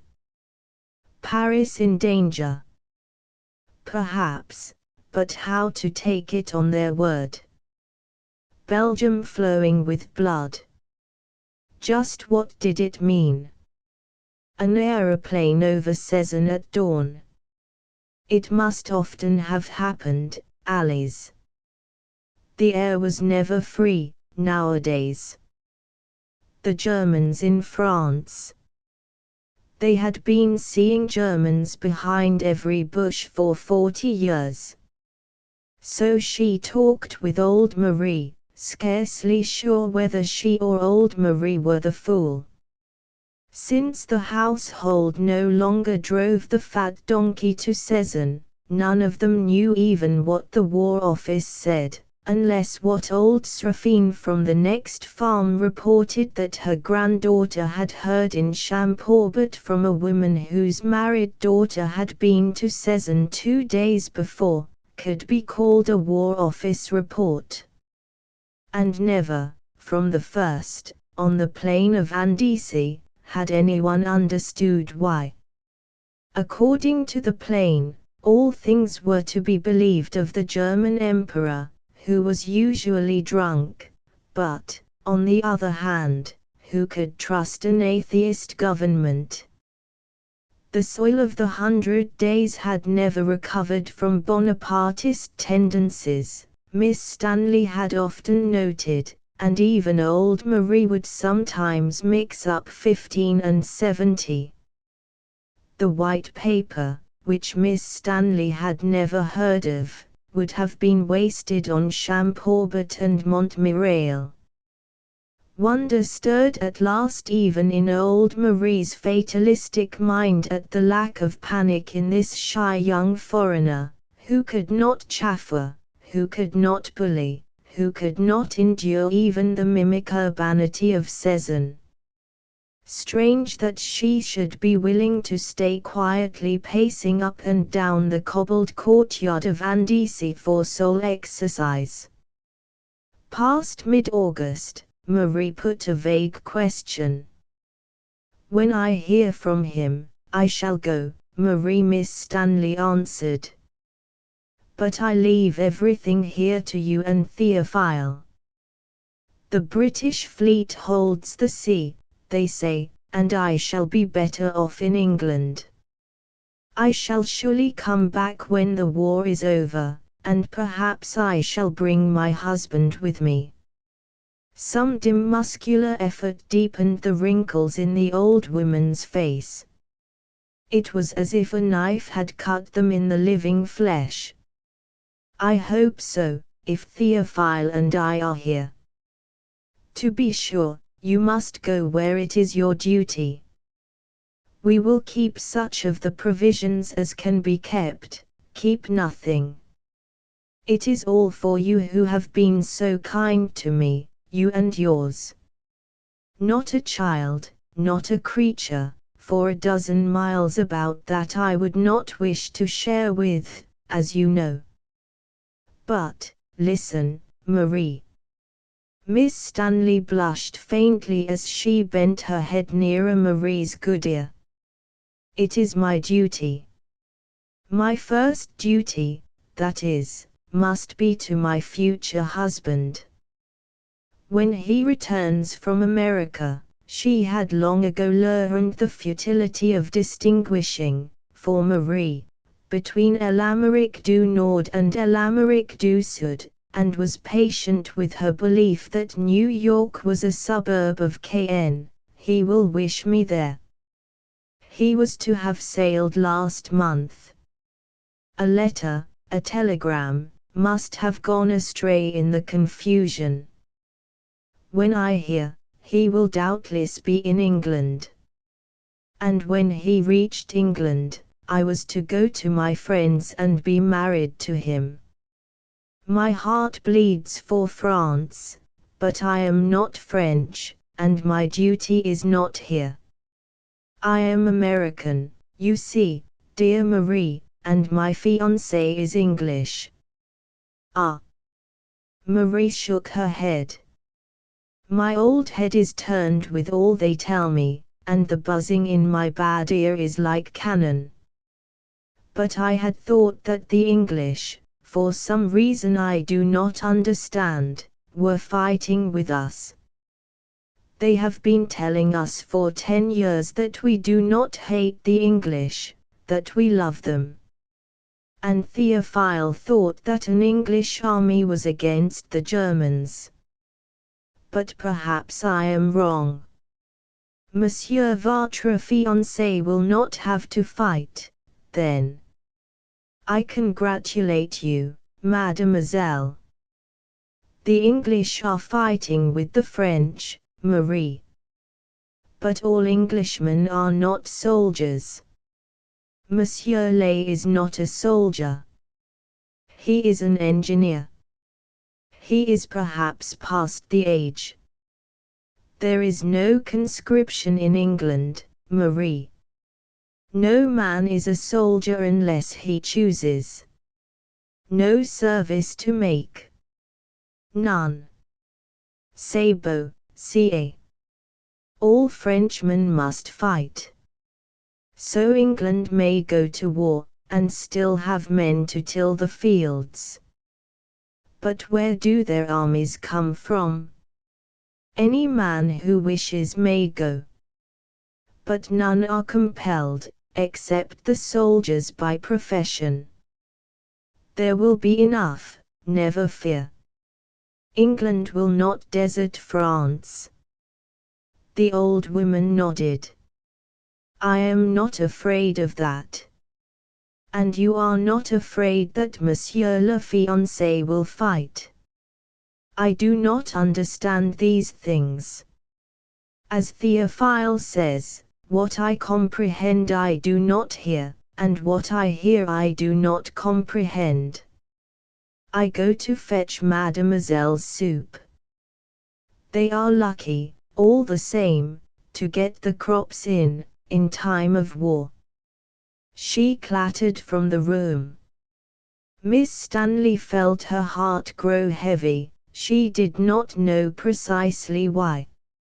If only word would come. Perhaps she was a fool to stay.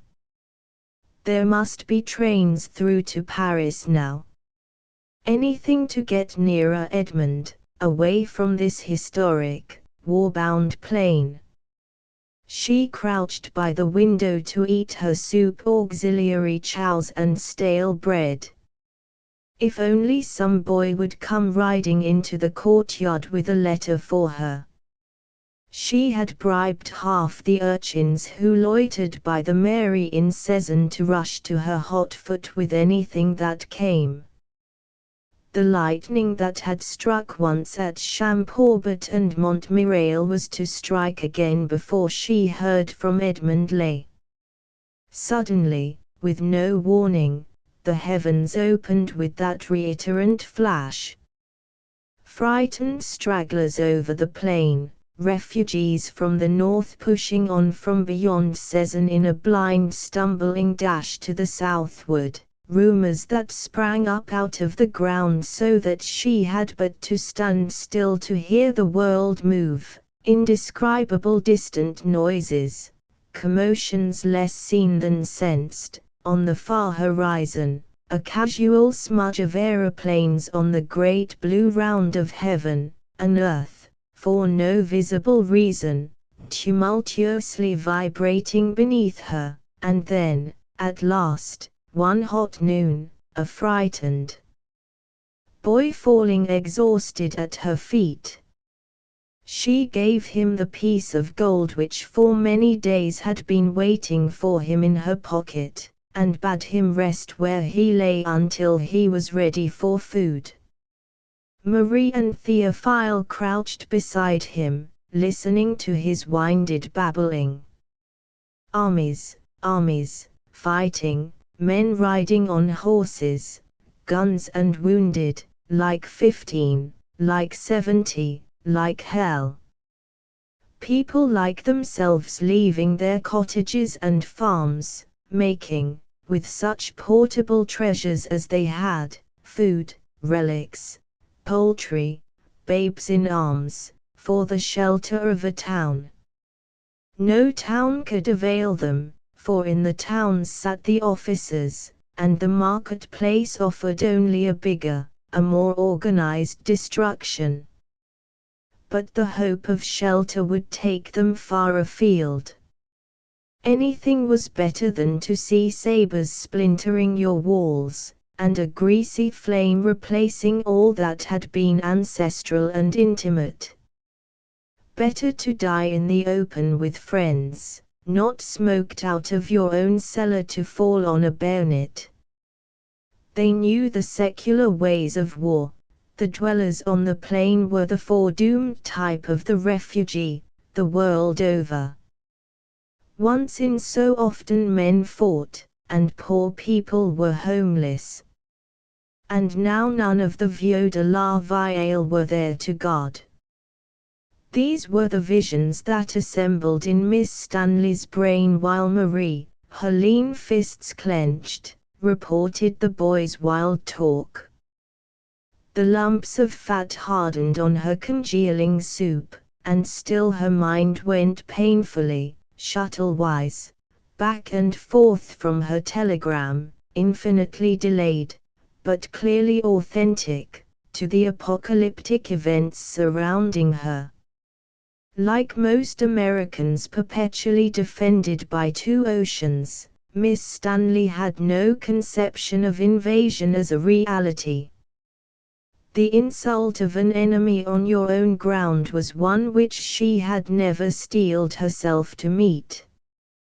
There was no weapon in her little arsenal for a literal foe. Her knees trembled under her as she rose to look out of the window, after Marie, spent with eloquence, had left her. Edmund Leigh, by this, was with his regiment, even she might not know where. No point in trying to break through to London. His telegram, dated the day of his arrival in England, was already too old.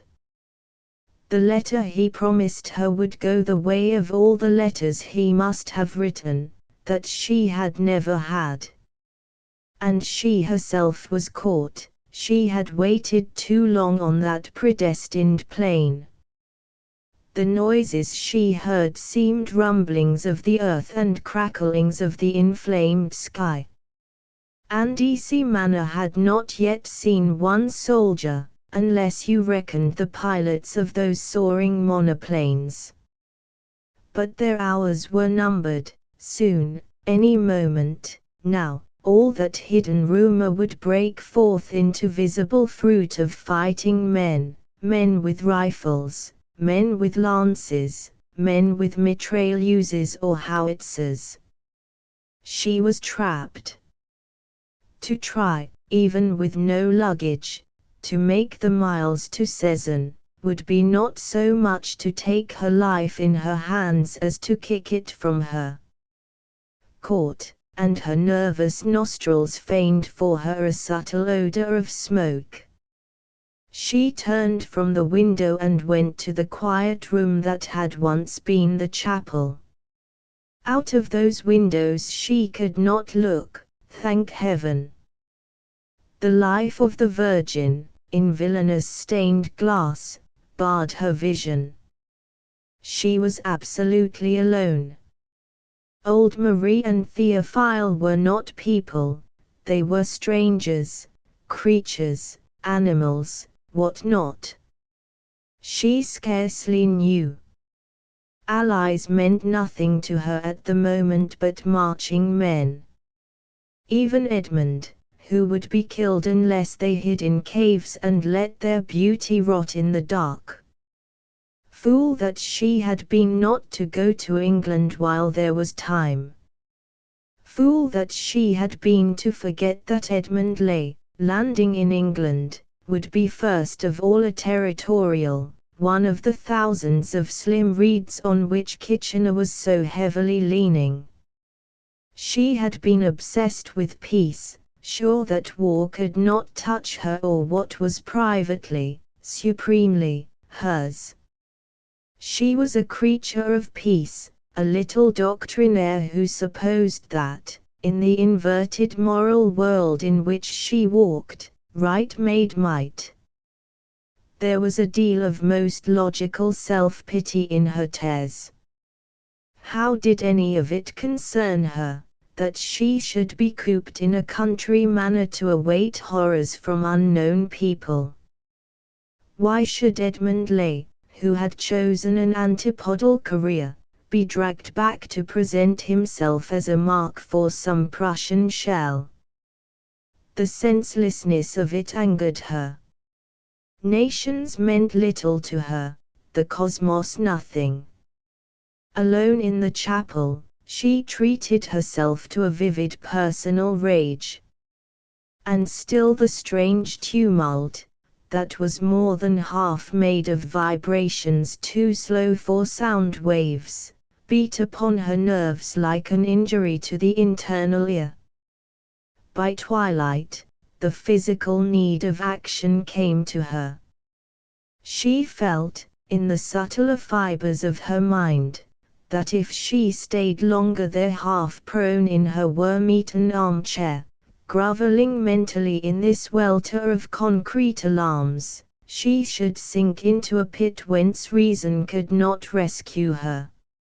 She had been so calm in her folly, so lulled by the sense of her sacred detachment from this bloody business, so sure that neutrality protected you from fire and steel even in the thickest melee. She could not have been more ridiculous if she had worn a dress cut out of the stars and stripes. Now, some obscure inhibition told her, she must act. She must move her hands and feet, limber her cramped muscles, set the blood flowing properly in her veins, make herself physically normal, or her worthless mind would let her go mad. She must not think of death or outrage or torture. She must forget the things she had heard those first days at Cezanne. She must forget the gossip of Marie and Theophile and Seraphine, inventing, with a medieval prolixity and a racial gift for the macabre, on chill evenings by the fire. They had no need of news. They dug up out of the bloody deeps of the past things the like of which she had never expected to hear. She must forget, shut her staring mouth and forget. Whatever visited itself on Andecy must not find a gibbering mistress there. Perhaps, if she pretended that Edmund knew, moment by moment, what she was doing, she could master her faltering flesh and her undisciplined mind. She had lost him forever, but she would try to be some of the things he thought her. Edmund Leigh had called her flower-like. Well, flowers were broken, but they did not go mad. She must be decent. Her brisk pacing of the chapel did not allay her fears, but it brought back to her a sense of decorum. Her body had never lent itself to an immodest gesture. What, she caught at the notion, could be more immodest than visible fear?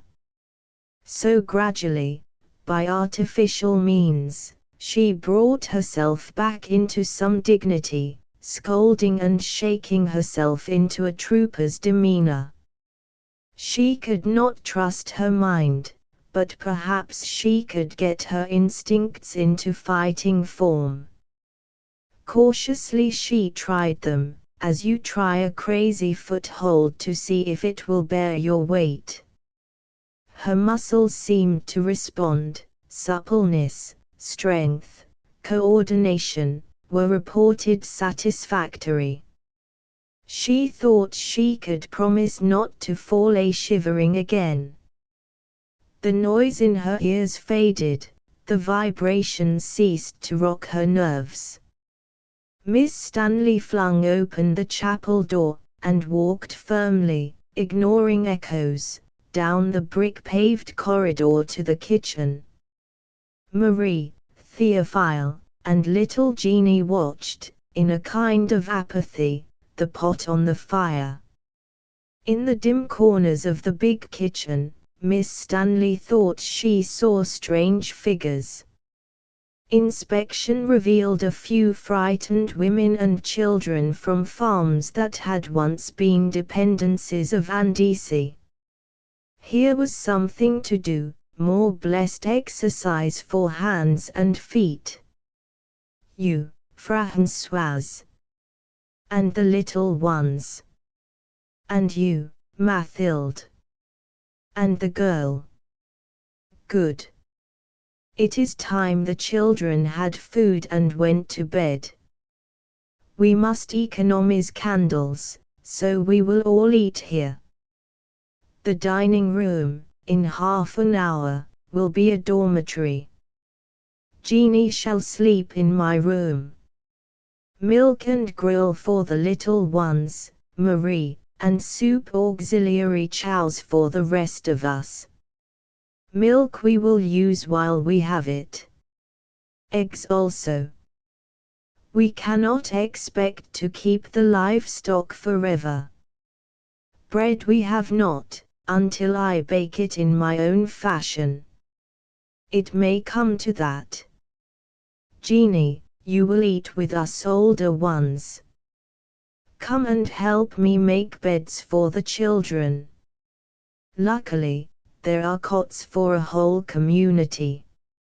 In half an hour, she took out her watch, the babies sup and say their prayers. Tomorrow, I prepare the chapel and the pupils' old dormitory for wounded. Wounded there will be, if what we hear from Cezanne, though they are all fools in Cezanne, from the fat mayor down, be true. My fiancé is at the front. We wait here for our men, Hein. And she beckoned to Jeanie. She had made her speech blindly, recklessly planning as she spoke, thinking that if she could convince her hearers she could perhaps convince herself. She looked for the effect on them when she had done. The speech had worked. If it worked for them, it must work for her, too. It could not be madness, if it had lighted up those sodden faces. And as she looked from one to another, she saw a flicker of pride, of patriotism, reflected in their eyes. Reflected from what? From her, without doubt. There must have been pride in her voice and glance when she spoke of Edmund Lay. Good. That was the line to take. There should be a brave show, she would work her muscles to death to keep it going.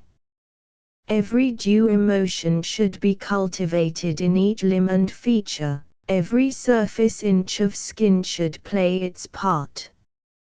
The drum and fife should play all the more bravely because her heart was hollow.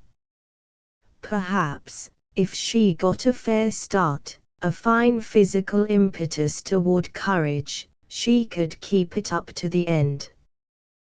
Come, Jeanie. She beckoned the child. The women stirred, and the children huddled against their skirts crept out upon the floor. Theophile, is the great gate locked? The old man shook his head vaguely.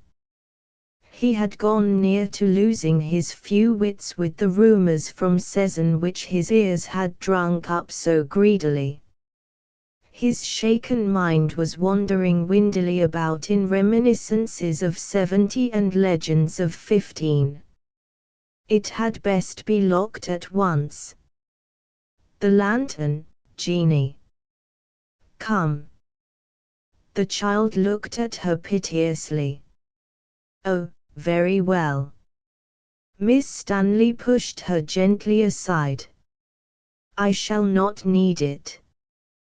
There is still light enough. Fetch the bowls for the babies, Jeanie. We must all get to bed, and be up with the dawn. Alone, she left the house and crossed the innumerable cobblestones of the huge courtyard to the outer gate. She knew the way of the heavy bolts and bars, for she had often escorted Theophile on his rounds before the official culture of the household, but her shaking fingers tapped the rusty iron ineffectually. She loathed her fingers, insubordinate little beasts. She struck her right hand smartly with her left with her right, to punish them with real pain. The fingers steadied, she drove the foolish, antiquated bolts home. Something white fluttered about her feet in the twilight. The hens had not been shut up. Miss Stanley was very angry, for a moment, with Theophile, then angry with herself for her anger. Theophile was frightened because he knew 70 had been the moment of his prime. She did not know, she had no right to be frightened. Tales of the Civil War, she remembered now, had always bored her, she had never listened to them. Her duty now was to secure the poultry. They must have eggs while they could, and chicken broth for the children. Mathilde's little girl was a weakling. So she ran hither and yon, trying to drive the silly handful toward the little grange where they were kept. With traditional idiocy, they resisted, and the last stragglers she lifted and imprisoned ruthlessly in her skirt. She hated the creatures. To touch them made her flesh crawl, but at last she got them all in, squawking, and fastened the door upon them. How like the stupid things, to make extra trouble because there was a war. Her anger against them was quite serious, and sank into proper insignificance only when her task was done. A stone wall, continuing the house wall all the way round, bounded the courtyard, but through the grille she could see rocket-like sputters of flame far off on the horizon, and here and there a patch of light in the sky which meant fires burning steadily beneath. The pounding vibrations had ceased. There was trouble, a mighty trouble, upon them all, and with the dawn, perhaps, all the things those chattering fools by the fire had spent their phrases on. Strangest of all to her was the sudden thought that Edmund, separated from her now by the innumerable leagues of destiny, might be, as the crow flies, not so far away. A few fatal miles might be replacing, even now, the friendly, familiar ocean whose division of the lovers had been a mere coquetry of time. On that thought she must not dwell. Besides, irony returned to her at last. Did she not gather from those idiots within that all soldiers one ever saw were Germans? One's own armies were routed somewhere, but one encountered, one's self, only the victors, ever. Then the jealous captain to whom she had given the command reminded her that such reflections meant mutiny. Slim, straight, hollowed out with fear, but walking delicately ahead, she went back to the house and superintended the baby's supper. Then the grown-ups ate, standing about the table as at the Passover, faces half averted toward the door, and she marshaled them all to their appointed sleeping places. Marie and Theophile abdicated their dominion with an uncouth relief. If Mademoiselle, so shy, so small, could be so sure of what they ought to do, doubtless hers was a great brain in a frail form. After prayers, in which Miss Stanley herself joined, borrowing a chapelry, they went off to snore peacefully in the guardianship of that great brain so opportunely discovered. "You have not an American flag?" old Marie asked, as she shuffled off. Theophile, past any coherent reflections, was mumbling over the dying fire. "No, nothing of the sort. I am sorry. I should use it if I had." "You could not make one." "Impossible, tonight. Tomorrow I will see." Marie apologetically offered a last suggestion to the great brain. "A white flag. It would do no harm to have it ready. Françoise swears they are in season tonight." "I will see. Allez-vous coucher." And Miss Stanley turned on her heel and sought the little room where Jeanie was already restlessly dreaming. Save the babies, Andice found no deep sleep that night. The old people napped and woke and napped again, according to their habit. The mothers rose and walked beside their children's cots, then fell limply back and dozed. Miss Stanley slept from sheer exhaustion until an hour before dawn. Then she rose and dressed herself, and, when dressed, sent Jeanie to wake her grandparents.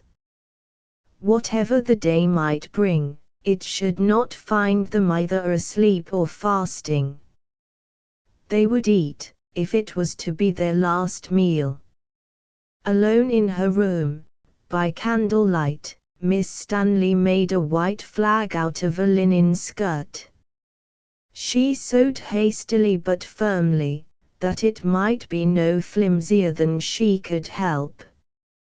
By the first streaks of daylight, she groped for and found, in a lumber room, a long stick to fasten it to. Probably, it flashed across her, Madame Françoise de Paul's cane, never buried, as Anne Marmont had hoped. When the flag was finished, she loathed its symbolism, loathed its uselessness. No, whatever happened, she would have nothing to do with that. What could be more humiliating than to hold up a white flag in vain? Another idea came to her, and while breakfast was preparing and the children were being dressed, she carried it swiftly into execution. Slashing a great cross out of a scarlet cape, she sewed it firmly to the white ground. That she might hang to the dovecot, after breakfasting. She carried it martially with her into the great kitchen, and placed it in a corner. The sun itself was hardly up, but the children brought the flag out into the firelight and old Marie was jubilant. The wonderful idea! The great brain of Mademoiselle! She fussed almost happily over the simmering skillet of milk. But the great brain was pondering apart in the lessening shadows. Better the American flag, if she could manage it. She would beg an old blue smock of Theophile's, for she had nothing herself. Those wretched stars! It would take her a long morning, and she felt convinced that this day's sun would not rise peacefully to the zenith. This thing she had made was a lie. Incalculable harm could be done by assuming a badge you had no right to, incalculable harm to those who had the right. She was mortally afraid, but she would not do anything in pure panic. That would make it worse for everyone in the end. An American flag, it must be made. How many states were there? She had no notion, but she fancied they were as the sands of the sea. It would take a woman all day to cut out those stars and sew them to a blue field hacked out of Theophile's smock. And what a makeshift banner, in the end. Even if the enemy politely waited for her to finish it, would they not detect it at once? Was not that the kind of thing every German knew better than she? How many little silly stars there were, safe and far away, sending senators to Washington. A sullen tide of mirth was let loose in her far below the surface. Here she was, quivering with terror, with a lot of foolish livestock on her hands, livestock that she could not give up to slaughter as if they had been the sheep that they really were. Miss Stanley caught up one of the children to her lap and fed it great spoonfuls of warm milk, choking it hopelessly. Luckily the mother was too apathetic to reproach her. She could not even feed a child without wetting it all over. Disgusted, she put the child down again. It whimpered, and the mother, roused, moved over to it. Miss Stanley looked at her cup. Chocolate, no coffee, for the coffee was gone. Coffee might have cleared her brain, but this mess would do nothing for her. Still, she drank it. And gradually, as their hunger was appeased, they crept about her. Even those who did not move their chairs turned and faced her. She could not meet so many eyes. She had nothing to do with them, these tellers of old wives' tales, who expected her to deliver them from the horrors their own lips had fabricated. Why did they stare at her as if she might have an idol's power over events? Whispering, almost inaudibly, their strung and beaded prayers, yet blasphemously looking to her. The shadows still lessened in the great kitchen. The sun lay in level streaks on the center of the stone floor, and even the twilight in the corners was big with noon. The women sat in a helpless huddle, not knowing how to go about the abnormal tasks of the abnormal day. The far-off thunders of the plain began again, vibrations as of earthquake first, then explicit sounds, unmistakable and portentous. Today, you could distinguish among those clamors. Miss Stanley, with the first sounds, expected to have a tiny mob to quell, but their apathy did not leave them. Even the children turned that steady, hypnotized stare on her. And then Jeannie, how could she not have missed Jeannie from the assembly, ran down the corridor with a sharp clatter. They are there. Soldiers, on horseback, at the gate. And indeed now, in the sudden tragic hush, Miss Stanley could hear the faint metallic thrill and tinkle of iron bars, at a distance, struck sharply. Old Theophile roused himself as if by unconscious antediluvian habit, but Marie plucked him back and ran for the flag with the scarlet cloth cross. This she thrust into the American girl's hand. No one else moved, except that Mathilde flung her heavy skirt over her little girl's head.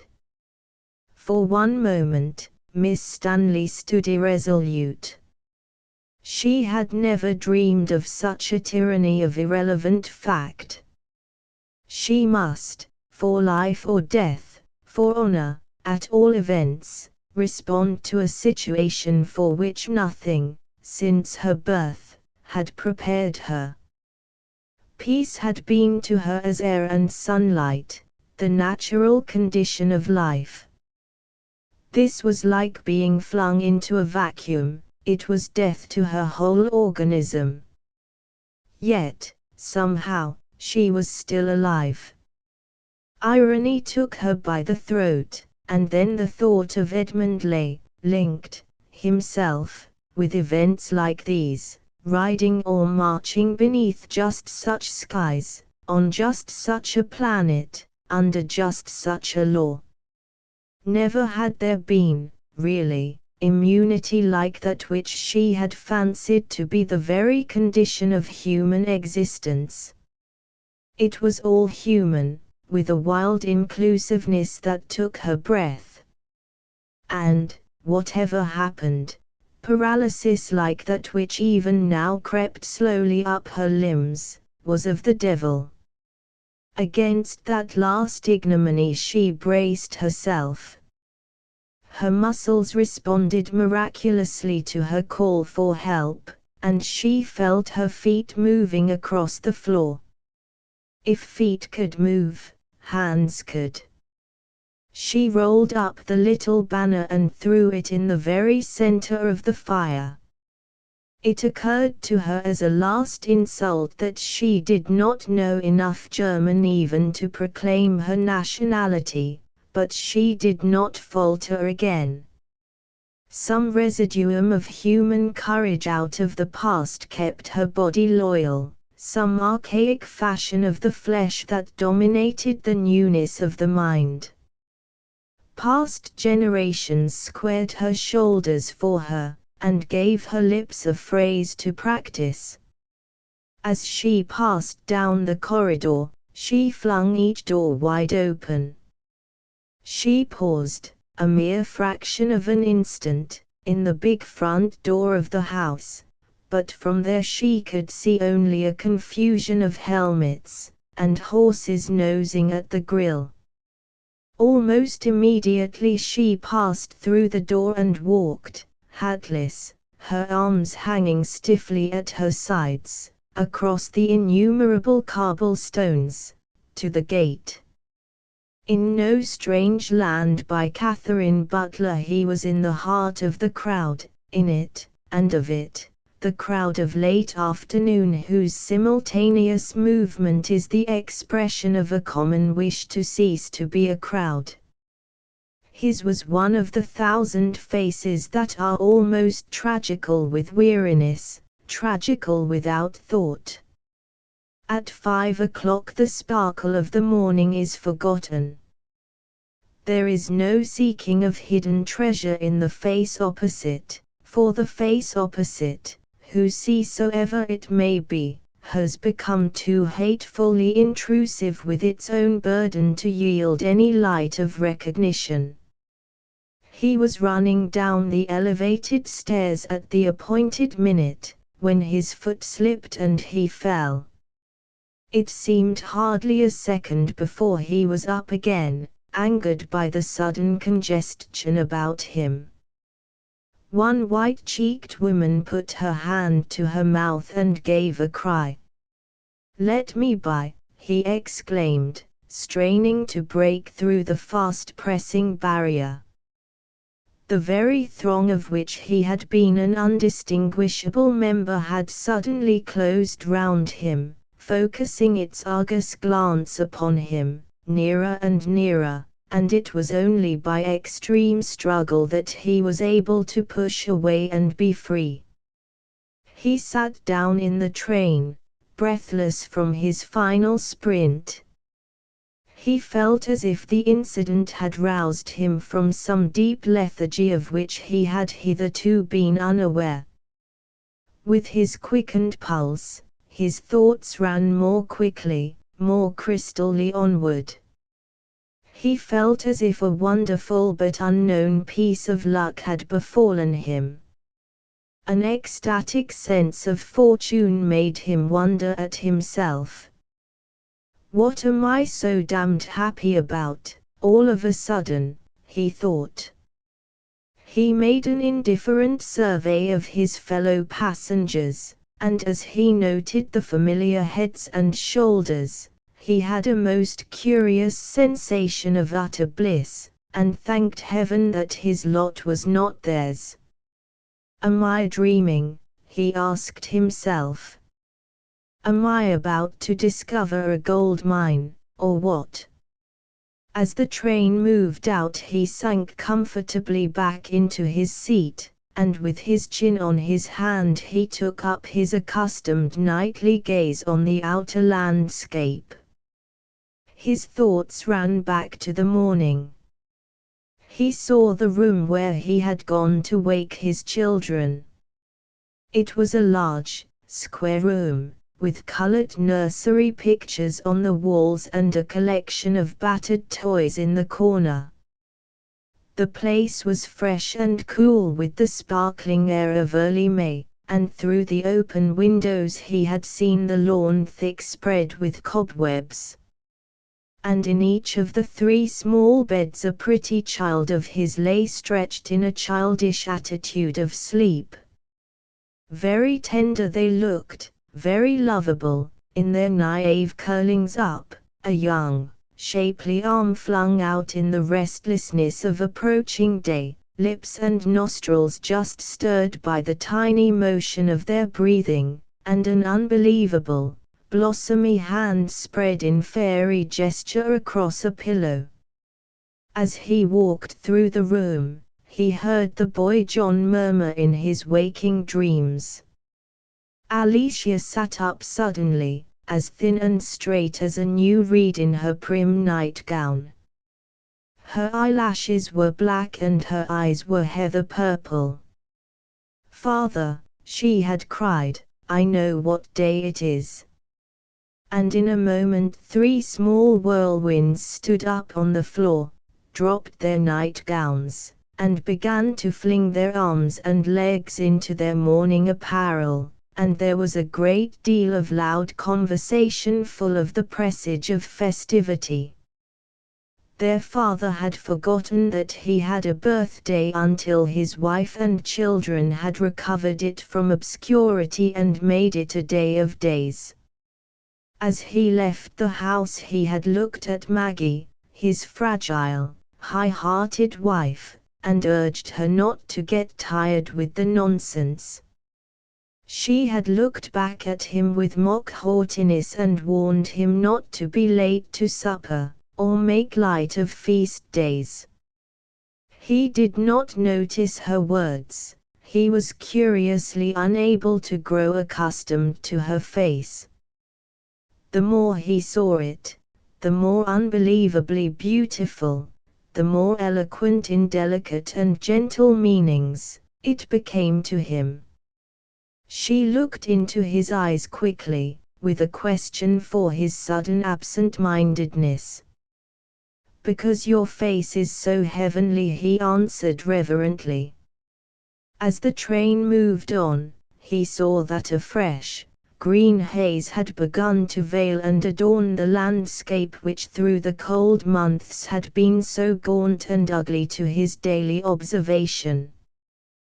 The hint of fever was in the air, the slight madness that accompanies the pangs of seasonal change. Love glowed in his heart and touched all the veins of his body with its wine-like warmth, its inimitable wine-like bouquet. "Life is sweet. Life is sweet," his body said, echoing and reaching through all the channels of his being. And as the train carried him on through the fields and woods outside the city, something almost like the fervor of genius took hold of him, plucking at his heart for words, crying to him out of the silent fields and woods for words, words.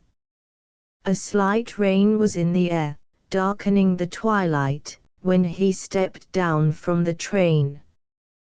He was grateful for the darkness, for the soft air on his face, grateful indeed for the silence. Evening had brought him back to his obscure town, a small station marked by one lantern swung in the stiff grasp of an ancient man.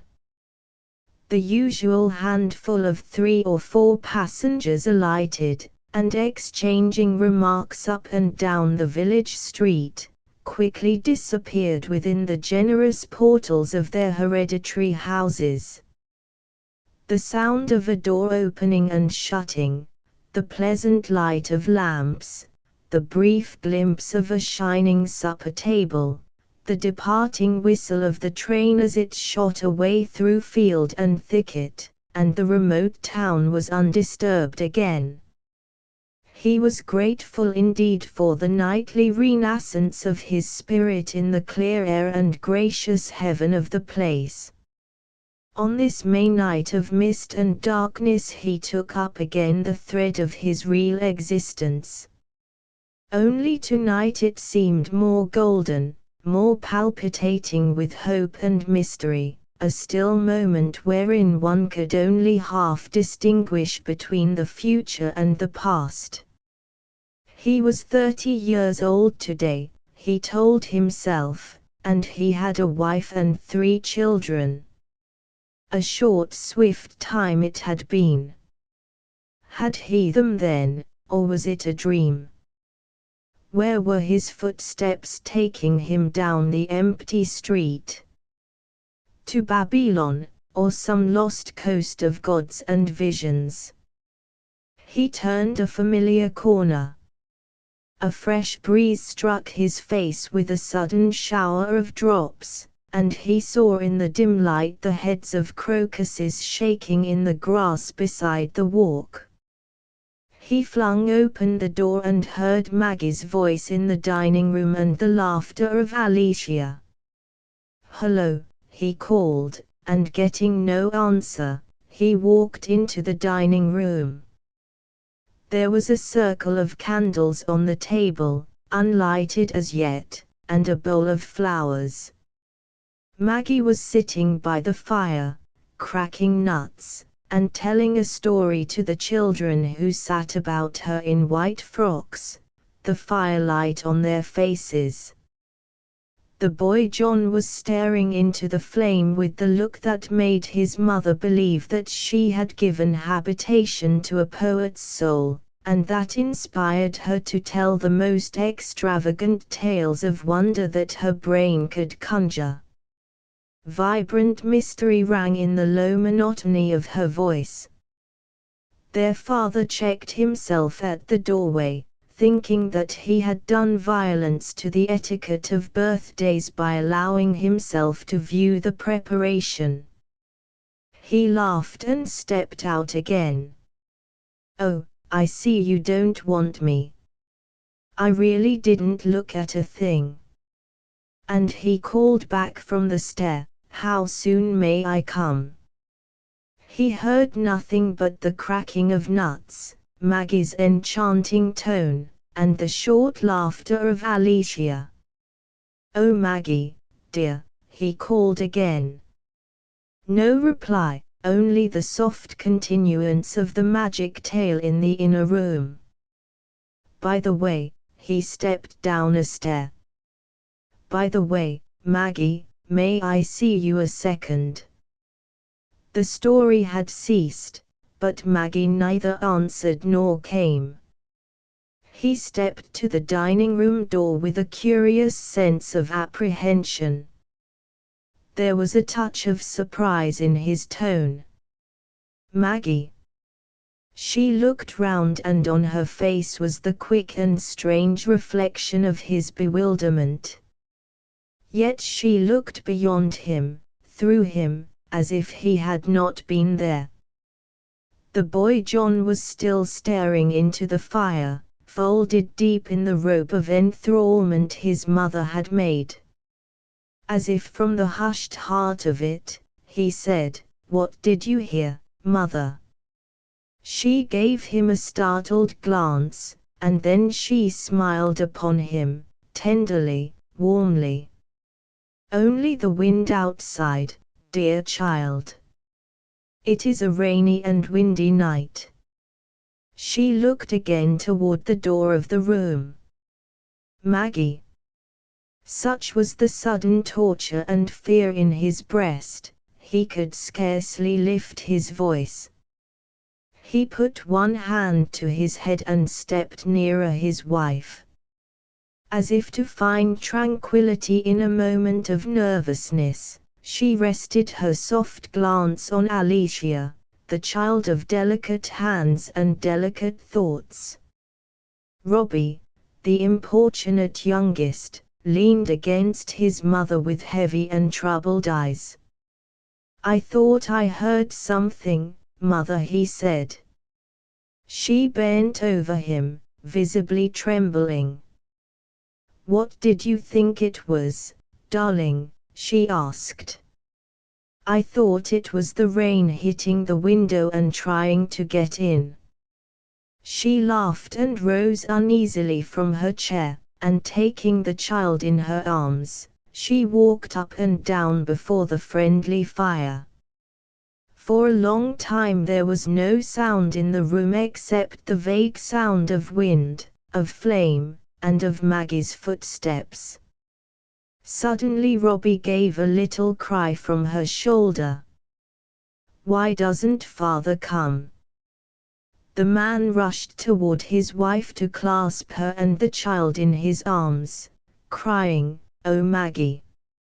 She sank to her chair, trembling and stroking the head of her child with fearful compassion.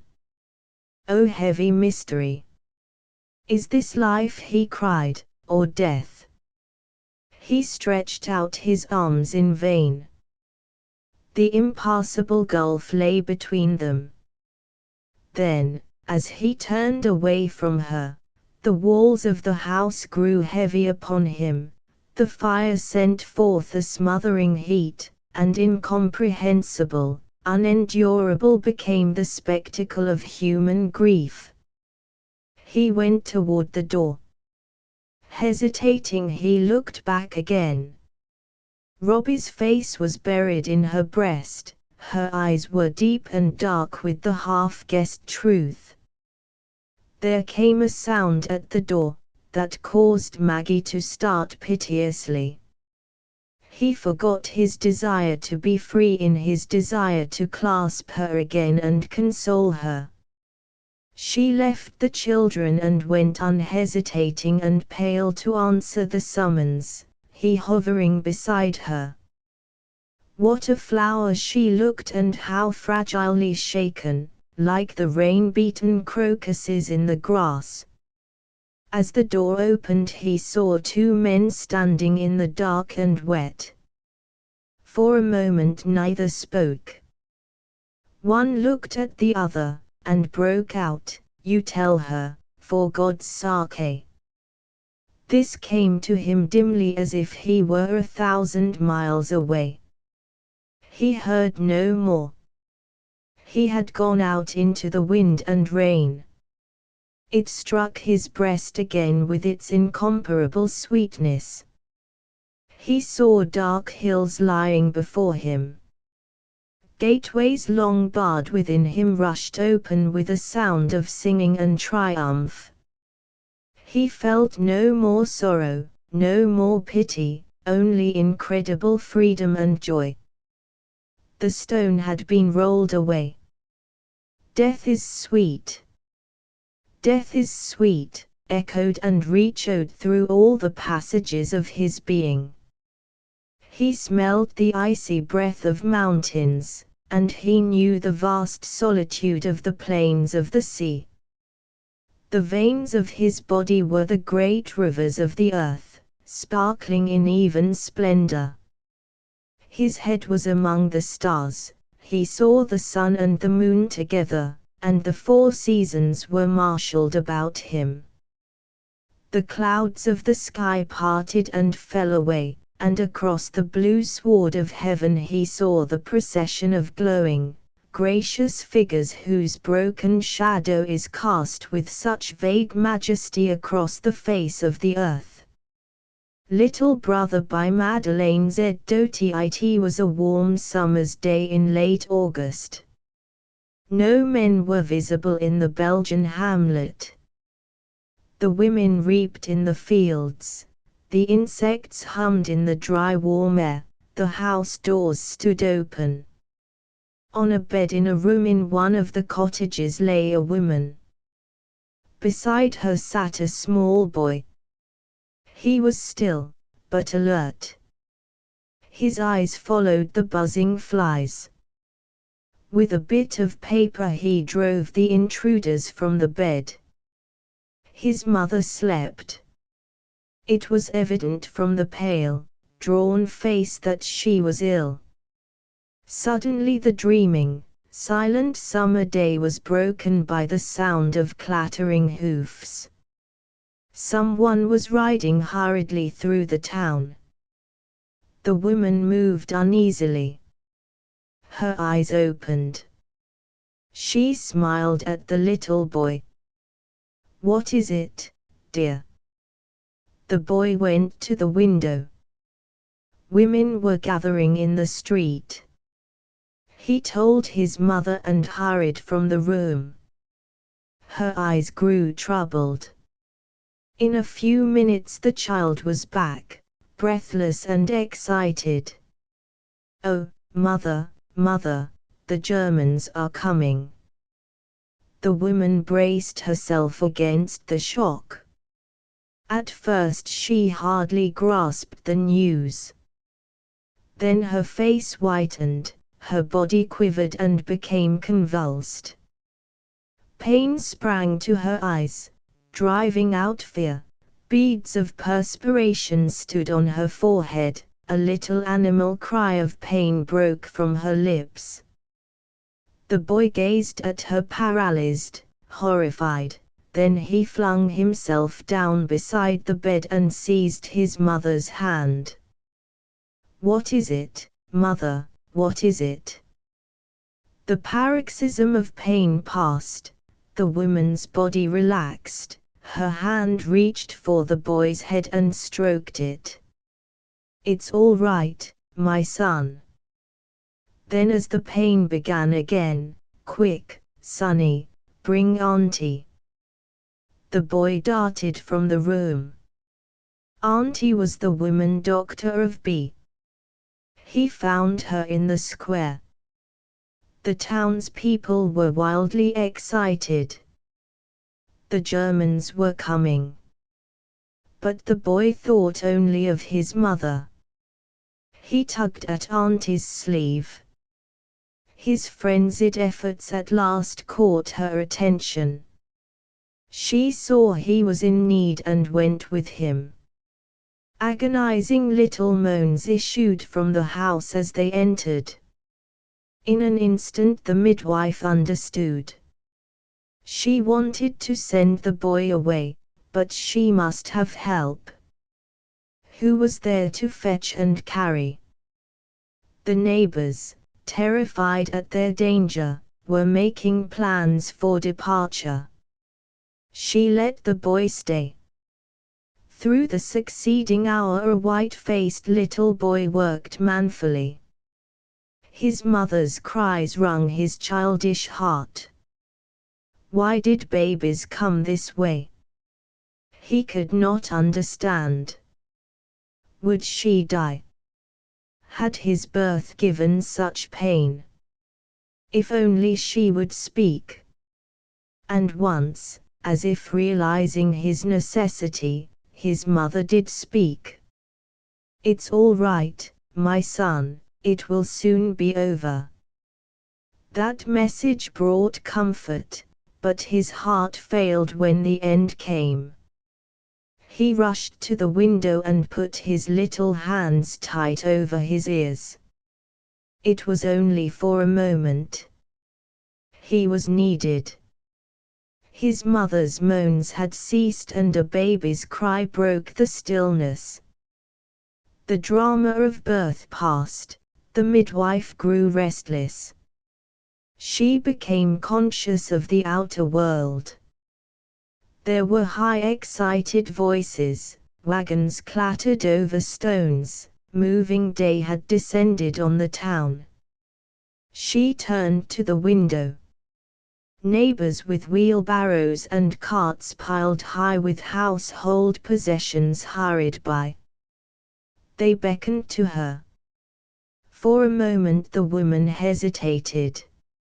She looked at the mother on the bed, nestling her babe to her breast, then the panic of the outside world seized her.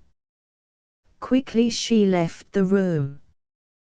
The small boy knelt at his mother's bedside, his little face against hers. Softly he kissed the pale cheek. The boy's heart had become a man's. He tried by touch and look to speak his love, his sympathy, his admiration. His mother smiled at him as she soothed the baby, glad to be free from pain. But presently the shouted order of the departing townspeople reached her ears. She stirred uneasily. Fear crept into her eyes. Passionately she strained her little one to her. How soon, little son, how soon? The lad, absorbed in his mother, had forgotten the Germans. With a start, he realized the danger. His newborn manhood took command. His father was at the front. He must protect his mother and tiny sister. His mother was too ill to move, but they ought to get away. Who had a wagon? He hurried to the window, but already even the stragglers were far down the road. All but 3 of the horses had been sent to the front. Those 3 were now out of sight with their overloaded wagons. The boy stood stupefied and helpless. The woman on the bed stirred. "My son," she called. "My son." He went to her. "You must leave me and go on." "I can't, mother." The woman drew the boy down beside her. She knew the struggle to come. How could she make him understand that his life and the baby's meant more to her than her own? Lovingly she stroked the soft cheek. It was a grave, determined little face with very steady eyes. "Son, dear, think of little sister. The Germans won't bother with babies. There isn't any milk. Mother hasn't any for her. You must take baby in your strong little arms and run with her right out of this land into Holland." But he could not be persuaded. The mother understood that love and a sense of duty held him. She gathered the baby in her arms and tried to rise, but the overtaxed heart failed and she fell back half fainting. The boy brought water and bathed her head until the tired eyes opened. "Little son, it will kill mother if you don't go." The boy's shoulders shook. He knelt by the bed. A sob broke from him. Then there came the faint, far-distant call of the bugle. Frantically the mother gathered up her baby and held it out to the boy.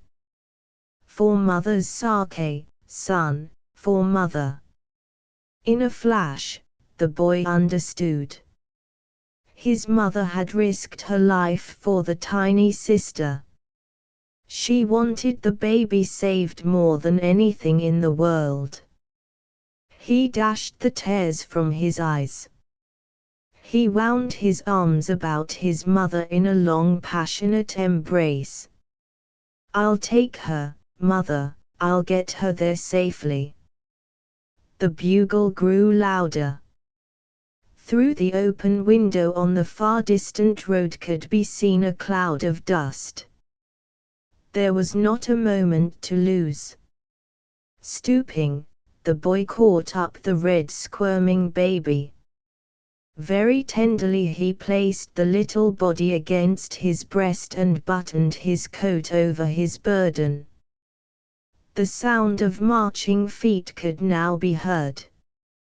Swiftly he ran to the door. As he reached the threshold he turned. His mother, her eyes shining with love and hope, was waving a last goodbye. Down the stairs, out the back door, and across the fields sped the child. Over grass and across streams flew the sure little feet. His heart tugged fiercely to go back, but that look in his mother's face sustained him. He knew the road to Holland, it was straight to the north. But he kept to the fields. He didn't want the baby discovered. Mile after mile, through hour after hour he pushed on, until twilight came. He found a little spring and drank thirstily. Then he moistened the baby's mouth. The little creature was very good. Occasionally she uttered a feeble cry, but most of the time she slept. The boy was intensely weary. His feet ached. He sat down under a great tree and leaned against it.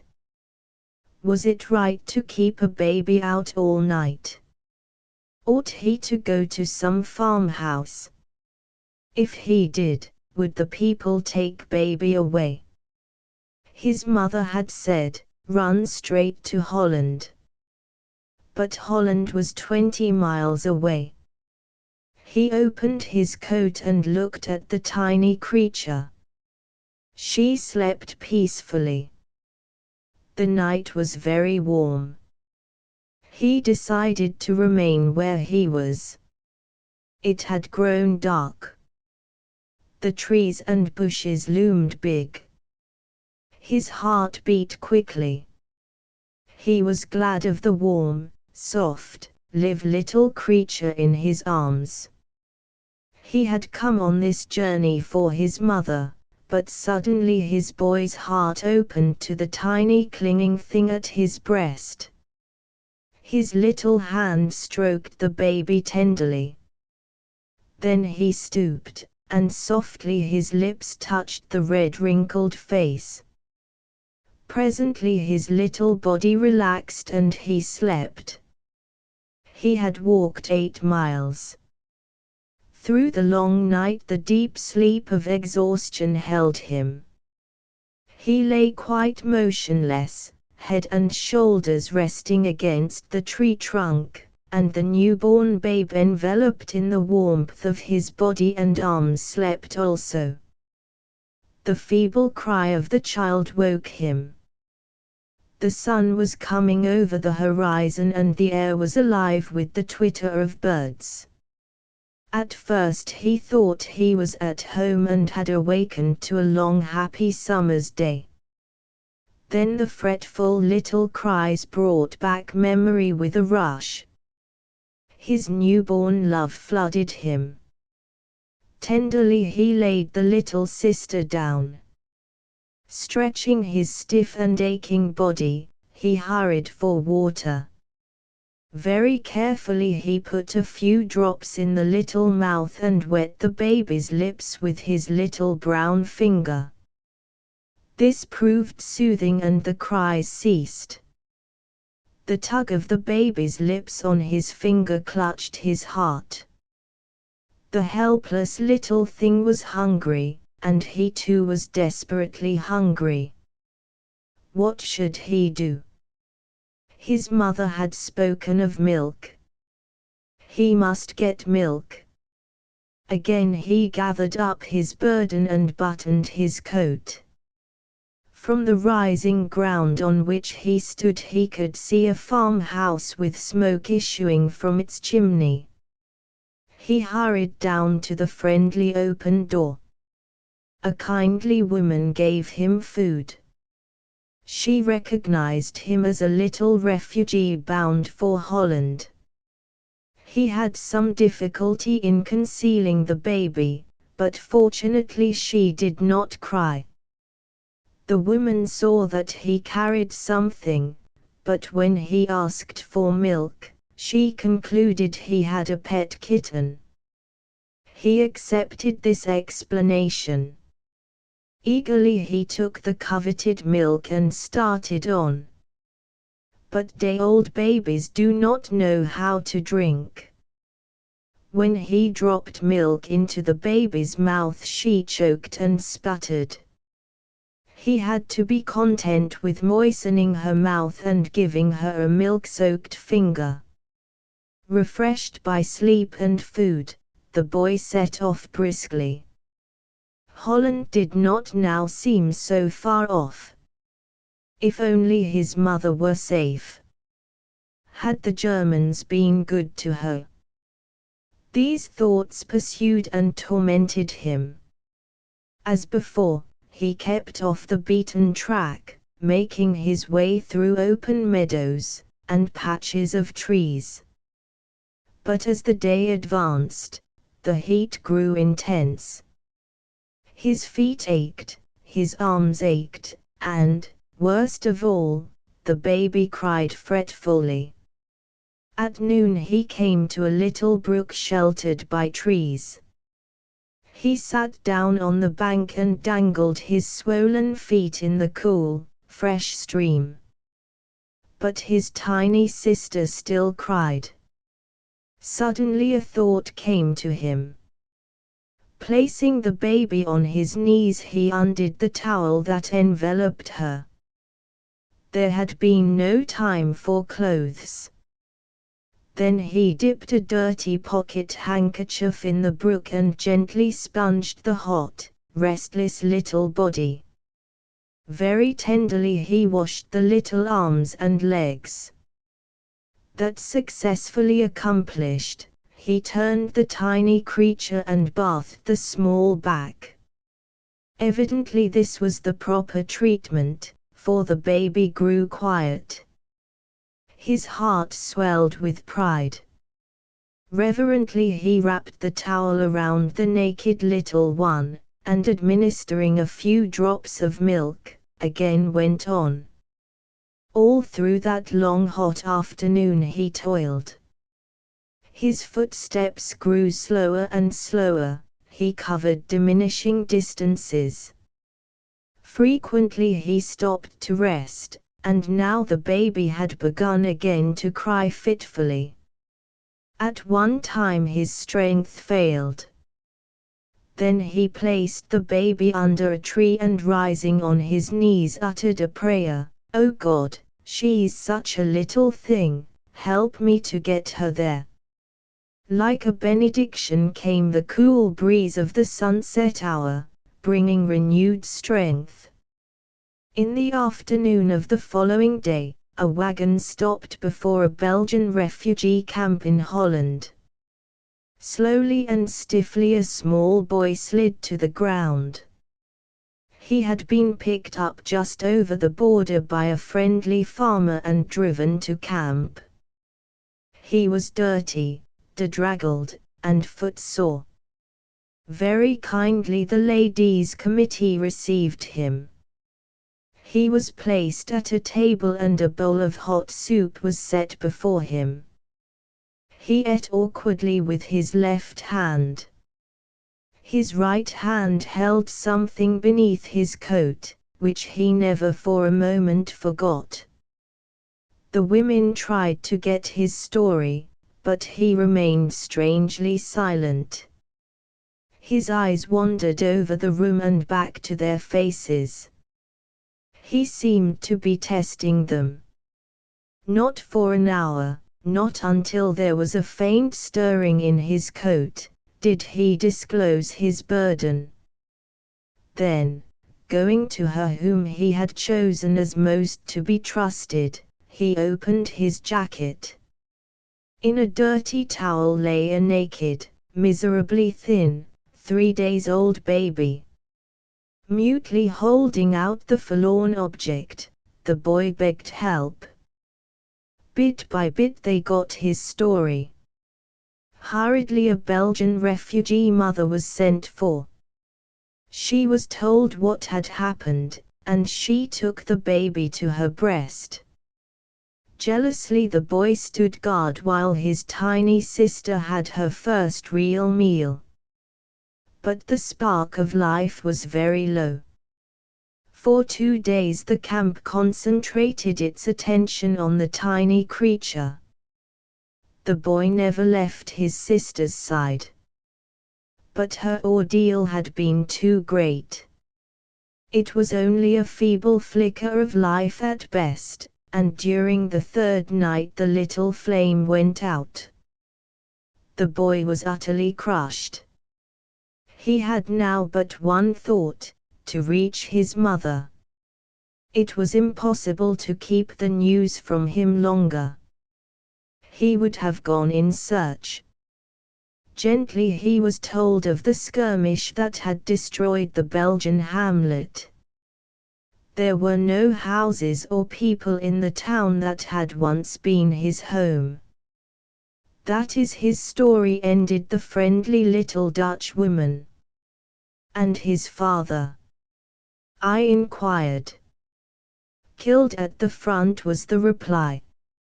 I rose to go, but I could not get the boy out of my mind. What a world! What intolerable suffering! Was there no way out? Then the ever-recurring phrase of the French and Belgian soldiers came to me. When I had shuddered at ghastly wounds, at death, at innumerable white crosses on a bloody battlefield, invariably, in dry, cynical, hopeless tones, the soldier would make one comment, "C'est la guerre, que voulez-vous?" What road goeth he? By F.J. La Riot, a smoky lantern, suspended from the roof by a piece of spun yarn, described intricate curves in the obscurity of the forecastle. Black chasms gaped on every side. Oilskins and sodden clothing slapped against the walls. The air was impure, saturated with moisture, and vibrant with the muffled roar of the storm outside.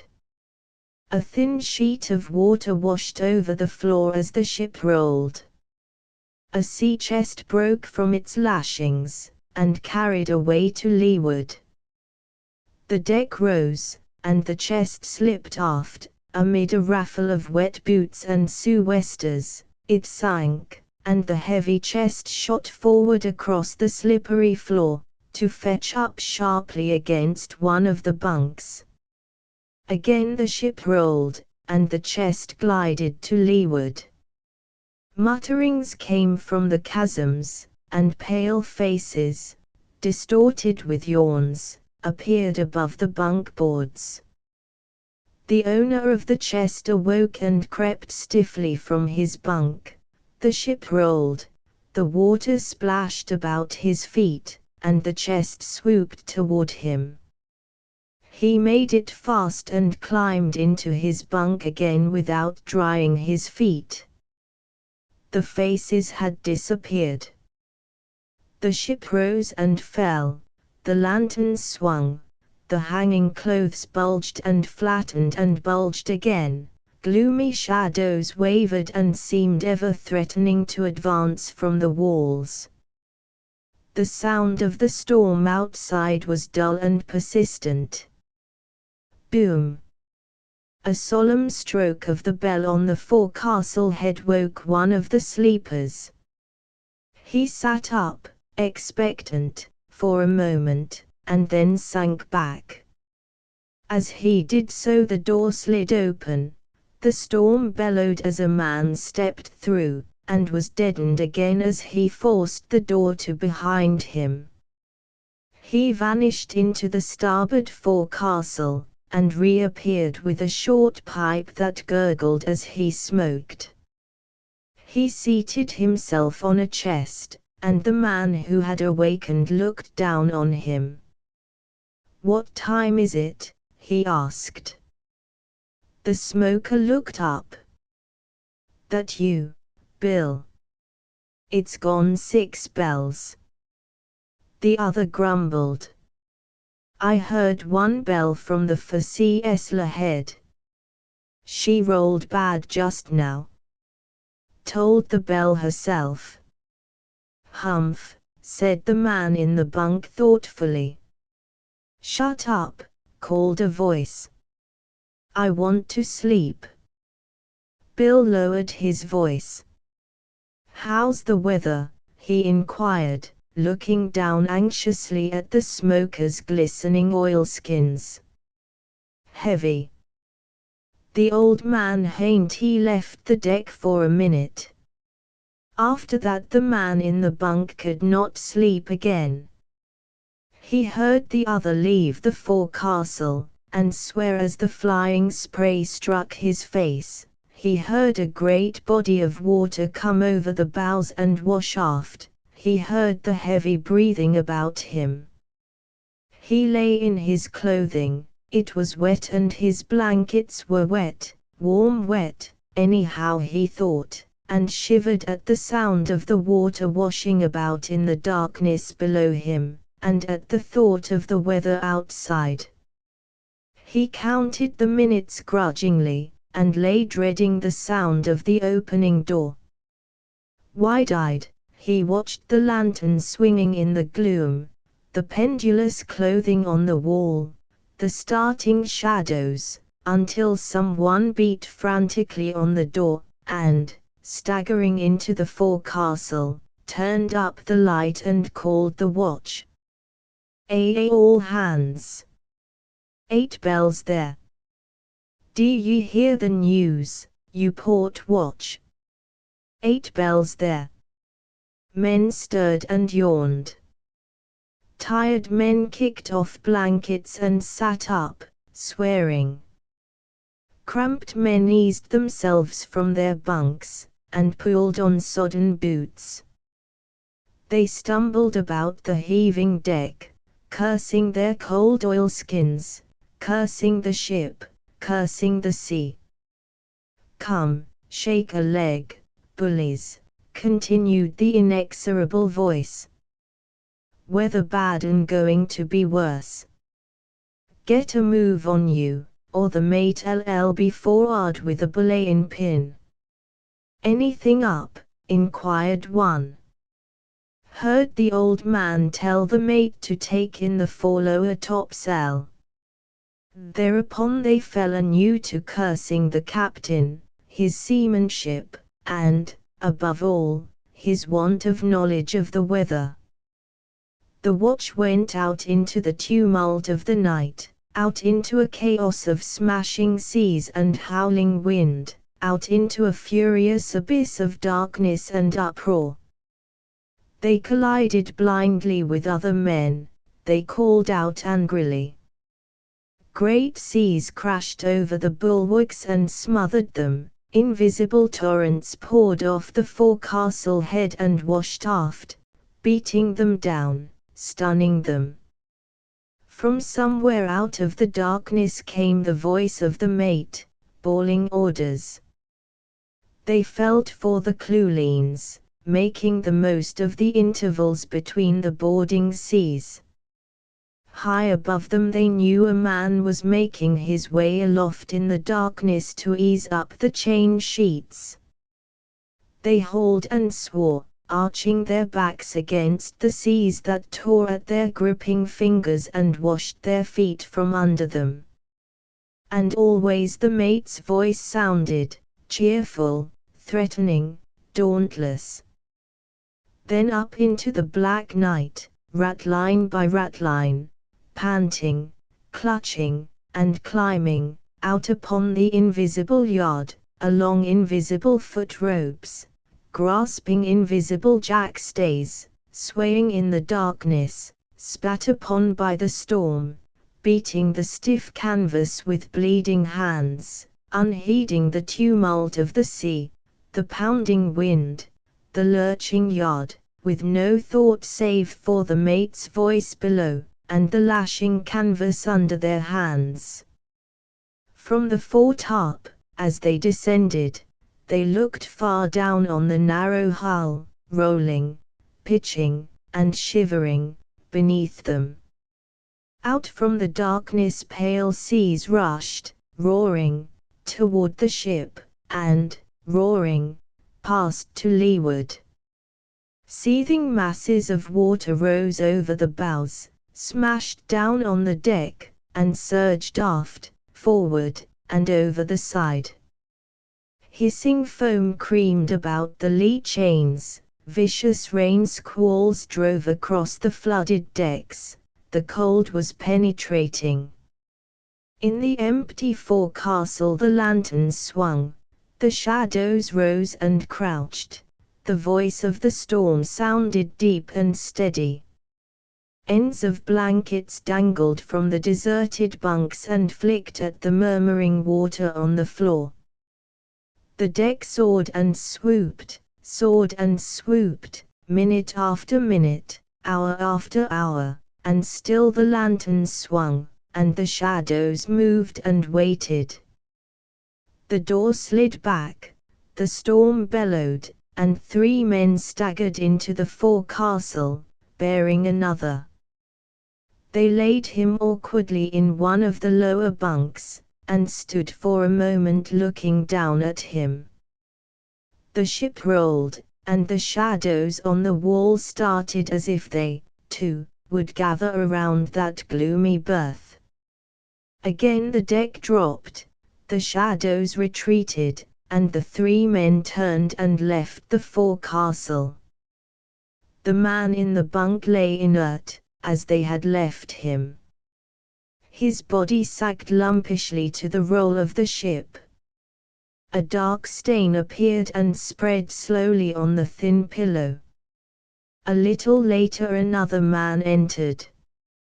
He came to the edge of the bunk and gazed for a few minutes, then deliberately removed his dripping oilskin coat and sou'wester.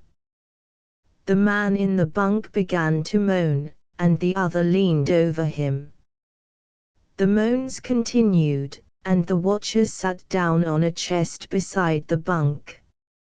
Soon the sufferer's eyes opened and he spoke. "What time is it?" he asked. "Lie quiet," Bill the other cautioned. "It's gone 6 bells. My head hurts," complained Bill. He tried to raise it, and moaned a little. The elder man placed a hand gently on his shoulder. "Don't you worry," he said. "You got hurted a little when the spar carried away. That's all." "Spar," repeated Bill, and pondered. "What watch is it?" "Middle watch." "I thought I been on deck," said Bill. It was blowing. His hands were groping about. "Who bandaged my head?" "The steward." "They carried ye down into the cabin, first." "Want a drink, Bill?" Bill assented, and the other, bracing himself against the chest, lifted the injured man's head slightly and he drank. "I may as well go to sleep," he said, and closed his eyes. Instantly he reopened them. "Why ain't you on deck, Jansen?" he asked. "The old man sent me in to sit by you." Jansen fingered his long grey beard, and the bright eyes under the shaggy brows blinked uneasily. "You see, it's this way, Bill. You was hurt, and the old man thought meb you'd want something." He looked at the swinging lantern as if seeking inspiration. "Anything I can do for ye, Bill?" he asked at last. The other stirred. I can't move me legs, he complained. Maybe the spa hurt your back a little, suggested Jansen timidly. You remember, don't you, Bill? Again the injured man pondered. Me back's broke, he said finally, and Jansen nodded. Me back's broke, and me head's broke, Bill went on, and there's a pain in me side like dago knives. Do you want another drink? Asked Jansen. It's 8 bells, and my watch below for me, said Bill, and again Jansen nodded. Silence fell. The muffled roar of the storm, the plunging forecastle, the waiting man on the chest, the dim light, the swinging lantern, the pendulous clothing, and the shadows, all seemed accessory to the great event about to take place. The pain in me side is awful, groaned Bill, and Jansen shivered. The old man said he'd come forward as soon as he could leave the poop, he said, as if hoping there might be comfort in the thought. I don't need him, gasped the sufferer. I'm going, I think. Old Jansen folded his hands, and repeated the Lord's Prayer. Then he leaned forward. Is there anybody ashore you'd want me to write to? He asked. No, answered Bill between his moans. Me mother's dead, and there's nobody else that matters. I never was no good to any of 'em.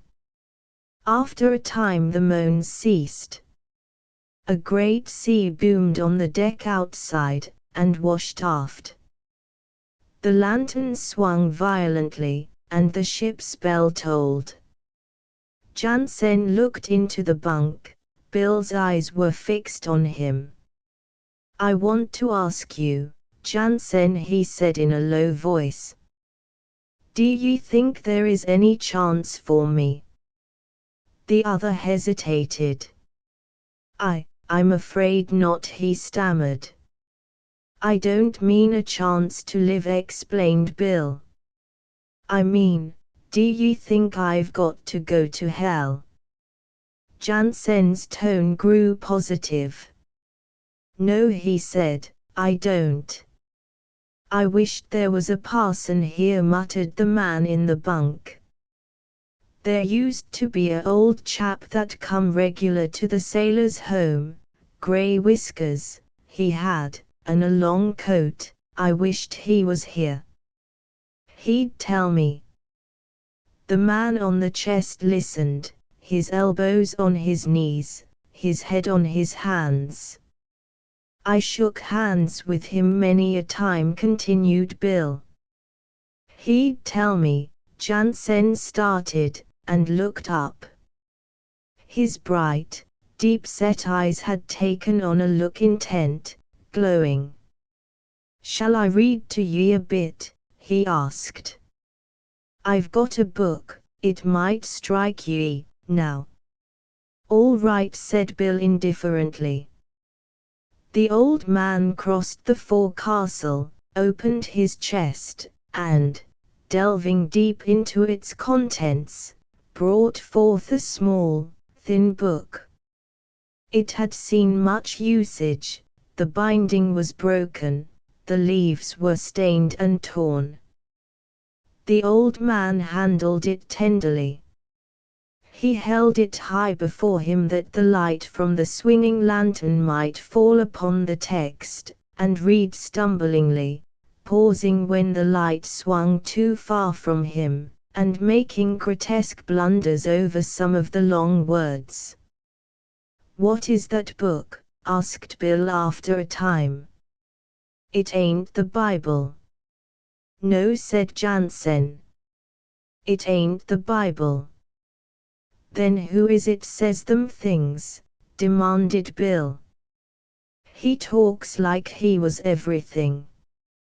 Jansen lowered the book. I don't exactly understand what they call him, he answered. They give him so many names. But I reckon nobody but God talks like that, whatever they call him. Where did you get it? The book, I mean, persisted Bill. I was cleanin' out a passenger's cabin, 2 voyages back, and I found it under the bunk. I've been reading it ever since.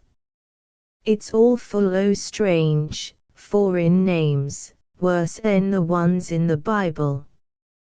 Well, neither of 'em stands to help me much, commented Bill. I ain't never been good. I've been a sailorman.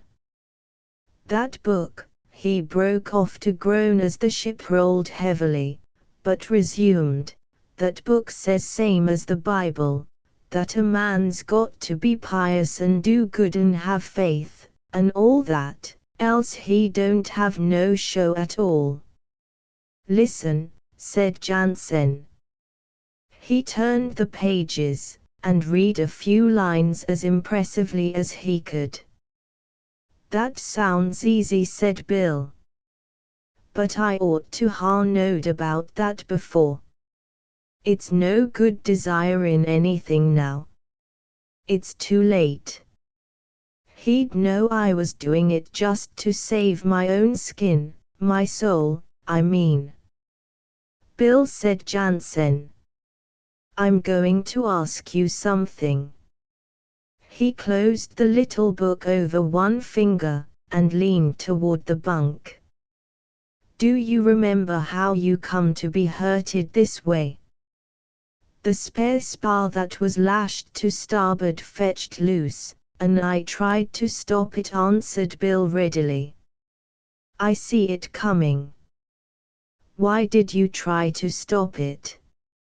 Well, a big sea had just washed the old man down in the lee scuppers, and if the spar had struck him it would ha' killed him. It's killed you, Bill, said Jansen. Didn't you think o' that? Me, exclaimed Bill scornfully. Who's me? But why did you want to save his life? Insisted Jansen. The ship you'd stand a likely chance in a blow like this without a skipper, wouldn't she?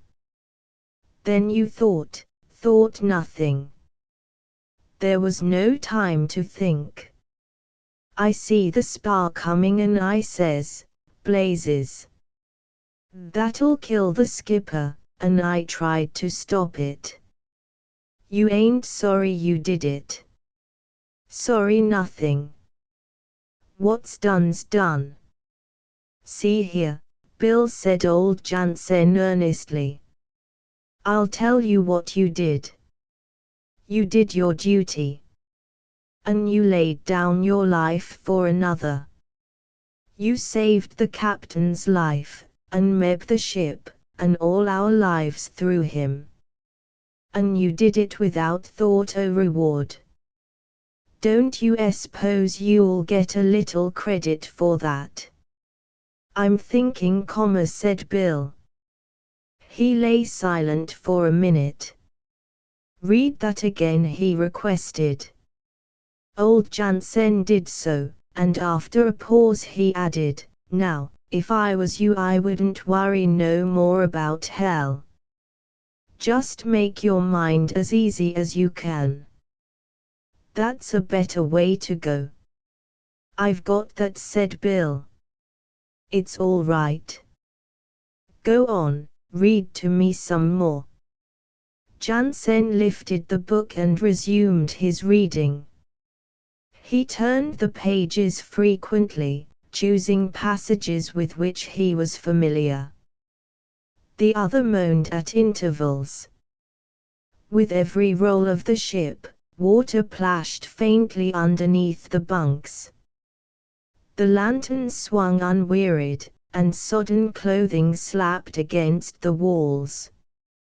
Dark shadows rose and stooped and rose again as if longing and afraid to peer into the narrow berth.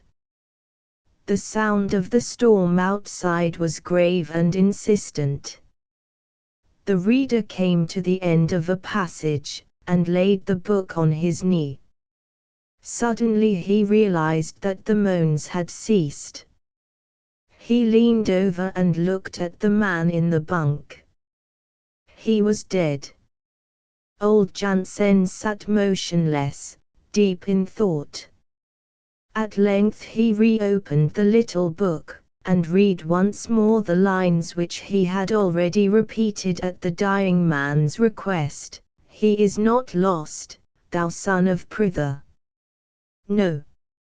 Nor earth, nor heaven is forfeit, even for him, because no heart that holds one right desire treadeth the road of loss." He closed the book and again meditated. Later, he rose, replaced the book in his chest, drew the dead man's blanket over his face, and went out on deck. The clearer sight by Ernest Starr-Noakes leaned over a stand in one of the Maxineff laboratories and looked intently into a crucible, while he advanced the lever of a control switch regulating the furnace beneath it. He held a steady hand on the lever, so that he might push it back instantly if he saw in the crucible too sudden a transformation. As he watched, the dull saffron powder took on a deeper hue about the edge, the body of it remaining unchanged. For several minutes he peered with keen intentness at the evil, inert little mass. No further change appeared. He leaned closer over it, regardless of the thin choking haze that spread about his face. In his attitude there was a rigidity of controlled excitement out of keeping with the seeming harmlessness of the experiment. He was as a man attuned to a tremendous hazard, anticipation and mental endurance taut, all his force focused on one throbbing desire. He bent closer, and the hand on the lever trembled in nervous premonition. The deepened hue touched only the edge, following regularly the contour of the vessel. It made no advance toward the center of the substance. "It shall." Noakes breathed, and as if conning an oft-repeated formula, he said, "The entire mass should deepen in color, regularly and evenly. Heat. Heat." His glance shifted to the control switch under his hand.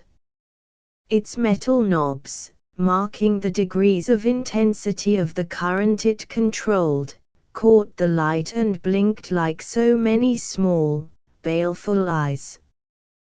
Particularly one, that which would be capped next in the orbit of the lever, held him fascinated. The winking potentiality of it thralled him, as the troubled crystal devours the gaze of the Hindu magi. He jerked back his head decisively. He would increase the current. The thought burned before him like a live thing, and in the light of it he saw many pictures, heliographs of happenings in and about the laboratories: flame, smoke-dense and turgid, splintered wood, metal hurtling through air, bleeding hands, lacerated breasts, sightless eyes. "That's the trouble with high explosives," he half groaned. He turned away from the stand and went to the single window that lit the room.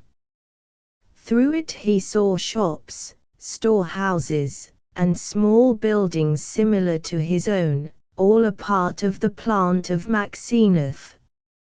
He thought of each small laboratory as a potential inferno, each experimenter a bondman to ecstasy, the whole frenzied, gasping scheme, a furtherance of the fame and power of Henry Maxeneth, already world known, inventor of the deadliest high explosives. One of the buildings had been turned into a temporary hospital.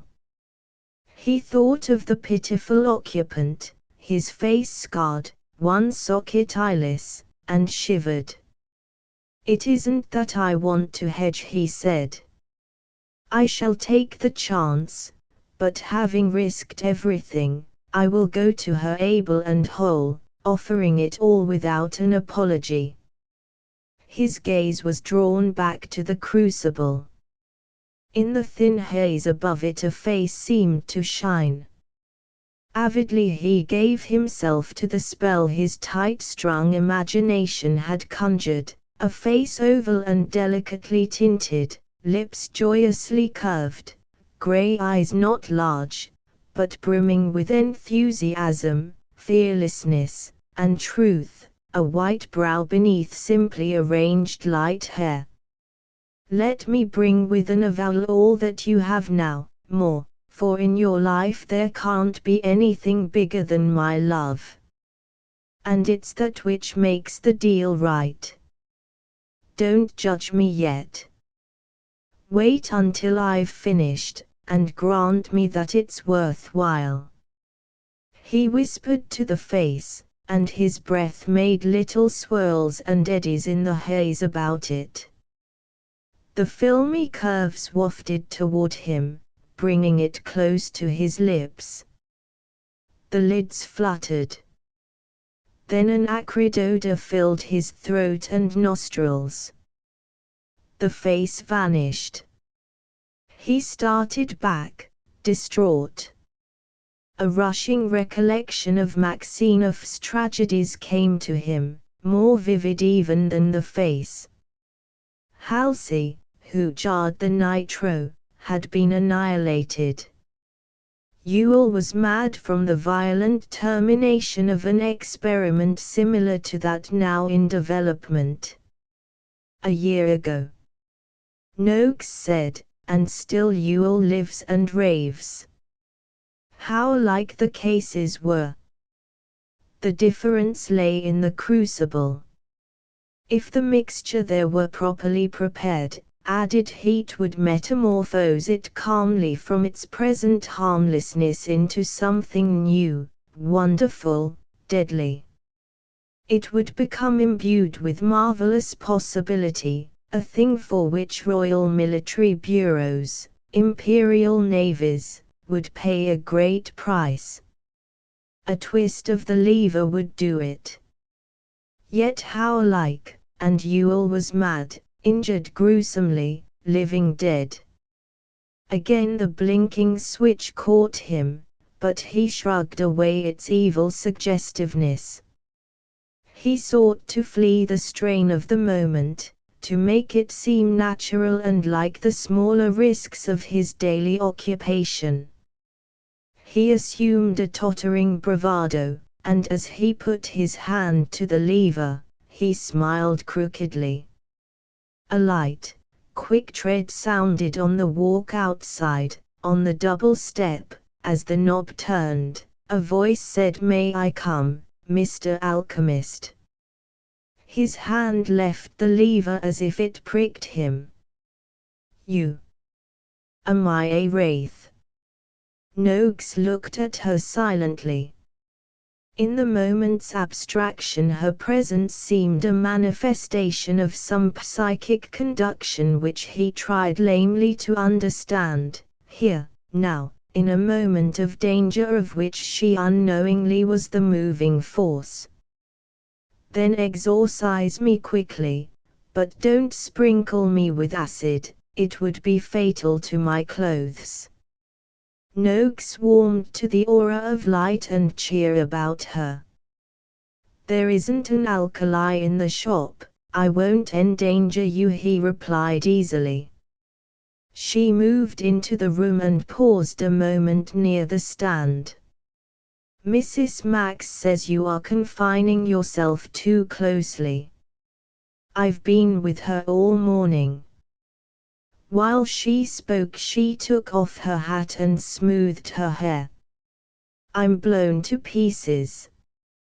I drove Cornish this morning. He got by everything on the way. He acted like a premier danseuse when I passed the cooper's shop. His joy at seeing her was discountenanced by his fear for her, and he was afraid of her. Her insinuated trust in him threw into murky relief the affair which occupied him. When she turned to him, a flushed, joyful face, and grey eyes clear and unsullied, it flashed into his soul, as fondly as a mantecole, that she would unhesitatingly brush out of her life path the dust of doubt, that equivocation and willingness to balance motives were no part of her. He knew that in her were no dim angles of cross-grained purpose, no shadowy intersections of the lines of good and evil. I say, I'm blown to wisps. Couldn't you find me a mirror, please? What would I do with a mirror here? But see, he lifted the window sash, pulled in one shutter, and with a gesture of presentation, said, "As others see us." She turned her back while she arranged her hair before the makeshift mirror. Relieved from her direct gaze, he stepped quickly to the stand, and looked into the crucible. There was no change. He had expected none, but he could not be sure. Maxinov himself could not be sure of this new mixture. A run of the same temperature might bring about the change he looked for as readily as an increase. The suspense was unbearable. "Well, Cagliostro," she called. "You alchemists are capable of the utterest abstraction, aren't you?" "Why have you come?" he said quickly, frowning at her. "To take you driving," with an enticing smile. "Will you not go? Please, at once." Her manner lost something of its verve. "It isn't safe, you know, really," he added. "And won't you come?" "I cannot, not this morning." "Well," she said, with a little sigh, as she thrust in her hat pins, "Mrs. Max will be disappointed. On her command I came to break up this seclusion of yours. None of us have seen you for a week, 7 days. What are you doing?" "Oh, I've been working out some ideas." "But you are so quiet about it." "What are the ideas?" Noakes hesitated, and she laughed merrily as she went toward the door. "We laity are hopeless, aren't we? You are thinking that I couldn't possibly understand." "No, I wasn't, because I scarcely understand myself. Of course, some secret formula Mr. Max has you on." "Indeed, no," he said. "Mr. Max knows nothing about it. That is," he continued hurriedly, "it's the sort of thing, at any rate, I'll soon be through." She stood in the doorway, outlined against the bright incoming middaylight, her face turned back to him. "And then you will come out into the world again. Mrs. Max and Cornish and I shall be honored. Then I shall be free." He spoke the words with singular feeling. "Truly, though, Mr. Noakes," she said in a straightforward manner, "you are too busy. Mrs. Max says you are to break out with the measles if nothing else will interrupt you, and you are to have tea with her this afternoon." Noakes looked doubtful. She went down the steps and turned again. Oh, I almost forgot, here's a letter for you. Where? It came in the Maxinoff's mail this morning. Mrs. Max suggested my bringing it to you. Noakes took the long, foreign-stamped envelope. The typed superscription was non-committal, but at the Berlin postmark his eyes narrowed and the knuckles of the hand by his side whitened. He drew a quick breath and looked keenly at the girl. Was Mr. Maxinoff at home this morning? He asked quietly. No, I believe he is in the city. Oh, he breathed. Thank you very much. He slipped the letter into his pocket. Well, I can't stay any longer. Noakes pressed her hand. And, Cagliostro, when the puzzle's solved, come to see me. I'll sing away the worries. Goodbye. Goodbye, Miss Becky. Excuse my untractableness, won't you?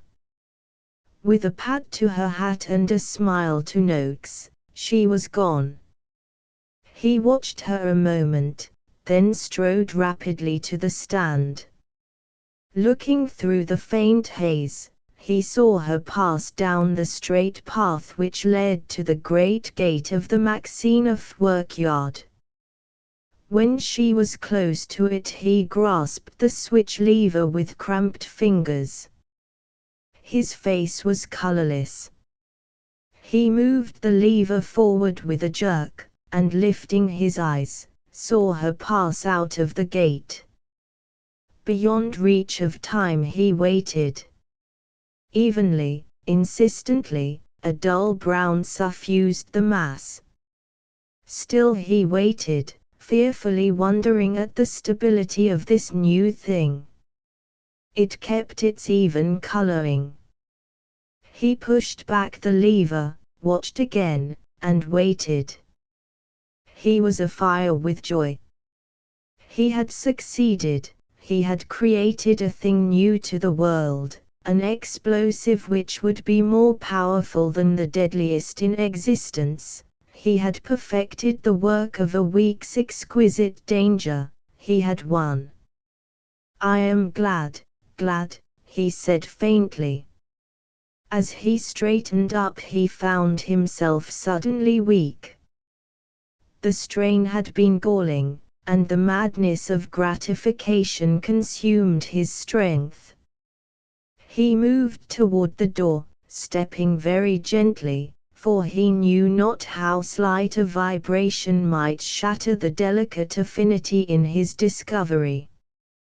He remembered the foreign letter, and taking it from his pocket, tore open the envelope. He looked through the open door, conscious for the first time of the perfectness of the day. It was good to be alive, he thought, free, something accomplished. With leave to tell a girl, a tall man entered the gate and took the walk toward the laboratory. Noakes looked at him in a moment of amazement, almost of stupefaction. The necessity of instant action startled him to movement. As quickly as he thought, he pushed the door 3/4 shut, replaced the jars from which he had taken his materials, filled a second crucible with a harmless haphazard mixture, and placed it over a dead furnace in a stand in the corner behind the door. He lifted the window sash.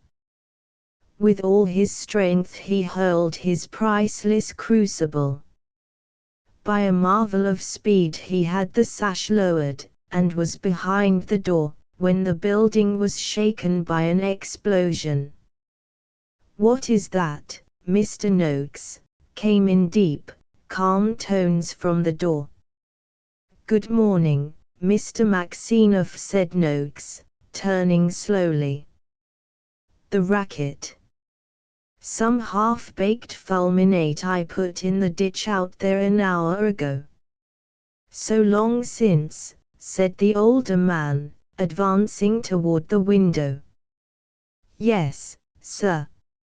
I think the jarring of the wagon you see leaving the chemical house caused it.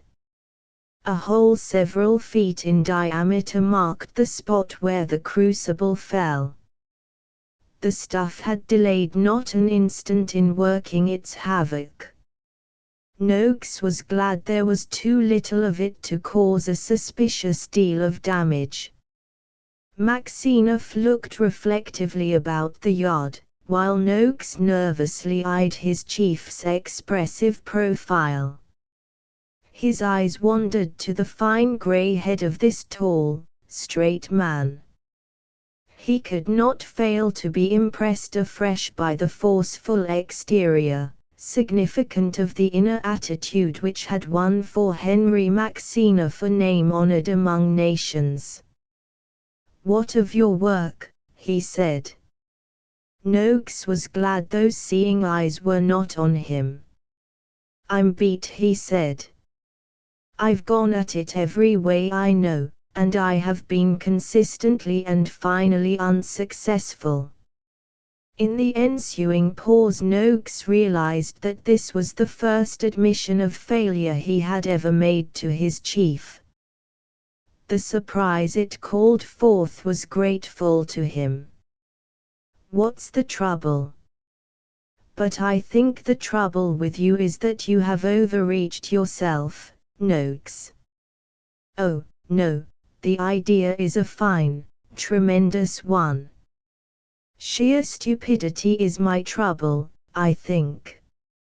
His humility seemed real, and perhaps the unusualness of it brought a curious expression to Maxinoff's face, and into his eyes a contemplative light that Noakes did not care to meet.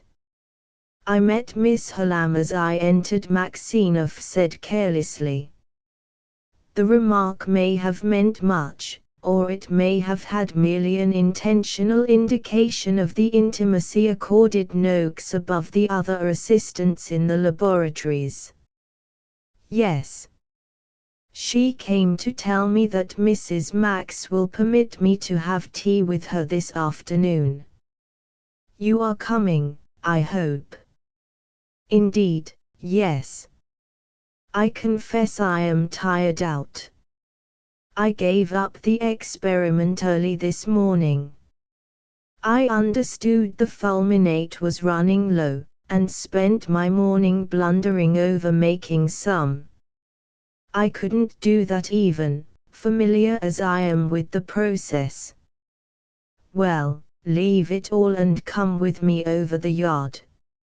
I am inspecting this morning. Be my secretary for a while." 5 o'clock had passed when they emerged upon the New England town's stolid main street.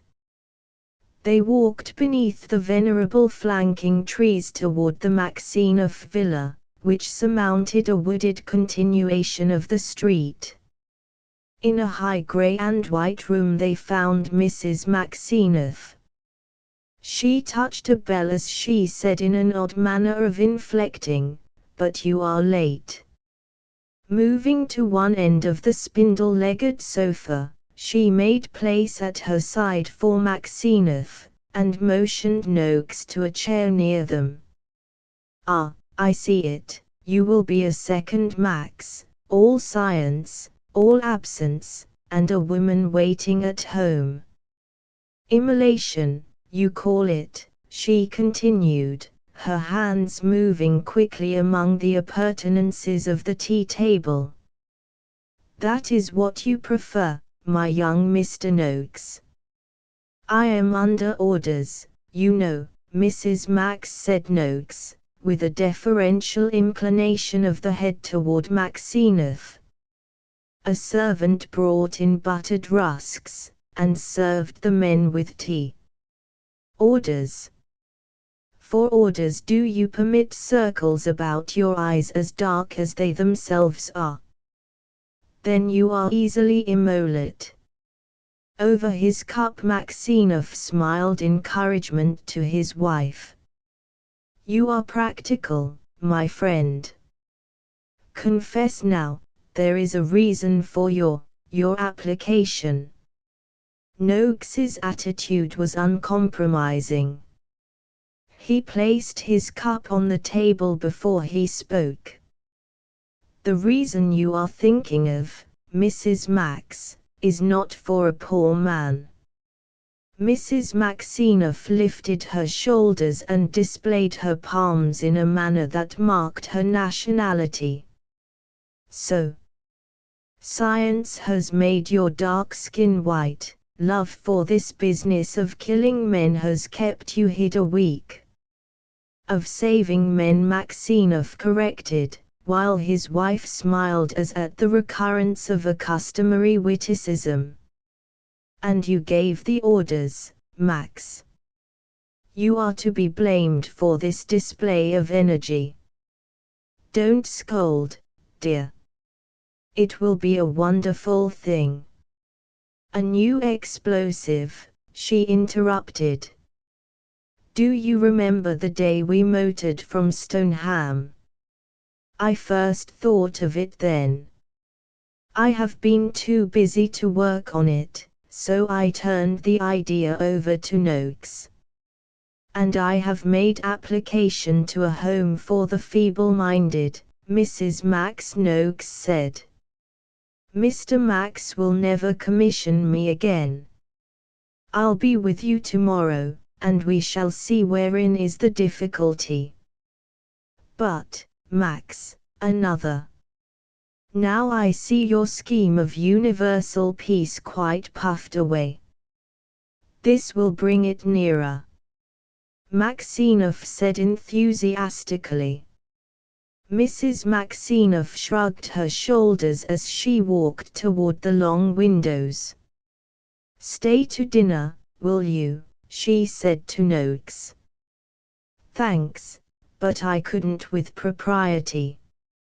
I forgot to have luncheon today, and your tea has given me a keen anticipation for dinner. My zest would be embarrassing to you, and past my control. Besides, I shall take a half-mile walk tonight. Lucky Becky. Then come again soon. Max, dear, she said, turning to her husband, I cannot hear that again. I shall be on the porch.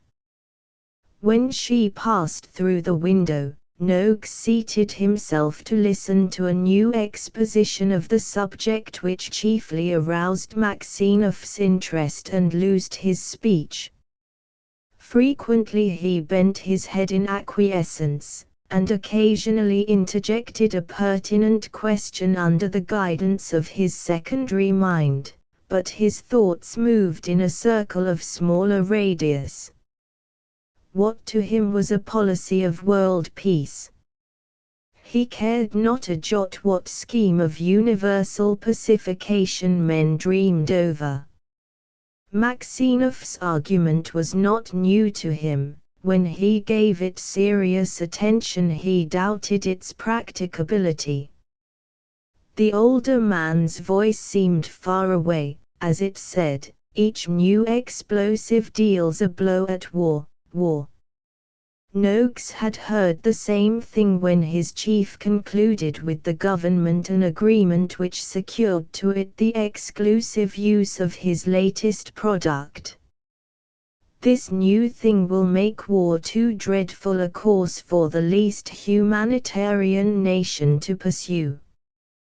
That the variance of nations tends toward equilibrium is incontrovertible.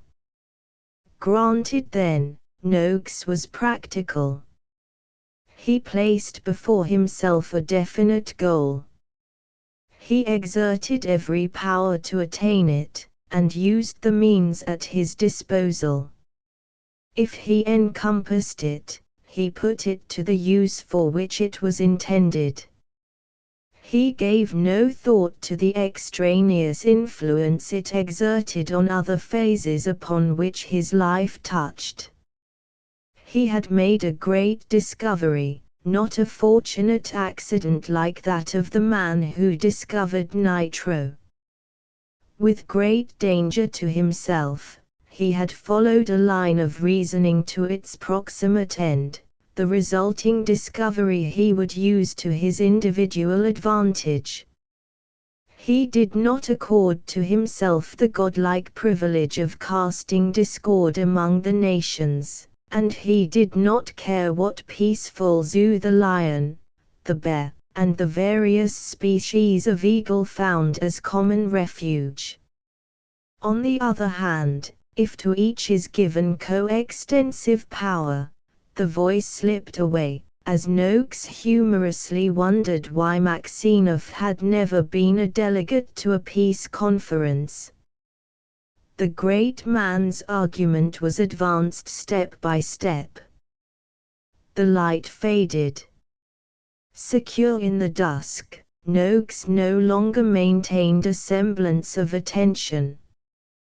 He weighed the chances of the present and actualized his long-time dreams. A servant clicked soft light from the wall, and removed the tea table. Noakes rose, uttered a commonplace, and bade his chief good night. Soon he was descending the village street, keeping pace with his rapid thoughts. From the exchange he dispatched a messenger to the house a half-mile away. He dressed quickly, the while reading repeatedly his foreign letter. When dressed, he sat on the bed, chin in his palms, and looked at the blank bedroom wall.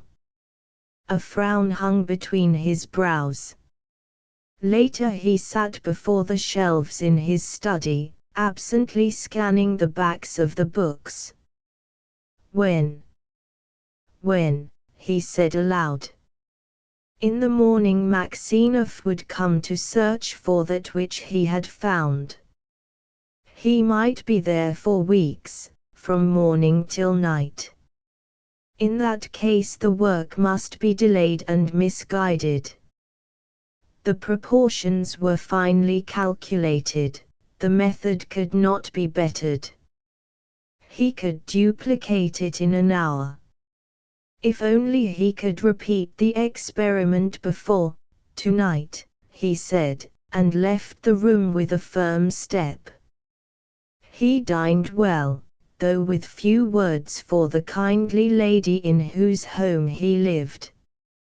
He took the path by the side of the road which led in the opposite direction from the Maxineff place. He lit his first pipe since morning. How good life was! The town, the plant, Maxineff, were all behind him. Ahead was a goal toward which he bore with increasing lightness of heart. Clearly defined decisions, unregretted, faded into the brightness of anticipation. His pack of problems dropped from him.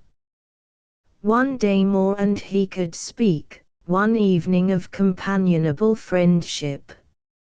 Her yard was a gnomish alternation of unsullied light and alluring shade. The moon utilized impartially natural and artificial features of landscape as detail for the picture of gray, black, and silver. Noakes traversed less rapidly the curved driveway, pausing where it was cut by a paved way to the door. Through a window he saw her seated on the piano bench, her head bent forward, her mellow-tinted hair coiled low. She was singing softly. She came to the door to meet him. "Will duty call you back before you have been with me just a little while?" she asked as they entered the room.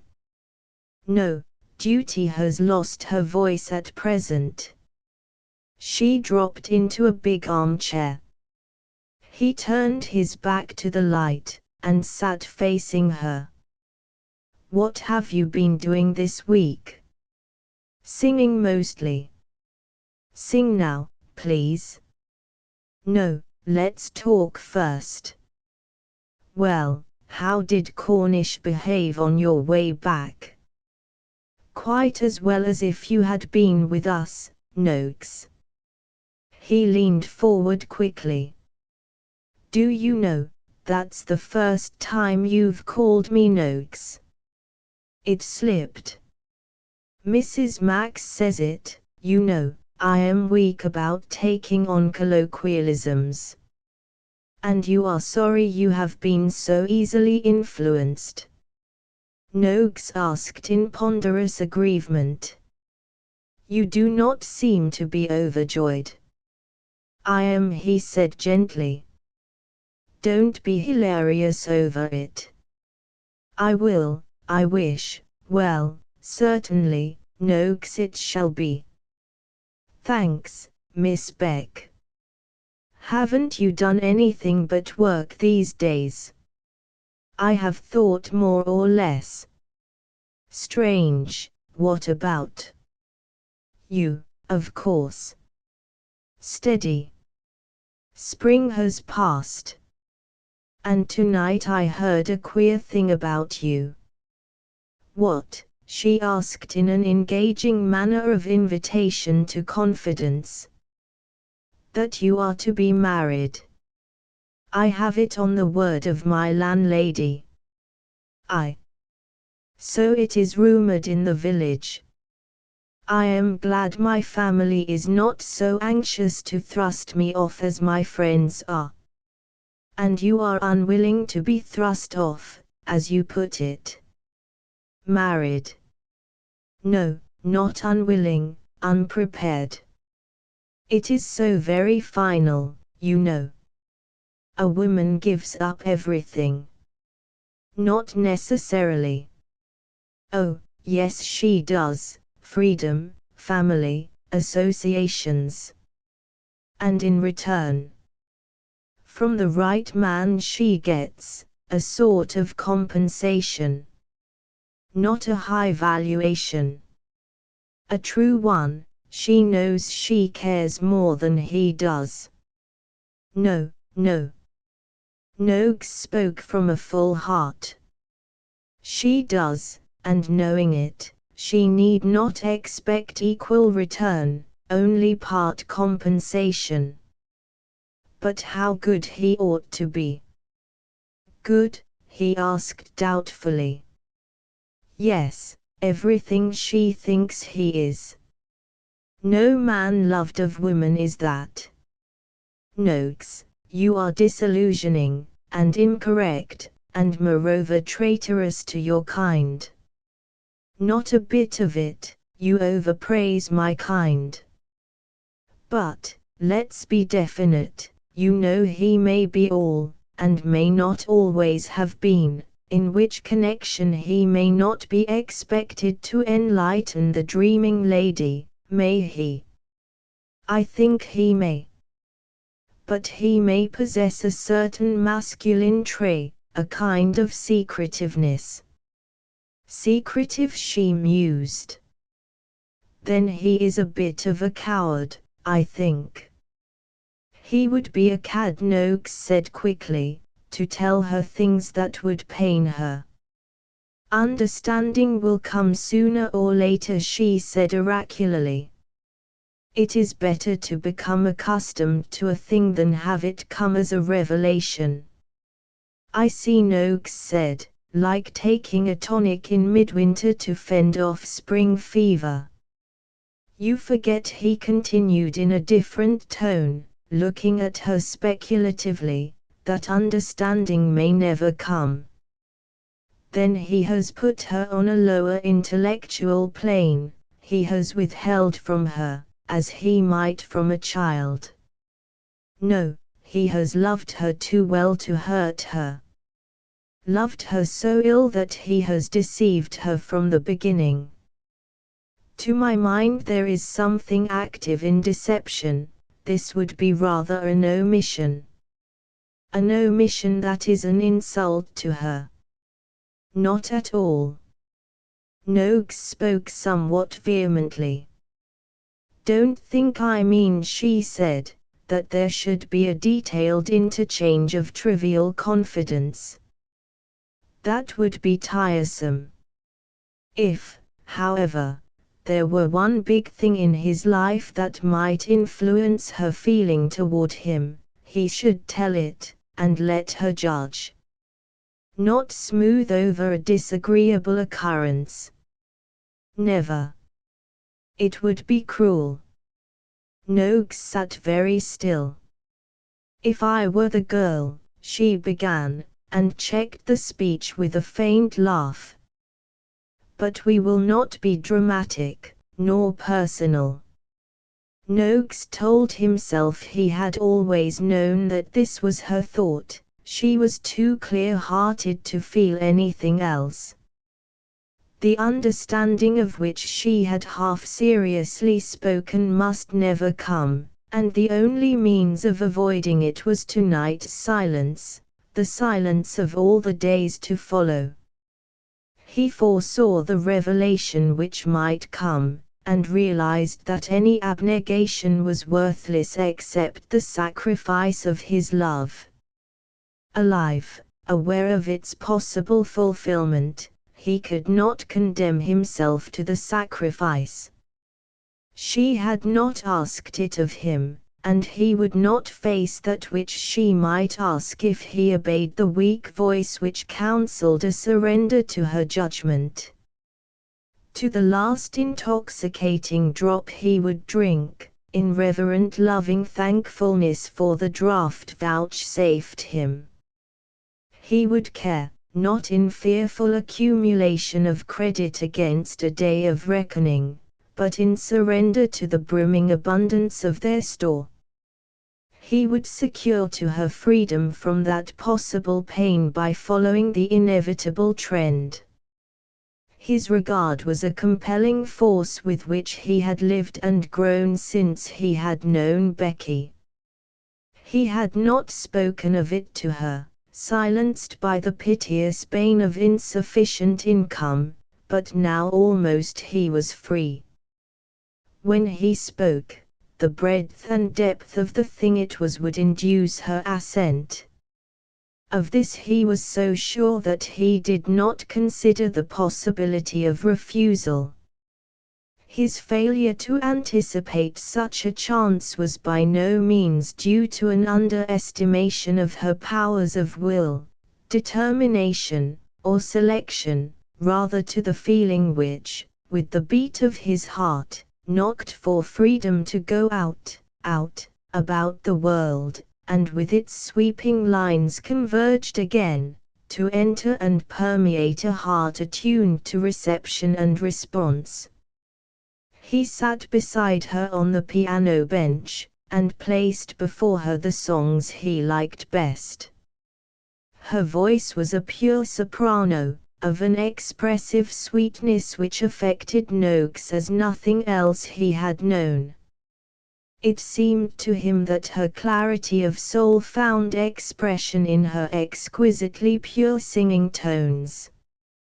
With hands tight clasped between his knees, fearing to look at her, Noakes listened while she sang him into a half-visualized dream, as obsessing as it was imminent, which he clung to and enjoyed to the full in order that he might ignore the longing then to speak his thought.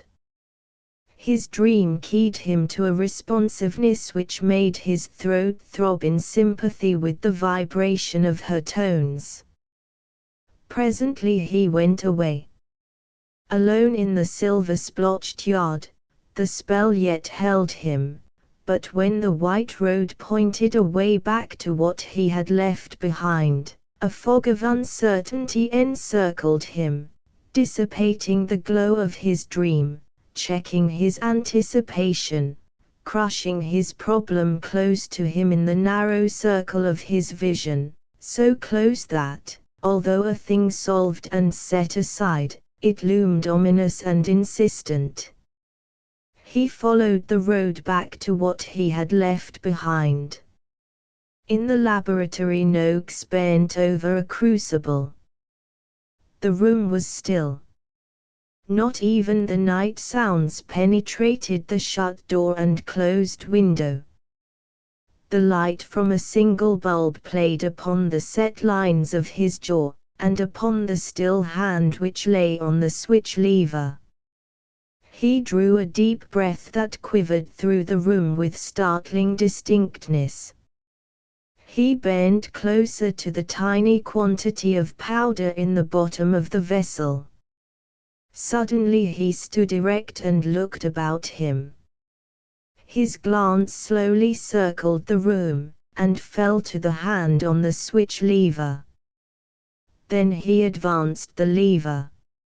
It came as a burst of light taken up and radiated by clouds of fume and gas with which the air was instantly impregnated. Around Noakes was a white-hot brilliance which he could not face, and could not escape. His eyes pained horribly. He heard a crescendo roaring as of a billow breaking on the shore. As suddenly as it had come, the light went out. He was in darkness. He trained his gaze into the void and succeeded only in augmenting the pain back of his eyes. The darkness was impenetrable. He began to realize what had happened. With a low moan he crumpled and sank to the floor. Late in the afternoon of the next day, behind a livery horse, two men were covering the roadway between town and the Hallam place. To one the way seemed long. He leaned back wearily and pulled a soft hat down over his bandaged eyes. "Where are we?" he asked. "At the gate," the driver replied. Noakes stiffened. The gate closed behind them, and the wheels rumbled on the driveway. Is anyone in front?" "Miss Hallam is on the porch, sir." The vehicle came to a stop. "Afternoon, Miss Beck," Noakes called. He tried to make it sound pleasant and commonplace, and knew that he failed. Grasping the side of the vehicle, he descended clumsily. Becky took his hand and pressed it warmly.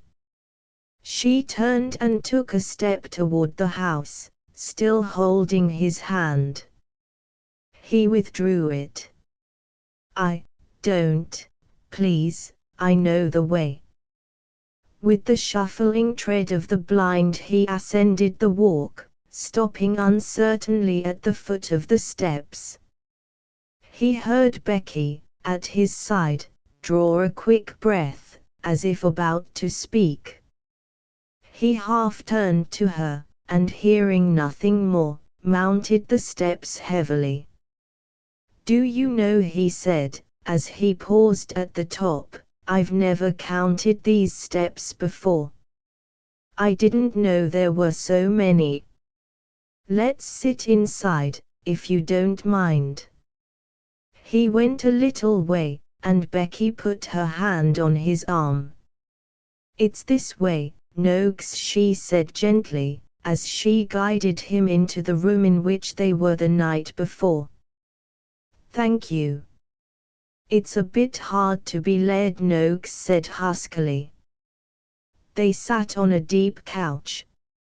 "Noakes, was it wise to come?"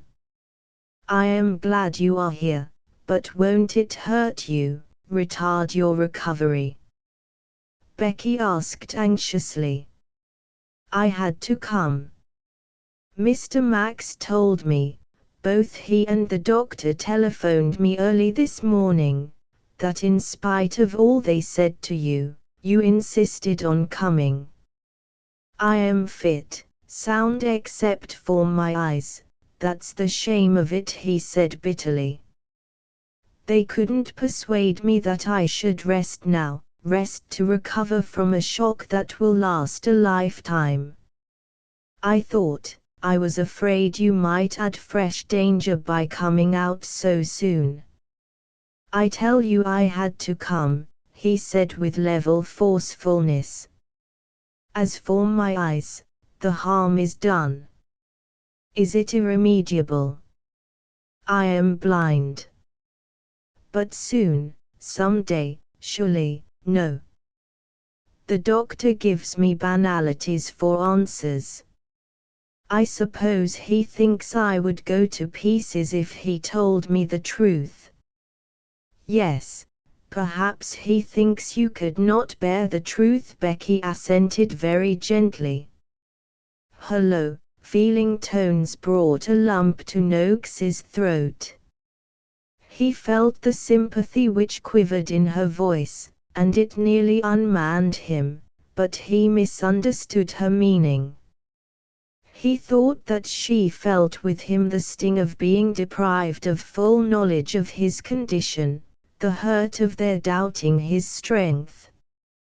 That Becky meant something far different, he might have known from her humble acquiescence, and the sudden touch of her hand on his arm.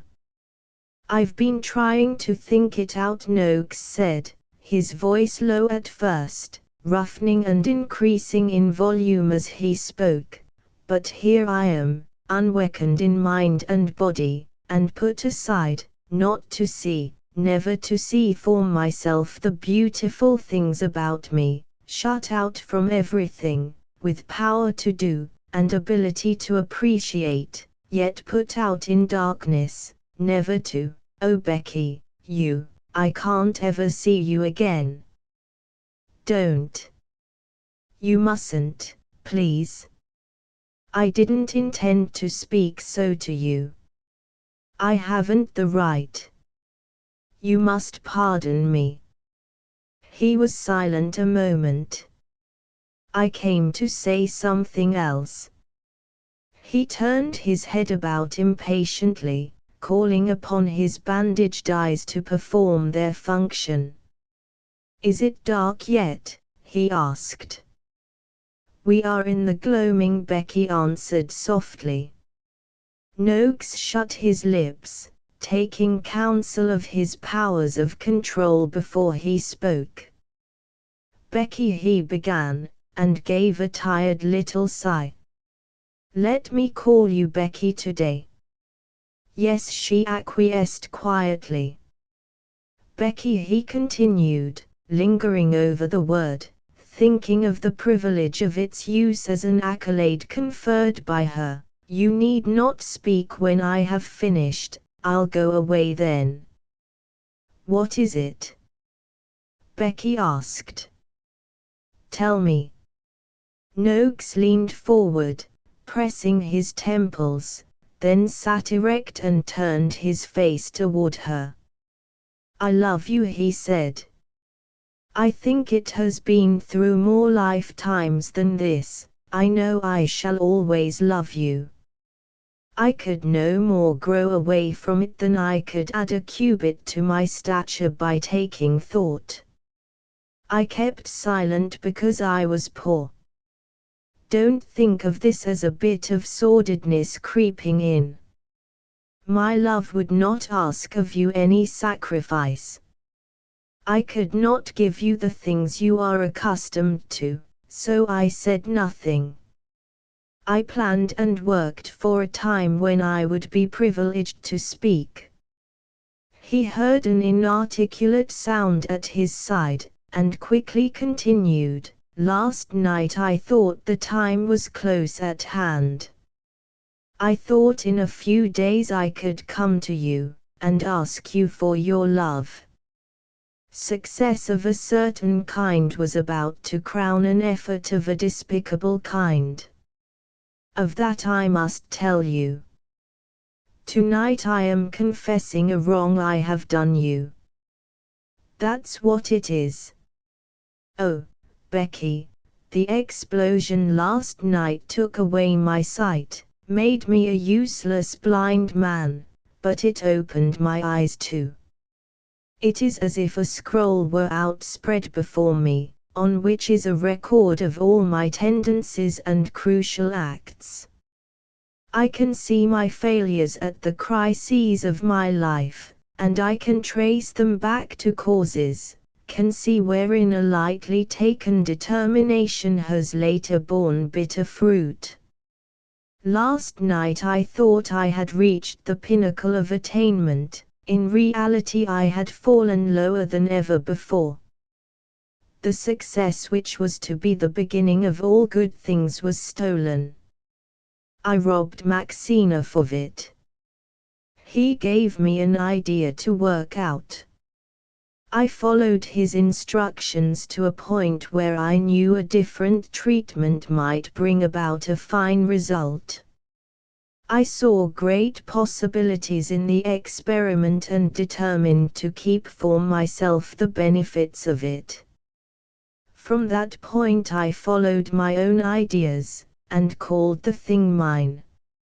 I opened correspondence with the representatives of a foreign government. They agreed to buy the secret in case of a successful test. It was an excellent bargain I made. I put a high price on the betrayal of my benefactor. The experiment was successful.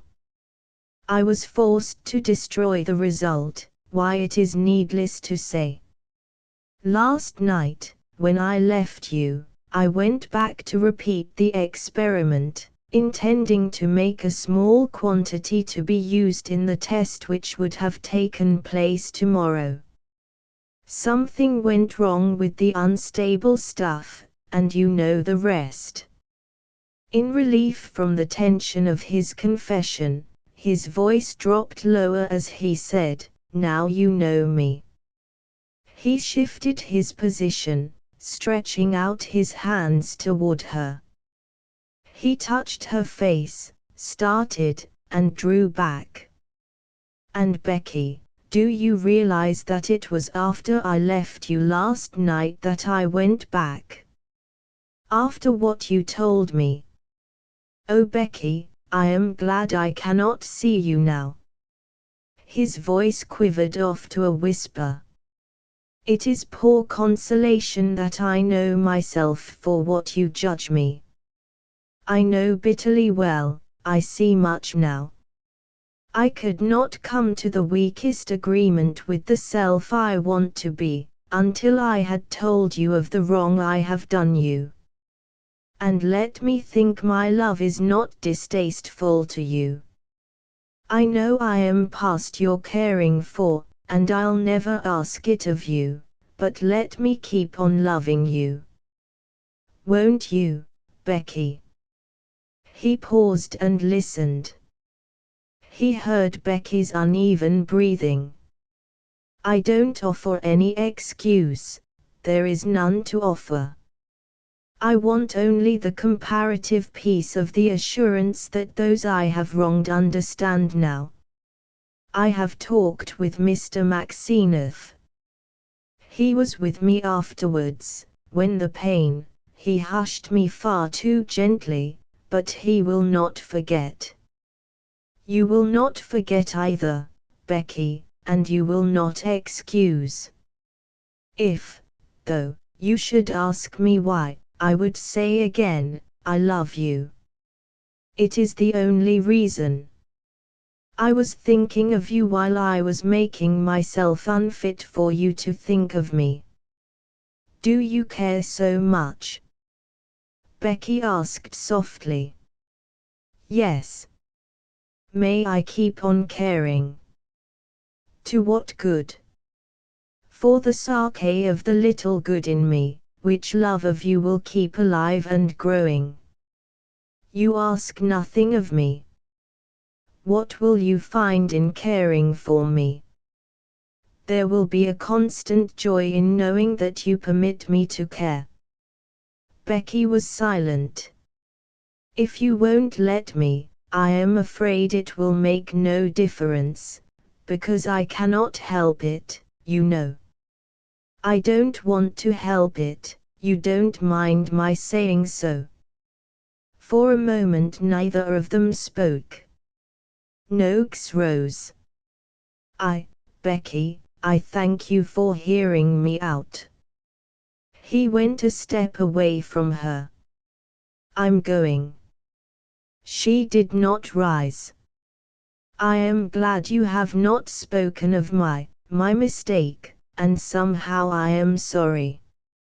I know how do you know what I think? I know, that's all. Don't go, please, Becky said. Hadn't I better? I'm tired, and the doctor, a last acknowledgement, I am afraid to hear you. But I don't want you to go, she said softly. Something in her tone made Noakes turn sharply.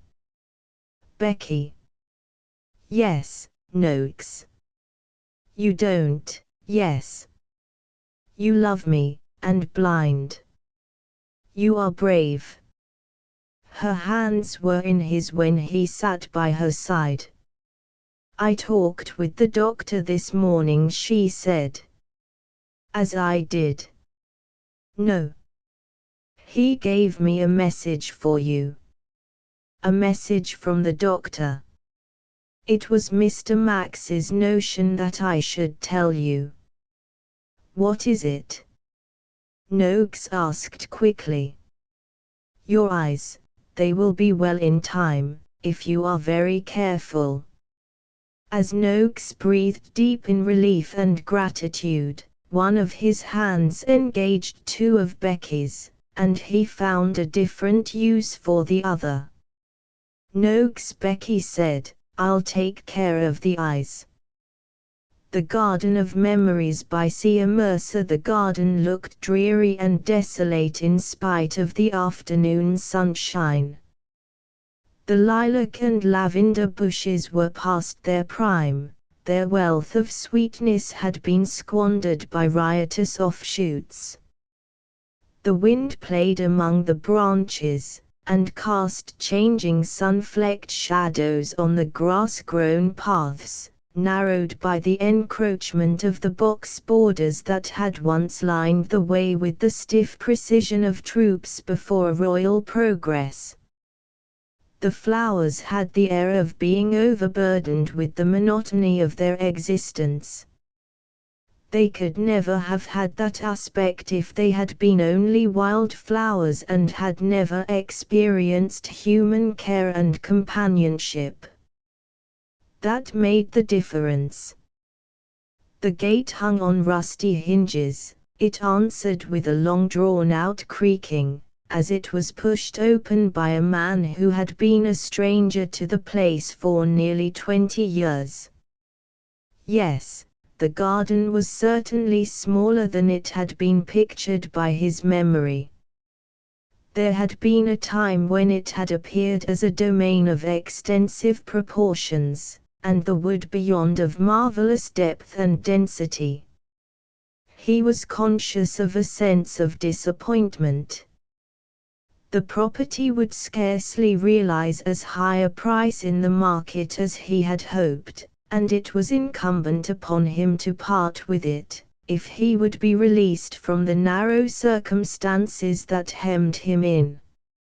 He had arranged to meet the lawyer there that afternoon.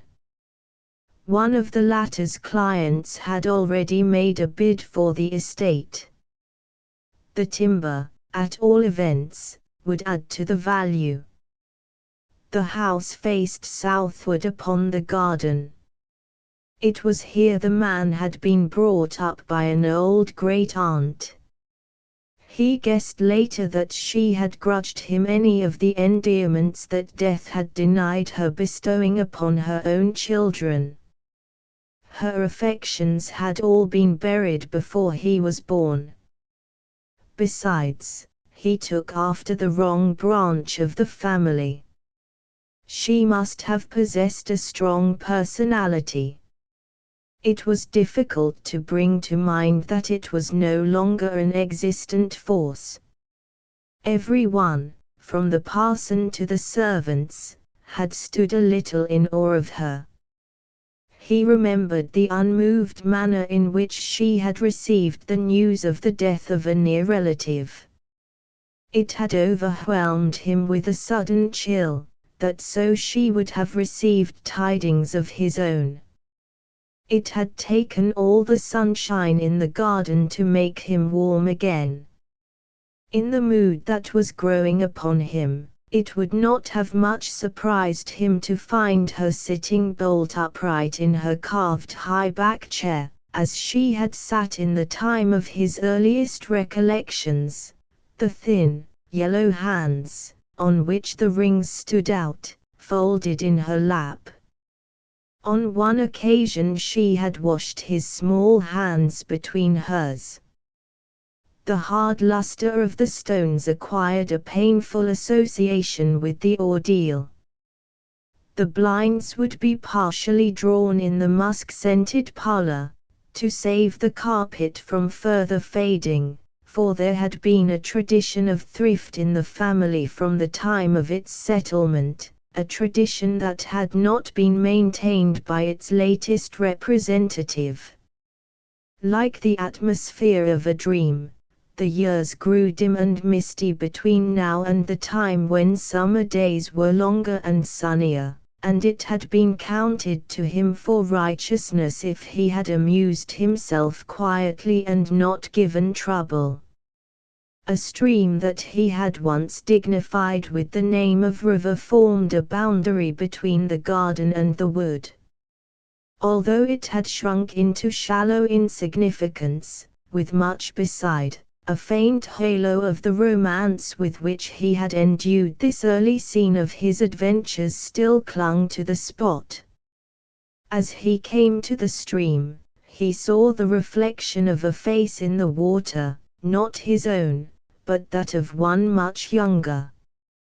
It was so he met the boy.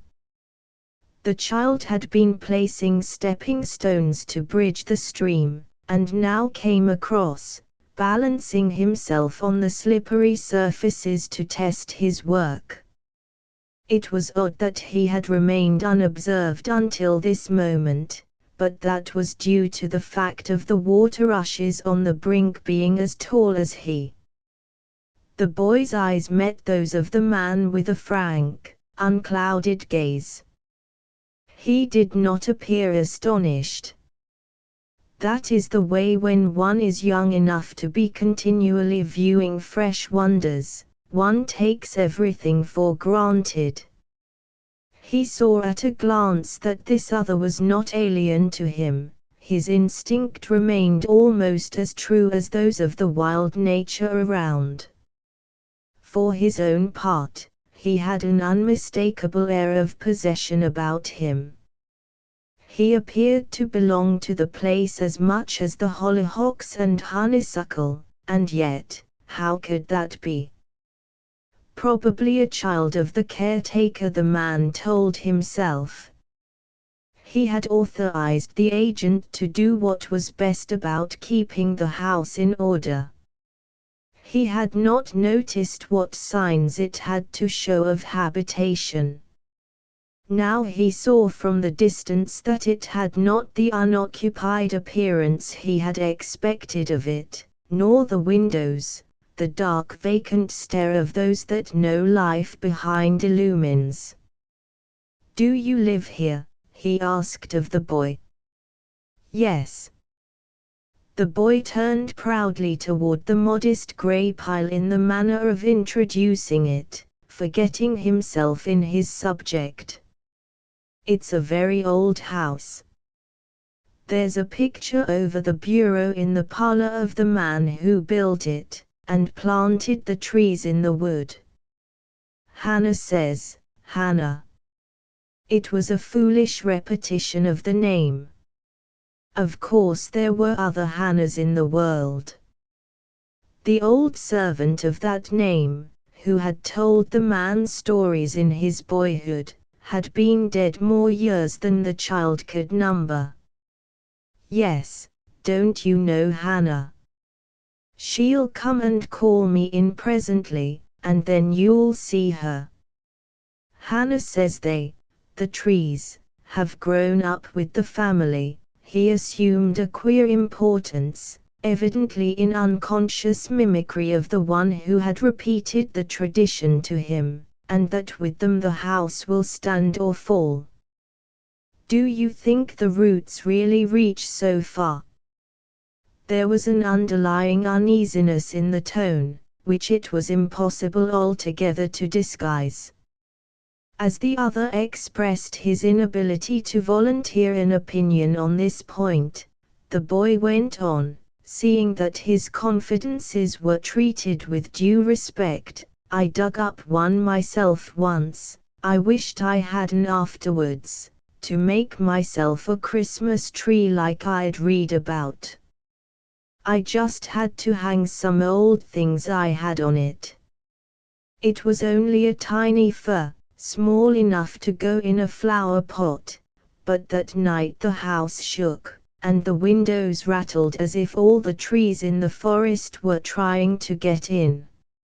I heard them tapping their boughs ever so angrily against the pane.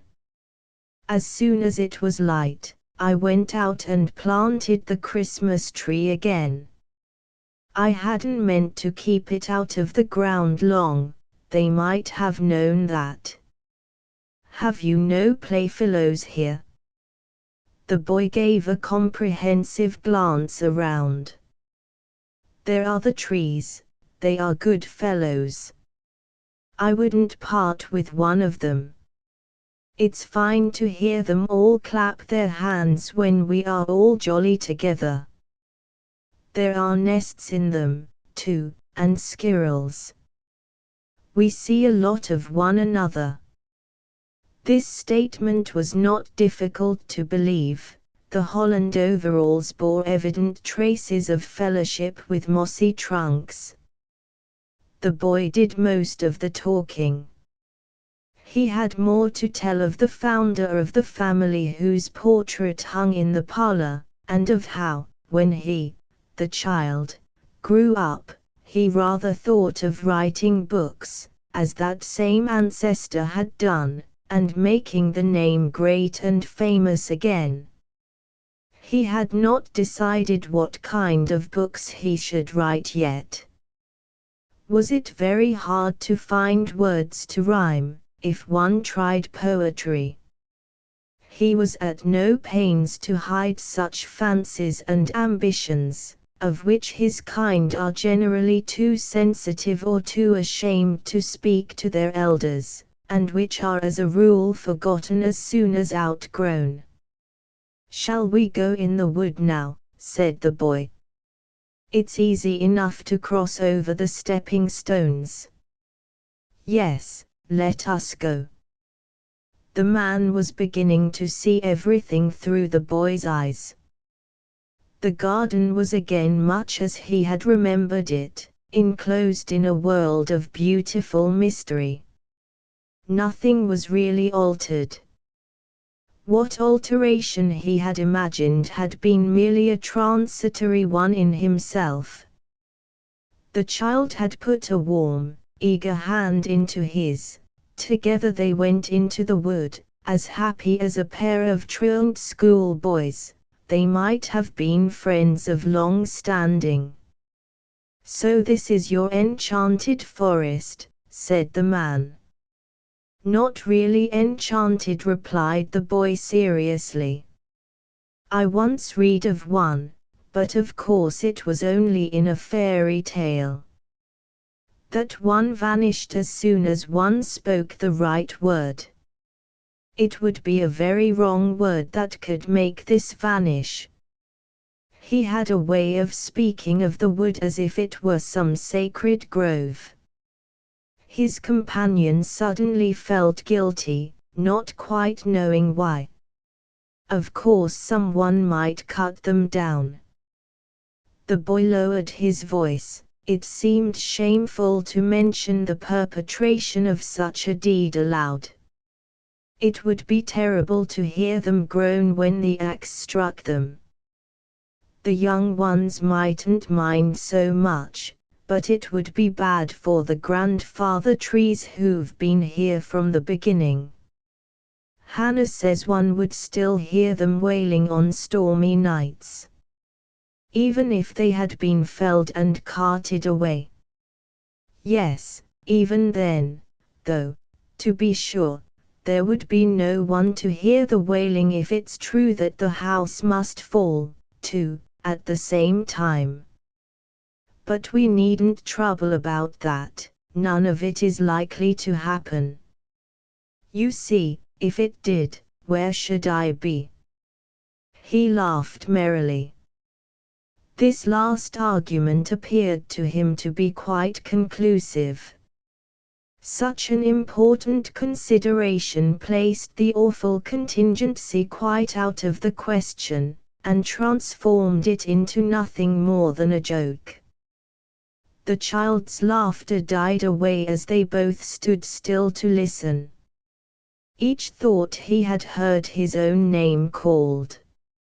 "It's Hannah," said the boy, and off he raced toward the house, barely saving himself from running into the arms of another person who had turned in at the gate. Who was the boy who ran round by the espaliers a minute ago? One would scarcely have judged him to be a child of the caretaker. The man's heart sank with a dull thud. Something had told him the answer before it came. Child. The lawyer looked puzzled. I did not see one. No children have any business in this garden, neither is there any caretaker here. The house has been shut up altogether since the old servant you called Hannah died, 11 years ago. They had reached the veranda. The westering sun had faded off the windows. It was easy to see that the house was empty. The shutters were up within, and the panes dark and weather-stained. Birds had built their nests undisturbed about the chimney stacks. The hearthstones had long been cold. My client is willing to purchase the property on the terms originally proposed, the lawyer was saying.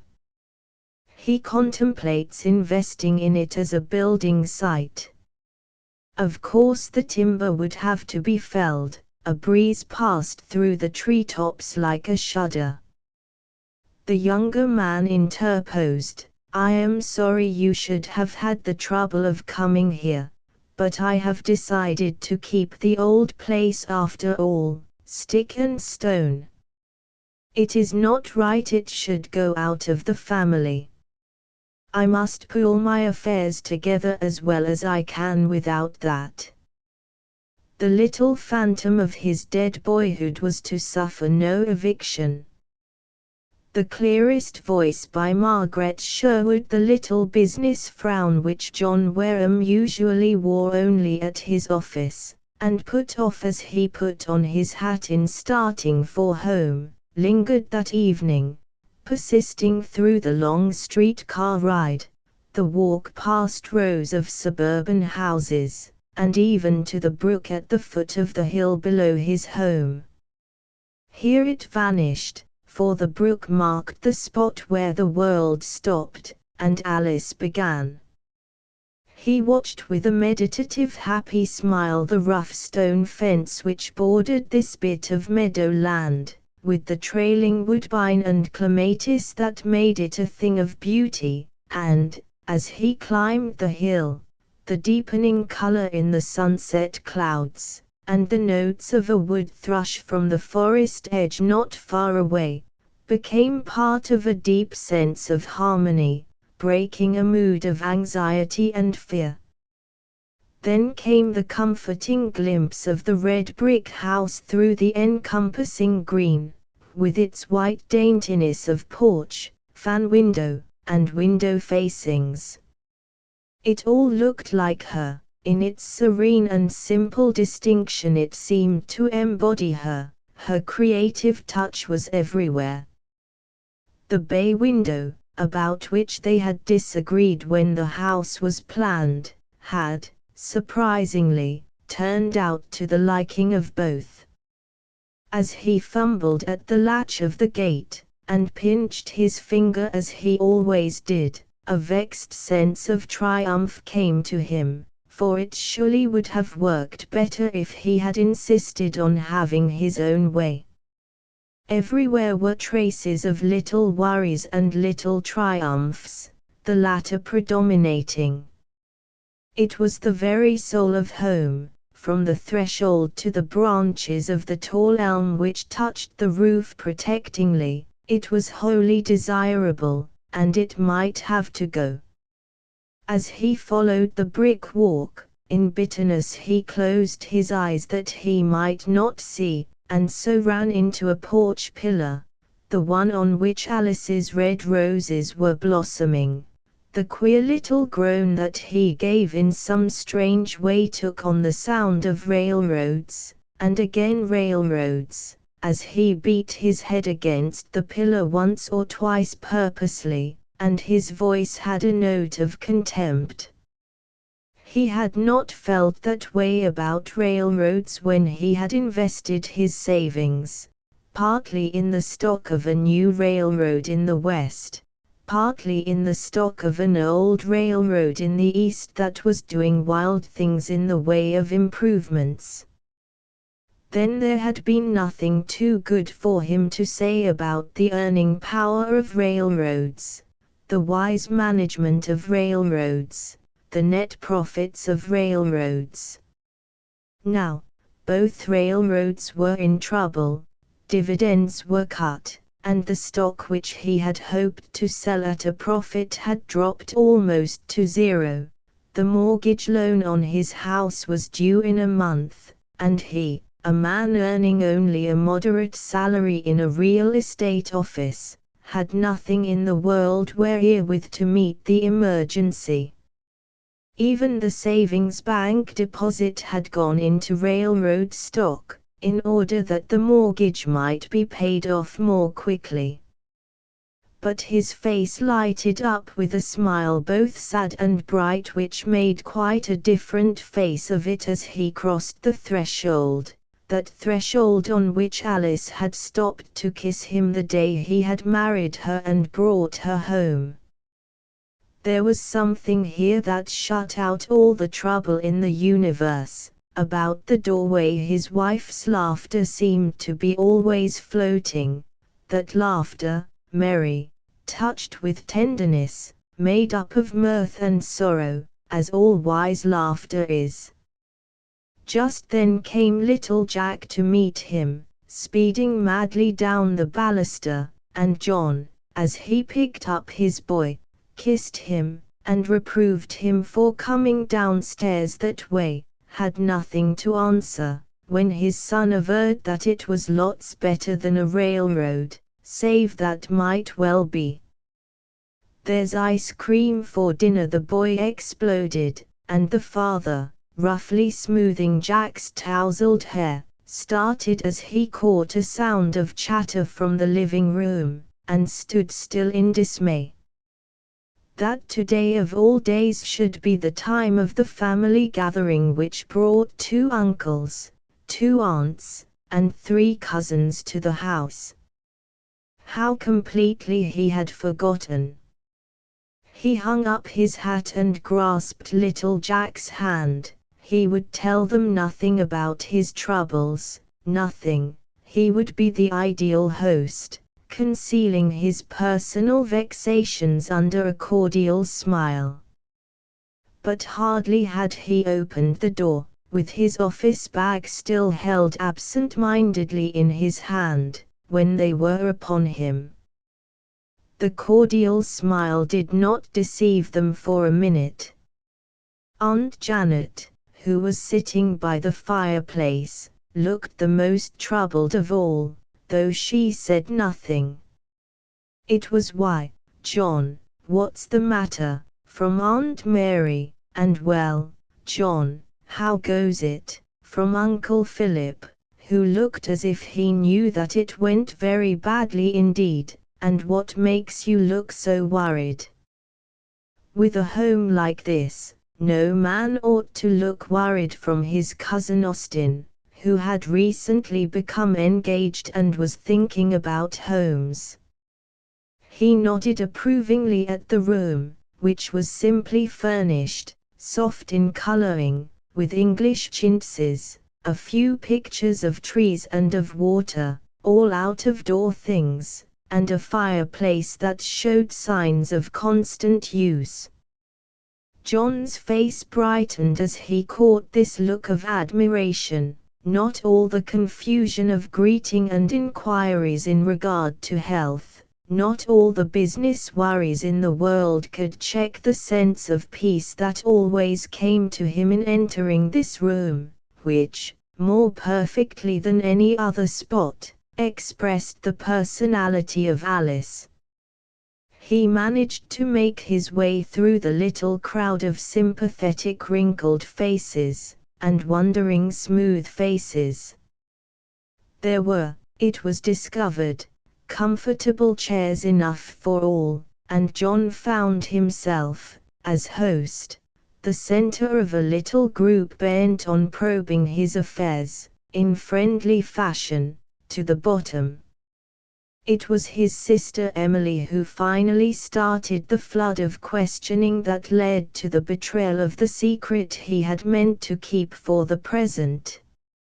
She came bustling in through the door leading to the dining room, looking anxious as soon as she glanced at her brother, and from the brass bowl of yellow roses held unsteadily in her hand, a few drops spattered to the floor.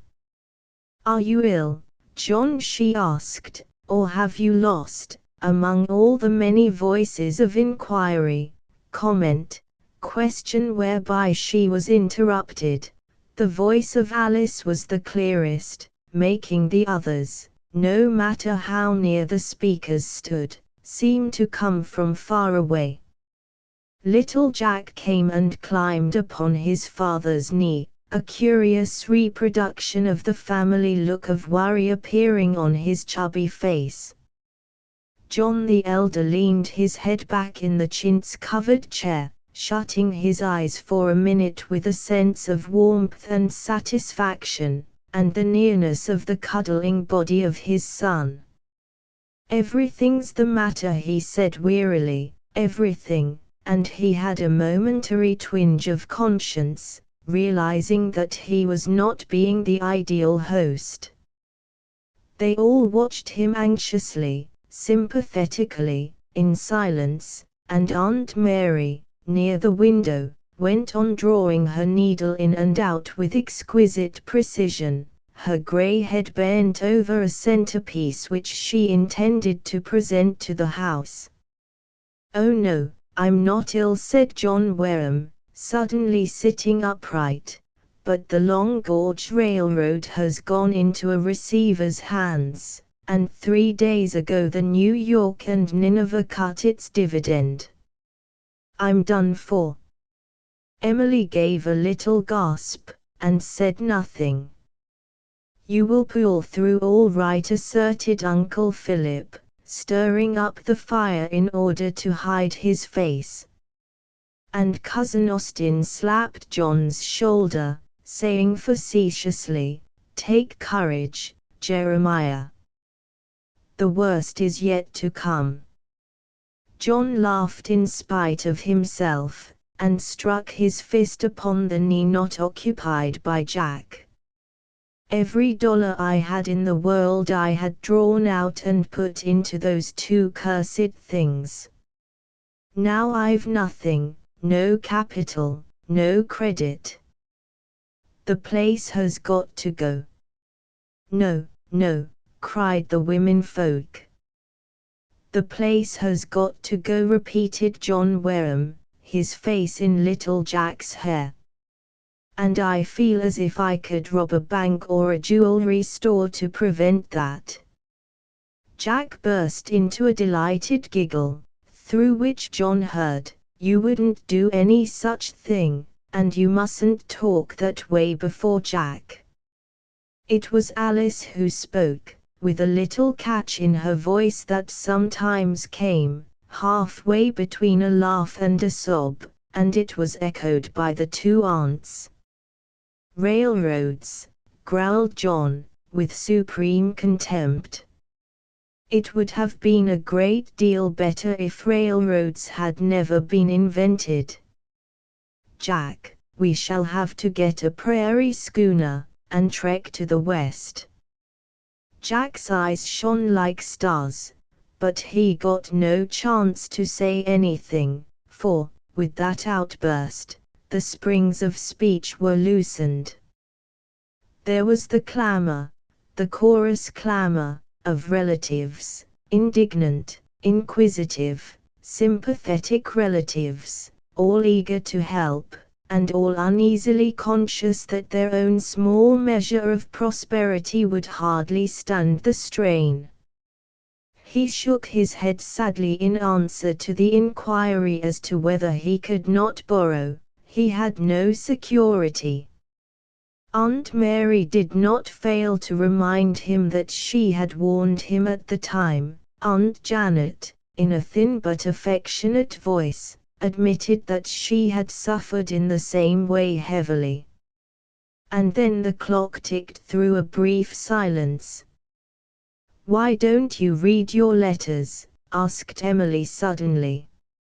She stood, absent-mindedly arranging the flowers with one finger, busy already with plans for the future. There was a small pile of letters on the center table, quite within John's reach. He began tearing open the envelopes in mechanical fashion, throwing them untidily upon the floor. As each one fell, Jack slid down and picked it up, climbing back to his father's knee. One was a wedding announcement, one was a plumber's bill. At the third, John paused, read, looked up bewildered, and read again. "Why, Emily," he exploded, boyishly. "This can't be. Read that, will you, and tell me if I have lost my mind." Emily put down the roses, and read the letter slowly, wonderingly, smiling even as her brother had smiled. "Not Uncle John. And we were always so afraid of him." $20,000, murmured John. Open-mouthed silence waited upon them, until Cousin Austin broke the spell with, "I say, would you mind if I looked over your shoulder?" And John flung him the letter with a little whoop of joy. "Is this plain living, or is this a fairy story?" he demanded quizzically. "I never thought of myself as a dark-eyed hero with a fortune dropping